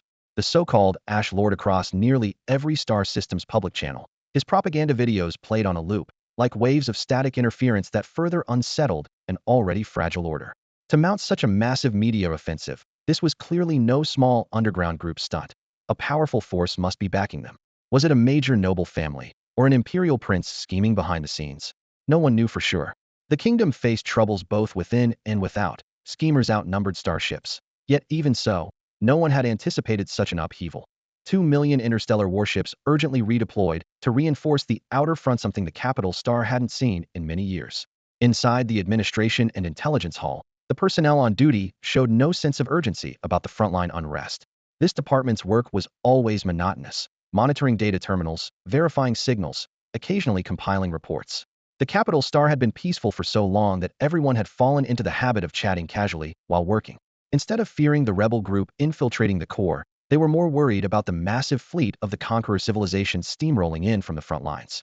So with drinks in hand and energy bars nearby, the staff relaxed with easy expressions, their conversations flowing back and forth. The metal door slid open, and a man in a dark gray uniform pushed a food cart inside. Under the rolling heated lids, silver trays were neatly stacked. Finally, if you'd been any later, I'd have starved to death. Please don't tell me it's that blasted snake grass again. I'm not biting into that crap one more time. The man carefully placed each tray on the console, wearing a gentle smile. Don't worry, today's meal is guaranteed to be your favorite. For 20 years, had been delivering meals on this floor, a familiar face in the department. As usual, he pushed the now empty cart to the door, turned back, and offered his trademark smile. Enjoy your meal. Then he quietly closed the door. So often heard, the on-duty staff couldn't be bothered to even look up. Huh, why is there a bump underneath this tray? A female operator frowned, running her palm over tiny raised dots, then hoisted the metal plate into the light. It should have been smooth there, but now a thin sticker clung to its underside. A dark gray background, a sharp crimson flame outlining a skull, the Ash Lord's emblem. Though officially banned from circulation, it had long been quietly shared among the people, and everyone recognized the symbol. A cold wave of fear instantly seized her throat. Suddenly, she hurled the tray far away, shouting sharply through the shredded silence, "Watch out!" Boom, boom, boom. Almost simultaneously, explosions rocked multiple key departments within the capital star. Though the charges were small, with blast radii of only 3 to 5 meters, they were enough to tear through flesh and instantly ruin nearby delicate instruments. Flames cast an eerie glow on the corridor's metal walls. The man who had just pushed the food cart now stood with his jacket off, revealing a black uniform underneath. On his chest glinted the Ash Lord's insignia, cold, shimmering emblem of faith. In the corridor outside, the man who had once delivered food now proudly bore the mark on his chest. He lifted his head proudly. Long live the Lord of Ashes. Almost simultaneously, every key department on the capital star was hit by similar surprise attacks. Explosions echoed continuously. Even the main control terminals at the Communications Bureau were shattered into sparks, leaving no means to send distress signals during those precious minutes. The entire administrative network went dark instantly, and no one could figure out what had happened. Meanwhile, at the edge of the capital star system's outer space, the Legion fleet commanded by Feng Lanhua quietly accelerated. Hundreds, even thousands of warships surged forward like unleashed beasts, charging straight toward the core planet. With the early warning systems already crippled, the defensive grid failed to issue a single alert. When the patrolling interstellar fleet finally detected the unfamiliar string of light blips on their radar, the entire crew froze briefly. Those ship hulls bore markings resembling royal insignias, making them hesitate to fire without orders and forcing them to urgently seek confirmation from their superiors. But the higher command was also under heavy attack, and their communication channels were reduced to harsh static noise. In those few commandless minutes, the best chances to intercept were wasted, and the initiative quickly slipped into the hands of the attackers. Final warning, identify yourselves immediately. The patrol fleet called out repeatedly, but the unknown fleet only accelerated. It wasn't until the hostile ships closed to close range firing distance that the defenders realized the danger was imminent and hastily activated their weapon systems. Yet before their formation could solidify, their firepower was scattered and disorganized, laser beams tracing erratic streaks through the vacuum, barely effective. The enemy's main force mostly consisted of T-2 class warships, with a T-4 class escort woven in every few ships. The T-4 escorts activated star shields, instantly projecting a translucent barrier that enveloped the surrounding T-2 warships. Though it could only hold for a few dozen seconds, it was enough for the entire squadron to force their way closer. Amid the alarm, a second emblem suddenly illuminated on the T-2 warship's hulls, the Lord of Ashes. Only then did the patrol fleet realize the unknown faction before them was the rebel organization that had been stirring trouble in the outer territories recently. But the realization came too late. One T-2 warship after another charged directly, shielded and ramming into them. Though the defenders also had star shields, those T-2 hulls were packed with high-energy explosives, each blast equivalent to a T-4 warship's main cannon. A dozen or more T2 suicide rams could take down an opponent's T3 or even T4 capital ship, a brutal but efficient exchange rate that shattered the defensive line step by step. Yet behind this was the grim truth: these were the warriors of the Lord of Ashes, resolutely embracing death to carry out the assault. The targets of these suicidal attacks were not just the patrolling star cruisers. Turrets, interstellar fortresses, and frontline outposts within the defense zone barely had time to fire consecutive shots before being rammed by T2-class warships loaded with antimatter, instantly turning into blazing fireballs. Twisted metal and shattered armor rained down like droplets.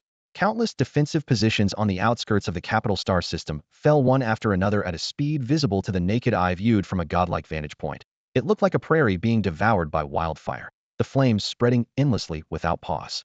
Minutes later, delayed battle reports were sent to the capital star shrine. The council hall was brightly lit, but the deities depicted in the murals appeared distorted in the flickering shadows.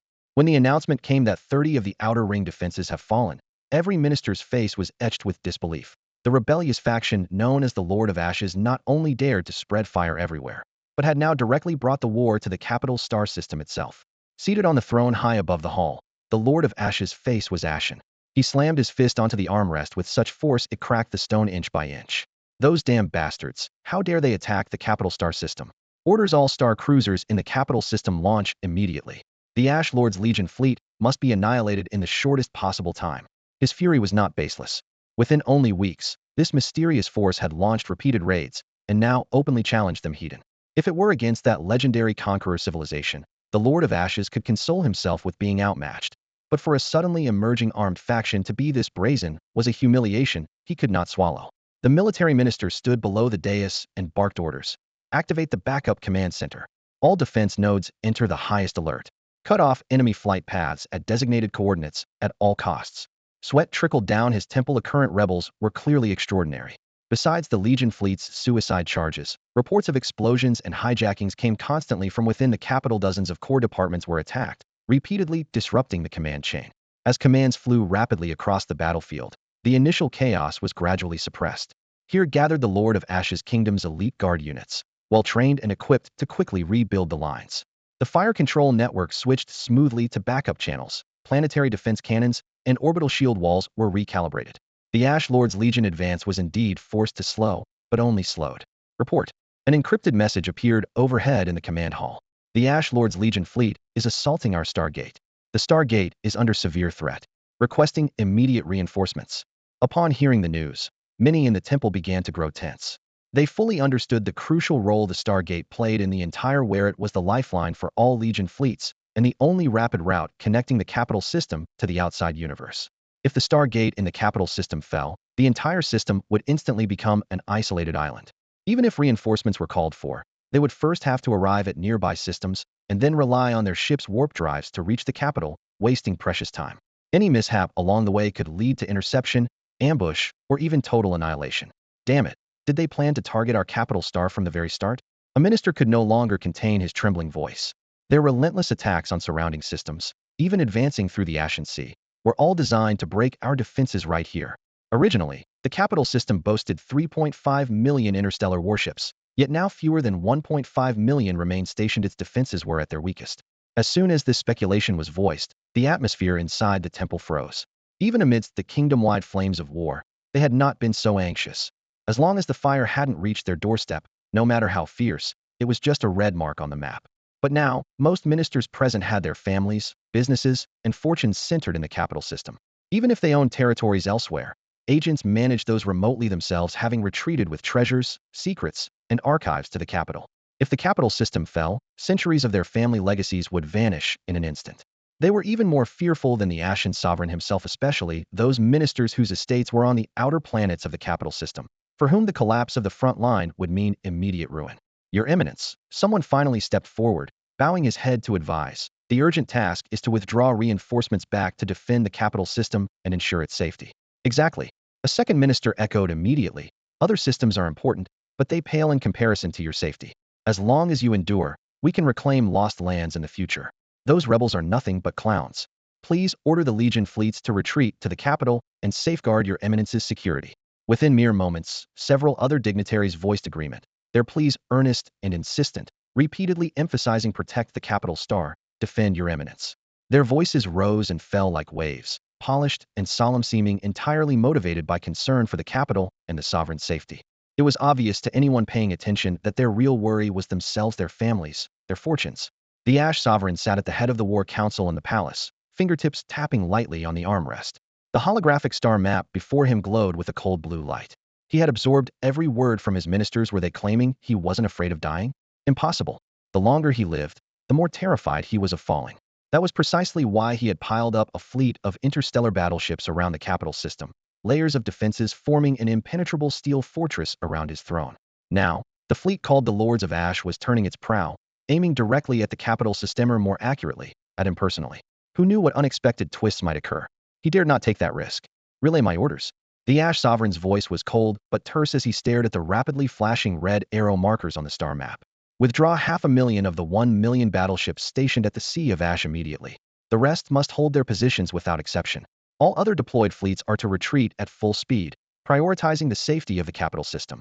The orders were given, and the ministers echoed their assent in unison. Their tense faces finally softened. So long as the Legion fleets guarding the capital system could pull back, the capital would be safe, at least. That was their certainty. Yet the war minister's frown deepened. To him, this was a blatant feint. The enemy appeared to be playing the capture the king first card, but in reality, they were baiting the capital system to trap the Ash Sovereign's fleets there.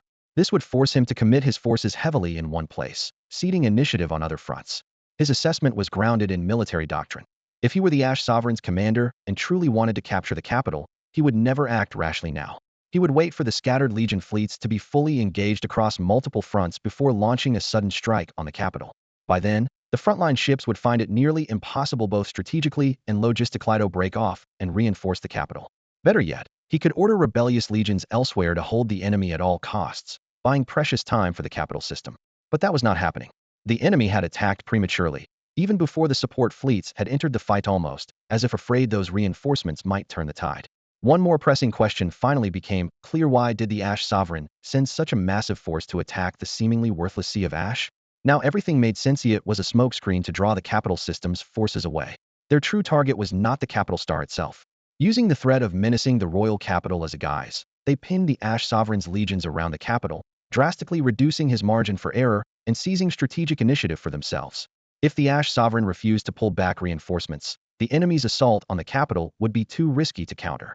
If he did retreat forces, defensive lines elsewhere would immediately weaken, allowing the Ash Sovereign's foes to strike and dismantle his forces one by one. The war minister lowered his gaze over the holographic star map, now glowing with a deepening red hue. He sighed inwardly. These people simply could not afford to lose this gamble. Their choices had long been set according to the opposing commander's plan. The military minister and general stood before the battle map, fully aware of this layer of scheming, but deliberately holding back. At this moment, he preferred to be the pragmatic one. If he exposed the conspiracy, the blame would fall squarely on him. By going along with the collective decision, any mistakes or failures could be shared among all, so why stick out and become the scapegoat? Nevertheless, the doubt pressing on his mind refused to fade. Who exactly was the mastermind commander behind the Ash Lord's carefully orchestrated plan? Every move was airtight, predicting, infiltrating, setting traps in seamless sequence. Within the entire Ash Sovereign Kingdom, he had only seen a handful of strategists, none comparable to this figure. This thought only deepened his curiosity. Putting that aside for now, the military quickly issued emergency recall orders to all external legions and fleet groups. At the same time, the Ash Lord's spies embedded deep inside the kingdom intercepted this message and passed it on to Feng Lanhua. Upon reading the secret report, a faint smile curved Feng Lanhua's lips. All of this had been calculated in their initial simulations. She immediately issued a final order to the assault group tasked with seizing the Stargate. You must capture the Stargate within 3 hours. Even if destruction is impossible, it must be rendered completely inoperable. No repair fleets are allowed anywhere near it. The video feed broadcast across the flagship's large main screen. The Ash Sovereign Kingdom's capital system's sole Stargate loomed like a colossal beast spanning space, surrounded by intertwined artillery fire. Energy blasts and missiles streaked through the darkness with glowing tails. Several nodes along the Stargate's outer ring billowed thick smoke.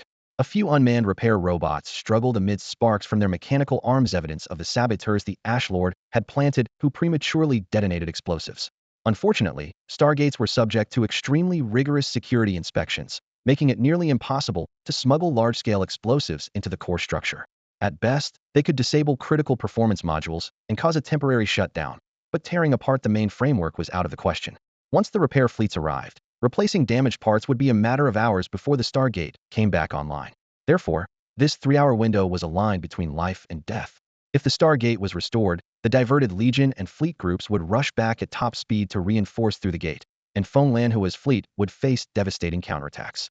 In her mind, the same warning bell kept ringing. This was the critical factor that could not fail. Feng Lanhua brought up the holographic map again, her gaze drifting repeatedly between the battle situation in the capital system and the front line across the Ash Sovereign Kingdom. The overall situation remained firmly on course with the Ash Lord's expectations, but this brutal battle was destined to last for days until the mysterious Screeching Dragon Legion fleet arrived. Only the Screeching Dragon Interstellar Empire knew exactly when, and they had revealed nothing. Taking a deep breath, Feng Lanhua's eyes grew steadily resolute. They had no choice but to keep fighting on. At this very moment, within the Xiaolong Interstellar Empire, inside a military-controlled star system, the 2nd, 10th, and 11th Corps fleets had all completed their assembly. 5 million interstellar warships were lined up in formation, their prow lights forming a steel corridor that stretched beyond the horizon. All of this was in preparation for deployment to the battlefield of the Ash Sovereign Kingdom. Marshal Chu Xian stood before the flagship's massive panoramic observation window, her gaze sweeping over the formidable array of ships. She glanced at the military timer strapped to her wrist. According to previous calculations, the flames of war within the Ash Sovereign Kingdom should have been burning for 3 days by now. Beside her, Princess Imo Chi stood resolutely, nodding slightly. My people will follow orders exactly. Timing will not be off. With no real-time communication possible between the two galaxies, Chu Xian and Imo Chi had long anticipated the chaos that the time difference might cause. So, when Prince Imo Li returned to the kingdom, they had agreed on the simplest plan: a countdown. From the moment Imo Li departed, the Ash Lord's forces would launch their uprising within the agreed time frame. The Xiaolong fleet would complete mobilization according to the same countdown. Aren't you worried at all? After all, the Ash Lord you personally founded is fighting for his life right now. Marshal Chu Xian glanced sideways. Imo Chi shrugged, offering a bitter smile. Of course I worry, but I'm here in the Xiaolong galaxy. Being anxious won't change anything. Everything must go according to plan. Do you think if I throw a tantrum or hang myself here, you'd disobey the Emperor's orders and depart immediately? Chu Xian shook her head gently. She understood Imo Chi, but knew even more clearly the duties of a soldier. The interests of the Empire and the Emperor's commands always came first. She checked her watch once more. 3 days remain. In 3 days, the fleet will depart on schedule. But I must remind you, Princess Imo Keef, when we arrive we find the Ash Lord has not launched the agreed attack. I have the authority to terminate this cooperation at once. Imo Chi met Chu Xian's gaze, nodding solemnly. The initiative was indeed in the hands of the Xiaolong Empire. She had no choice but to pray everything would go according to plan. As the atmosphere softened slightly, Chu Xian casually shifted to small talk. I heard you've already signed a major arms deal with our Commerce Department? 10 million T3 warships, plus 1 million T4, so that's quite an investment. Imo Chi acknowledged with a nod. Yes, but it's only a provisional letter of intent. I've also negotiated the details with your people. Whether this procurement plan will be finalized mainly depends on 2 factors. First, can we successfully control more than 1/3 of the Ash Reverent Kingdom's territory? If we can achieve that, there's no way I can convince the stakeholders of the Ash Lord to invest their accumulated wealth into purchasing millions of Star Dragon Empire's interstellar warships. In a softly lit reception room, the atmosphere grew heavy with these words. Princess Machi tapped her fingers lightly on the table, her gaze sharp and her tone carrying the urgency of a must-win mission. Besides that, she looked up toward Chu Xian across the table. There's a decisive factor: your command's Star Dragon Legion fleet's performance on the Ash Reverent battlefield. Most investors know almost nothing about Star Dragon warships. They won't place orders for millions based on my word alone. Marshal Chu Xian smiled faintly, sitting upright, as if commanding the entire Star Sea. That I can guarantee, she said calmly. As long as the campaign goes smoothly, your people will fall in love with the Star Dragon warships. They are masterpieces and blades Aliki. No one can resist their beauty and firepower. Her confidence was no accident. Since the first generation of Star Dragon warships debuted, she had fought alongside them, witnessing enemy vessels crumble before their might. The combination of cost-effectiveness and firepower was ingrained in her very bones. After a brief exchange of pleasantries, they both turned to preparations.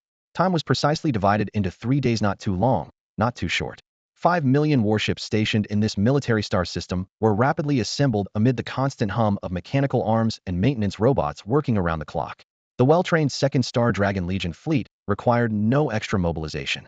The true busyness lay with the newly formed 10th and 11th Legion fleets, whose commanders repeatedly ran through drills and tactical simulations. The strategy sand tables never grew cold. Fire control operators tested every targeting lock and simulation pods. Communications officers verified every encryption key on secure channels. Onboard AI calculated optimal energy distribution. For these two marshals, this was their first independent command and deployment across multiple galaxy clusters no less. Failure would be a direct blow to their reputations. They imposed rigorous standards on every ship and every command, preferring their soldiers to sweat it out in exercises rather than risk failures in real battle. 3 days passed in the blink of an eye. The scheduled departure time arrived as planned. Inside the flagship of the 2nd Star Dragon Legion, in the vice captain's cabin with its private viewport, Princess Machi adjusted her collar before a holographic mirror. She had deliberately changed into the traditional formal dress of the Ash Reverent Kingdom, a deep gray fabric trimmed in silver thread, with shoulder epaulets and cuffs subtly embroidered with the royal crest, choosing to return home with her best appearance. The reflection in the mirror revealed a complex expression. The distant territories were about to boil over in conflict, and she knew what this journey meant. Reuniting with long-missed comrades, witnessing planets lost and won in the flames of war, possibly bidding farewell to brothers-in-arms she might never see again. She dared not hope everyone would survive to greet victory, only burying that heaviness deep in her heart for now.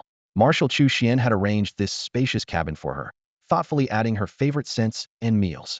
For Machi, these brief, comfortable days were the last moments of peace before going into battle.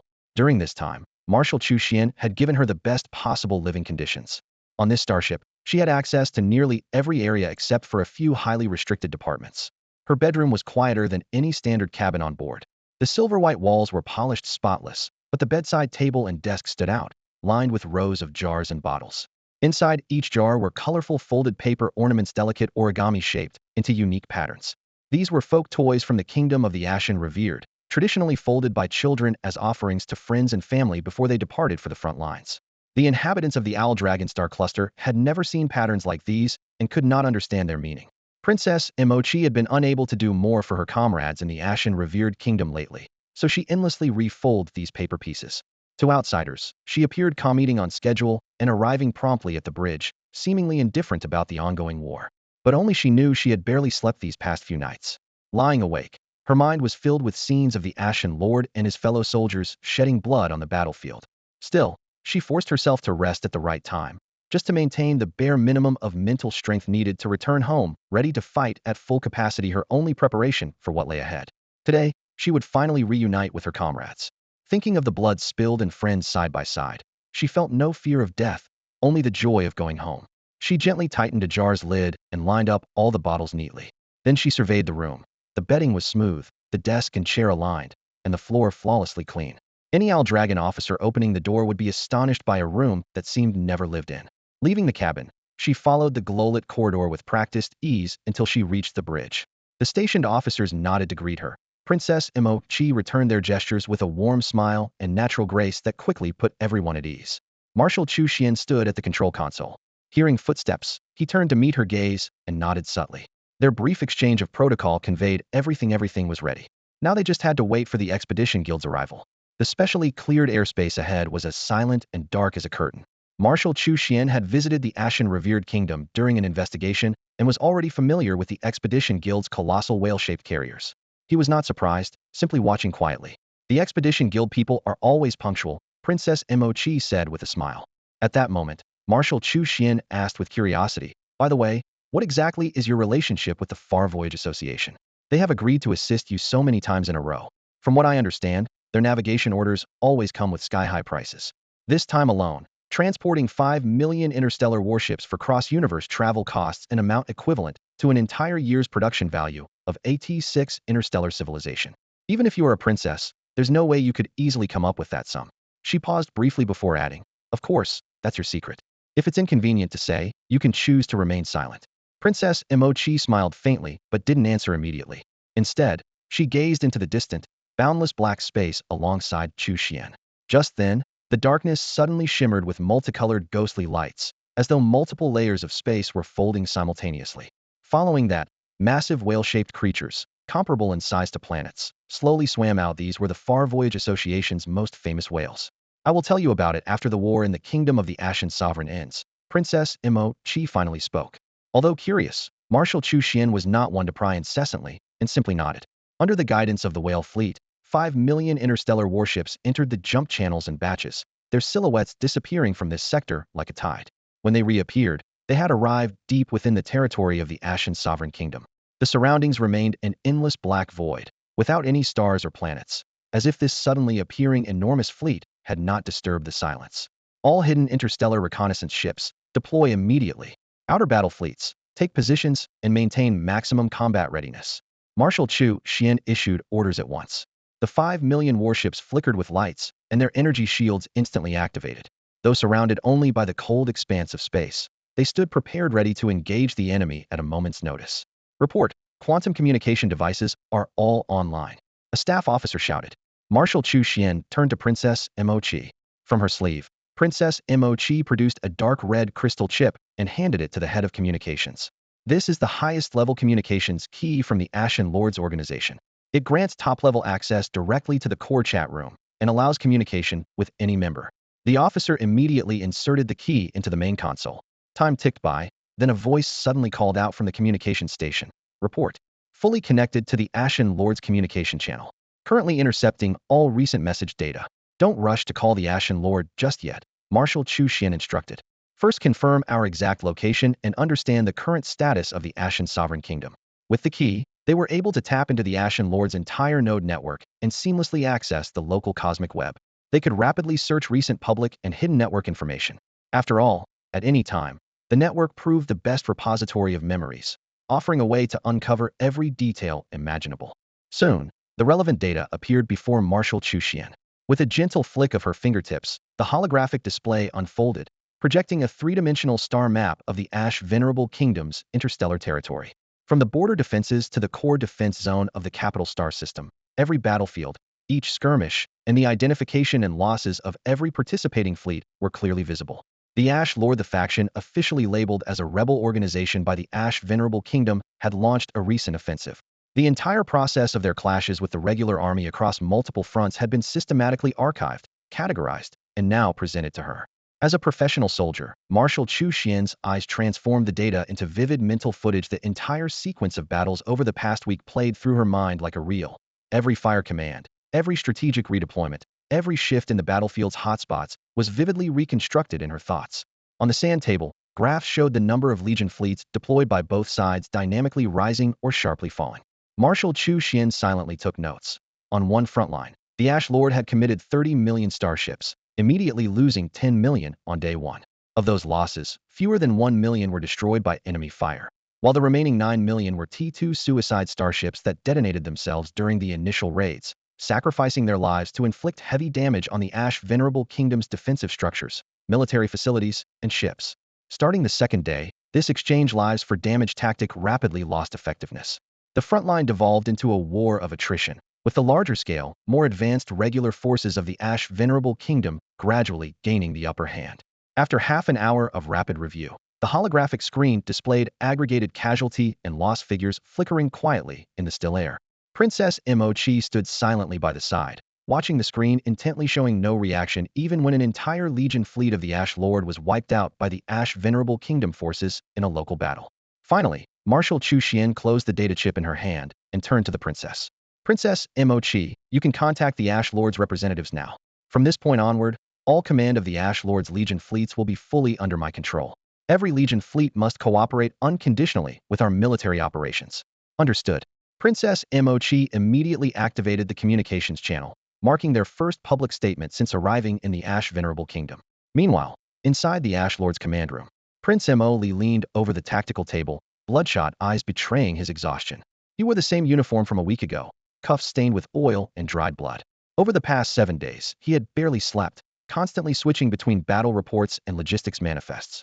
Most operational orders had actually been planned in advance by Princess Mo Qi before departure. His role was limited to relaying, supplementing details, or issuing voice confirmations during emergencies. The report on losing 10 million of 30 million ships on day 1 sat heavily on his desk. Less than 1 million had been destroyed by enemy fire. The other 9 million were T2 suicide starships that sacrificed themselves.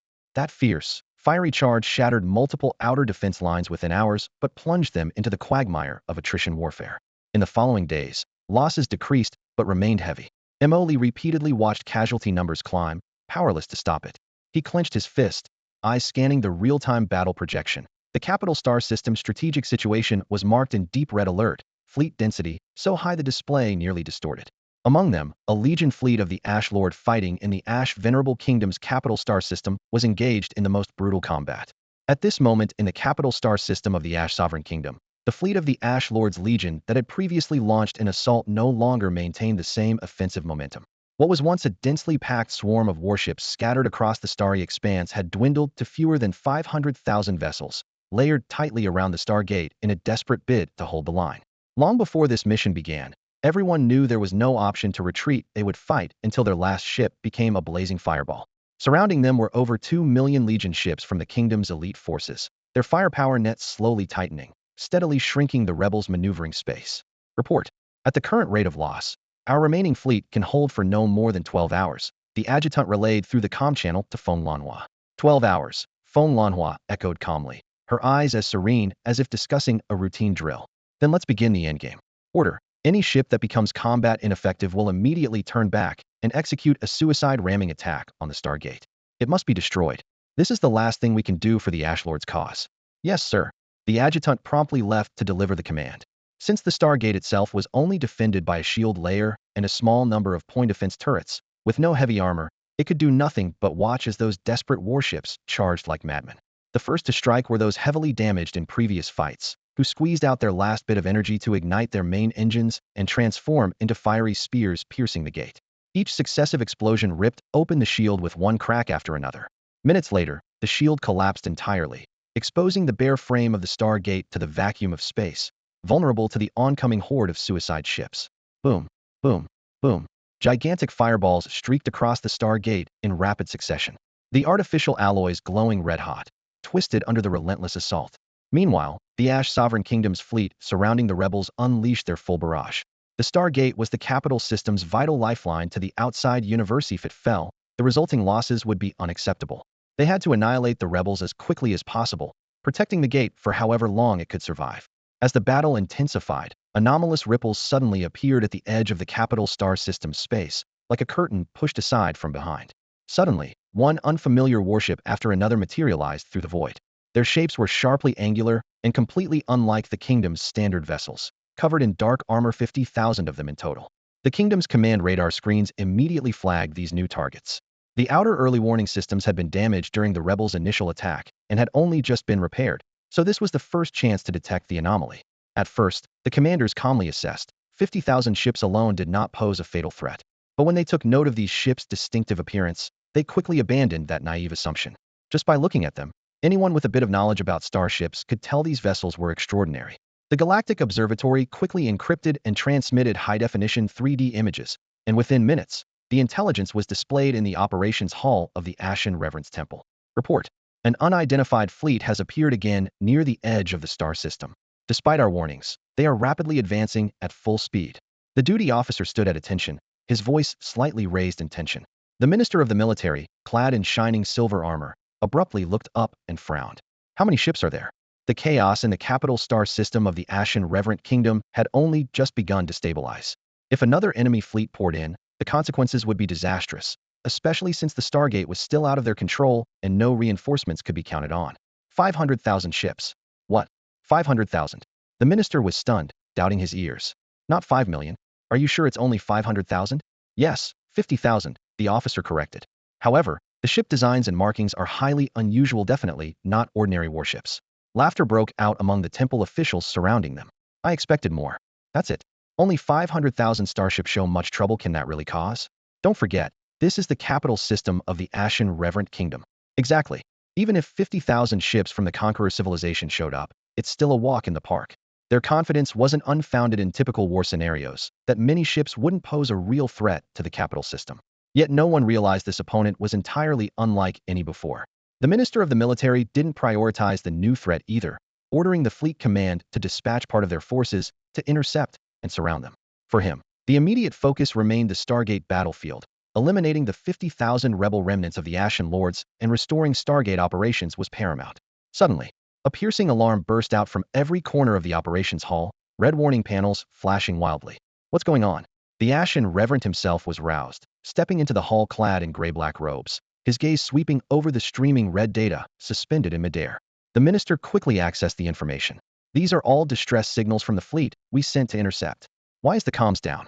The technical officer next to him manipulated the control panel, but could not establish contact with the front lines. After repeated attempts, the communication channel finally connected with one of the forward commanders. The image wavered, the command bridge behind him ablaze, and alarm lights casting a ghastly glow on his pale face. Nodemans. They are demons. Requesting backup, more ships, urgently. Their firepower is too overwhelming. The commander shouted, his voice trembling with fear. Calm down. What is your exact situation? The minister suppressed his anger and pressed for details. Report. The commander took a deep breath. We were ordered to intercept the 50,000 unidentified starships at the edge of the system. As soon as contact was made, our entire fleet of 100,000 starships vanished in an instant. 100,000 starships reduced to nothing? When the frontline report came through, everyone in the conference room immediately reacted with disbelief. 100,000. That's no small fleet of a few hundred or 1,000 ships. The enemy had just 500,000 starships, and only minutes had passed. How could they possibly have wiped out 100,000 of our main battle vessels in an instant? Do we have any battlefield footage? The military minister was the first to speak. We do. The duty officer quickly pulled up the video, and the main screen lit up. On screen, the 100,000 starships of the Ash Sovereign Kingdom had just finished formation then, in the next moment, were blasted by a relentless barrage of heavy artillery. Firestorms of steel rained down from deep within the enemy ranks, nothing but T4 class heavy cannons lighting up the sky. Our fleet, mostly T4 class and equipped with star shields, struggled under such overwhelming numbers. The shields snapped repeatedly, shattering into huge waves of blue electricity. Before the first volley even ended, a dense swarm of interstellar missiles launched from the enemy fleet. Their warheads locked precisely onto those ships with broken shields, quickly detonating into chains of fiery explosions. On screen, hulls fractured and debris tumbled through the void, still glowing with scorching heat. At the same time, enemy cruisers and battlecruisers accelerated forward in a propulsion charge. They closed distance rapidly, firing their weapons as they advanced. Heavy artillery, missiles, and ship cannons unleashed a seamless triple attack. The Ash Sovereign's legion was shredded, unable to regroup their lines, forced into a chaotic retreat. Where is this firepower coming from? 500,000 ships can't output this much. Someone muttered. There must be 5 million, maybe even 10 million ships. But doubts were useless. The undeniable footage silenced them all. Silence. The Ash Sovereign finally spoke, his face darkened. You fret over nothing. I don't know why I let you sit in these seats. His voice sounded like iron striking wood, startling everyone. Transmit my orders. Immediately mobilize the Star Fleet to intercept this unknown fleet. Simultaneously, retake the Star Gates as quickly as possible and send out distress calls to all sectors for reinforcements. More fleets must converge on the capital system. His deep voice echoed through the room, clearly sensing the dire situation. He would not allow the capital system to fall. But, Sovereign, we have very few reinforcements left, the military minister said hoarsely. What about the reinforcements already en route? Redirect them all to the capital star, and withdraw 3 million starships temporarily from the frontline battlefield. Anxiety and rage burned in the Ash Sovereign's eyes. He suddenly stood, his cloak whipping up a heavy current as he shattered his own prior order forbidding troop withdrawals from the front lines. Report. An interstellar fleet has appeared at the edge of the capital galaxy's border space. The adjutant hurried to Feng Lanhua's side, voice trembling uncontrollably. They're engaged in battle with the capital galaxy's Legion fleet. It looks like our reinforcements. Feng Lanhua raised her eyes toward the central interstellar map in the command hall. In the holographic projection, a series of ship icons marked with unfamiliar identification codes sped forward, their propulsion visibly pulsing. She whispered to herself, is this the Legion fleet from the Xiaolong Cosmic Cluster, the Xiaolong Interstellar Empire? Can you bring up the battlefield footage from over there? She said, regaining composure as she ordered the adjutant. He'll get it immediately. The adjutant rushed to the control panel. Seconds later, several long-distance reconnaissance videos were projected. The images were slightly blurry from the distance, but it was still possible to make out large bursts of fire erupting across the Ash Sovereign Kingdom's fleet, and metal debris tumbling everywhere.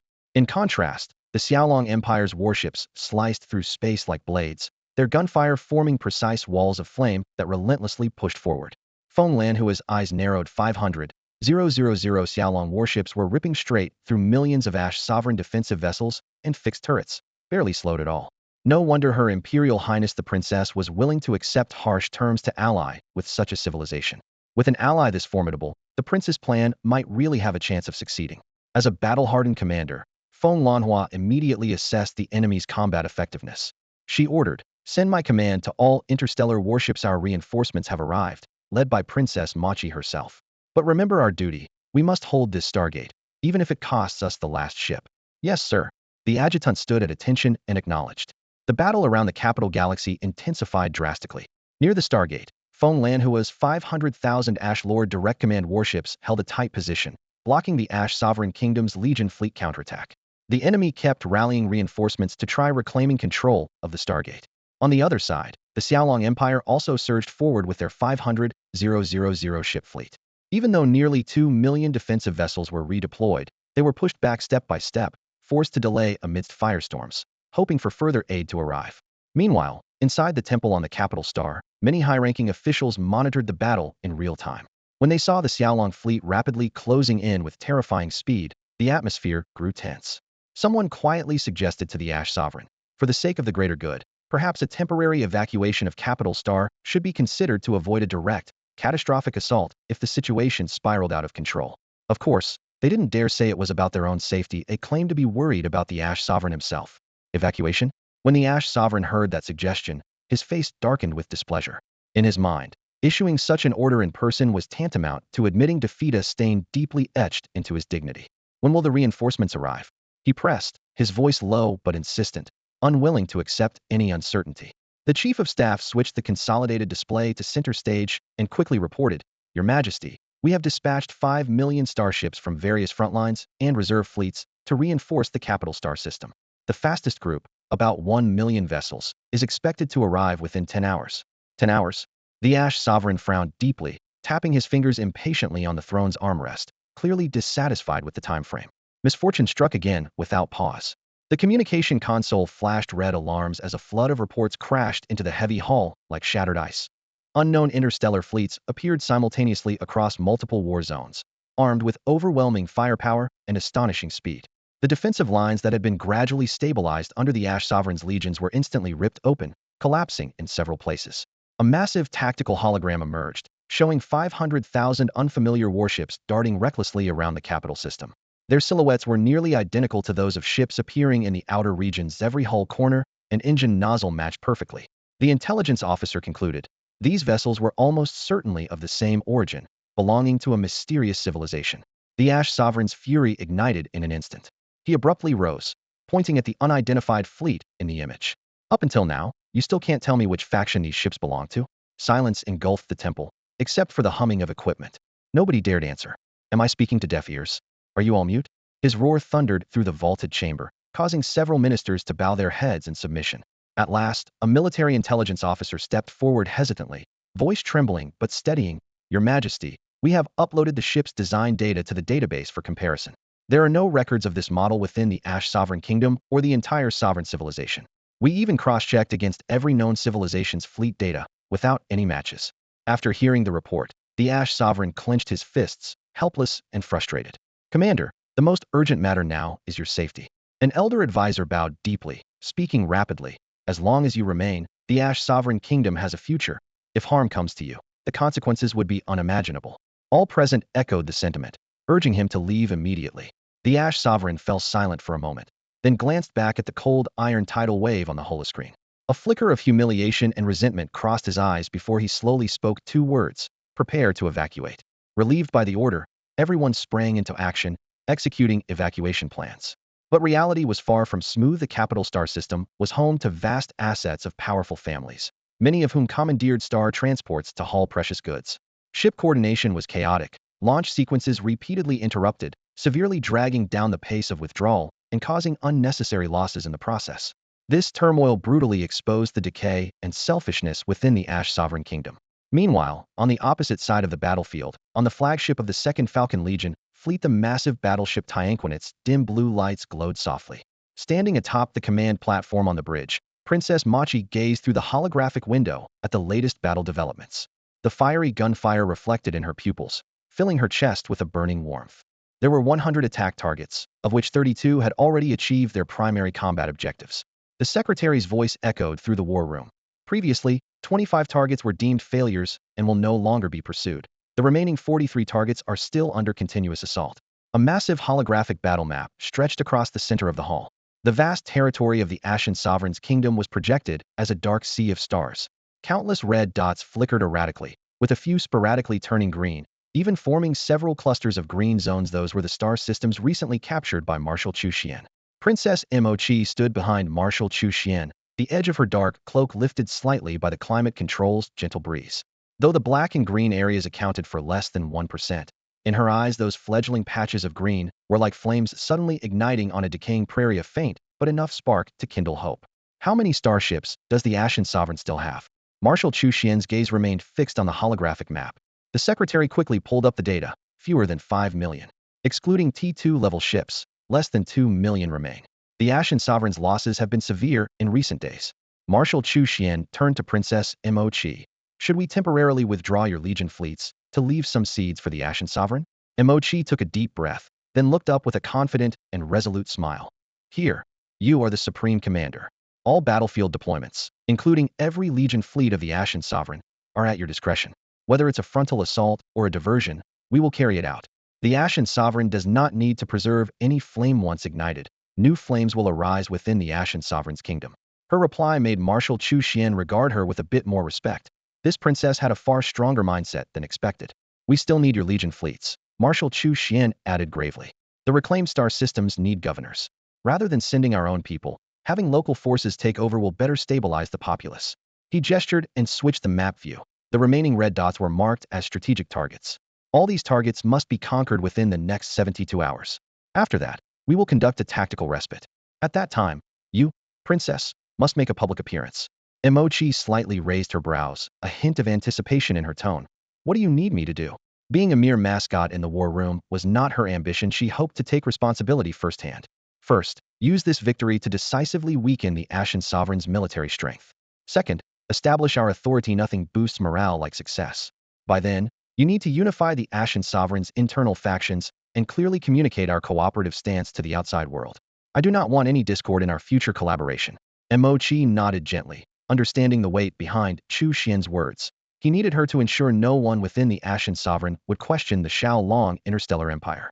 After all, the agreement she had reached with the empire had, to some extent, relinquished significant interests. In a weakened position, dissent was rarely voiced. If the situation eases and they even manage to gain some advantages, voices will emerge among them claiming they have room to negotiate or bargain with the Xiaolong interstellar empire. If that happens, it would inevitably affect future military cooperation. I understand, and I won't allow such voices to arise, Princess Machi said firmly. After the first phase of the offensive, it's unrealistic to expect to overthrow the Ash Venerable Kingdom outright, solely with the initial 5 million interstellar warships we've sent, Marshal Chu Xian said as she spread out the strategic war board, her tone steady. So the next step is to capture those strategic star systems first, consolidate all transportable resources, and then ship them back to the Xiaolong interstellar empire. You've already signed large orders for ships with us, and once these raw materials return, they'll significantly boost our industrial production capacity. As a result, a great number of newly built warships can be delivered to the Ash Lord organization. At this, Princess Moki's eyes lit up with a hint of hope. Compared to relying on external aid, having a massive fleet of their own was clearly more advantageous. She knew well that while this deal would bring substantial profit to the Xiaolong interstellar empire, it was currently the only viable lifeline for the Ash Lord organization. Marshal Chu Xian continued her persuasion. The combat performance of the Xilong-class warships is widely recognized. Your allied forces won't reject them. As for the millions of crew members needed to man these ships, our empire can handle their training. The transport vessels will bring back both raw materials and trainees to the homeland. By the time they return to the front lines, they will lead a fresh interstellar legion fleet. Her voice was low and smooth, like the whisper of a seasoned merchant, though no one knew where she had learned that tone. Princess Machi pondered for a moment before nodding. Understood. I will cooperate with your plan. Report. Latest news: the Ash Venerable Kingdom's capital, Star, has been captured. The sudden shout from the communications officer broke the silence in the meeting room. Princess Machi looked up, visibly stunned. And what about the Ash Venerable himself? Marshal Chu Xian immediately asked, with Machi showing a mix of nervousness and anticipation. The Ash Venerable and the kingdom's leadership withdrew under escort from an elite legion fleet, heading toward another venerable civilization kingdom. The news that the Ash Venerable had escaped left Princess Machi slightly disappointed. If they had been able to eliminate him here, things would have gone much smoother. Then again, such a supreme ruler of a nation would not perish easily. A venerable ruler of a whole kingdom, yet he simply abandoned his own country and fled to another interstellar kingdom. How laughable, Princess Machi scoffed. Marshal Chu Xian stood to the side, analyzing the current situation. She pointed at the map of the Ash Sovereign's kingdom. circling the clusters of green dots and shaded green areas. As the ring took shape, all the advisors' gazes converged on it. This territory accounted for only 1/5 of the Ash Sovereign Kingdom, but held over half of its resource output. The fact that Marshal Chu Xian and Princess Mo Qi had singled out this prime piece amid the vast star system showed their repeated calculations and careful selection. Accelerate the plan, Marshal Chu Xian said decisively as she put down her pen. Complete the first phase goals we just finalized within 3 days. Within 1 week, extend our control to this line. She traced a sharp stroke just outside the circle, as if slicing open the star map itself. She paused, then turned her gaze to Princess Mo Qi, her tone lowering slightly. The faster we expand control, the harder it will be to synchronize logistics, takeover procedures, and administrative order. The Ash Sovereign leadership is responsible for the relevant managers and systems, but I don't want to see any foolish chaos. For the sake of regional stability, preserve the existing governance and personnel unless their conduct is utterly intolerable. You cannot possibly take full control of such a vast territory with your forces alone in a short time. You understand what I mean. Buried in Chu Xian's words was a hidden warning. Some within the Ash Sovereign faction might exploit the opportunity to seek revenge against former nobles and officials, or prematurely carve up power and become local warlords. Such actions would only spread panic among the grassroots and slow overall progress. I understand, Princess Mo Qi replied firmly. I will supervise personally. Anyone reckless enough to pop champagne prematurely will answer to me. Chu Xian sympathized with the frontline commander's desire for reward after risking everything, but timing and discretion were crucial. She left some words unsaid to spare Princess Mo Qi's face. After all, the Ash Sovereign forces had invested a large fleet and paid a heavy price in this first stage. As the meeting concluded, the battlefield unfolded exactly as Chu Xian had predicted. Within 72 hours, every planned strategic objective was seized. Even several previously abandoned fortresses were smoothly retaken once the Falcon Legion fleet arrived. More importantly, news of the fall of the Ash Sovereign capital system and the Sovereign's escape spread instantly across the major star nets, delivering a severe blow to the kingdom's military morale. From then on, whenever they encountered the mysterious Ash Sovereign interstellar fleets, they instinctively avoided direct confrontation. No one wanted to die for a doomed campaign. With the phase objectives fully achieved, Princess Mo Qi convened her first General Assembly since returning to the Ash Sovereign Kingdom. This meeting was quite different from the last one convened by Prince Mo Li, who returned with Princess Mo Qi. The biggest difference was that the number of attendees had been reduced by 2/3 compared to before.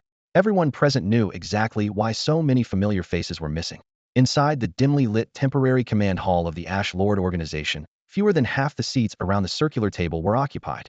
The heavy atmosphere was shattered the moment Princess Mo Qi pushed open the door. An outburst of cheers suddenly erupted, all the survivors chanting her name with a mixture of reverence and relief at having survived the ordeal. Among them, Feng Lanhua raised her fist high. She was one of the survivors rescued in time by the Strix Dragon Interstellar Legion fleet in the capital star system battlefield of the Ash Lord Kingdom. Princess Mo Qi raised her hand to silence the room, her voice clear and resolute. Everyone, I propose we begin by observing 3 minutes of silence for the brothers and sisters who sacrificed themselves in this operation for our great ideals. Without their sacrifices, we would not be where we are today. She was the first to place a hand over her heart, bowing her head in silence. Chairs scraped back as everyone stood, and for 3 minutes the only sound in the room was the pounding of countless hearts. When the time ended, Princess Mo Qi opened her eyes, her expression solemn. All right, please cherish the hard-won situation before us. At today's meeting, I want to emphasize the principles we must follow going forward. Her gaze swept over the faces before her. Thanks to our joint efforts with the Strix Dragon Interstellar Empire, the first phase of our plan is complete, and the situation has been cracked open. But we must never become complacent. Next, we will take over the star systems we have recovered, but the war is far from over. This is not a time for champagne and celebration. She pointed to the tactical projection on the table. 1. Star systems already under our control will remain under their original rulers. 2. Newly recaptured star systems must not be subject to arbitrary trials or persecution, except against those with blood vendettas against us. We must actively reach out, and anyone, individuals, families, or factions who are willing to join us should be welcomed. You all understand, she continued. The Ash Lord organization alone cannot realize the blueprint to rebuild the universe. We must recruit all those willing to stand with us. Some in the crowd nodded in agreement, while others remained silent. Mo Qi's tone grew colder. I have laid out the situation clearly, and I have sworn an oath before the commander of the distant Strix Dragon Legion fleet. If anyone remains obstinate after this, I will personally cleanse our ranks regardless of your status or sacrifices to this cause. I will uphold justice even against my own.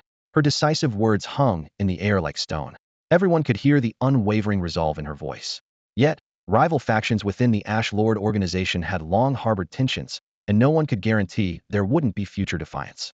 After a brief pause, Princess Mo-Chi turned her attention to another projected document and relayed Marshal Chu Xian's follow-up plan to exchange existing resources and materials for Strix Dragon starships, with the Strix Dragon Interstellar Empire responsible for training personnel. Upon hearing this proposal, nearly all the representatives around the table voiced their support. Almost 90% agreed unconditionally. After all, during this period, they had all witnessed firsthand the terrifying combat power of the Xilong-class star warships from the Xiaolong Interstellar Empire. Now that they only needed to deliver a batch of raw materials in advance to bring back the same type of warship to their own country, everyone immediately treated this deal as just a routine procurement, albeit a once-in-a-lifetime large purchase. Once the decision was made, the Ash Lord organization immediately began selecting candidates for further training. The list of ordinary soldiers was much easier to finalize. Start with veterans, then fill in with new recruits as needed. The real competition was for officer positions, especially the key roles destined to become ship captains. To secure these spots, nearly every senior leader personally fought tooth and nail, and unsurprisingly, the final roster was packed with mid to high-level figures from the Ash Lord's inner circle. At the same time, raw materials from various star system stockpiles were quickly gathered. Metal ingots, energy crystals, refined composite armor plates, all ready-made supplies, simply packed and labeled. The efficiency was astonishing. Soon, the Xiaolong interstellar transport ships docked in orbit were fully loaded, their cargo holds piled high not only with materials, but also with the officers and soldiers about to embark on advanced training in the Xiaolong Interstellar Empire. Among these people was one particularly notable named Feng Lanhua. Initially, she was reluctant to leave, preferring to stay in the capital to support Princess Machi. But after a private conversation, Princess Machi frankly told her that these trainees would become the backbone of the new Ash Kingdom's future, and that someone from her faction needed to have a foothold among them. Coupled with Feng Lanhua's own intense curiosity about the Xilong-class warships, she finally agreed. On the fleet's departure day, the Imperial Long-Range Travel Association's flagship personally escorted them, still thanks to Princess Moki's connections. The jump lights flickered, the Stargate opened, and the transport fleet shot through a deep space corridor, headed straight for the mysterious yet mighty Interstellar Empire. After crossing several star veins, the group arrived at the target cluster of galaxies. Looking out the viewport, the people from the Ash Venerate Kingdom saw a massive stargate hundreds of kilometers in diameter, suspended steadily in space. A towering starport resembling a mountain, warships constantly landing and taking off from tightly packed berths, navigation lights and tug routes weaving a perfectly ordered web of light. At that moment, they realized how shallow their previous judgments had been. The Xiaolong Interstellar Empire before them was indeed a T6 technological civilization, but it was leagues beyond any prosperous kingdom in the Venerate civilization. This was an entirely different scale, an utterly different world. Feng Lanhua stared at the scene outside, watching worker bee ships darting over hull surfaces to repair them, the starport's command signal lights timed to the second, and huge logistics conduits surging with pale blue energy fluid. Deep in her heart, she silently admitted that Princess Moki's instructions were anything but mere courtesy. She finally understood why, before her departure, Princess Machi had spoken to her with such grave seriousness. This time, you're heading to the Xiaolong Interstellar Empire. First, you need to master the piloting and command skills of the Xilong-class starships. Second, you must familiarize yourself with the habitual combat methods and tactical strategies of the Xiaolong Legion fleet. Since our side is also equipped with Xilong-class vessels, the enemy's long-practiced tactics are naturally worth studying. Beyond that, another important mission is to quietly establish your own faction among the accompanying senior officers. At the first sign of any suspicious loyalties, immediately draft a list and keep it in mind. Princess Moki's instructions remained deeply ingrained in Feng Lanhua's mind. Ding dong. The cabin's overhead broadcast light blinked, and a mechanical, yet clear female voice announced word by word. Passengers from all cabins, please disembark in order. Dedicated guides are assigned to all zones of the starport. Follow their directions carefully. Your nameplates distributed before departure serve as temporary IDs, as well as simple communication devices. If you get lost or face any emergencies, you may call the customer service hotline on your nameplate at any time. The low murmur inside the cabin instantly fell silent, then erupted into suppressed excitement. Feng Lanhua glanced around and saw many people stroking the metal plaques on their chests. She reached up to touch the thin alloy plate on her neck, as well her identity had been recorded when boarding, but she didn't know where she would be assigned after arrival. All she knew was that this place belonged to the Xiaolong Interstellar Empire, but it was definitely not the capital star. All passengers of cabin C-33, please stand up. Exit the ship in seat order, using the left aisle. At the command, a sleek silver drone hovered beneath the cabin ceiling, projecting a blue and white insignia. The female officer's steady voice continued through its speakers. Over 300 elegantly dressed passengers stood one after another. Feng Lanhua's seat was toward the front, only a few rows behind the head of the line. The cabin doors opened, and a steady stream of climate-controlled air greeted them. The crowd stepped onto enclosed corridors connecting to the starport, alloy floors stretching silently beneath their feet. Looking around, Feng Lanhua saw at least 5 or 6 identical corridors extending like a spiderweb from both sides of the massive transport ship, maximizing the efficiency of disembarkation. Within minutes, all 300-plus passengers had gathered in the spacious transfer zone at the corridor's end. Unlike ordinary soldiers, most of them came from prominent backgrounds, their fine clothing shining under the lights and their badges on shoulders or chests glinting faintly. Ladies and gentlemen, the familiar female voice rang out again, identical in tone to the announcement inside the cabin.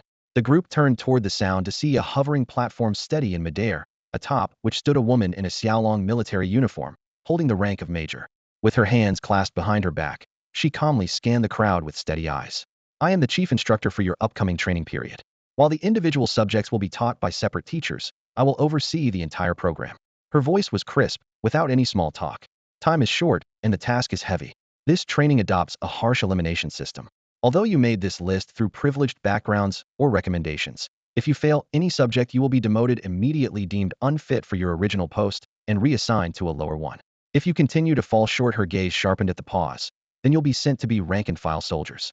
Understood. With a clear, sharp shout, everyone set off toward the place they would spend the next few months. The first to arrive, of course, was the academic dormitory. Feng Lanhua, who had expected just an ordinary military academy dorm, immediately realized how wrong she was the moment she stepped onto the space elevator and descended from the orbital starport onto this planet. Looking down, she saw rows of skyscrapers densely packed together, interspersed with circular honeycomb-like buildings. In the sky above, squadrons of starfighter jets flew in wedge formations through the clouds, while heavily armored mechs were lined up neatly on the training grounds below. Once the space elevator landed, the new recruits were quickly ushered onto a silver-gray flying bus. The hover engines thrummed softly as it sped toward the dormitory area. When the doors slid open, the chief instructor stood proudly on the platform, and his voice boomed like cannon fire. This is your dormitory area for the upcoming months. Your name tag shows your room number and serves as your key. No one is allowed to enter other people's rooms without permission. Course schedules and campus maps will sync to your tag. Each day's schedule will be clear. Weekly tests will determine if you are fit for your chosen major. You have 10 minutes now to settle in. Assemble here exactly 10 minutes later. Being late will cost you points, and those points directly affect your grades. Before he finished, he suddenly raised his hand sharply. Now run. The crowd surged forward in a roar, dashing toward the dormitory buildings. But our rooms are on the upper floors. That's not fair, someone complained. The chief instructor shot a cold glare. Do enemies on the battlefield negotiate fairness with you? Will starships or cannon fire give you any damn fairness? No one spoke after that. Gritting their teeth, the students sped up. Upon reaching the building base, they discovered the elevators required higher-level clearance that their tags couldn't access, so they had no choice but to climb the stairs. No one dared to waste time as they scrambled up the stairwells. Once a notorious space pirate but now an officer, Feng Lanhua moved agilely and was the first to reach her assigned room. The dorm was a 4-person unit, not large, but equipped with beds, closets, and bathrooms. She stepped inside and had just stashed her luggage in the bedside locker when several out-of-breath female cadets rushed in after her. Lady Feng, one exclaimed, how can we room with you? We have to apply for a change. Stop. Feng Lanhua's voice was low and firm. There's no Lady Feng here. Only Cadet Feng Lanhua. Got time to waste. Hurry up, put your things away, and get downstairs for assembly. Having said that, she made a quick round of the room, checking doors, windows, vents, and emergency exits, an instinct honed by years of combat. In any unfamiliar environment, safety had to be confirmed first. In less than a minute, Feng Lanhua finished tidying up and headed back downstairs. When she rejoined the group, there were still a few minutes left before the instructor's deadline. She stood calmly and composed, waiting quietly. By the deadline, only 2/3 of the trainees had arrived on time, while a full 1/3 were late. The chief instructor immediately ordered the latecomers to stand outside the formation. Watching the group, already panting heavily just at the stairway, he cast them a disdainful glance before speaking in a cold, clear voice. I don't care who you were before, whether you commanded interstellar battleships or led entire fleets. Don't complain about physical training. Maybe you've spent your days issuing orders on the bridge without walking more than a few thousand meters. But now, I want you to experience firsthand what your soldiers go through when carrying out orders. He pointed toward the other side of the training ground. Those who were late, pick a weighted backpack according to how many minutes you were delayed. After putting it on, Run from here to the training zone 10 kilometers away. Everyone else, get on the trucks. Without allowing any excuses, he jumped onto the military transport vehicle first. The trainees who had arrived on time breathed a quiet sigh of relief and quickly climbed aboard as the doors slammed shut behind them. As the transport rumbled forward along the magrail highway, Feng Lanhua gazed through the thick alloy glass to see the one-third who were late grumbling bitterly but obediently hoist backpacks of varying weights. Their faces were grim with exhaustion, but no one dared slack off. Their families and factions had repeatedly warned them before departure. They must pass the assessment no matter what. Falling behind or being downgraded even if originally an heir to power could mean losing everything. Everyone knew only those who control the military truly hold the real power. After a few minutes, the vehicle reached the so-called training zone. What followed gave Feng Lanhua a profound understanding of what intense, immersive training truly meant. On day 1, all trainees had to master the basic theory and operation of interstellar battleships under instructor supervision. This was the very core of their chosen field. On day 2, everyone entered simulator cockpits to begin practical operation training. By day 3, they escalated to simulated combat exercises, battling each other in virtual battlefields. On day 4, the top performers were assigned to real interstellar battleships for their first trial navigation. Day 5 brought even harsher realship combat simulations. In just 5 days, they were drilled so relentlessly that dark circles under their eyes became universal. They averaged fewer than 6 hours of sleep daily and even ate nutritional meals while reviewing tactical manuals. Day 6 was officially marked as rest day, but none truly lay down, knowing that day 7 meant the first week's evaluation. This assessment would stratify all command school trainees into tiers. 1. The lowest performers would be outright demoted to other departments. 2. Those with average but trainable results would be placed in the regular class, destined to become ship captains, squad leaders, or corps commanders. 3. High achievers would join the honors class for more intensive training. 4. And a rare few with exceptional talent, such prodigies, would be specially cultivated. This was the harsh crucible that would separate the ordinary from the elite. When Feng Lanhua saw the assessment results, she glanced around the room. The classroom was buzzing with noisome faces beamed with joy, while others were clouded with worry. Those who passed smoothly, even if only assigned to the regular class, were delighted. After all, that still meant they could become captains or commanders in the future. As for those who failed and were disqualified, they anxiously calculated how to explain the setback to their powerful backers. Lord Feng, congratulations. You're the top scorer in this cohort. With results like this, your future prospects are limitless. Flattering words and sycophantic praise came one after another, and soon Feng Lanhua was nearly surrounded. For them, clinging to this rising star promised obvious benefits. Feng Lanhua raised an eyebrow slightly, but responded only with a polite nod. She declined the barrage of invitations to dinners and quickly left. Back in her dorm, she immediately dove into the review materials for the upcoming week. Originally, she had only intended to get a taste of this experience, but after witnessing the Zhaolong officer's real battlefield expertise firsthand, she suddenly realized there was far more to learn here than she had imagined. Even though she considered herself battle-hardened, these instructors and simulated drills still offered fresh insights and honed her skills. In rare moments of leisure, her thoughts would turn to Princess Machi far away in the Ash Sovereign Kingdom. She was not worried for the prince's safety after understanding the terrifying firepower of the Zhaolong starships. She was confident Moki's life was secure. What she regretted was being unable to serve by her side. Now, the only thing she could do was absorb Zhaolong's tactics and system to prepare for supporting Princess Machi in founding her kingdom someday. Zhaolong Interstellar Empire, Chang'an City. In a spacious holographic conference room, Zhao Chen sifted through a list just transmitted from the front lines. Are these the names of the senior figures from the Ash Sovereign Kingdom along with the full first-week assessment data? His tone was steady but carried a note of scrutiny. Standing beside him, Secretary Lilith nodded respectfully. Yes, Your Majesty. The officer rankings are included as well. Zhao Chen's gaze settled on several names marked with red circles. Lilith pointed to the list. These circled individuals were personally delivered by Marshal Chu Xian on his return trip. Each has a complicated background and powerful connections. For example, the top performer Feng Lanhua is a trusted aide of Princess Machi. Several others come from key families within the Ash Lord organization. One of them is even the heir apparent of their clan. Zhao Chen gave a slight nod. Perfect. This is an opportunity to cultivate our agents. Once the princess establishes the new regime, these people will hold high positions. By exposing them deeply to Zhaolong's strength and system superiority now, future negotiations and cooperation will go smoothly. We have already begun arrangements, Lilith continued, discreetly embedding various Zhaolong Empire overview courses into their daily studies and lives. It's subtle enough to avoid suspicion, yet effectively imprints our ideology. Zhao Chen closed the holographic screen with a satisfied nod, his voice firm. Excellent. This is exactly what they intended to do now. The fleet carrying the Ash Sovereign had escaped in disarray into the territory of the Azure Sovereign Kingdom's space. A metallic framework extended from the bubble gate, aligning precisely with the flagship's airlock. As the hatch opened, the Ash Sovereign took the first step inside. The deck beneath his boots vibrated sharply against his ear bones, but all that greeted his eyes was a somewhat empty welcome corridor. Fewer than 100 escorts stood evenly spaced along both sides, dressed neatly, but bearing no distinctive badges or insignia. At the front of the group stepped a middle-aged man wearing a professional smile. The thin golden epaulets on his shoulders marked only the rank of the kingdom's Minister of Foreign Affairs. The Ash Sovereign's gaze swept over them, and his expression darkened immediately. In the past, the arrival would have warranted at least a member of the royal family, or even an imperial prince of the Azure Sovereign to appear in person.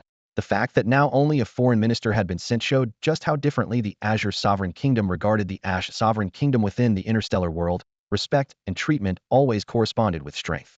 "Welcome, Lord Ash Sovereign." The minister bowed slightly, speaking in a calm tone. "We understand your duties are pressing, so I have been assigned to receive you.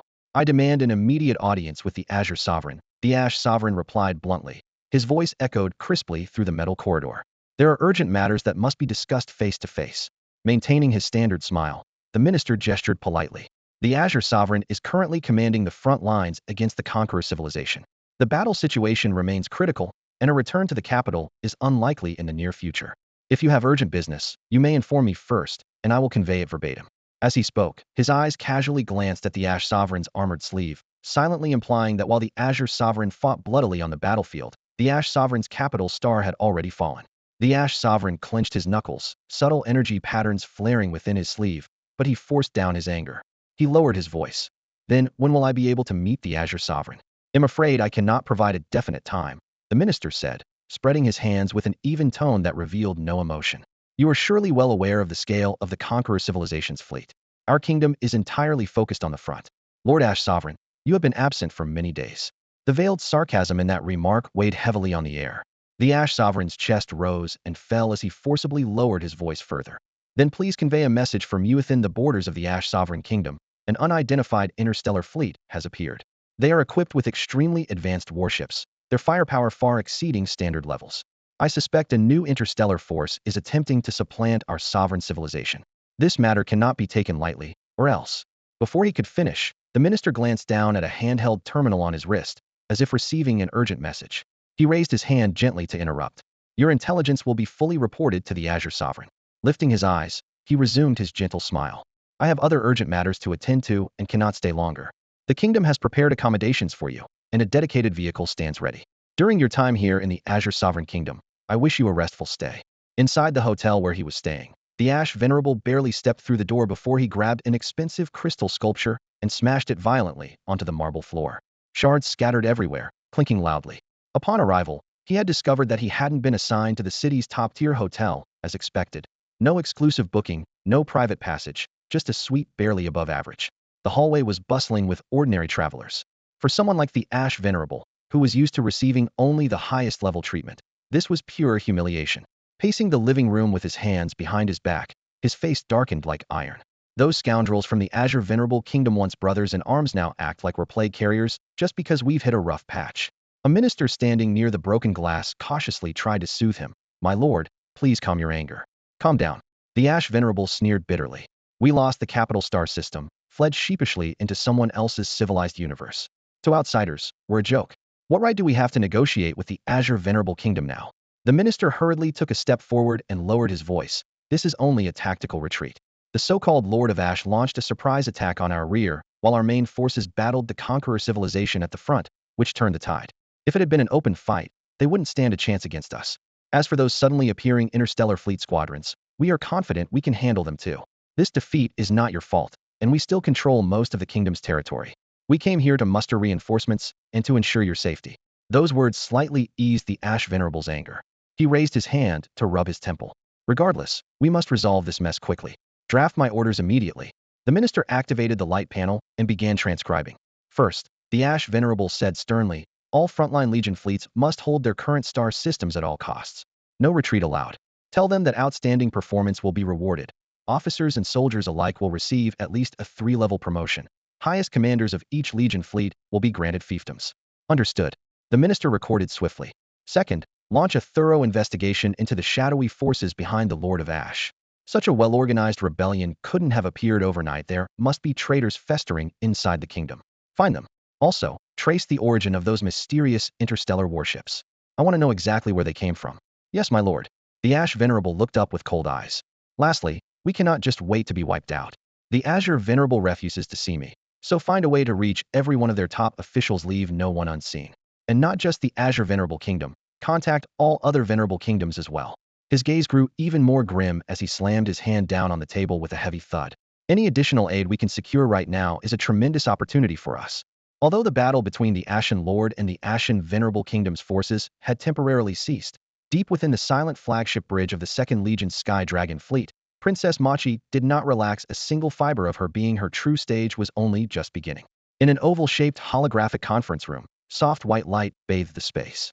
The translucent screen floated like water, broadcasting a channel sent directly by the Ashen Lord to the personal terminals of nearly 100 leaders across major interstellar factions within the Ashen Venerable Kingdom's territory.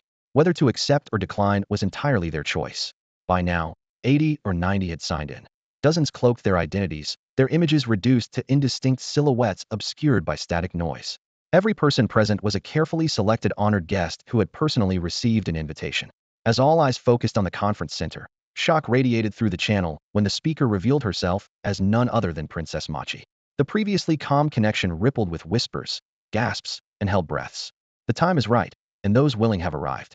Machi swept her gaze over the figures within the halo of light, ignoring those masked in anonymity. She turned and approached the central podium. Her voice, amplified by speakers, was as sharp and clear as striking steel. I imagine my presence here is a surprise to many, she began plainly. I am Machi, the 25th princess of the Ashen Venerable Kingdom, and one of the founders of the Ashen Lord. That's right, the Ashen Lord was built by my own hand. The widespread uprisings erupting across the kingdom, I orchestrated them. The powerful star fleets suddenly appearing on the battlefield, they came at my invitation. Many had long suspected this, but hearing her confess it aloud caused an involuntary intake of breath. This princess and saint was the mastermind behind all the chaos. And the reason? Machi posed, then answered herself with a blade-like gaze. The Ashen Venerable is indeed my father. But whenever I look down on this kingdom, only one answer remains. It had to come to this. She raised her hand, and the screen displayed live footage from various locations: dilapidated streets, overcrowded field hospitals filled with wounded, farmlands buried under dust. If any of you even occasionally visit your own lands, if you possess a shred of mercy, you'd understand the despair of the common people. Here, status and connections matter more than ability or talent. The fruits of hard work are always snatched away by those connected. The images shifted to deserted starship repair bays and budget reports with staggering numbers. The military is equally rotten. Funds meant for fleet maintenance are pocketed by senior commanders. How many of the kingdom's legion fleets pay their soldiers on time, at standard rates? None. She spoke each word deliberately. Even the legion guarding the capital system pays its lowest ranks less than 60% of their due, and that's considered generous. Elsewhere, paying even 20 or 30% is a luxury, making it nearly impossible to support a family. She pressed the remote, freezing the last image on a graph climbing steeply with rebellion statistics. The soldiers suffer, and the civilians are even worse off. So the uprisings have never ceased anywhere in the kingdom. In such a system, who would not rise up? Machi lowered her hand, her gaze scanning beyond the screen and across the assembly. Her voice dropped, but cut through with even greater force. To stand aside means one fate, death. Upon hearing Princess Mochi's words, the room fell into silence. The flickering lights of the council hall cast shifting shadows across the nobles and officers clad in sumptuous robes, their faces exchanging uneasy glances. Even their breathing seemed stifled. No one could deny the decay in the kingdom of the Ash Sovereign. The exploitation, collusion, and underhanded dealings all happened within their daily reports and decrees. Most chose to go along with this unspoken system, growing numb to its darkness over time. But now, Princess Mochi was determined to shatter this deeply entrenched order with her own hands. Everyone knew that within this old chain, the greatest beneficiaries were royal family members like her. Even distant branches of the bloodline, whose names the Ash Sovereign might not recall, enjoyed lives of luxury and privilege as long as their lineage was pure. Mochi, especially, had been entrusted with high hopes. Power and resources were hers for the taking. Yet here she stood, proposing upheaval. Her noble title earned her some respect, but beneath it lay raw calculations of interest. Mochi's gaze swept across the room, sharp as a blade, as if piercing through everyone's facades. She spoke slowly. I know what you fear: losing vested interests, worrying if you can still hold onto your power. Her tone was calm, but steely. I promise. If you now choose to join the Ash Lord, and you bear no grave crimes, past minor offenses will be forgiven. Your noble status and lands will be preserved. The only change is that military command must be surrendered. Would you really want to allow other armed factions to eye your power warily under a new regime? Her sugar-coated cannonball fell, loosening the once rigid expressions. The kingdom of the Ash Sovereign was like a candle flickering in the wind. They knew that all too well. Their fear of risk kept them clinging to this dying old tree to seize the last droplets of sustenance. Now, a rising star was almost within reach, temptations hitting them heeding. Nobility and lands remained intact. Losing control over fleets and legions was tolerable. But stubbornly siding with the Ash Sovereign would only lead to ruin, losing even that shred of dignity when the whole edifice collapsed. Finally, someone coughed and ventured cautiously. But what about the mysterious force backing you? Will they accept these terms? What promises have you made to secure their support with interstellar warships for the Ash Lord? The question struck at the heart of everyone's doubts. The tension in the room tightened again, all eyes fixed on Mo-Chi. Everyone understood that without the Ash Lord's unknown ally, reaching this point was impossible. Nearly every frontline bore witness to those powerful and enigmatic interstellar warships. They needed to uncover the nature of the deal between the Ash Lord and this unknown civilization. What cooperation truly bound the Ash Lord to that formidable and secretive cosmic power? Hearing the questions from the crowd, Princess Mo-Chi remained calm and began to respond. Regarding the civilization hidden behind the scenes, she said, her fingers lightly resting on the table, her tone steady and clear, I have already signed several cooperation agreements with them. In short, our civilized kingdom will become their subordinate in the future, will retain a certain scale of legion-level fleets, but must give up external diplomatic rights and independent military decision-making authority. As for resources, we are obligated to supply them at preferential prices. In return, they will open their technology archives to us and allow large-scale procurement of warships. At this, she summoned a holographic list, the icy blue numbers flickering in midair. Here in my hands is a finalized purchase contract, 10 million T4 class interstellar warships. These are exactly the models that forced the Ash Warden to retreat in disgrace on the front lines. The hall's lights fluctuated, expressions varied, but no one spoke to reproach her. The name Shao Long Interstellar Empire was familiar to all. Everyone understood. When they are willing to extend a hand, they always expect something in return. Whether territories or resources, as long as it secures survival and strength, such costs are imaginable. Can you guarantee this isn't letting the wolf into the house? Someone finally asked in a low voice. Mo-Chi smiled faintly, raising her chin. If it is a promise, I can stake my life on it. But I must be honest, those mean nothing to you. Those who trust will trust. Those who don't, even the harshest vow won't change their minds. She stood and walked to the window, staring out into the dark expanse of space. The reality is, we are facing a full-scale invasion by a conquering civilization. As for the Ash Warden, how much strength does he really have left? The old regime was already a mess, we just hastened its collapse. Turning back, her gaze swept over everyone. If you don't follow me, where else can you go? Flee with your clan's wealth to some other universe's civilization? If you're lucky, maybe you can rebuild your legacy on some border habitable planet. But once your original status is lost, you're just fat meat, bound to be targeted by local powers. Do you really think you can survive on your own? Most remained silent. Her voice cut through the stillness again, calm but sharp. Or you could take the easiest path, surrender directly to the conquering civilization. But if that's your choice, you stand against me, Mo-Chi. Then we'll settle the matter on the battlefield. Returning to her seat, her fingers drummed lightly on the table like a ticking countdown. Everyone, make your decision quickly, stay or go. The room fell into a silence so deep you could hear a pin drop. Everyone understood this was no longer about personal gain or loss. It was a watershed moment for the entire kingdom and every clan. Making a decision so soon was difficult after all. This would shape their families' futures. So, can we find out exactly who the esteemed Princess Mo-Chi is collaborating with? We have to know who we will be serving in the future. In the council chamber, voices mingled and rose in confusion until a clear question echoed through the room. Princess Mo-Chi smiled lightly and raised her hand to restore silence. Her slender fingers flicked gently, and a dragon-emblazoned crest, glowing with a faint golden light, hovered in the air. Blue energy veins pulsed across its surface, casting sharp, cold shadows on the surrounding walls. Do you wish to know the power behind me? She looked around the room calmly but firmly. The Xiaolong Interstellar Empire. The unfamiliar name immediately hushed the crowd, leaving only the low hum of the projection equipment. Princess Mo-Chi continued, you may not have heard of them.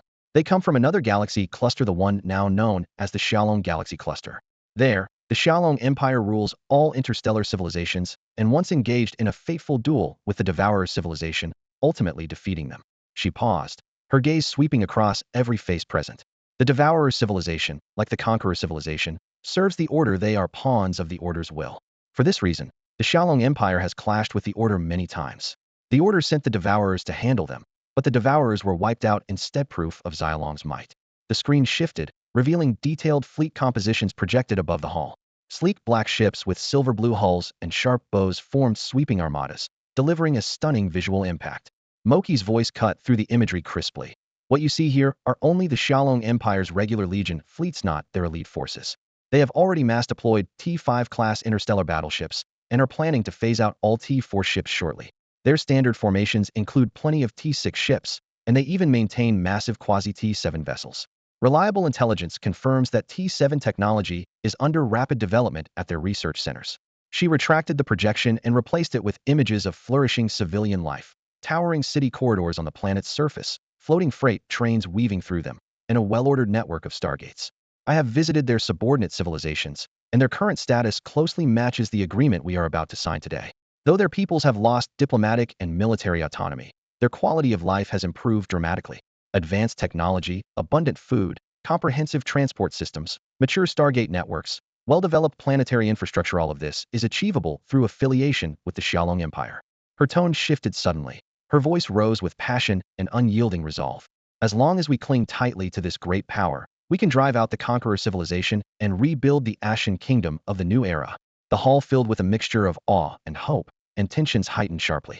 At last, someone spoke up. The terms sound tempting, but currently the Xiaolong fleet inside our territory numbers fewer than 3 million ships. Isn't it reckless to think that force alone can expel the front lines over 100 million Conqueror warships? The question voiced the crowd's shared concern. On the virtual star map above, the Conqueror fleet's red markers loomed like a sword hanging over them all. Machi looked the questioner squarely in the eye and answered honestly. I do not deny that the Xiaolong Empire currently faces multiple battlefronts. The Order's other pawns watch them closely, and the Conquerors are locked in combat with them. As such, they cannot immediately deploy sufficient legions to fully reinforce us. She paused, then spoke firmly with crystal clarity. But I assure you all, within 6 months, we will drive every single Conqueror Legion fleet out of here. As soon as you decide to join us, loyal to the Lord of Ashes. Princess Moki's voice echoed through the vast council hall. She slowly withdrew her gaze, her eyes sharp and steady. Next, I will introduce you to the highest-ranking figure of the Shao Dragon faction currently inside our Ash Venerable Kingdom. If you have any questions, you may ask this lord in person. At first, her tone was relatively mild, but then a cold glint suddenly flashed through her eyes. However, I must make one thing clear. The benefits you receive now are completely different from those you get if you join later. She stated it very clearly. 1. If you choose to follow the Lord of Ashes now, all the previously promised benefits, lands, status, resources are guaranteed by me personally. 2. If anyone prefers to observe before deciding, I won't force you to stay. But at that time, reselection will take place, and you may even be outright rejected. Even if approved later, your granted lands and status will be significantly reduced. Her words were delivered in an almost icy tone, heard by all present, not just stating rules, but a stark warning. I'm giving you 30 minutes to consider. After 30 minutes, anyone still here will be deemed willing to join the Lord of Ashes and unconditionally accept the conditions I just outlined. Her words faded, and Princess Machi stood motionless at the center of the round table, her slender figure like a statue. The light streaming through the glass dome above cast a faint golden halo around her, as if a deity awaited the judgment of the people. The clock ticked on. To the nobles and lords gathered, this half-hour was more torturous than any trial. A single decision here meant the reshuffling of family destinies. 30 minutes felt neither too long nor too short, and soon passed. Princess Machi glanced at her wristwatch, then scanned the room. About 1/5 of the seats were now empty, those vacated by those who left at the last moment. That ratio was still within what she considered acceptable. She knew not everyone would nod in agreement. As stated before, these people had other paths besides the Lord of Ashes. Some nobles had clearly reached secret accords with the Conqueror civilization, preferring harsh terms over joining her side. That was their choice, and she had no intention to interfere and gladly respected it. But their opponents would naturally pay the price. Her gaze returned to those who had stayed. To those remaining, I ask once again, by staying here, you agree to the terms and arrangements I just mentioned. If you stand against me now, I will regard you as my enemies. The thing I despise most is betrayal. Should you join us and then turn your backs later, I, Machi, as leader of the Lord of Ashes, swear you will pay dearly for your treason. Before she finished speaking, a chilling murderous aura filled the hall. Once considered the Ash Venerable Kingdom's mascot, the princess now stood like a blade unsheathed, piercing hearts. That killing intent declared she was no mere smiling symbol, she had blood on her own hands. After a brief silence, no one rose to leave. Very well, since you have made your decision, I hereby welcome you to join the Lord of Ashes. Join us in building a new Ashen kingdom, Princess Machi declared. Suddenly, applause erupted throughout the circular council chamber, the sharp claps reverberating between the vaulted ceiling and metal walls like a rising tide of heat. As the noise subsided, Princess Machi raised her hand, calling for silence with a confident and decisive tone. As I mentioned before, since you have chosen to join our Lord of the Screeching Dragons, you will have the chance to meet the highest-ranking guest stationed here in the Ashen Revered Kingdom. At those words, a blue and white halo lit up the floor beside her, gradually forming into a life-sized holographic projection. It depicted a woman clad in dark gray military uniform, stars gleaming on her epaulettes, the sharp tailoring outlining a steely form. Though her features were delicate, her gaze was like a blade of alloy cold and piercing. Simply standing there, she seemed to summon an army arrayed behind her. The image of Marshal Chu Xian was fully realized. She scanned the hall with eyes like searchlights, then spoke with a frosty tone. You Ashen people all like to hide and keep secrets, don't you? Machi smiled faintly, finally noticing the attendees were still cloaked in concealment fields, their forms blurred. Politely but firmly she said, Friends, since you have decided to join our Ashen Lord, proper manners require you to show yourselves to our honored guest. The crowd understood, and one by one they disabled their cloaking. Pale blue streams of data flickered as everyone's true faces were revealed beneath the veil. Some recognized each other and exchanged quiet looks of surprise, silently asking, What are you doing here? After the room settled again, Princess Machi raised her hand to introduce. This is Marshal Chu Xian from the Screeching Dragon Interstellar Empire as Supreme Commander of the 2nd Legion Fleet Group. There are fewer than 20 marshals in the entire empire, and only 3 5-star marshals above them. The Legion fleet combating here within our Ashen Revered Kingdom is led primarily by Marshal Chu's 2nd Legion Fleet Group. In just a few words, she clearly laid out Chu Xian's rank and importance. The attendees silently gauged the weight this female officer carried.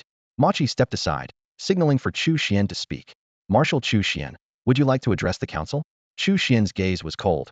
Her voice was steady yet carried an undeniable authority. Princess Machi has already explained everything that needs to be said. I will not repeat it. But one point bears emphasizing: the Screeching Dragon Empire treats friends with warmth, enemies with artillery, and traitors with vengeance. She paused briefly before continuing. Our Legion fleet group stationed here is not to conquer. We aim to establish a sustainable partnership. We will drive out your enemies, root out corruption, and help build new governance. But make no mistake, the Screeching Dragon Empire is no charity. Everything we do is for benefit. We need your resources and production capacity, and we will buy them at fair prices and provide the corresponding technical support. Chu Xian's words were blunt to the point of harshness, yet undeniable. They were here purely for interest. If not, the 2nd Legion fleet would never be operating in the Ashen Revered Kingdom's skies. Her candid declaration quickly sobered the assembly. They exchanged knowing glances and nods. None here were fools. Everyone understood this world held no free lunches. Afterward, they asked several questions, mainly about how much the Xiaolong Interstellar Empire would interfere in their affairs in the future, and exactly what cutting-edge technology the Empire could provide, all of which closely tied to their own interests. When the QA ended, the holographic projection collapsed like mist scattered by the wind, leaving only the low hum of equipment in the chamber. Princess Machi leaned forward slightly, her gaze fixed on Marshal Chu Xian sitting in the captain's chair. Are you satisfied? Marshal Chu Xian nodded calmly, his voice steady and decisive. If I need to get involved in a situation like this again, inform me. I will fully support you. But beyond military matters, you should handle everything else on your own. With that, his eyes returned to the dynamic star map before him. Hundreds of beams intersecting in the deep space projection, outlining a war yet to come, but rapidly approaching. Princess Machi stared at his focused profile, a swirl of complex emotions rising inside her. She had never fully believed in the Empire's verbal promise of low interference. Before leaving the Xiaolong imperial capital, though the Xiaolong Emperor publicly declared non-intervention in interstellar politics, how much weight does mere rhetoric carry? So she had always remained cautious about the future. But at this moment, Marshal Chu Xian truly lived up to no interference beyond military affairs. Machi finally understood the Empire's long-standing iron rule. The Xiaolong Emperor trusts those he employs, but does not tolerate suspicion. Once cooperation is established, they hand over full authority to you. The Empire would indeed pull data and supervise, but as long as there's no overstepping, they never interfere with her deployments. Meanwhile, as long as the military stayed in their hands, she and everyone under her command understood one truth: the real power always follows where the cannons point. The Empire lets you speak only if it allows. Otherwise, you could be silenced at any time. Marshal Chu Xian, rest assured that internal matters within the organization will be handled properly, without error, Machi said with conviction. Now that she had earned their trust, failing to manage this territory well would truly be shameful. At that thought, a rare surge of ambition flowed. Within her, she seemed finally to have a stage to prove herself. Marshal Chu Xian refocused his attention, pointing out several star points on the map. Next, there are several operations that require your cooperation. First, these star systems hold strategically excellent positions. We'll build starports and forward bases there. In the future, one of these may even host an intercosmic stargate connecting to the Xiaolong universe cluster. I understand the starports and bases. Moki's gaze followed the glowing points he indicated. Then she frowned slightly. But deciding the site for an intercosmic stargate this early, can't that be premature? Her question was well-founded. To this day, civilizations capable of constructing intercosmic stargates are counted on one hand. Even the conqueror civilizations, famed for sweeping through domains, only use white hole technology to deploy fleets during limited windows, not truly permanent gates. Maintaining a stable, superscale channel requires astronomical physical and financial resources. As this sank in, a mix of awe and doubt filled her. How massive a resource commitment was the Empire actually prepared to make? And, as she understood, such ambitions inevitably demanded tremendous material and financial investment. The Xiaolong Interstellar Empire had only recently begun exploring this field, so expecting them to fully realize this technology so quickly was rather ambitious. Princess Machi had originally believed that no matter how fast the Empire's RD progressed, it would still take decades before any breakthrough appeared in the cross-universe stargates, perhaps even centuries. Her private hope was simple. As long as shipping routes couldn't be reliably maintained long-term, the Empire's interference with the Ashes would remain limited, allowing the Ashes to hold the greatest autonomy. But now, Marshal Chu Xian was already selecting locations for the stargates. You've underestimated His Majesty the Emperor's investment in technology, the Marshal said in a grave tone. If we waited for orders to set off, the preparation time would multiply. It's better to pre-select several nodes with established spaceports and bases so resources can be accessed nearby. Completing plans in advance can shorten construction time by several times. Moki's heart quickened. There was no hint of joking in Chukshuan's voice, yet she still found it hard to imagine the Empire could develop and build cross-universe stargates in just a few years. However, her doubt was fleeting. Soon she would witness the Empire's true efficiency firsthand and realize how naive and underestimating she had been about the power behind this great backing. The Marshal continued outlining the next steps. Military talent cultivation must also proceed simultaneously. The initial officers you send to the Empire's training are effective but costly and time-consuming. For the second, third, and many subsequent batches, it's best to establish several military academies in the Ashes homeland, train mid- and low-level personnel locally, while sending senior commanders and specialized talents to the Empire for advanced study. You want a fleet of tens of millions of warships, and without a complete education system, relying solely on external training won't keep up. He raised his hand and displayed a roster. I can select instructors from the Legion fleets, but you need to determine the academy locations and student selection yourselves. That responsibility falls to you. Moki's mind suddenly lit up. The academies would become the cradle of the Ashes' future military power. If she personally laid their foundations, she would inevitably become a spiritual leader to many soldiers. Even partial support would be a force capable of shaking the entire power structure. By entrusting her with this heavy responsibility, Chu Xian was not acting carelessly. The Xiaolong Interstellar Empire urgently needed a trusted proxy within the Ashes, and Princess Machi had already become the most suitable candidate in the Emperor's eyes. For the sake of stability and to legitimize your Ash Lord's rule, you need to establish a new regime. Marshal Chu Xian's sharp gaze was steady and calm, yet carried an unmistakable authority. You need to step into the spotlight as well. Your ability to rally people must not be wasted. With you publicly at the forefront, I believe many factions and families will be willing to join this new government, significantly accelerating its expansion. Are we really going to announce it to the outside world so soon? Princess Emochi furrowed her brow, clearly surprised at how quickly things were moving. Marshal Chu Xian gave a faint smile and leaned slightly forward. Why?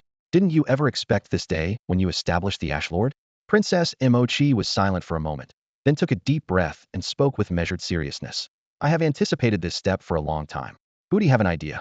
I am willing to build this new kingdom faction, yet for the top ruler, I want to recommend someone else. Of course, if needed, I can take on the role of rallying people in public. Marshal Chu Xian narrowed his eyes slightly and stared at her. You want your brother the 19th Prince, Mo Lido, take that position, don't you? Princess Emochi nodded in acknowledgement. Marshal Chu Xian appraised her up and down, his tone probing. Honestly, I suspected this possibility. Before we left, His Majesty the Emperor warned me as well, but I found it hard to believe. You built the Ash Lord title, you initiated the overthrow of the old Ash Venerable Kingdom, and you even traveled all the way to our Hawk Dragon Star cluster to secure cooperation. That was all you're doing. Now that your vision is about to be realized, you want to hand over the position above all to someone else. You realize there are people here who would dream of holding that spot, and yet you're giving it to your brother? Can you tell me why? Princess Chi pondered briefly, then spoke with a hint of apology. I know this arrangement sounds inappropriate, but from the perspective of governing the country, my brother is not much worse than I am. He will become a benevolent ruler. Marshal Chu Xian nodded. I understand his character principled, with boundaries and persistence. I have no doubt he can be a benevolent ruler. But given the current state of Ash, I believe the new government needs someone like you, both capable and visionary. Princess Chi shook her head gently, her tone earnest. Maybe you don't believe me, but I have no strong interest in that position. I only wish for our homeland to birth a brand new kingdom, so that our people no longer suffer oppression and can live with dignity. As for me, I want to travel across this beautiful land and witness its growth with my own eyes. If I were trapped in that seat, I worry I'd go insane after a few years buried in tedious politics. Marshal Chu Xian listened quietly, and finally his expression grew solemn. From one perspective, I understand your intentions, but there is something I must tell you. Before I set out, both His Majesty the Emperor and Secretary Lilith agreed on one point. You must serve as the supreme leader of the Ashes, this new order. Every agreement we have reached is based on your involvement. Without you, all cooperation between the Xiaolong Interstellar Empire and the Ashes will be null and void. The War Intelligence Room was brightly lit, and Marshal Chu Xian's gaze was sharp. Every word she spoke landed like a heavy hammer striking an alloy table. Simply put, she turned toward Princess Machi across from her. What convinced us to commit to the Ashes is not this nation itself, nor its resources, but you. Our emperor has a keen eye for talent. Once he chooses someone, he spares no effort in backing them. So about your recent decision, I must respectfully disagree. Princess Machi tapped the table lightly with her snow-white fingertips, showing no hint of panic, clearly having anticipated resistance. She lifted her chin slightly and replied softly, Actually, I have a compromise. Her eyes were resolute. Establish a new kingdom with a dual leadership system. The first leader will manage internal affairs and hold more executive power. The second will handle foreign relations and public image, appearing more in the public eye. The former is my brother, and the latter is me. Dual leadership. Marshal Chu Xian raised an eyebrow. She had encountered similar models within the Xiaolong galaxy cluster. They are extremely rare and notoriously unstable. Power is either unbalanced or conflicts intensify. Parliamentary systems have at least 4 or 5 leaders, and large houses number in the hundreds. Even the Holy Elven Empire barely balances authority among 5 elven kings. It's well known, triangles are the most stable structures. With only 2 leaders, any disagreement risks civil war. Princess Machi did not argue but spoke with even greater conviction. I fully understand your concerns. But we have a unique safeguard: the Xiaolong Interstellar Empire. Since you control the military, as long as you watch over our skies, the dual leadership will remain balanced. And it is only provisional, limited to the first generation, my brother and me. Centuries from now, we will reassess and choose the next successor. Marshal Chu Xian's lips curved into a faint smile as her eyes scanned Princess Machi from head to toe once more. It seems you came prepared with a backup plan all along, or rather, this is your true intention. Princess Machi returned the faint smile without further explanation. All right, I agree. Marshal Chu Xian nodded briskly. Her sudden, straightforward reply caught Machi slightly off guard. She had expected a prolonged negotiation, perhaps even having to connect temporarily with the Xiaolong Galaxy Cluster headquarters. She did not expect the deal to be sealed on the spot. In truth, this had all been settled well before we set out. His Majesty the Emperor presented me with 2 options. If you are willing to personally assume the role of Supreme Leader, that would be ideal. If not, there is a backup plan: jointly ruling the new regime with Prince Mori. Marshal Chu Xian conveyed the Emperor Xiaolong's decree to Princess Machi. Princess Moki's eyes widened slightly, clearly surprised that the Emperor had anticipated her possible choice.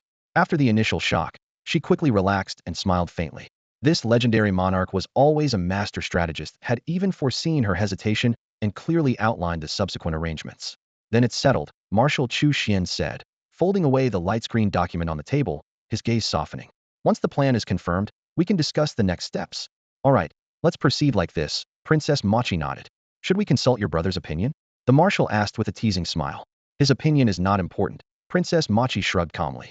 They exchanged a look, and the atmosphere in the conference room lightened. They then turned to the main issue: the structure of the new government. 1. National name. It cannot completely sever ties to the Ashes background, or the local population will lose their sense of belonging. At the same time, it must clearly distance itself from the revered civilization, absolutely forbidding the use of the word revered. Both agreed that while cutting ties with the revered civilization too soon might provoke backlash, the common people under the Ashes' revered kingdom system were already tired of the revered regime. Removing those two words will immediately signal to the grassroots that the new interstellar civilization is fundamentally different, and all hidden rules will be thoroughly uprooted. 2. Official name: Ashes Interstellar Holy Kingdom, abbreviated as the Ashes Kingdom. This retains some old identity while announcing a completely new order. 3. Supreme Leader title: Executive Officer.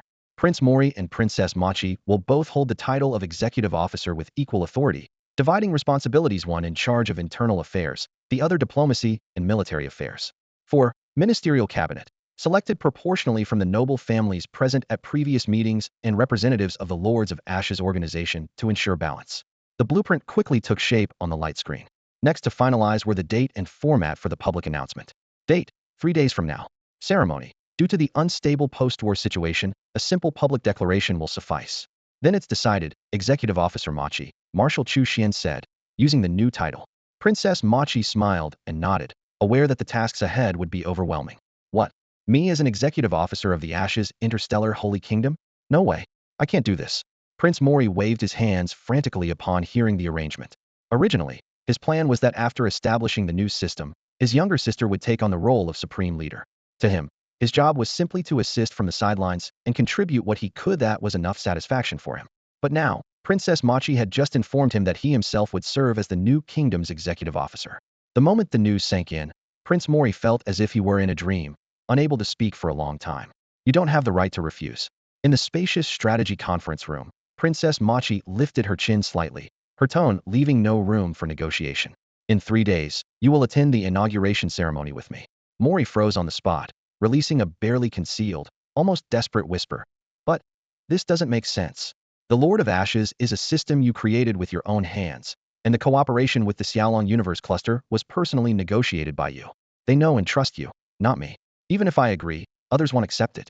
He clung to the hope that external opinions might intervene, but Machi simply gazed at him silently before breaking into a faint smile. You don't need to worry about that. I've agreed, and the Xiaolong Emperor has agreed as well. If that's the case, do other opinions really matter?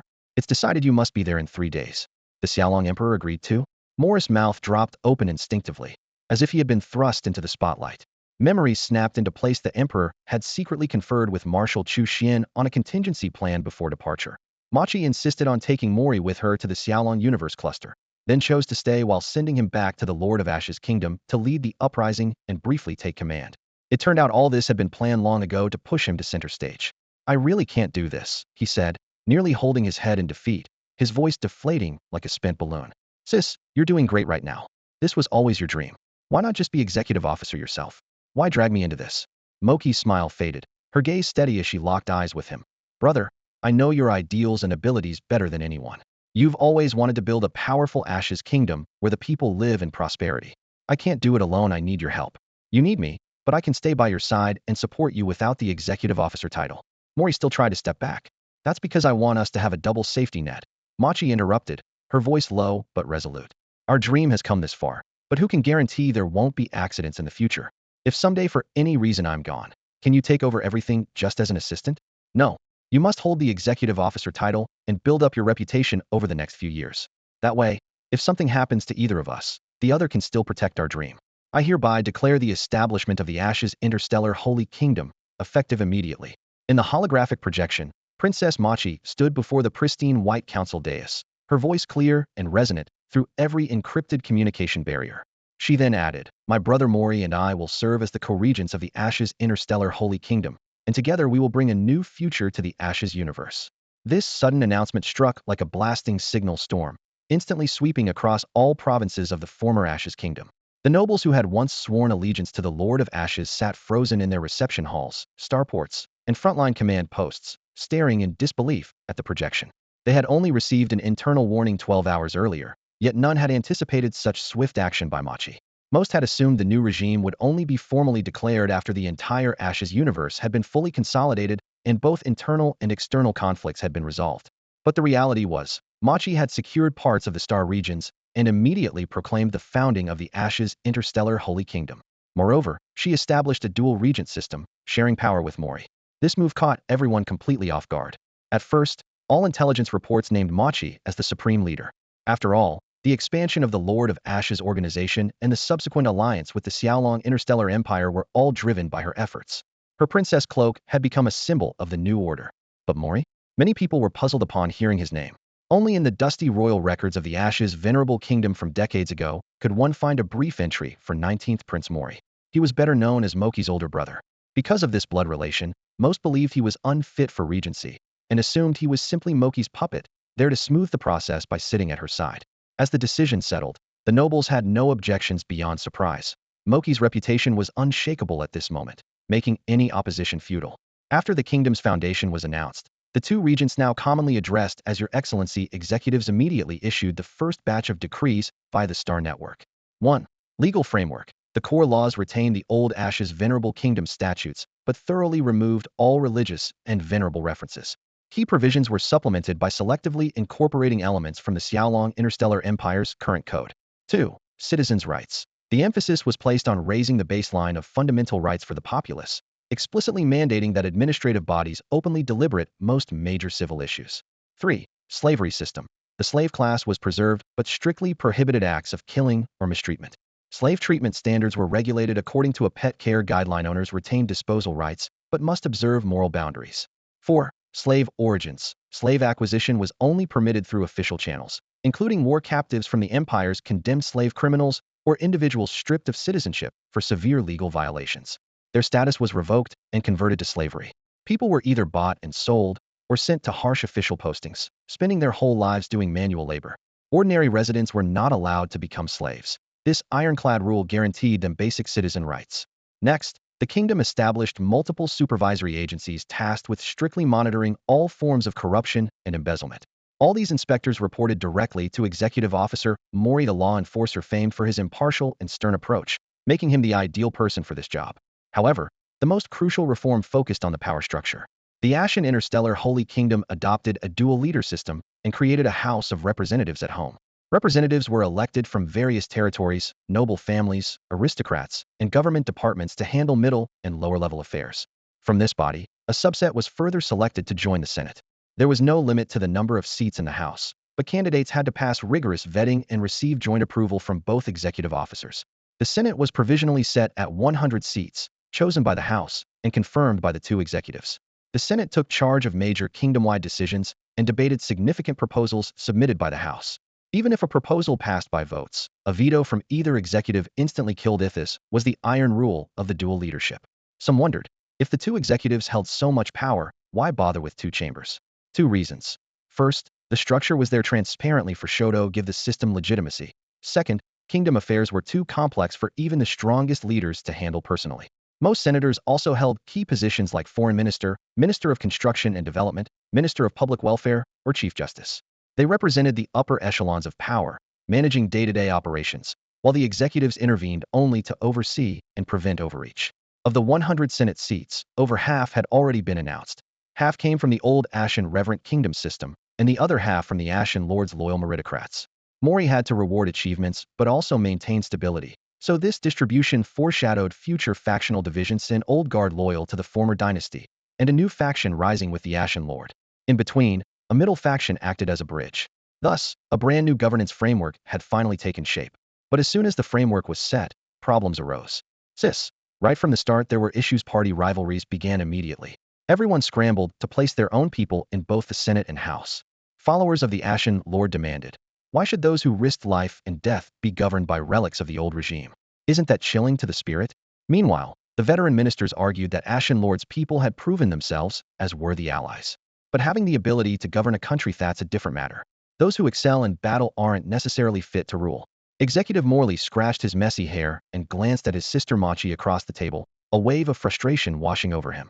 For the long-term stability of a nation, what matters is a person's capability, not their status, he muttered under his breath. Since becoming the executive, he had been buried day and night under a mountain of paperwork, time stretching unbearably long. He even found himself nostalgic for the dull days when he was confined within the territory, doing nothing.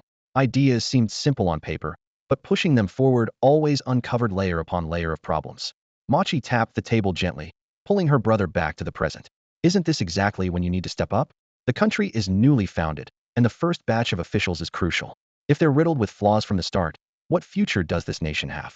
She spoke deliberately as she analyzed. As for factionalism, what country doesn't have factions? Wherever there are people, there will be power struggles. I'm actually glad they've formed camp so quickly. We don't have to micromanage everything ourselves. Having the new faction, the old faction, and a middle faction balancing each other is ideal. She spread out a list. Let's proportion seats in the upper and lower houses accordingly. The old faction and new faction each get 35, and the remaining 30 goes to neutrals and those who have ability but no connections. Morley frowned. So when we pick officials, ability doesn't matter? Both ability and background matter, Machi said firmly. Do you really think those with strong connections but no talent are all worthless? Take the Treasury Minister. I chose exactly what you described. A deep background but mediocre ability. I could name 1,000 people more capable offhand. But he belongs to the old faction, and his family history goes back even further than the Ashen Sovereign Kingdom. What I want is his family and network. When it comes to the same task, a capable person without connections takes months to process, but one call or word from him makes the whole system run smoothly. Isn't that a form of ability? Morley wanted to argue, but found the words caught in his throat. After a moment, he muttered unwillingly, but that just creates vested interests, again the same problem the Ashen Sovereign Kingdom had. I won't deny that vested interests breed problems. Machi met his gaze. Everything has two sides. Focusing on efficiency risks those problems. But this time, the leash is in our hands. Why do you think I made you set up so many oversight agencies right away? To keep a close watch on them. She emphasized finally, but I also reminded you not to throw the baby out with the bathwater. While overseeing every department, don't let fear of problems stop progress. If they want to gain some benefits, let them have them. In front of the battle map, Imochi explained her ideas, lightly tapping the star chart with her fingertips. Water that's too clear won't have fish. We want them to complete tasks efficiently, but not let them get any rewards at alt hats, simply unrealistic. As long as all the benefits stay within our control, there won't be a problem. She looked up at her brother. At the kingdom's founding stage, efficiency comes first. We can relax some permissions for now. Once the system runs smoothly, we can tighten control gradually. Emoli took careful notes on every word, but inside he felt conflicted. Compared to military matters, he clearly lacked experience in political management. Mochi then brought up personnel arrangements. Those outstanding talents you mentioned will all be placed in the newly established administrative department as deputies. Let them build networks and gain experience through their work. When the time is right, we'll let them take over key positions. Not everything is black and white. She clipped the laser pointer back to her waist. Our country is like a carriage, with the reins in our hands. Whether it moves fast or slow depends entirely on the driver. Emoli listened intently, suddenly feeling a heat rise in his chest. Although older, he knew clearly that on this level of strategic thinking, he was no match for his sister. So complicated, he sighed deeply. Emochi smiled slightly and closed the tactical board. There's a first time for everything. This is my first time in this position too, and I have a lot to learn. But I believe we can build a great kingdom because it's our shared dream. Her eyes shone like stars, and Emoli felt his heart surge. He nodded firmly. Yes, we will build a powerful, prosperous Ashes Interstellar Sacred Kingdom. And so, the original core team of the Ashes Interstellar Sacred Kingdom was officially formed. With the full support of the Xiaolong Interstellar Empire, the kingdom expanded at an astonishing speed in the years that followed. Cross-universe stargates were lit one after another, continuously importing Xiaolong's advanced technology. Eden-class starships descended vertically onto barren worlds, and all-weather planting pods solved the food problem. The people enjoyed stable and comfortable lives. With basic security met, social vitality was fully unleashed. The greater transformation came in industry. Xiaolong's interstellar transport ships, mining vessels, and orbital factories all went into production, rapidly cementing the industrial foundation of the Ashes Kingdom. Within just a few years, it became a dazzling jewel carefully crafted by the Xiaolong Empire in the entire star cluster, shining business card. Later, many smaller powers and allies considered joining the Xiaolong system by first looking at this model.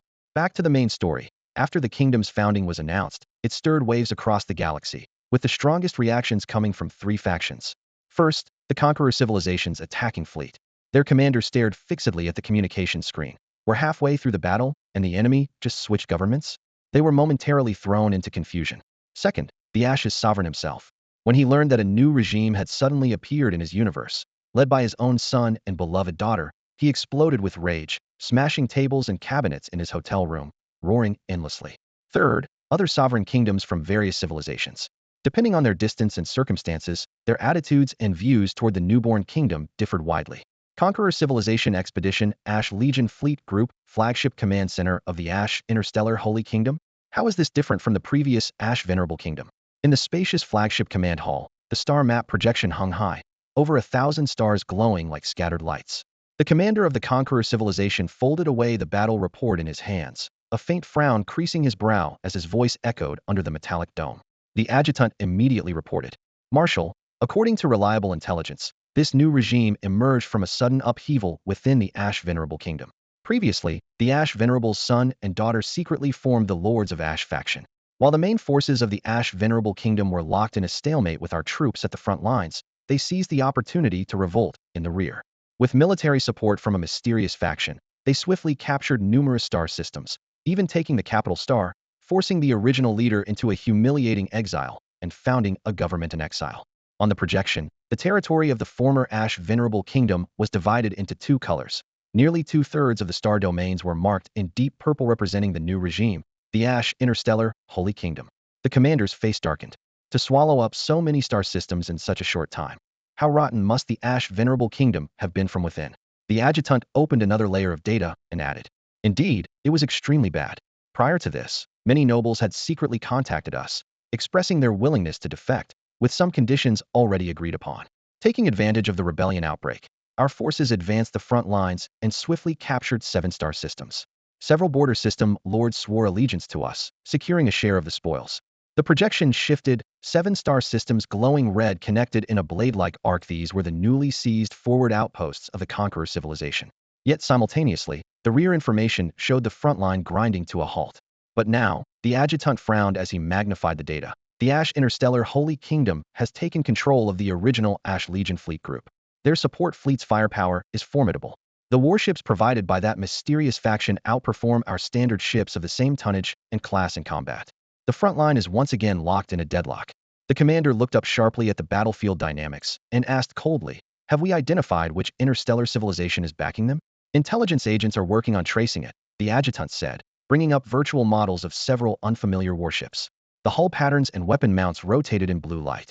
Our current database has no matching records. I've dispatched scout ships with full parameter data back to the mother cluster, requesting a comparison against the latest databases. We expect to pinpoint the opponent's identity soon. The commander nodded slightly, pondering for a moment before regaining his composure and issuing a decisive order. Cease all large-scale offensives until we clarify the enemy's situation. Meanwhile, plan the next phase of attack. The Ash Interstellar Holy Kingdom is newly founded and unstable. As long as we deal heavy blows to them on the main battlefield, their credibility will collapse. Then, the many wavering nobles will naturally come over to us. He traced an attack route across the star map, a golden light piercing straight into the deep purple star domain. Yes, sir. According to our plan, we must seize full control of the Ash Sovereign Kingdom's cosmic territories within the next year. Within 5 years, we will dominate the entire sovereign civilization's cosmic cluster.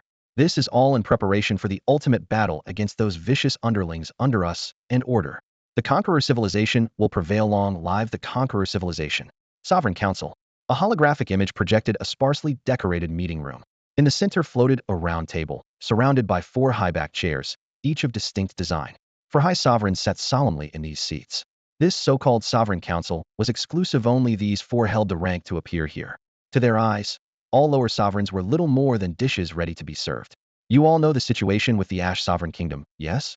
I hear that Ash Sovereign himself has retreated onto your turf. Azure Sovereign. A deep voice broke the silence first. That's right. The Azure Sovereign leaned back, lips curling in scorn. That guy fled here with the remnants, declaring himself a so-called exiled government in my capital star. His blue pupils constricted slightly, but he didn't mention the repeated secret summons the Ash Sovereign had sent recently in his mind. The moment that one escaped the royal capital, the title of sovereign no longer applied to him. And what do you make of that Ash Interstellar Holy Kingdom they proclaimed? The questioning sovereign pressed on. I've examined their public legal codes. They deliberately removed any clauses recognizing the sovereign civilization cluster's common laws. They clearly want to sever all ties with us.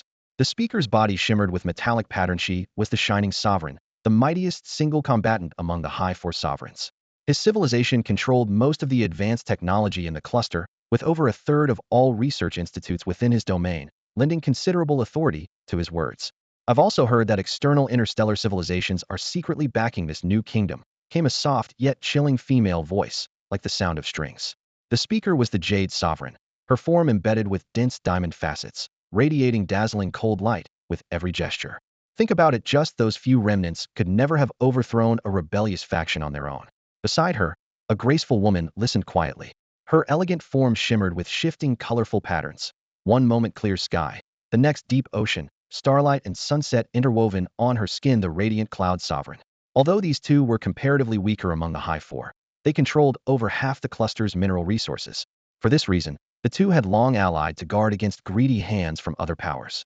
Thus, across this vast cosmic domain, the internal balance among the High Four sovereigns was clearly divided into three factions: a technological hegemony led by the Shining Sovereign, a military powerhouse centered on the Azure Sovereign, and a resource alliance of the Jade and Radiant Cloud sovereigns. This tripartite structure was the most stable configuration imaginable. I believe that, for now, the most urgent priority is dealing with the Conqueror civilization. Master Caixiao stood before the grand holographic round table, raising her hand to bring up the latest battle reports. On the light screen, numerous red arrows were rapidly extending, showing that in recent times, the Conqueror civilization's offensive had clearly accelerated. The intelligence department just sent word. Her voice echoed through the hall. Their home cluster of universes has already begun preparing reinforcements. I judge that next, the Conqueror civilization will shift its strategic focus to our Master Civilization cluster, possibly attempting to take full control there in a short period. If at that moment we also enter into conflict with the forces behind the Ashen Interstellar Holy Kingdom, it would mean intentionally making another enemy. Her words hit the mark, and the council chamber fell briefly silent. Just the one Conqueror civilization is already overwhelming us. Master Puyu tapped the table with his fingertip, his tone calm, yet strained. If we add another hostile civilization, we simply won't have the capacity to fight on two fronts. On the other hand, the presence of the Ashen Interstellar Holy Kingdom might be an opportunity. They currently only have disputes with the Ashen Master Kingdom and have no direct stake against us. Plus, they're bound to end up at war with the Conqueror civilization. The fact that they dare to back the Ashen Master Kingdom means they have enough strength to stand up to the Conquerors. This could force the Conqueror civilization to split their forces. Master Puyu paused before adding, going further, we might even try cooperation with the Ashen Interstellar Holy Kingdom to jointly oppose the Conqueror civilization. Compared to the survival of the Ashen Master Kingdom, what matters more is whether we ourselves can survive under the fleet battlefire of the Conqueror civilization. Master Bielwan frowned, clearly reluctant to accept this proposal. But we know nothing about that interstellar civilization. Aren't you worried about letting the wolf in? One Conqueror civilization is already trouble enough. Adding another invader of equal strength would only make things worse. Don't forget their domain is closest to my Bielwan Master Kingdom. If things go wrong, they'll be the first to suffer. I never said we must cooperate immediately. Master Puyu gently raised his eyes. We can wait and observe, then decide based on how the situation evolves. Maybe the Ashen Interstellar Holy Kingdom has its own hidden agenda, but if we're powerless against the Conqueror civilization, using the tiger to swallow the wolf isn't a bad tactic. Would getting crushed by one Conqueror civilization really be better than being caught between two? Her question left Master Bielwan speechless. He opened his mouth, but found no argument. This was the cold reality facing them. After a moment, Master Shanyao finally spoke, his voice steady and anchoring. I think Puyu and Keixia's analysis makes sense. For now, we should adopt a neutral stance of non-contact and non-interference with the Ashen Interstellar Holy Kingdom and wait to see how things unfold. Master Bielwan offered no further objection. That settled their attitude toward the Ashen Interstellar Holy Kingdom. There are also some other matters I want to discuss, specifically about current or raw material prices and the scale of mining operations. Right now, our factories are fully committed to producing starships. Rows of massive shipyards are lit up with incandescent lights, robotic arms swinging as welding sparks fly across metal hulls. The data shows that monthly output is steadily increasing at a rate of 1, and this year's total production is up 12 compared to last year. This rise in output means raw material demand is soaring in tandem. The mining resource consumption curve on the procurement department's dashboard keeps climbing. Meanwhile, over the past year, the overall price of raw materials has surged by more than 30, with some rare ores even doubling in price. Around the round table in the conference room, core members of the Revered Civilization Alliance had convened. Revered Shining Leader was the first to speak, his tone tinged with anxiety. I believe this is the moment our entire Revered Civilization Alliance must unite and overcome these challenges together. If we can't even come together internally, how do we expect to defeat the invading Conqueror civilization? I agree. Revered Azure immediately voiced his support, his voice low but firm. Revered Azure stands with Revered Shining Leader. Revered Jade interrupted bluntly. There's no need to beat around the bush. The price hike of raw materials mainly comes from the mining regions controlled by our two houses. But let me ask, do we want these price increases? At the last meeting, you insisted on raising monthly output by another tier, and we complied. But at what cost? Opening new mining zones, adding equipment, expanding personnel, which didn't require massive investment? Funds don't just fall from the sky. She tapped the table lightly, projecting a stack of cost reports into midair. These prices are after our best efforts to control costs. If prices were fully deregulated, they wouldn't stop here. Revered Aurora added calmly from the side. We've been doing everything we can to suppress the price curve, but it's reached its limit. We hope you two understand. Her tone shifted. That said, this problem isn't unsolvable. If you can bring more advanced and efficient mining technologies and equipment, our extraction costs will drop in naturally. Your procurement costs will go down too. She and revered Jade then both turned their gaze toward revered Shining Leader. Within the Revered Civilization Alliance, scientific research and development are always coordinated by revered Shining Leader. Caught between their combined eyes, he could only frown slightly. The RD team was under immense pressure at this moment, and he was not confident they could deliver truly game-changing cost reduction technology in the short term. The atmosphere grew tense, and the discussion ended without resolution. The ore producers needed more efficient equipment to lower costs, but the RD department was constrained by development cycles. Their mutual problem remained. Some privately speculated that revered Shining Leader could have leveraged the Starship sales to revered Jade and revered Aurora to raise prices, trading price hikes for resources. But the war situation didn't allow for this. Frontline intelligence maps clearly showed the Conqueror civilization's assault focused most heavily on the territories of revered Azure and revered Shining Leader, where defenses were increasingly strained. In contrast, revered Jade and revered Aurora's war zones saw scarcely any conflict. With minimal starship consumption, their military factories could satisfy their deployment needs. Their urgency to purchase starships externally was low, so raising prices would be ineffective. Thus, the situation reached an impasse. Revered Shining Leader and revered Azure had to keep replenishing starships lost at the front lines and expand their fleets to seek battlefield advantage. Meanwhile, the monthly volumes of resource minerals they purchased from revered Jade and revered Aurora steadily increased. Scoundrels. Traitors. Especially that Mo-Chi. The Ash Sovereign swung his arm, flipping the long table over. The heavy obsidian surface crashed onto the floor with a dull thunder, scattering shattered crystal goblets in all directions. His roar echoed beneath the metal dome of the war room. That bitch. Has she forgotten how I treated her all these years? She was my most beloved daughter.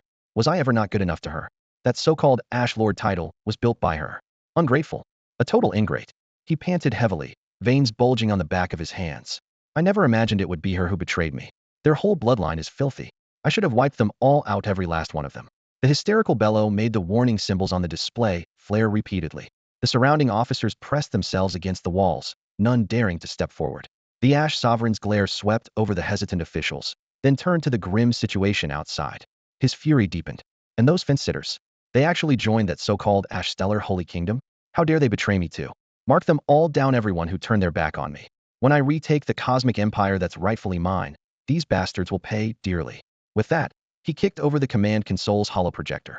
The beams distorted, data scattered, and the room descended into chaos. Get over here now? His voice was hoarse as he pointed toward a corner. The ministers there shrank back, faces pale with fear, fewer in number than just days ago. Where those missing had gone was an unspoken truth, like monkeys scattering when the tree falls. Everyone saw the Ash Sovereign's reign was ending. Those with brains were already paving new paths elsewhere. No one stayed behind to await death. Did I order you to contact the other sovereigns? Have you reached them yet? The Ash Sovereign's bloodshot eyes fixed unblinkingly on his remaining subordinates. Your Majesty, we tried to reach them, but most are too busy and told us to wait. The officer's voice trembled, forcing himself to continue. We also contacted some noble lords we used to have good relations with, but now they avoid us. The only ones who replied were Starship arms merchants, and their prices have jumped by 5 full points. Each piece of grim news hit the Ash Sovereign's chest like a blow. He recalled those former comrades who once called him brother, now shunning him like a plague. Gritting his teeth, he growled low, those bastards, they were all so close to us back then. Now that we're down and out, they've all deserted us, nothing but a pack of scum. By the end, his voice was drained of strength. He collapsed onto the floor, lost and broken. The once towering majesty was gone, leaving only a fallen man abandoned by time. He raised a trembling finger to summon the holographic map from his wrist terminal. His Ash Sovereign Kingdom's territories slowly rotated. The capital star's beacon still shone bright, but to his eyes, that light seemed to be slipping away. Everything that once belonged to him was disappearing. Could it be he'll never return to that life again? His unfocused gaze lingered on the display, deepening the despair in the officials nearby. Several quietly retreated toward the door, claiming to coordinate outside aid, but actually seeking safe exits through their own family ties. They were never seen again. Meanwhile, in stark contrast to the Ash Sovereign's decline, the newly born Ashstellar Holy Kingdom was booming. Though the region was still torn by war and far from unified, the rallying cries of new kingdom, new spirit, alongside the abolition of the harsh old religious laws, seemed to straighten the people's backs. Recruitment stations glowed brightly in the streets, trade routes reopened, and merchants and refugees alike poured in, everyone sensing a breath of relief and hope for a better future. Executive Mo-Chi studied the star map before her. When the Ashen Interstellar Holy Kingdom was first established, it controlled less than one-fifth of the territory of the former Ashen Revered Kingdom. Now, its domain had expanded to encompass more than half of the entire universe. About 20% of the remaining factions were still watching cautiously, but were expected to submit sooner or later. The last 30% had fallen under the control of the invading conqueror civilization's legion fleets, or were locked in fierce battles with them. This territorial expansion was only the beginning. Even more encouraging was the voluntary allegiance of vast legion fleets from the old Ashen Revered Kingdom. So far, 30 million starships under the command of dozens of former commanders had pledged loyalty to the Ashen Interstellar Holy Kingdom. This was no accident. It came through negotiation and mutual benefit. All who switched sides retained their original command authority. Past offenses were forgiven, and from the day of submission, they were required to obey the kingdom's laws unconditionally. Those who brought large fleets at once received additional rewards. The most notable example was a former marshal who had been on the front lines opposing the conqueror civilization. He commanded over 10 million warships. At the negotiating table, the Ashen Interstellar Holy Kingdom promised to preserve his rank and reserve a future kingdom marshal position when the military was reorganized. Provided he complied with the laws, he could continue leading his fleet. With this carrot, the 30 million starships effortlessly integrated into the new kingdom's military structure. Yet behind the good news came mounting pressure. Frontline reports warned that the conqueror civilization had detected internal rebellions and launched a fierce counterattack, annexing multiple star systems and maintaining the offensive. Newly allied legion fleets repeatedly sent urgent requests for reinforcements. Having accepted their allegiance, the kingdom now had to shoulder their challenges facing the enormous threat of the conqueror civilization. Mochi remained calm. After a moment of thought, she ordered, immediately notify the frontline commanders to focus on defense and devise their own protective plans. Every star system that can be held must be firmly defended. For those lacking supplies, we will dispatch transport fleets to resupply them. If defense becomes untenable, they must report battle conditions first and await approval before retreating. Anyone abandoning their defense zone without authorization, her gaze turned icy and her tone unforgiving, will face the kingdom's full wrath. Xiaolong Interstellar Empire Xiaolong, Star System Chang'an City. In the heart of Chang'an City, a new building had emerged. This grand black alloy structure had just been put into operation and was jointly managed by the Ministry of Foreign Affairs and the Ministry of Defense. Entire floors served as war command centers, brightly lit around the clock. Its sole purpose was to handle intelligence analysis and remote deployment for battlefields beyond the Xiaolong star cluster. The Empire now faced three critical front lines simultaneously. Foremost was the battlefield against the Conqueror Civilization Invasion Legion within the Xiaolong star cluster. Close behind was the war against the Void God Civilization's universe, and a newly erupted conflict in the Sovereign Civilization's universe. The old military structure alone was straining to keep up with these multiple battles. To address this, an expansion plan had been approved a week ago. A new combat planning directorate specifically dedicated to cluster-level warfare would be established within the Ministry of Defense. The entire set of responsibilities related to the Void God Civilization's universe battles would be transferred to this directorate. Though part of the Imperial military, it operated independently by consolidating scattered duties and subdivided missions. In the War Command Hall, Grand Marshal Charlotte stood before a massive holographic star map, reporting the latest developments to Emperor Zhao Chen of the Xiaolong Empire. Her voice was steady and clear. Your Majesty, the Defense Ministry headquarters will now focus on what we define as homeland wars.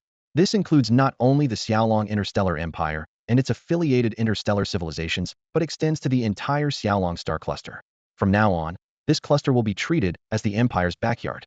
Headquarters is responsible for all homeland defense, as well as warship construction, expansion plans, and military personnel training. Zhao Chen listened quietly, flipping through the illuminated display before him. After confirming the details, he signed an official gold-embossed decree, the formal establishment order for the Combat Planning Directorate, which required the Emperor's personal signature to take effect. Once he finished signing, he lifted his gaze and asked, "How is the progress of the Ash Civilization military personnel currently studying here? And what stage is the Legion fleet construction prepared for them at?" Charlotte replied immediately, "They've been here for 1 month." Since these trainees have prior experience serving on various starships with real combat backgrounds, the emphasis of their training is mainly on commanding our Xiaolong-class starships at T4 and below, supplemented by tactical courses. The difficulty level is moderate. 1 month suffices for mastering basic command principles. She switched the star map, revealing a sequence of figures. We can deliver a total of 11 million ships to the Ash Civilization, 1 million T4 Xylon-type starships, plus 10 million T3-class vessels. Although their total tonnage and fire control are inferior to higher classes, the Xiaolong series' unique comprehensive combat effectiveness compensates for the gap. All of these ships are fully integrated into the Ash trainees' routine exercises. The last line of the holographic data noted that over 80% of these vessels were manufactured by other interstellar civilizations within the Alliance, so they do not occupy the Xiaolong Interstellar Empire's own industrial capacity, Secretary Lilith added from the side. Meanwhile, these starship orders brought substantial resources to various interstellar civilizations, Secretary Lilith explained. As soon as she finished speaking, the conference room fell briefly silent. Then she paused, scanning the room with a look that suggested she had more to say. Zhao Chen immediately caught her expression and asked, "Is someone unhappy with our fixed pricing and acting as the reseller?" Lilith nodded in confirmation. "Yes, our pricing to the Ashen Interstellar Holy Kingdom has been impossible to conceal. Many civilizations strongly resent the Shadow Dragon Empire profiting from the price difference. Some are even secretly plotting joint protests." Zhao Chen scoffed. "The contracts are signed. We're following them to the letter. If anyone has a problem, let them take it up with our starships." Sitting nearby, Marshal Charlotte showed disdain. If not for the Shadow Dragon Empire working with the Ashen Interstellar Holy Kingdom, where would these orders come from? The contracts are on the table. We're actually the ones holding the moral high ground. After the atmosphere loosened somewhat, Zhao Chen shifted topics. A batch of warships has just been completed. Considering the Ashen Interstellar Holy Kingdom's tight front lines, shall we deliver them directly to the trained officers and crew, so they can return to battle immediately? Charlotte flipped through the data pad in front of her and answered decisively, "Already arranged. Their commander will personally lead the fleet back to the Ashen Star system to join the fight at once." Zhao Chen nodded thoughtfully. This might ease the battle temporarily, but the biggest obstacle remains inter-universe group delivery technology. Without breakthroughs, our external operations will always be limited. Charlotte glanced toward the Emperor. "Leave it to me," Zhao Chen said with steady eyes. "They'll produce results as soon as possible." The importance of inter-universe group navigation technology was obvious, but overcoming it was no easy feat. Fortunately, the theoretical framework was already established. Recent breakthroughs in new materials and energy were promising. All that remained was the final critical step. Maybe inspiration would strike next moment, or it might take centuries, or even millennia. When the meeting ended, Zhao Chen barely took a break before boarding a dedicated hovercar to the Imperial Academy of Sciences. He had been spending most of his time there lately, personally overseeing multiple core research projects. Upon arriving at the Inter-Universe Group Delivery Technology Research Department, the lobby was bustling with voices. Researchers crowded around a holographic projection, passionately debating. Among them stood the tall figure of the Emerald Elf King Mansfield, striking under the experimental light. Here, everyone put aside their ranks and identities, fiercely arguing for their own ideas. "I think this data should be scaled down a bit. It shouldn't be increased any further. How could it possibly need to be smaller? Just look at the previous experiment's results. Should be increasing the data, not shrinking it. I believe there's still a problem with the architecture here. We need to use the third type of architecture instead." Inside the towering test facility, lights glowed brightly as several researchers gathered around the central holographic display, their voices clashing in heated debate. Parameters flickered in the floating projection, with red warnings and green approvals alternating, casting shifting shadows over their faces. Zhao Chen walked steadily through the crowd, ears filled with technical jargon and formulas. He could tell these people had devoted their full energy. After all, this was the core project of T7 technology. If it succeeded, it wouldn't just shake their team, but the entire scientific community. For these researchers, no honor could surpass such an achievement. "You're here." Not far off, the Emerald Elf King Mansfield, just finished with the discussion, quickly approached him. As his respect for Zhao Chen's scientific prowess grew day by day, the king's demeanor had softened noticeably. It was rare for him to stop during his busy schedule just to exchange a few words. Zhao Chen glanced around and got straight to the point. "I came to check on the project's progress. I heard the first test is about to start, but everyone still seems caught up in debates." The Emerald Elf King sighed lightly, worry clear in his voice. "The first test is scheduled, but issues remain. Cross-universe mass deployment isn't a conventional engineering task, and we have no prior experience. Most of our data is patchwork gathered externally. Strictly speaking, this so-called first test is actually 5 parallel trials. Honestly, we must prepare for the worst. It's possible all 5 could fail." Listening to Mansfield's heavy tone and serious expression, Zhao Chen only smiled faintly. "I've said before the project is important, and I've stressed the tight timelines, but I'm not forcing you to deliver results by a specific deadline. Science has always advanced on the back of failure. Every breakthrough relies on hundreds, even thousands, of setbacks. 5 failures are nothing. 50, 500, 5,000 could come in, that's okay. Eventually, we will succeed." His calm, yet resolute tone was like a lamp lit in the darkness. Mansfield felt a warm surge inside. This was the true spirit science demanded. If this were the Holy Elf Empire instead, even as a king, every failure would mean long months spent regrouping resources and meticulously reviewing each mistake. Worse still, expensive projects would need approval from the High Elf Council before proceeding. Some resource-intensive experiments would require multiple rounds of council votes to get the green light for continuation. This meant that Mansfield, the Emerald Elf King, often had to spend a great deal of time on experiments conducted within the Holy Elf Empire. Unfortunately, much of that precious time was lost to countless trivial matters rather than the experiments themselves. Now, at the research center of the Xiaolong Interstellar Empire, he was finally free from those tedious procedures. Nearly every minute and second could be devoted to genuine scientific research. As a result, he greatly enjoyed his current life, and even began to entertain the idea of staying here permanently. More than his title as the Emerald Elf King, he wanted to realize his true value in the laboratory. Will you be watching the entire experiment this time? Mansfield looked up, his eyes full of hope as he faced Emperor Zhao Chen of Xiaolong. He understood well that, as one of the lead researchers, Zhao Chen should logically participate. However, since Zhao Chen was also the emperor, with heavy political duties, it was uncertain whether he could free himself. When will your experiment start? Zhao Chen asked. The first trial begins in 6 hours, followed by another every 3 hours.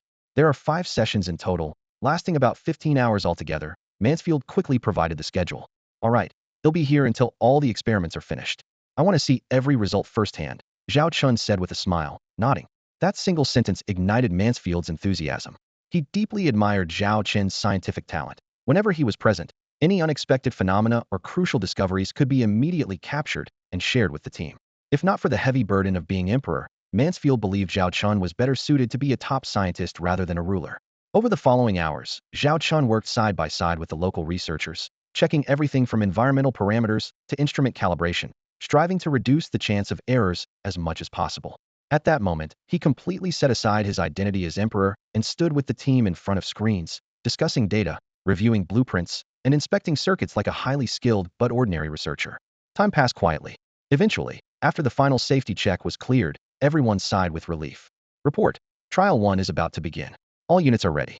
We will start testing in 3 minutes. The head official via video communication from the trial star system reported. This round simulates subspace navigation, Mansfield explained succinctly to Zhao Chen.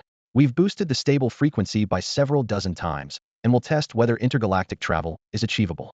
The 5 planned trials each explored very different directions. This was only the first route. If successful, it would determine how future resources would be prioritized. If it failed, it would provide key data for eliminating possibilities. The overall data from all 5 trials would directly influence how much time, manpower, and even imperial budget the research team would dedicate to each direction going forward. Frankly speaking, even the Xiaolong Interstellar Empire was sparing no effort or expense in pushing this project's development. This process also requires a tremendous amount of time. After all, this project cannot be conquered simply by piling up manpower, materials, and funds. Otherwise, major interstellar civilizations would have long since achieved this technological breakthrough. Therefore, throughout the prolonged research, the scientific team can only painstakingly dissect the problem layer by layer from multiple angles, striving to avoid unnecessary detours. Currently, there are 5 research paths before them. After this experiment concludes, they will be able to determine which path should become the primary focus going forward and which ones must be temporarily delayed. It's not about abandoning those lines completely, but rather reallocating resources to the more promising approaches. As the countdown hits 0, the first test officially begins. According to the plan, a high-frequency signal transmitter will be sent to another universe cluster, specifically the one where the Zune civilization resides. If the transmitter is successfully delivered, it will release a powerful energy burst shortly thereafter, which the signal receivers in this universe should immediately detect. Conversely, if no echo is received, it will signify failure. Moreover, the team needs to monitor the signal's stability and duration closely, as any fluctuations could affect the final outcome. Report. All 100 signal receivers are online, locked onto the transmitter, ready for real-time monitoring. The experimental team's announcement echoed through the command room. At the same time, through the cross-universe video link, Zhao Chen saw the delivery device suddenly unfold like an opening black hole. The next moment, a faintly glowing metallic sphere was precisely thrown into the vortex before being swallowed into the darkness. Begin recording. As the main control console dimmed, hundreds of curves simultaneously flickered across the screens. All receivers activated in unison. Receiver number 1 operating normally, signal strength at 70. Receiver number 37 operating normally, signal strength at approximately 76. Report. Receiver number 99 has lost signal. No transmissions received. The lights inside the experimental chamber remained steady, but a subtle tension filled the air. The first receiver went offline, yet the researchers only quickly logged the data. No one panicked or showed frustration. To them, failure was not the enemy, fear of failure was. Soon after, receivers number 2, 3, and others were reported one after another, all without exception losing their return signals. About 10 minutes later, the entire receiver network was completely disconnected from the transmitter, marking the official halt of the first trial. No one gave up. The team members consolidated all the collected data while continuing to search via backup channels for signals that might have just been interrupted temporarily. The search lasted a full hour before the project leader submitted the first experimental team failure report to their superiors. "It seems the first experiment has significant issues," muttered Mansfield, the Emerald Elf King, his voice low. "No matter how much we improve the hyperspace navigation technology, breaking through the cosmic cluster boundaries won't be easy." Next came teams 2, 3, 4, and 5. Zhao Chen remained on site the entire time, observing every step of the process and occasionally offering his insights. However, the first 4 experiments brought little progress. Teams 2 and 4 lost contact entirely, and although Team 3 barely received a return signal, it lasted only 20 minutes. Just when everyone thought the initial round of trials would end in complete failure, an unexpected development occurred. Report: the signal transmitter from Team 5 has returned a faint signal from the revered civilization's cosmic cluster. The communicator stood excitedly, speaking rapidly. "The signal lasted less than 1,000th of a second, but we definitely detected it. Judging by the intensity, the transmitter's internal structure may be damaged. Less than 1% of the complete data remains." Upon hearing this, Zhao Chen and the Emerald Elf King Mansfield were far from disappointed. Instead, they felt their blood race with excitement. This meant the 5th plan showed the most promise. A green glow flickered in Mansfield's eyes as he turned to Emperor Xiaolong Zhao Chen. Against expectations, among the 5 initial attempts, one had succeeded in sending the transmitter into the revered civilization's cosmic cluster far beyond what anyone had hoped for. Zhao Chen pulled up the full video and experimental logs from Team 5, reviewing the data frame by frame before identifying the key problem. First, this value must increase by 30 orders of magnitude. The speed is still too slow. As long as the velocity is high enough and the material strength sufficient, the integrity during transmission can be preserved. Second, regarding transmission capacity, we can attempt several different loading methods. As he analyzed, Zhao Chen annotated the holographic display. Mansfield immediately signaled his assistant to record everything. Write down every single word from Emperor Xiaolong. He knew well that Zhao Chen's ideas often led to remarkable breakthroughs and unexpected surprises. After the first round of 5 trials, the Imperial Academy immediately finalized the schedule for the next phase. Just 5 days later, the second round would begin, simultaneously running 20 different experiments. The Academy's strategy was straightforward. Once a general direction was identified, test every possible path. Even if it meant enormous resource consumption, they were determined to throw everything they had at the timeline to quickly develop the Xiaolong Star Empire's own cross-universe cluster delivery device. 5 days flew by. The second round of 20 groups launched simultaneously, with Emperor Zhao Chen personally present, focusing nearly all his attention in the central control hall. To him, nothing in the Empire was more important than this project. The experiments ended quickly, and reports came in one after another at the main console. "Your Majesty, among the 20 experimental groups in the second round, 12 lost all contact within 10 minutes of startup. Among the remaining 8, 5 maintained contact for about half an hour before also going offline. The final 3 groups successfully reached the revered civilization cluster universe, though delivery signals were still missing. Compared to the 5th trial in the first round, data improved significantly, with the best group's failure rate reduced to 99.81. The figure 99.81 sounded staggering, like cutting a whole cake into 10,000 slices and only 19 actually reaching the target. But for the Imperial Academy, this was a qualitative leap. It at least showed some technical approaches deserved further exploration. "When does the third round start?" Zhao Chen asked eagerly. Mansfield, the Emerald Elf King, standing nearby, replied immediately, "Still in 5 days, with the scale increased to 100 experimental groups. The cost will be enormous." "Don't worry about resources," Zhao Chen interrupted with a wave. "Every application you submit gets fast-tracked. Cross-universe cluster delivery technology is an urgent priority." Emboldened by the Emperor's promise, Mansfield was filled with determination. Another 5 days later, the third round with 100 experimental groups kicked off rapidly. Unfortunately, the overall results showed no significant improvement over the second round. For a time, doubt spread through the research teams, internal conflicts and disputes erupted. Luckily, Zhao Chen and Mansfield intervened in time, forcibly suppressing divisions and immediately deciding, continue to the next round. The preparation period remained 5 days.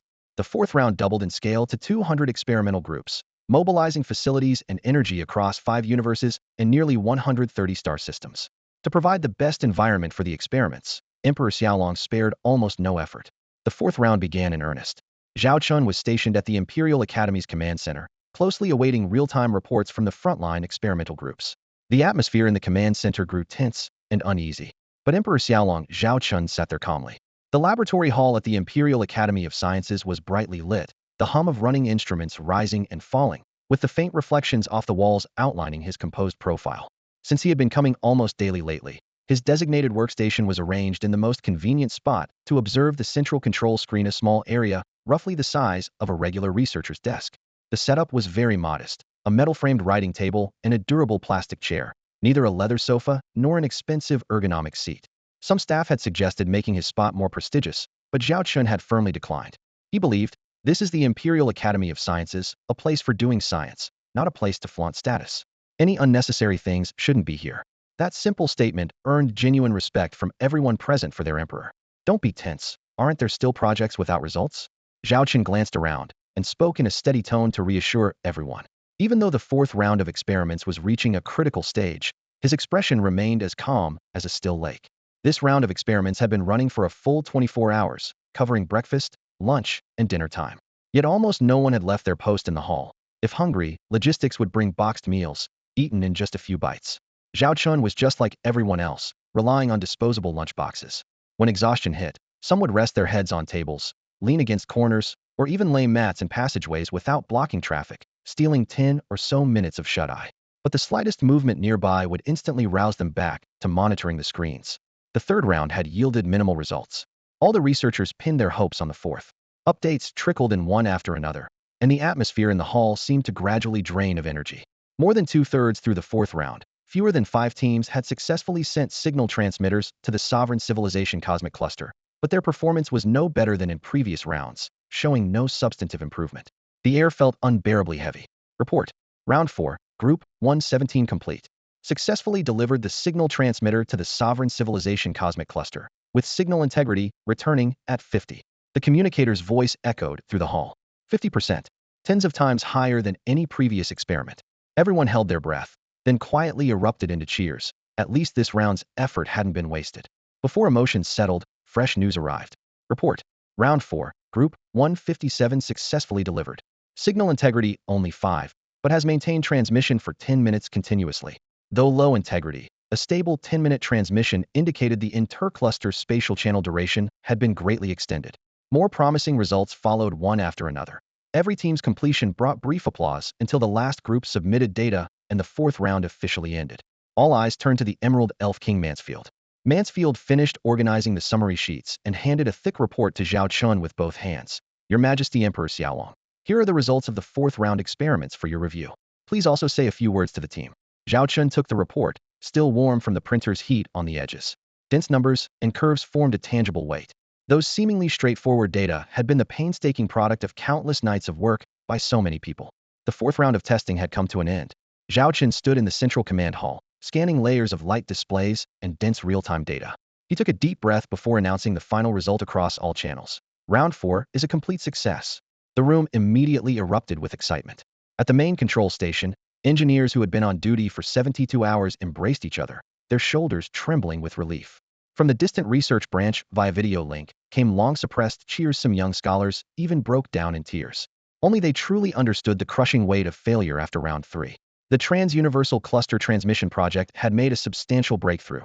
The dawn of victory was finally in sight. After a brief celebration, the team quickly shifted focus to preparing for round 5. This time, they planned only 300 experimental groups. Zhao Chen emphasized repeatedly, more isn't always better. The number must fall within the optimal efficiency curve. The experiment members then redistributed manpower and equipment according to the established model, avoiding pointless duplication. Round 5 was scheduled to launch 10 days later. The extended timeline was due to the critical nature of the objectives.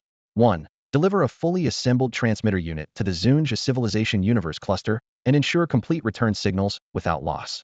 2. Concurrently test transmitters of different sizes from 1 cubic millimeter to 1 cubic centimeter, then up to 1 cubic meter, increasing incrementally.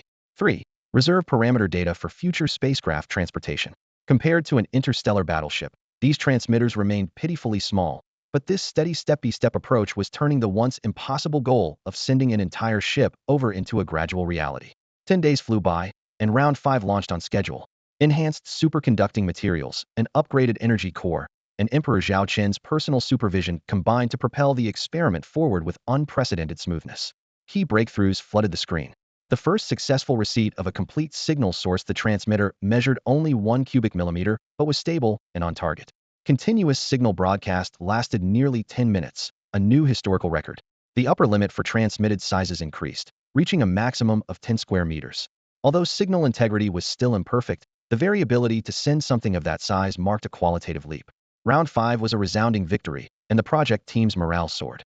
Within half a day, the data was sealed, and everyone turned to planning round 6. At this moment, the Emerald Elf King Mansfield put forward a bold proposal. For round 6, why don't we try directly sending entire machines, the shuttles, small interstellar transport ships, starfighter craft, interstellar combat mechs, even T-1 class interstellar battleships? The suggestion caused a huge stir. In the review chamber, some worried that the leap was too large and the risk uncontrollable. Others were fired up by Mansfield's audacity, convinced that existing technology was ready for such a test. Both sides argued passionately, data and models flying across the room. In the end, all proposals and risk assessments were integrated into a single encrypted file and submitted to the highest terminal. On the screen, the approval section showed only one empty signature slot. The ultimate decision-making power, naturally, rested in the hands of Emperor Zhao Chen. After much deliberation, Zhao Chen finally finalized the overall plan for the 6th round of experiments. Using T-1 small starships, shuttles, interstellar fighters, and combat mechs as carriers for the signal transmitters. This combination would greatly streamline the experimental process and buy valuable time for subsequent verification. During a break, he shared a light meal with the Emerald Elf King Mansfield. The spacious research cafeteria was softly lit, and the energy meals specially prepared by the nutritionists were both appetizing and nutritious. Zhao Chen sat down and asked directly, "Do you have confidence in this experiment?" Mansfield shook his head gently, his emerald hair swaying slightly. "Honestly, not at all. In just 1 or 2 months, our progress has probably surpassed what many interstellar civilizations accumulate in 10 or even 100 years.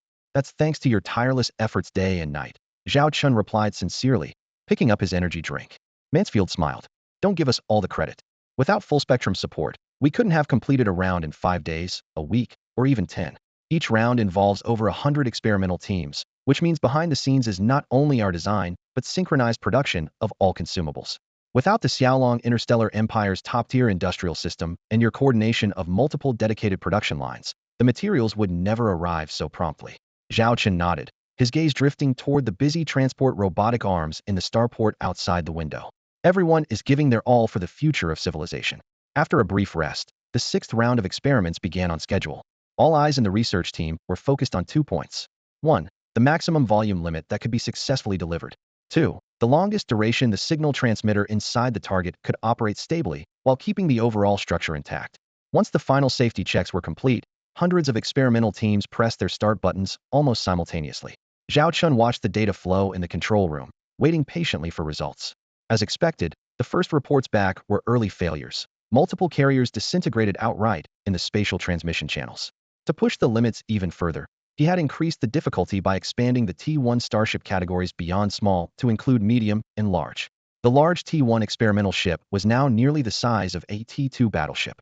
Unfortunately, this bold attempt quickly ended in a pile of shattered debris and was deemed undeliverable. The string of failures made the atmosphere in the control room tense. Then the third batch of data turned green. A T-1 level combat mech arrived intact at the target coordinates. Although the signal integrity was somewhat lacking, it lasted a full 15 minutes, marking the best record among all completed teams so far. This success sparked brief cheers in the research area, at least proving the 6th round was not a total failure. Yet everyone still hoped for even better outcomes. Minutes ticked by as teams gradually finished, and the final data was compiled. At last, the final report was delivered to Zhao Chen. Among these experimental teams, the most successful was a T-1 class shuttle originally registered under a different nationality. Though small in size, with space for only 2 occupants and no weapons at all, this outdated shuttle, long since retired from service in the Xiaolong Galaxy cluster, had been lying dormant as scrap metal in a rundown junkyard. Researchers retrieved and retrofitted it as a test vehicle for cross-galaxy cluster trials. Its performance exceeded everyone's expectations. The shuttle not only successfully escaped the Xiaolong Galaxy cluster, but also precisely arrived in the Zune Civilization Galaxy cluster.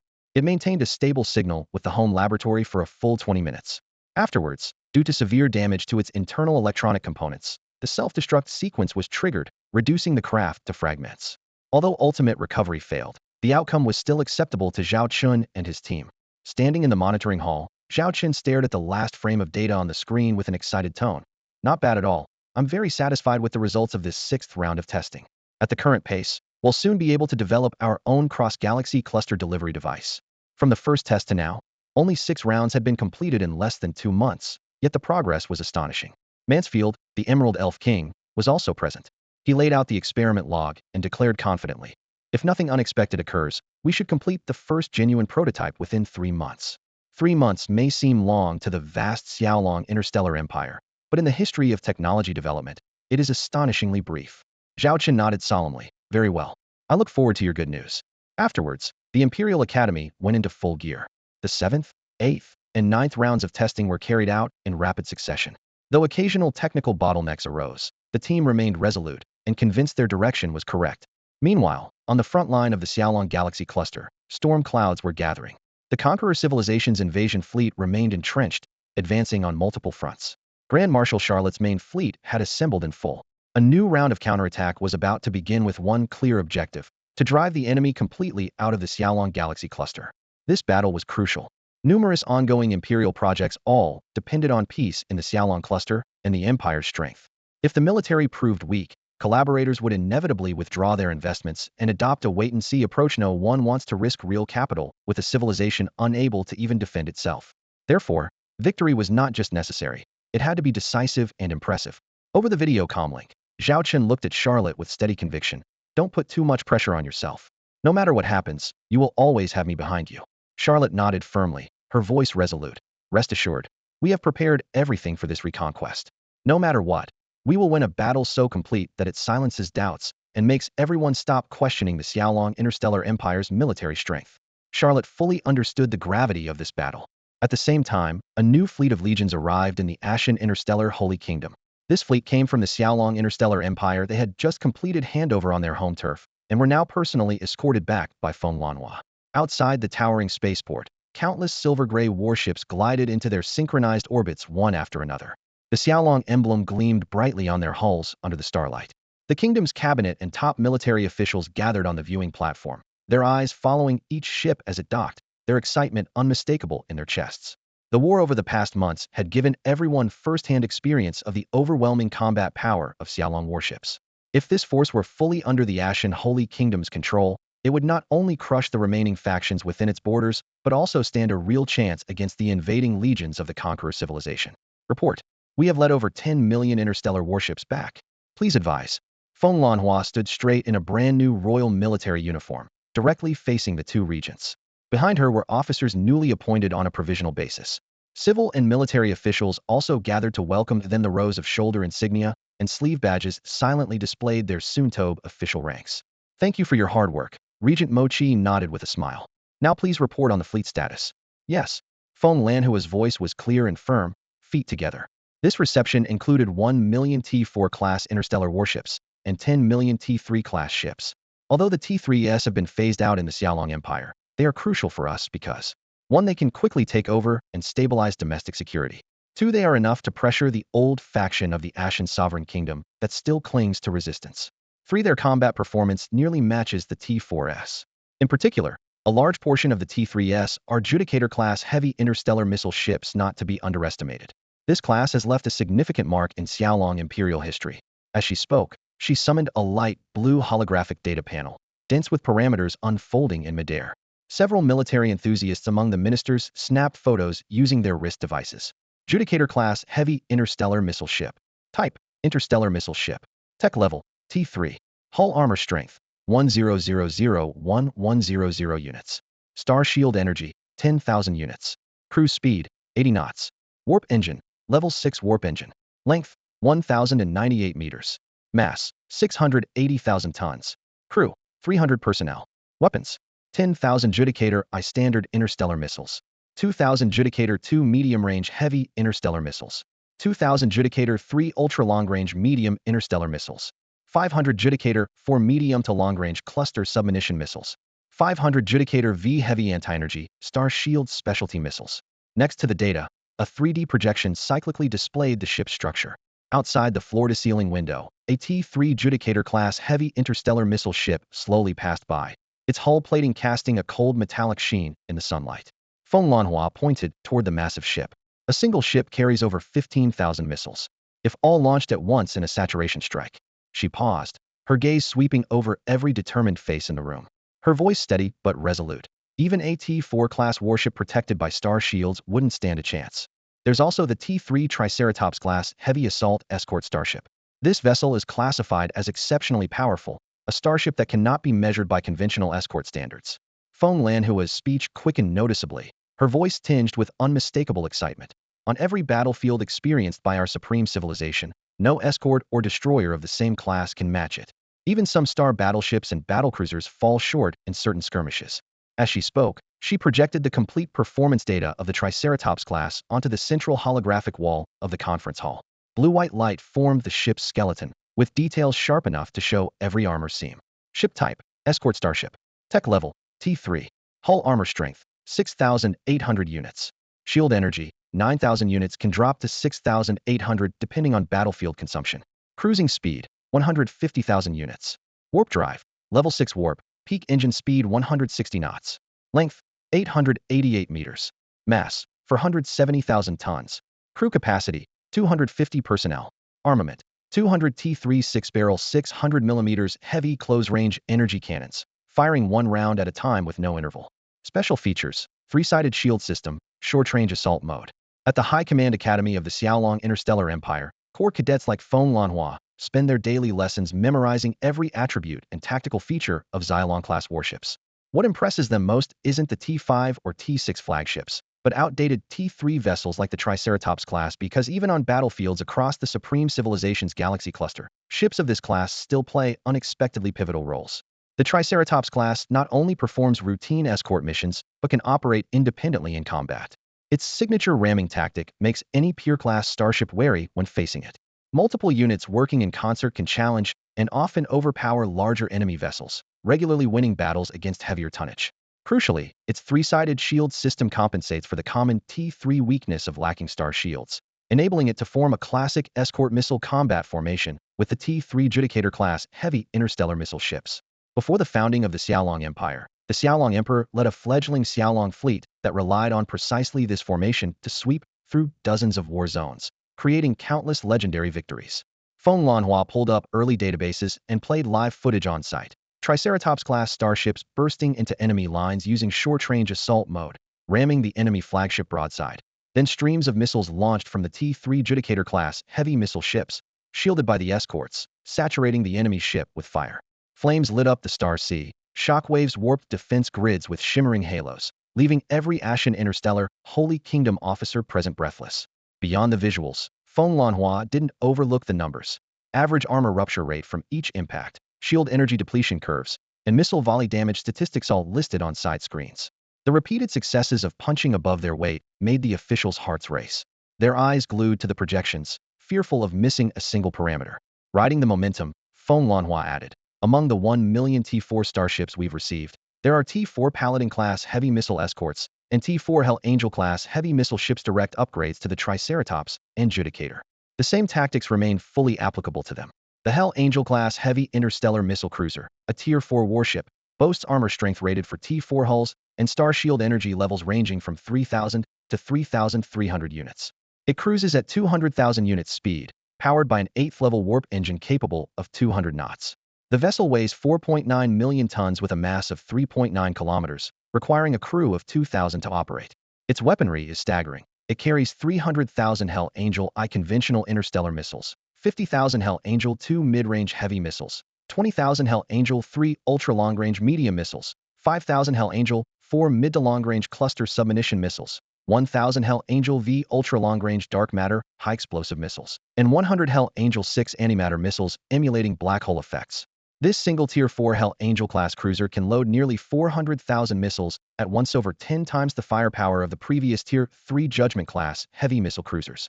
The salvo from just one such ship is enough to strike terror into any opponent. What makes this even more daunting is that out of the 1 million active interstellar warships, there are as many as 100,000 Hell Angel-class Tier 4 heavy missile cruisers. When this figure was announced in the command hall, it drew a collective breath of disbelief. Everyone could almost see those 100,000 Tier 4 Hell Angel cruisers simultaneously opening their missile bays, unleashing a meteor-like storm of 4 billion projectiles across the battlefield, a sight so terrifying that few dared imagine it. For those concerned with armaments, their hearts raced involuntarily. Each time Feng Lanhua recited a new statistic, the massive display screen projected the corresponding warship's image, a shadowy gray-black hull cutting through starry seas, vast missile bays resembling clustered cities, missile hatch covers shimmering with sharp, metallic gleams in silent stillness. The 3,000 to 3,300 units of star shield energy combined with the dense T-4 armor blended into a lethal synergy, augmented by a 200,000 unit cruise speed and an 8th level warp engine able to hit 200 knot star speed. Together these features formed a war machine that inspired awe and dread alike. With a crew complement of 2,000 men managing this 3.9-kilometer-long, 4.9 million-ton steel colossus, every drill was a test of the entire combat system's limits. Immediately following the Hell Angel-class intro, Feng Lanhua continued to enthusiastically present the rest of the Xiaolong fleet starships, rolling off specs and battle records as if reciting familiar tales. First-timers might have thought she was some kind of salesperson for Xiaolong ships, but the officers standing proudly behind her betrayed no false modesty. They embodied the honor of personally piloting these steel beasts into firestorms and the eager anticipation of the battles ahead. Her flowing discourse was far from empty praise. Privately, Feng Lanhua hoped her peers would place more orders. Under Executive Officer Moki's command of the Ashes Interstellar Holy Kingdom, a larger fleet signified greater power, and the surest way to achieve that was to familiarize everyone with the terrifying might of the Xiaolong series warships. After the presentation, focus shifted to fleet organization plans. Executive Officer Machi declared, all 11 million interstellar warships will be organized into a massive group fleet under 2 different formations. 1. All 1 million Tier 3 ships will be organized into 10 Legion fleets, each comprising 100,000 vessels. 2. 900,000 Tier 4 ships will be split into 3 groups of 300,000 each, forming 3 elite Legion fleets. 3. The remaining 100,000 Tier 4 vessels will be distributed according to war zone needs, serving as flagships, deputy flagships, or supplementing existing Ashes Holy Kingdom Corps. I hereby announce effective immediately, Feng Lanhua will serve as Supreme Commander of the Ashes 1st Legion Fleet Group. Executive Officer Machi proclaimed this declaration with solemn authority. After the formation of the Ashes 1st Legion Fleet Group, it soon faced its first real test in battle. The entire kingdom watched eagerly what kind of power would the Ashes 1st, created at astronomical cost, truly demonstrate. This was not only the fleet's debut, but also the first major war ever launched solely by the forces of the Ashes Interstellar Holy Kingdom since its founding. The 2nd Legion of the Falcon Dragons was not part of the combat order and remained in reserve, ready to provide support at any time. The 1st Legion's target for this offensive was the largest star system cluster controlled by the old powers of the Ashes Sovereign Kingdom, the stubborn faction's last stronghold. Over 10 million interstellar warships still occupied that region, and it was precisely due to this massive military presence that the old faction had been able to persist. Simply put, if not for Marshal Chu Xian's overwhelming responsibilities, this thorny bone would have been chewed off long ago. Now it was handed off to the 1st Legion as a testing ground. Before the operation began, Executive Officer Imochi announced that the entire battle would be broadcast live. She wanted to let the billions of citizens of the Ashes Interstellar Holy Kingdom personally feel the strength of the new regime and inspire genuine confidence in the future, because with confidence comes a better tomorrow. Back to the point. Commanded by Marshal Feng Lanhua, the 1st Legion, totaling over 10 million warships, surged like a flood of steel, jumping one after another into the target battle zone. Report. Entered enemy-controlled star region. No enemy vessels detected yet. Report. All interstellar reconnaissance ships and drones have been deployed. At the center of the massive flagship's combat room hovered a 3-dimensional star map. The area spreading outward from the Legion's location was pitch black. That was enemy territory. According to intelligence, pushing forward another 10 standard hours would bring them to the old faction's military starport, the key target of this attack. Suddenly, a piercing alarm shattered the bridge's tense silence. Report.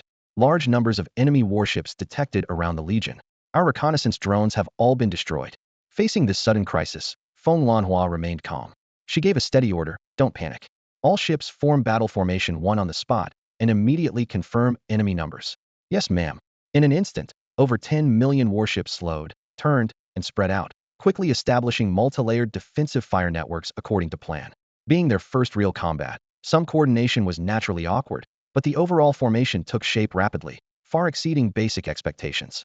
After all, under the Falcon Dragon Interstellar Empire, the entire force had undergone countless drills, and though this was their first real battle, their performance already satisfied the majority of officers.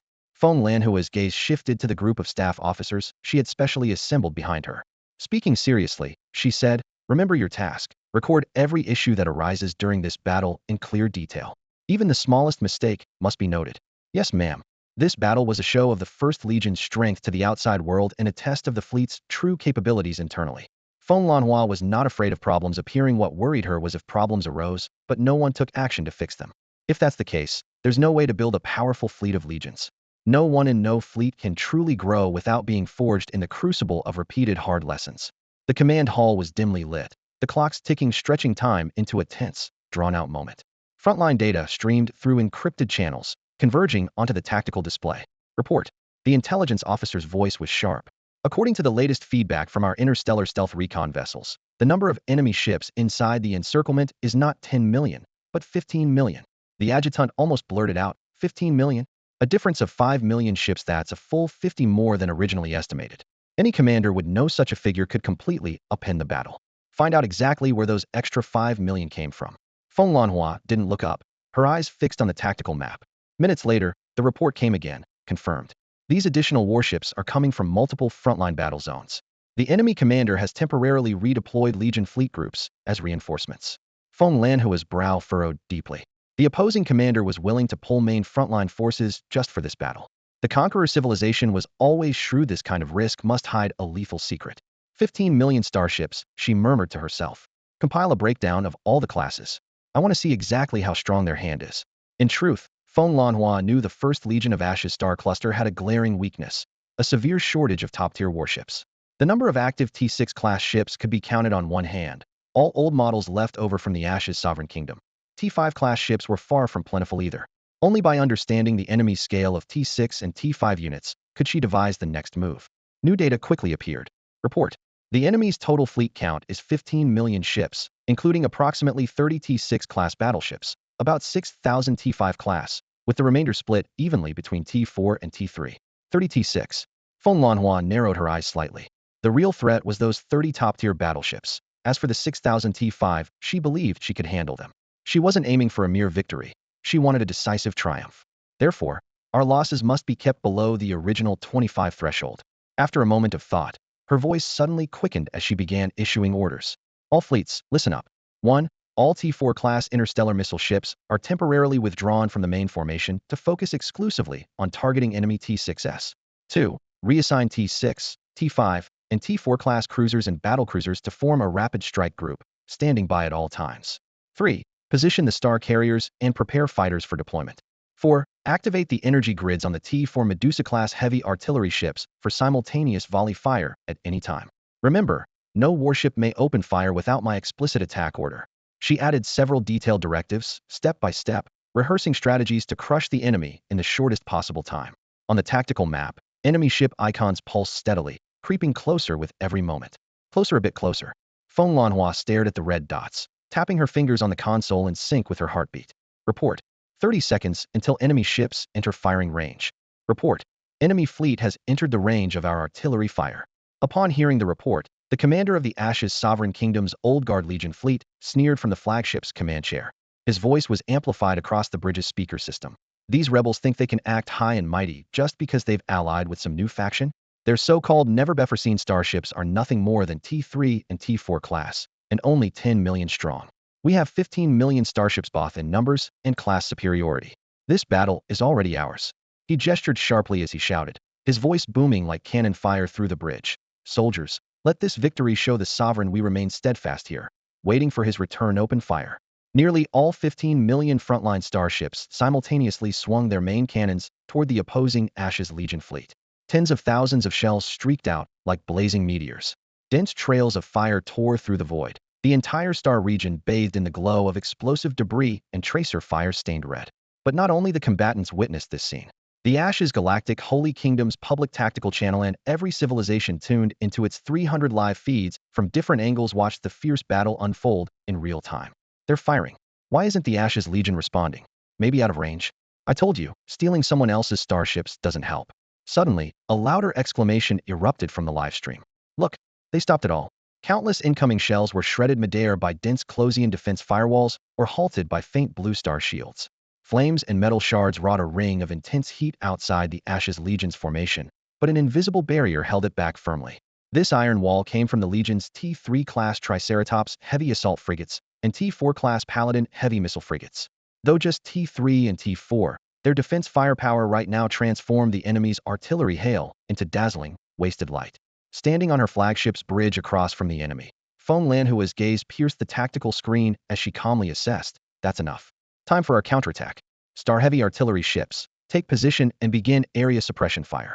Keep star missile ships locked and ready to volley and relay. Deploy drone swarms to prioritize enemy fire control nodes.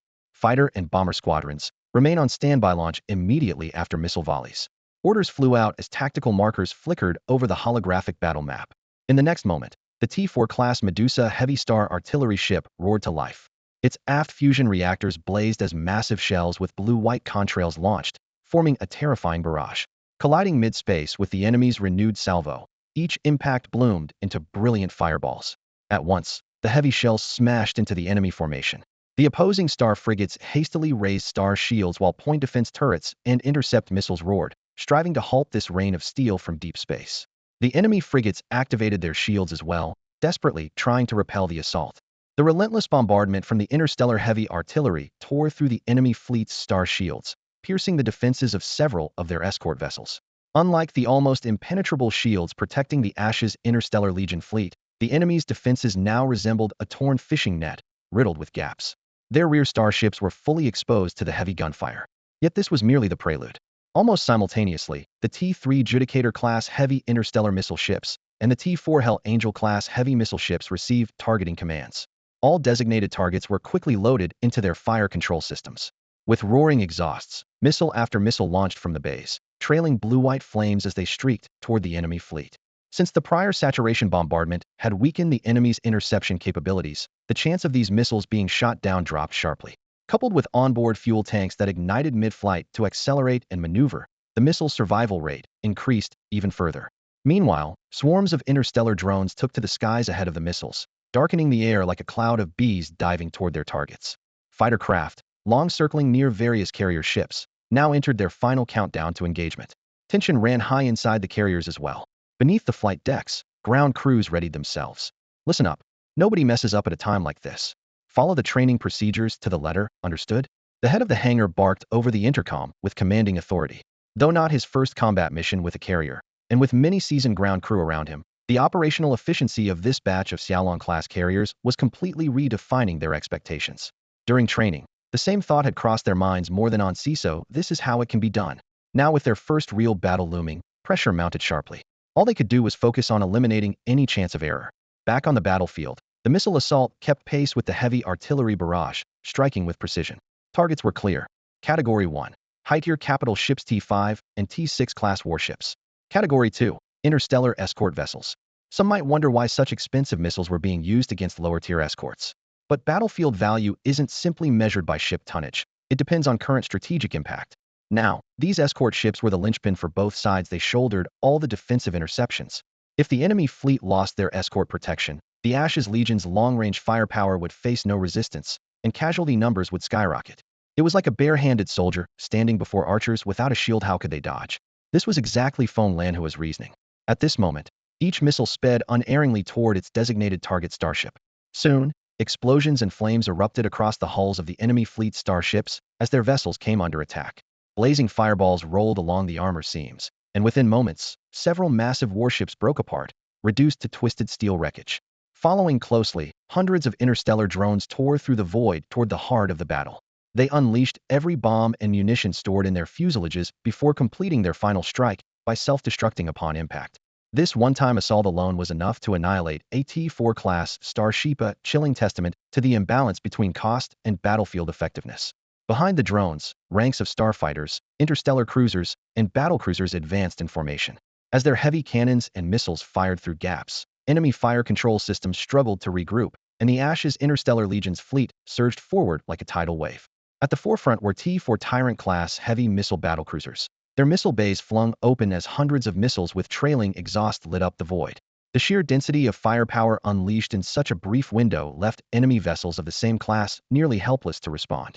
What had been sparse star shields soon showed pocked, then expanding breaches, revealing quickly stripped armor and exposed internal structures vulnerable to vacuum and barrage.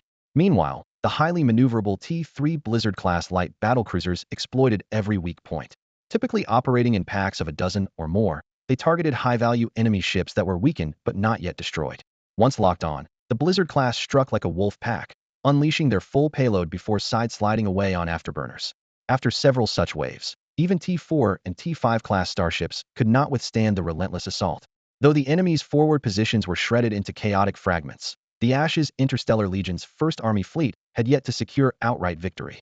Their adversaries still possessed 15 million starships, compared to their own 10 million, stark numerical disadvantage. More critically, while their heavy star artillery could continue firing indefinitely, their missile-armed ships required resupply. Once their magazines emptied, their overall firepower would plummet, and the enemy commanders would seize that opportunity to strike back. Feng Lanhua fully understood the stakes and immediately issued a second order. From now on, any starship missile vessel whose remaining missile stock fell below 10 must withdraw from combat to resupply without exception. The interstellar heavy artillery ships adopted a staggered fire support formation. Waves of intense blue-white beams from the giant cannons streaked through the void, carving out a safe passage for the fleet behind them. After completing their assigned attack waves, the interstellar fighters and drone swarms regrouped, their exhaust trails forming orderly lines as they turned back one after another. Following closely were the T-3 Blizzard-class light interstellar battlecruisers, tasked with fire suppression and protection. Braving lingering debris and electric arcs, they made their way to the rendezvous point behind the fighters and drones. Lastly, the T-4 Tyrant-class heavy interstellar missile battlecruisers departed, using their remaining air defense and close-range weaponry to hold off enemy pursuit, only turning away once confirming all Allied units had fully exited the combat zone. The remaining combat units were ordered to establish a defensive perimeter in place, ready to endure the next enemy onslaught. Shortly after, Feng Lanhua decisively shifted from offense to defense. Realizing the missile magazines on the interstellar missile ships were depleted, she prioritized resupply and awaited the next wave of firepower, instead of insisting on heating clashes. She trusted that the formidable Xialong series interstellar warships could prevail in a direct fight, but was unwilling to sacrifice these newly commissioned ships and their crews needlessly. These fresh warships held immense significance for the Ashen Stellar Holy Kingdom, and she would not allow them to be lost so easily. At the same time, the opposing commander keenly noticed the diminished offensive momentum of the Ashen Stellar First Legion's fleet. Half an hour later, combat data arrived. They had destroyed fewer than 1,000 enemy vessels, mostly T-3 Blizzard-class light battlecruisers, along with a handful of T-4 Tyrant-class heavy missile battlecruisers, plus some fighters and drones. Beyond that, no further kills were confirmed. In contrast, their own side had suffered losses nearing 100,000 interstellar warships during the initial strike, pushing the kill ratio into the hundreds. Numbers like these were unprecedented in the commander's career. Although prior intelligence had warned of unknown high-tier T-5 and T-6 warships cooperating with the enemy, he never imagined that the newly commissioned vessels under the Ashen Stellar First Legion's command would deliver such a fearsome battlefield performance, dealing him a brutal blow. Counterattack. Launch an immediate counteroffensive, he shouted hoarsely over the command channel. Their missile ships are out of ammo, and their heavy artillery ships can't sustain saturating fire anymore. This is our chance. All fleets go all in, give them no respite. In contrast, the command channel of the Ashen Stellar First Legion remained calm and orderly. The interstellar missile ships that had completed their assault pulled back methodically according to plan. Far behind, dedicated logistics and supply bases were already established, with Xialong interstellar supply ships and transports lined up densely. Ammunition cranes and energy rails busied themselves non-stop. Since the fleet was composed of Xialong combat warships, a comprehensive support system was essential, especially for the missile ships. It was well known that these vessels excelled in short bursts of extreme firepower, but became cumbersome and vulnerable once their missiles were expended. Rapid missile reloading was thus key to maintaining their endurance. The Xiaolong Legion fleet had long since developed a mature solution through previous combat experience. Multi-stage parallel ammunition supply lines, modular missile magazines, external mechanical arms assisting with reloads, combined with supply ships using beam tethers for synchronized rearming, reducing a full resupply cycle to one-third the usual time. As successors, the Ashen Stellar First Legion only needed to strictly follow the established procedures. They simply had to replicate the process exactly. Remember everything you learned at the academy. Don't make mistakes. Just follow the procedures. Let's move quickly. Get all preparations in place first. The department head called out to everyone in his unit. Short, clear commands echoed through the operation cabin of the 3rd Department, reminding everyone to stay focused and keep pace. Just then, the internal comm channel flashed. Read a superior order was issued. 3rd Department, attention. The T-3 Judicator-class heavy interstellar missile ship N013 has arrived at the resupply point. Begin docking operations immediately. Complete all resupply tasks within 15 minutes. This is a bridge order. Understood. Third department, the head responded promptly. He looked up at the external surveillance feed on the cabin wall. A massive missile ship hovered steadily beside the supply vessel, its several resupply hatches swinging open like hungry baby birds, awaiting an infusion of energy and ammunition. Third department logistics teams, prepare to commence work. Begin operations. He decisively ordered. In the next moment, all station indicators switched to active status.